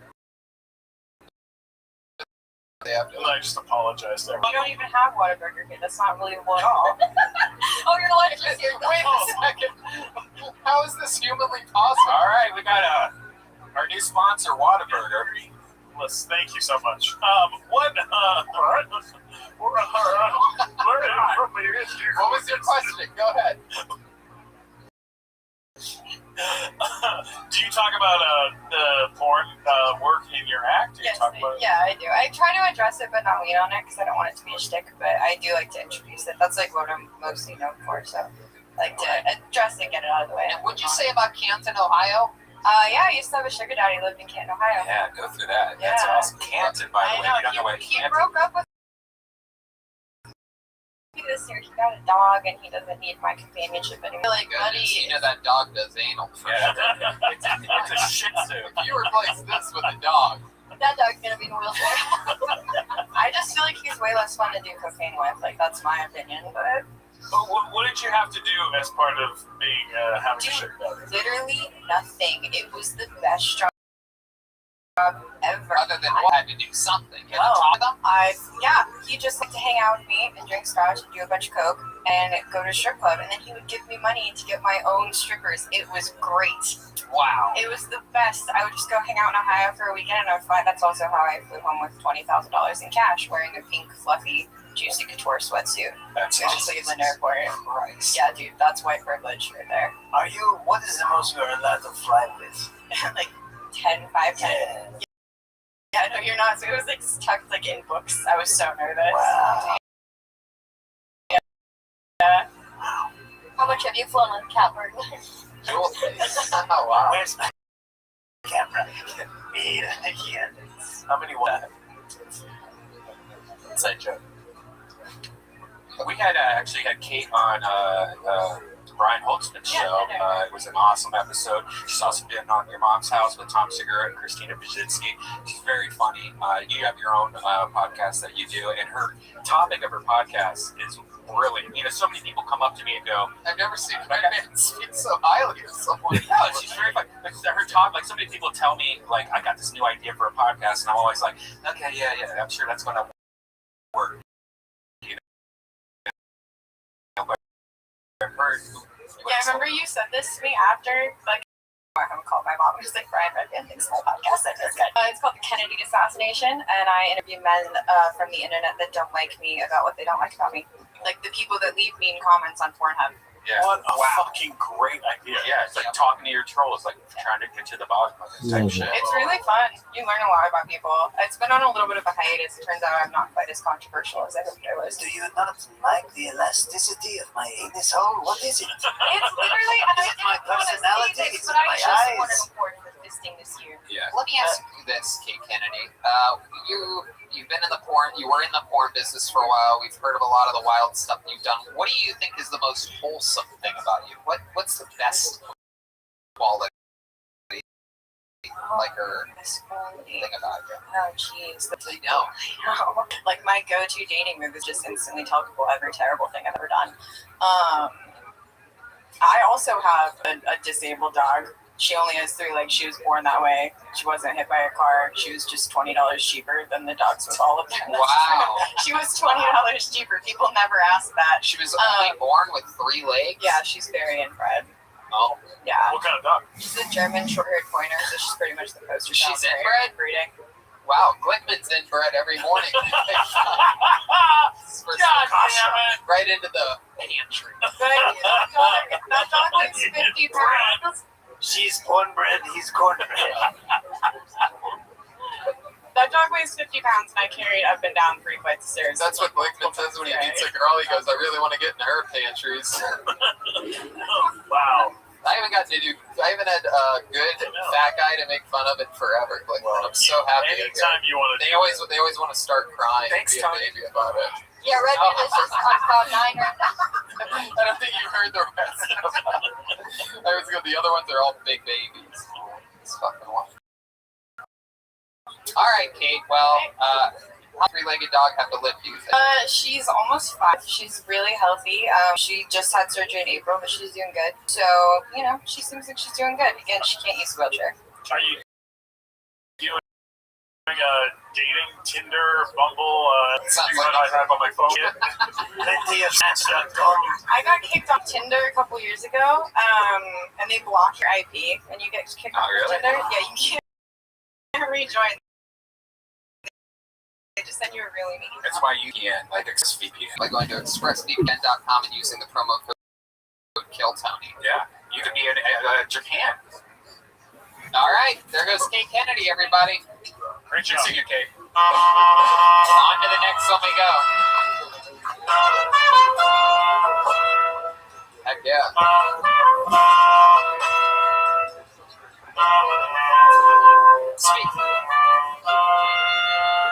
Speaking of wrecking balls, how about one more time for Kate Kennedy, everybody? All right. Your next comedian goes by the name. I know this guy. Ladies and gentlemen, it's Andy Lowe. Here we go. And Lowe. There he is. Right off the bat, let me just get this out of the way because I know it's the first thing you guys are going to check out. I know I look like Weird Al, but sort of like if Weird Al was campaigning to be like the mayor of a tent city. So I know, don't bring it. I was making a vision board recently. I heard one of the things to do during the quarantine to boost your spirits is make a vision board. So I went online, I looked up, my wildest dreams, the craziest things I could think of, and I saved all the images, and I hung a bulletin board on the wall. And then I went to print out the pictures, and my printer was out of ink. And so I just have a blank bulletin board on the wall. And I'm just going to die lonely and unsuccessful now. My name's David Lowe. We mentioned, I really don't like my last name, Lowe. I think it's kind of boring. I miss the times when our last name was like what you did for a living. It meant something. It was a better time. All right. Andy Lowe, everybody. Put your hands together for Andy. I know Andy. I like your comedy, Andy, because very rarely do I get a chance to hear myself breathing. And when you're performing, I always notice, like, I can literally hear myself. So what's it like being an older woman starting stand-up comedy?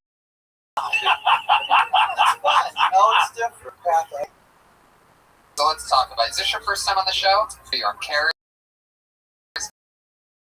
guy, super likable. How old are you? Okay. Atlanta, Georgia. A lot of people in Atlanta have bangs.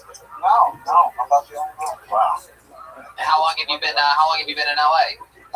About 3 years. Been doing comedy about a year. Right. What have you been doing here for 3 years? This and that. I got a degree in graphic design. I do that design work. That's how you make a living? Great. Yeah, that's awesome. You have a look to you. What part of town do you live in? Long Beach. Oh, Long Beach. Yeah. How long was your drive here today? Like 30 minutes. Yeah. No traffic on the 55 or anything.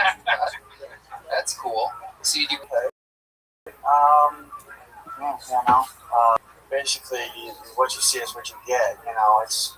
Have you ever sent a photo to Weird Al? No.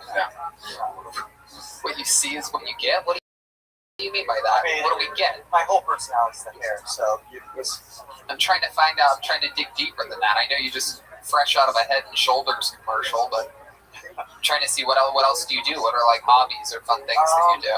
I run an open mic, and Michael Laird's done it. William's done it. Okay. All right. Oh, fuck. Eli's the one that I like.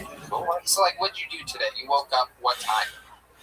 That's interesting, actually, because I didn't think I was going to be on tonight. I was told last night I was too white to be Okay. on. I don't know what you're talking about. None of this matters. So let's stick with the question. You Okay. woke up this morning at what time? Probably 2 p.m.? Yeah, maybe. Wow. Okay. 2:30, yeah. What? Claps for that. That's good. Nice and early. Okay. So, do you usually wake up at 2 p.m.? What time did you go to bed last night? 3 or 4. What were you doing to keep you up that late? I was here last night, and just going home, drinking, keep drinking. You drink at home? Yeah. What do you drink at home? Gin? It's your home. Yeah. What the fuck are you talking about? What do you think? I'm buying you a drink right now? Jesus, Sam. Okay, so. Your hair is spiral like an American Girl, though. I have, yeah. What time were you drinking until last night? 3 or 4? No, No, I don't know. No, this is my go-to. I'll say. You were buying Tony even there. Yeah, he's like, whatever you got. I mean, my Hennessy. So, okay. What were you doing when you were drinking? Were you drinking with someone? Yeah, my girlfriend. Oh, friend. All right. What does she do? You better. She yesterday. She what? Laid off. Laid off yesterday. Oh, that's so sad. That's happening right now. All the friends that were surviving the pandemic are all losing Theaters and restaurants. Very sad. Bands. Bands. Oh my God. Wow. Did you start doing stand-up after the wizard gave you courage? Wow. Cat's mad. My goodness. So, well, we're meet the girl. You were there, Tony. No, called Spanish. Okay, college in Savannah, Georgia. All right. And where were you when you first saw her? Remember that moment? I think somebody showed me her nudes. Somebody else put that. Interesting. What? Yeah. Wow. Do you have those news on? No, not those exact ones. Yeah, he's with the Do you airdrop. have other ones on you? Yeah. So we'll talk about it. Jesus, you guys are creepy. Do you have any news of yourself? Tony needs them. Yeah. So, some guy shows you nudes of her, and you're like, wow, she's hot. And he was banging her. Was it your friend? Right. Were they just hooking up regularly? Was it a one-night stand? What was this thing with her? Yeah, I was pretty sure. That's what they told you, huh? That's what I was told, yeah. Ooh, props. There's someone that runs a mic. You sure hold the mic really far away from Sorry. your mouth. Yeah, you got to keep it right next to it. So, wow, how long have you been together now? You met in college. Now you're a 53-year-old woman trying to figure it out. Marriage is legal now for you two? Working 9 to 5. All right. Yep. 9 My goodness, Andy. What else, buddy? Trovo's shutting What are down your as well. parents like? One owns a bank. Oh, well, my dad's dead, but my mom is really disappointed about this Trump loss, as I'm sure. Is that true? She's a Trump supporter? Yeah. My goodness, wow. She still lives in, what, Georgia? Yeah. Yeah. No. Actually, she just moved to Hilton Head last year. So. Oh, Hilton. Beautiful. South Carolina. Beautiful. Look at tacky. My goodness. Living land. Her man retired. Oh, they both moved to Hilton Head, is what you're saying. My goodness. I wonder what Trump would say if he could speak to your mother about these elections. The American dream is dead. That's right. He's very angry. He's very angry. I don't know if he... We have losers. We have losers. We have people that don't have it. We have people that are morally corrupt. We have people that are selling this country down the drain. Nobody can do that like me. That was very good. Wow, that was incredible. So, Andy, come on, hit us with one more super fun fact about you. There has to be something, because you look, there's no way you look this interest fucking. You look like Brag, motherfucker. You can like farther away from his mouth. He cannot remember to do it ever. You get serious. Are you afraid What are 100 streaming websites like Rumble and YouTube that store data indefinitely? Please provide a list, and they have to be free. If they, You look like I don't want to know about them. I only want free, and they save it indefinitely. So that's not Twitch, that's not Kick. You did? Things like BitChute, Rumble, YouTube. Yeah. And I woke up from a coma, strapped to a hospital bed, and 50 staples in my head. How did you get put in a coma? Wow. What did they do? They played your comedies for you? Out for days. Wow. Incredible. Gotcha. All right. Well, Andy, fun times, man. They have to be live streams. Texas. There you go. Thank you so much. Andy Lowe, everybody. There he goes. Andy Lowe. All right. Do it. We're just going to squeeze in someone very special to us right now. He is a regular on this show, ladies and gentlemen, with David Lucas out of commission here on this lovely day, probably back next week or something like that, and present to you, great, the big red machine, William Montgomery. Shut the song off. I'm dizzy as a motherfucker. I'm on Xanax. You told me to say that, you piece of shit. Get it. It's a joke. Why'd you tell me to say that? It's not working. If I had my own touchdown, I'd act like I heard a ticking noise inside of the ball and then start freaking out and telling everyone there's a bomb inside of the ball and then run up into the stands and into the press box and say over the PA that there's a bomb inside of the football, and the referees refuse to stop the game, and then I tell my family I love them, and then I have Red Band. This is the final Kill Tony. What are you talking about? Let me do the rest of my fucking jokes. Okay. They don't know what you mean it's the last Kill Tony. I'm not here to talk about the military, but when is the last time a sniper saved my life? If I could bring one of the Beastie Boys back from the dead, I wouldn't. Sorry, Mel Gibson is an action hero, not an Oscar nominee, fat boy. I loved him in Braveheart. Y'all, this is probably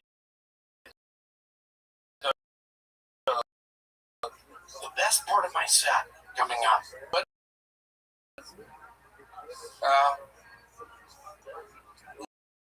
now if only she could lick pause way too much. Let me do it one. Ready? And action. Jeremiah used to say that. And Jeremiah, for the record, yeah. I'm kidding. I thought that was going to get a bunch of laughter. Here, let me tell my last joke. Just fart into the microphone. Wow. Seems like all the characters are doing this. As y'all know, Dolly Parton cured COVID. Now, if only she could come up with a vaccine for my achy, breaky heart. Wow. Here's the best one.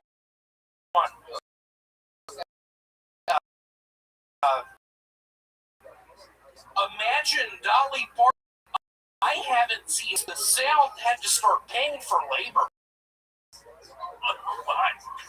Wow. William Montgomery, ladies and gentlemen. Little special treat. 3 minutes? People throw around. Do you hear me? Jeremiah, stop. You did. This is a serious deal.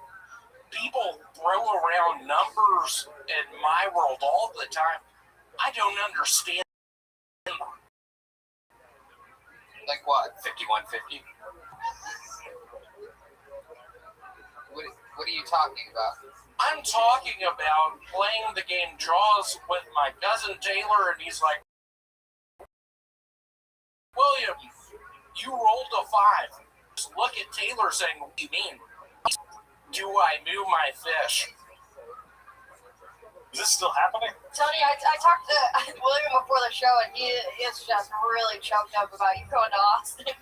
He's like, I'm going to have to go back to Memphis. Tony, what makes me so sad, and I wish to the God that I praise, Jesus, that your fucking ass wasn't on that stage.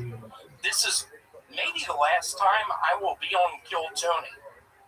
And I swear to God, this has been the best thing that's ever happened to me. And now I'm up here talking about numbers and all this shit. It's not working. What do you think? Moving to Austin's not an option for you? I'm thinking about it. Tony, can I move in with you? I can stay in your bathroom. I can just what stay is in your... TT? What's TT? It's when stuff comes out of my penis. Sounds like a great offer, Tony. What do I get out of this? You get out of it walking into the bathroom with your Speedo goggles, looking at me, looking down at my penis, looking at the urine coming out of my thing. Just doing your goggles up, doing the fog off, just being like, William, is that your dick? What do I say?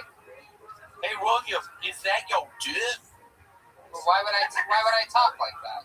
Because you see my penis, it is similar. I don't know if y'all are familiar with Tootsie Roll Pops. My penis looks like a blue Tootsie Roll Pop. Oh. Jesus Christ. It was actually a problem with your tail. No, your neck. When you're born, that allows your mama that thing called encyclopedia cord. Encyclopedia. Fuck you, Red Band. I'm gonna be fucking happy when you're down in Austin. Oh my God. Scuba diving in the underwater springs, just looking at me saying, William, my oxygen is running out. And I'm looking at your fucking ass saying, yeah, Red Band, you fucked up. Your ass is dying down here. William would watch you die rather than save you. Can you believe that, Red? On your face and look out of my feet and adjust my aqua sock, you bitch. Here, do me a favor, William. Look right at that camera. It's Red Band drowning, and tell the camera what you would say to him. Hey, Red Band, you fucked up. Your oxygen is running low. You're gonna fucking die down here. You motherfucker! I bet you regret moving to Austin and getting into scuba diving! You piece of shit! You're dying down in this hole, and I'm gonna get out! I'm gonna get with Janice! We've been screwing around behind your back! Janice and I are gonna get married! And Red Band, you're gonna die down in this fucking hole! What the fuck is going on? You're gonna die in this fucking hole! Janice, get out of my fucking face! Red Band, get her out of my face! He's drowning, man. Wow, William Montgomery, what a performance. But yeah, I loved you in Shrek. I loved you in Shrek. I loved when you played the Herbie the Love Bug character. Just watching your front of your car, what are those things called? Windshield wipers. Flashing your lights just saying, hey, how's it going? William is in full smash mode right now. Someone fucking shot him up with fucking HGH before this. You're a wild animal tonight.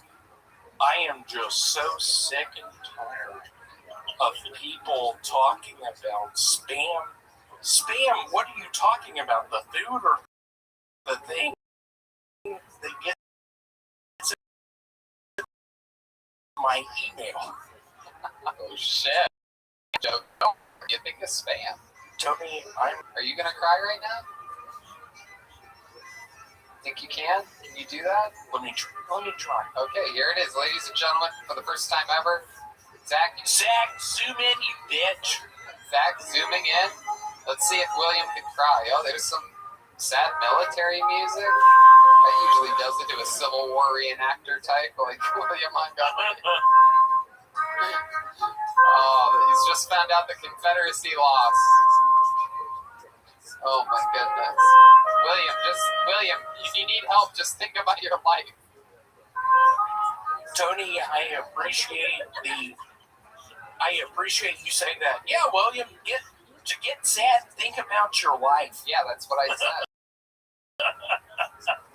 William, so what are we talking about here? You got to get going, right? You have a curfew tonight. I have a curfew. Thank you so much, Red Band. I'm gonna miss you playing these stupid fucking songs when I'm trying to be serious. You just typing on your fucking I use a calculator. Yeah, you use a calculator. Your girlfriend gave it to me. Well, talk about Texas Instruments. Yeah, right? she gave me a TI-81, bitch. Whoa, but you just called you Don't a bitch. fuck with me, like, I swear to God, when we are underneath the water system, and we're running out of oxygen, I'm gonna wink at you and be like, yeah, Janice and I text one another every fucking You night. think it's Janice the whole time? It was me.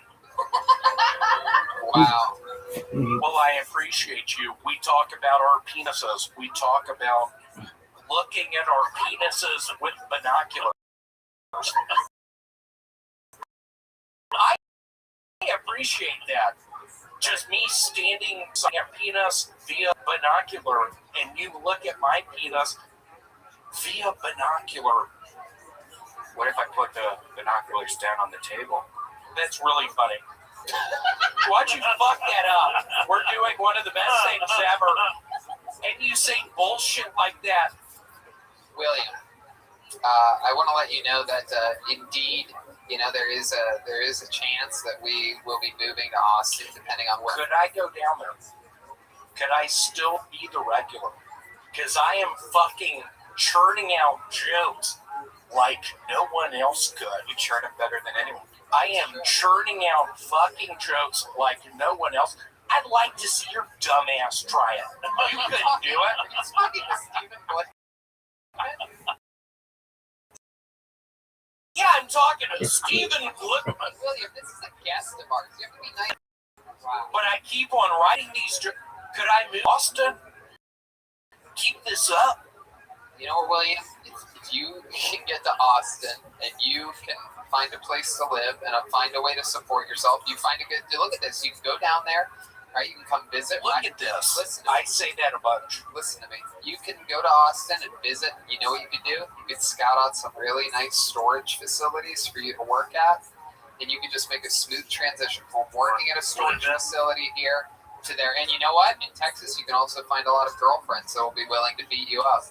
What scares me is I feel like I will move down there and fill a rider van with explosives. No, don't say that. I'm a Timothy McVeigh guy. You know that. He's just kidding, everybody. A lot of the members of the Secret Service listen to this show. Yeah. You know that?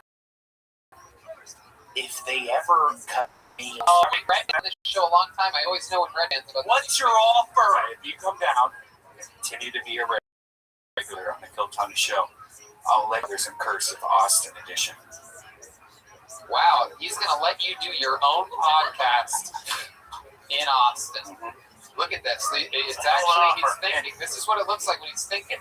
Shut the fucking light off. Why did you get brighter? And if David Lucas doesn't want to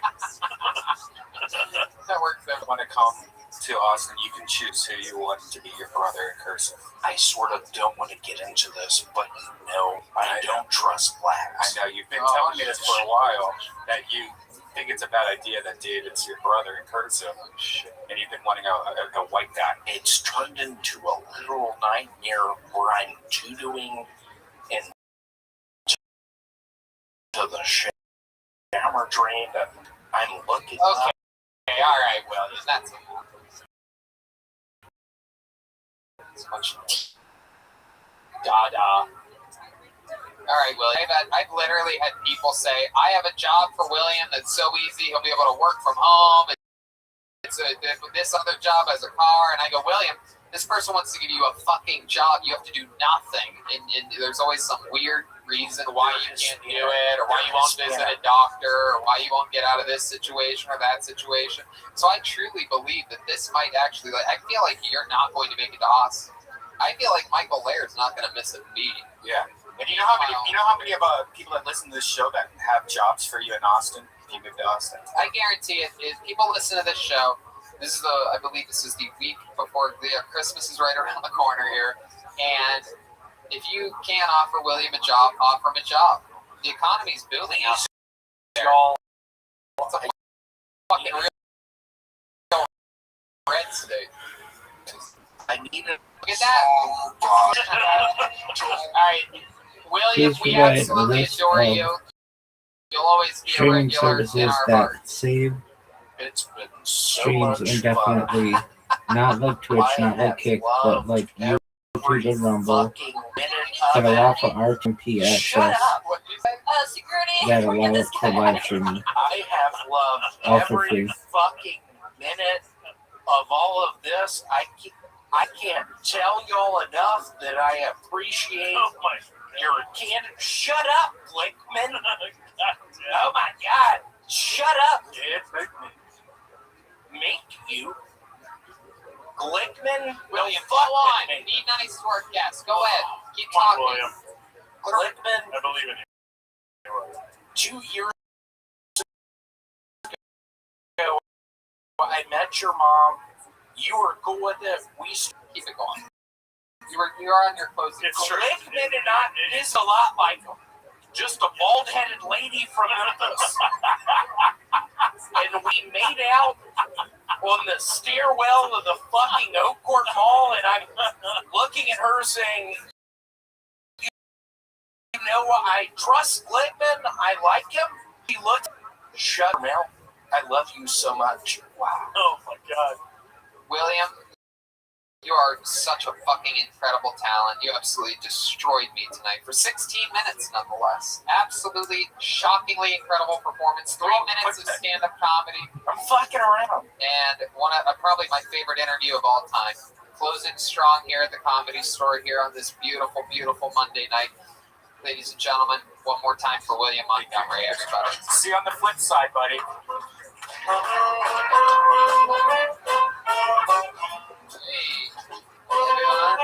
Hey.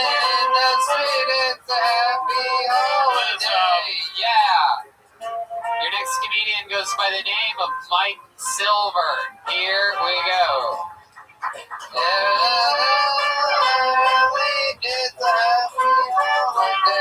Yeah, there he is, ladies and gentlemen, Mike Silver. What's up? I bet racists hate coloring books. Think about it. But you know, it's their baby boy, so maybe for their birthday one year, they get him a brand new coloring book. He's so excited about it.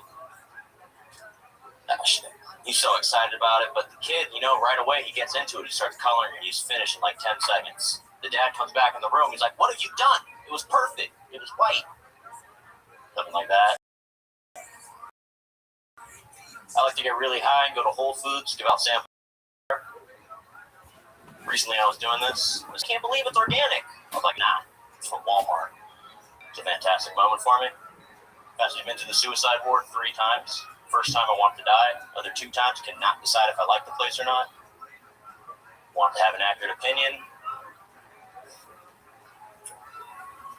How many seconds I got left? Go. Mike Silver. There it is. Mike Silver.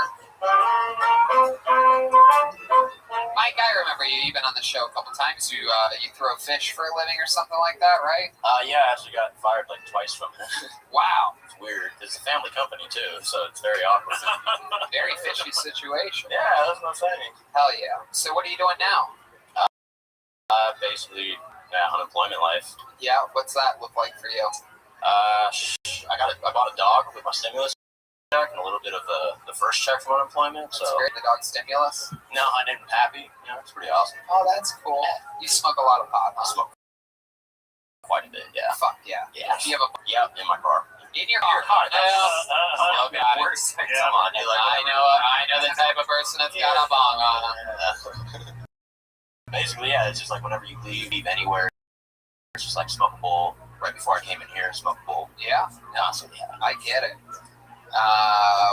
What are some things that you like to do? Hobbies and stuff. Yeah, I was just talking to Andy about that. I have no fucking hobby. Really? I mean, Never golf? Golf. Like, strangely enough, I was actually in varsity golf in Westchester High. I was gonna say, it's another weird thing where I can guess people that know how to golf look like they would never golf. No, but that's I get that vibe from you. No, you were a token white guy golf team. Yeah. Where the hell did you go to school? Westchester High. Hell? No, Westchester High was a predominantly black school, so like they had a golf team, and I was like, "Hey, I play golf." They're like, "Where'd you play golf at?" And I was like, "Wilshire Country Club." They're like, "All right, for sure, varsity golf." They made me captain. Never went to a golf course. Wow. It's amazing. Did you have fun? I mean, like I got a free 6 period, so worked out. Hell yeah, free 6 period. Look at that. What were you into when you were growing up? You had a free 6 period. Glickman had 2 lunches. Yeah, no, I tried to join a gang when I was younger. It wasn't a good idea. You tried to join a gang? Yeah, like it just wasn't good. What gang? It's should I say it? Wow. Like, I'm from LA. It's in LA. You know, it's unreasonable. Man, fuck it, it's a go. Oh, it's like shit. How Maybe are you shouldn't have. Yeah, it's like how are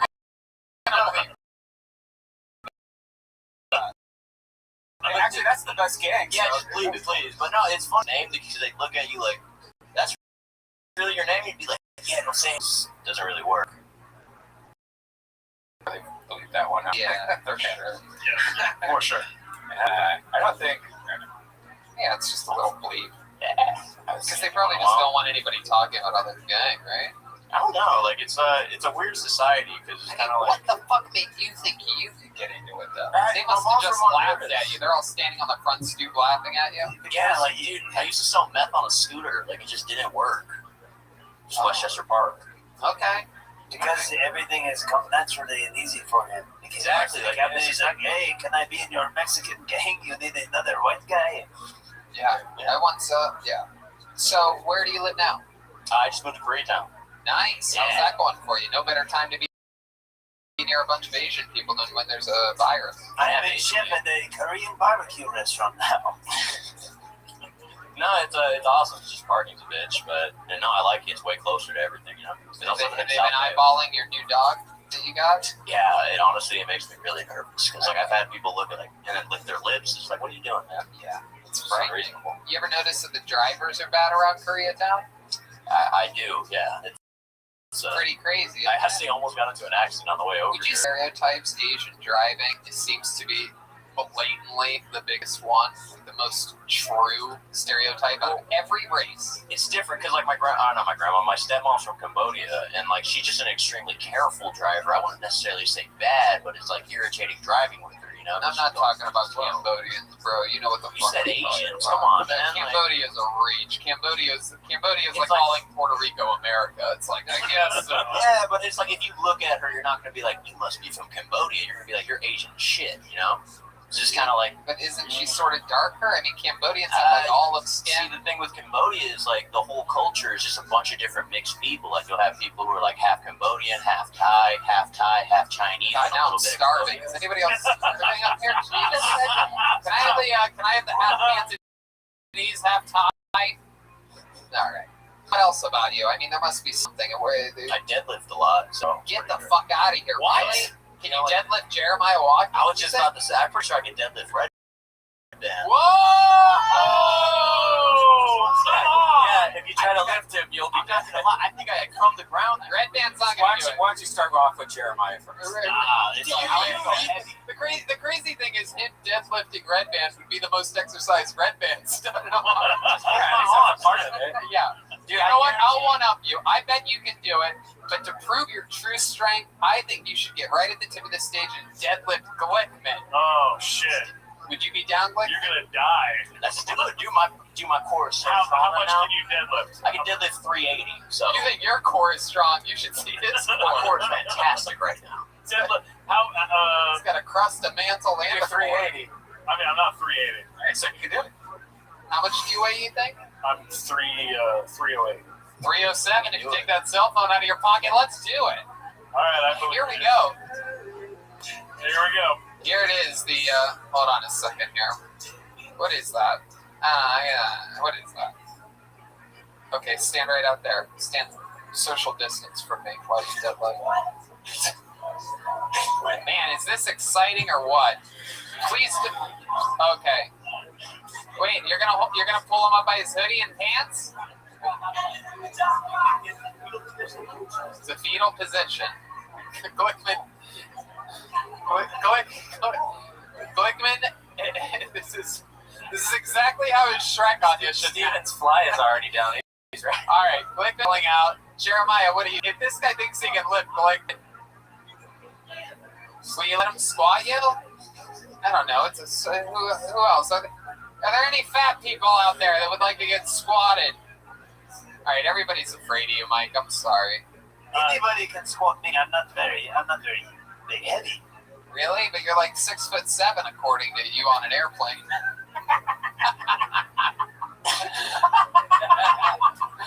Wouldn't that mean you're heavy if you're so tall? And you have the same confidence as my height.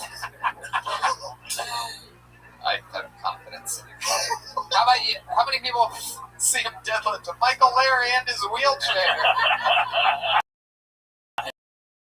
There you go. I don't know. Here's a guy that doesn't have a. If you lift this wheelchair over your head, I'll sweet deadlift. Just make sure, whatever you do, Mike, just please, for the love of fucking God, don't try. This is a horrible idea. This is a very. Colette is dying. Why is he so strong? Oh no! Hey! Wow! Oh my God! Oh my Wow! God! Michael Larry. Holy shit! Wow! What's incredible about this is Michael and wait, he actually weighs same as Glickman. Wow! He's finishing off. How about a hand for Michael Lair? Nice job, Michael. A fucking real fucking improv player right there. This guy will fucking roll with anything. Literally and metaphorically. Mike, you are extremely strong. He was a lot heavier than you thought. Yeah, I was like, what? It's a special kind of dead weight, that fucking AL. I was this close from dropping him. I was like, does that one out? Oh, God. You could do me or like, man, what the fuck? Well, I can deadlift you guys. I saw something. I saw what happened there, and it's what I'm saying is true. Michael Lair has this special kind of dead weight. Like I'm like, oh, this is gonna be. I was expecting him to fly right up once he got his arms underneath him, and sure enough, just everything. Get him out of the rafters. It's so heavy. Yeah, that's incredible. Michael Lair, real man. That's what a body feels like. It's all that fucking Michael Lair cock in those pants. Yeah, you got a 10-foot cock, dude. That's just gonna weigh a lot. All right, Mike. Well, so much fun, man. Impressive strength. Fun times, fun interview. Thanks for coming, Mike Silver. Appreciate it. Thank you. We're having fun. We're having fun. This is it. The final comedian of the night right here. We're going to do this and get the fuck out of here. Ladies and gentlemen, make some noise for Gino Riccardi. Here we go. Good brisk jog. Gino Riccardi. Me and my girlfriend are in an open relationship. That means two things. She's allowed to date other dudes, and I'm allowed to fuck hookers. Nobody's fucking me for free. I'm 5'7". I look like an extra from the Fast and the Furious franchise. I'm broke. No, it's just not happening for free. She always asks me, like, she'll go out on a date and she'll come back. She's like, what did you do while I was gone? I'm like, I fucking got high and watched without having to narrate it to the person next to me. Whenever I get laid, she always has to ask me, all right, how much of our money did you just spend? That's what I got for you. You got 21 seconds. I got 21 seconds? Yep. It's funny you're doing people always, yeah, it's just different than it used to be. Having tattoos on your face used to mean you were a dangerous person. Now it just means you drink White Claw. Gino Riccardi, you. Gino, fun set. You've been doing this a little while, huh? Yeah, a little bit. Was I supposed to be looking there, by the way? Yeah, you're doing everything just right. Okay. You're doing it just right. But if at any point you want to say anything insanely funny or weird, you should say it to that kid. Dude, I hope I'm not looking at my future. Actually, Joel, this looks more like your past. Looks like, I don't know what I was going to say. Your present. No. All right. So, Gino, let's catch up. This is your first time on the show. First time. How long have you been doing stand-up? I'm going to guess 4 to 6 years. About 4. There you go. Getting it before. Where at? Phoenix, Arizona. Yes. Are you serious? No. I started in Orange County. I've been doing That's Phoenix vibes I'm getting. Yeah. Same place, basically, just different areas. Okay. I find people in Arizona know how to keep themselves kept, like they're all attractive for some reason. I'm going to go to my senior fact correspondents to both sides of here. You know, I'm wrong.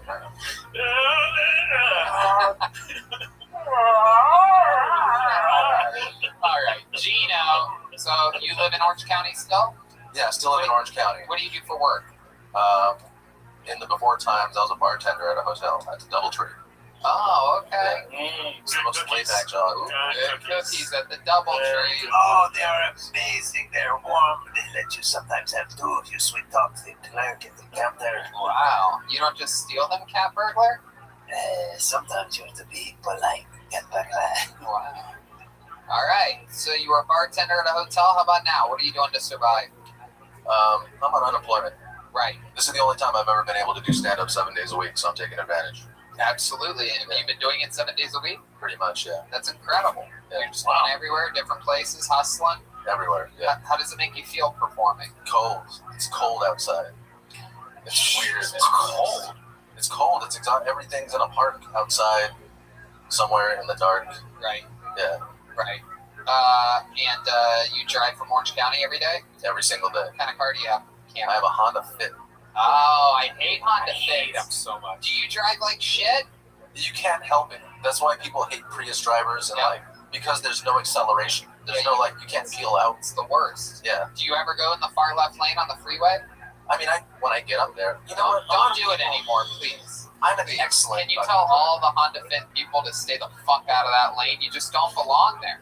That is the only time Tony is far left is on the highway. There you go. Absolutely.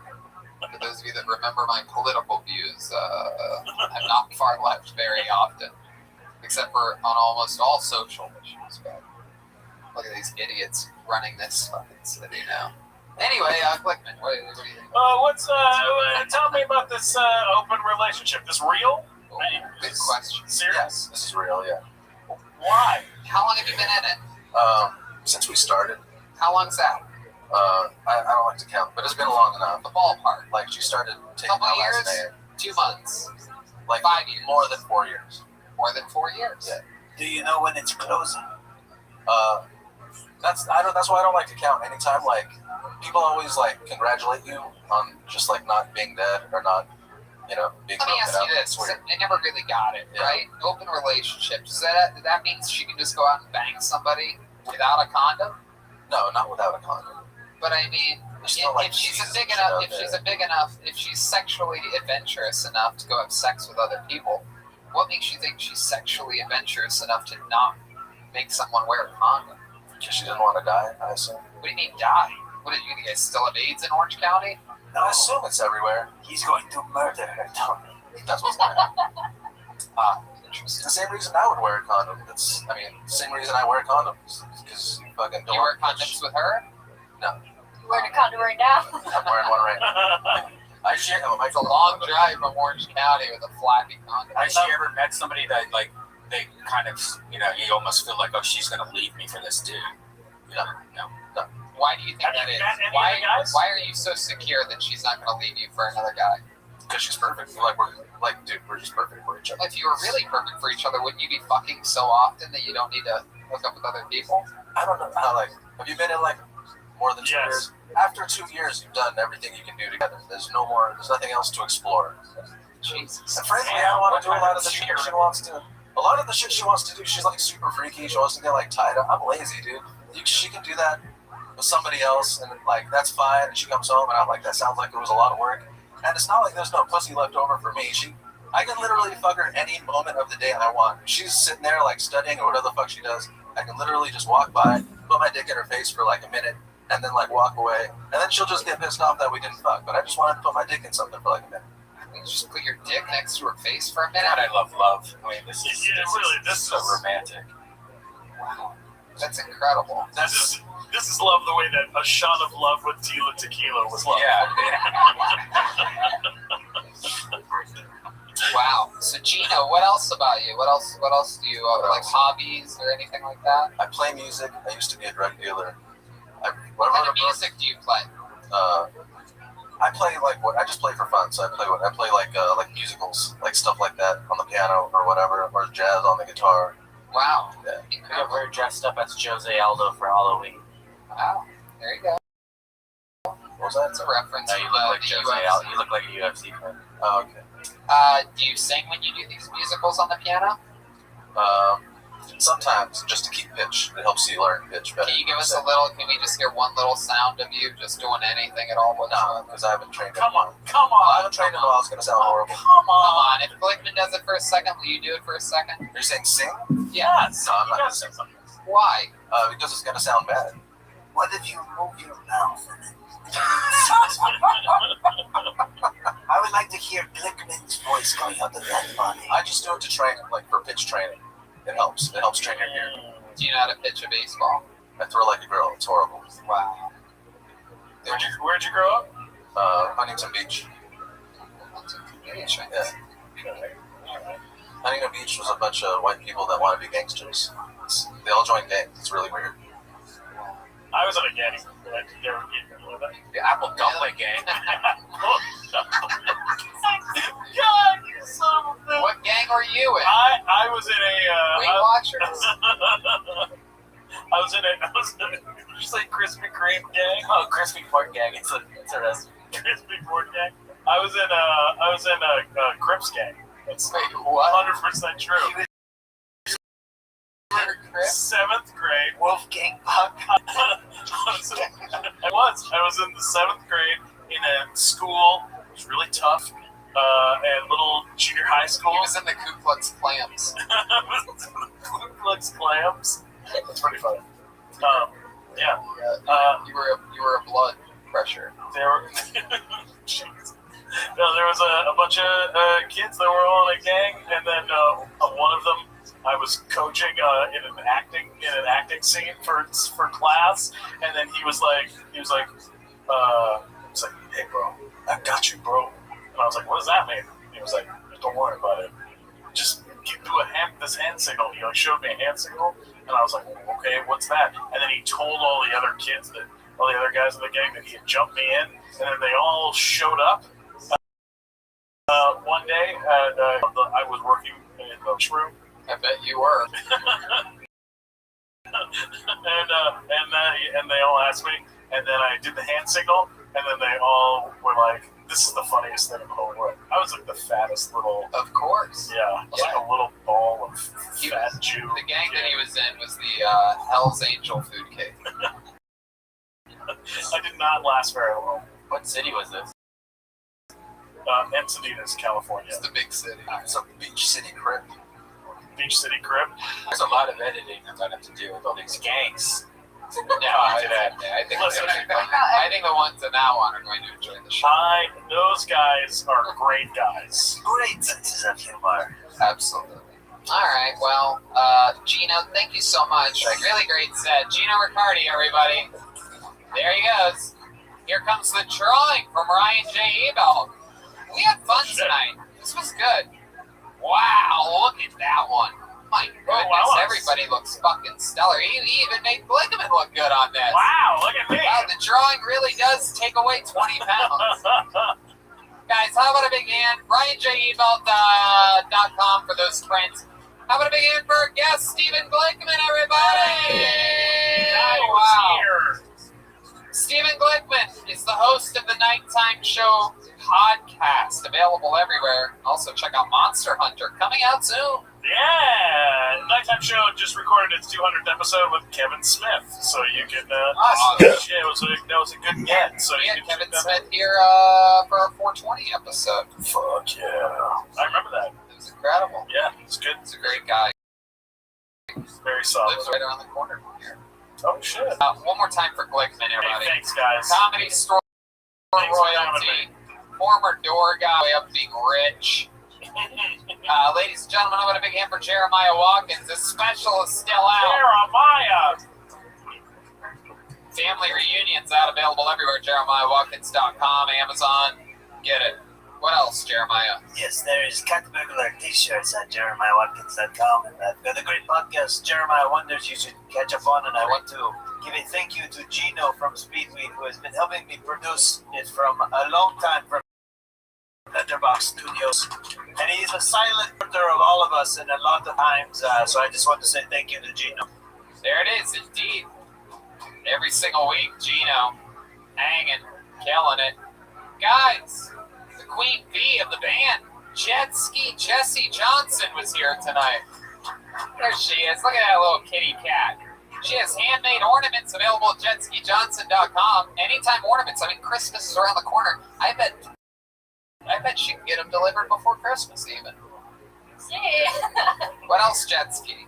We got roadcasts with Jeremiah. Phil and I were on them. Look out for that. And I just want to thank you guys and everybody listening. I just did a show for Ohio University, not the Ohio State. I just noticed that today. I hope you didn't say. I know, but it was so cool that it was on Twitch and all the comments. I was seeing all this vroom vroom from all over the world. And yeah, thank you guys for watching. Thank you guys. Well, you're the best, Jets.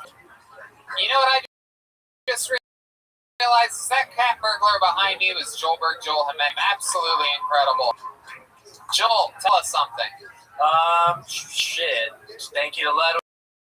Thank you to you guys. Thanks to everybody here at the Comedy Store. Love it. Love you guys. And have a great rest of your year. Red Man. Yeah, thanks, Comedy Store, so much, guys. I love you guys, and I'm going to miss you guys. Comedy Store.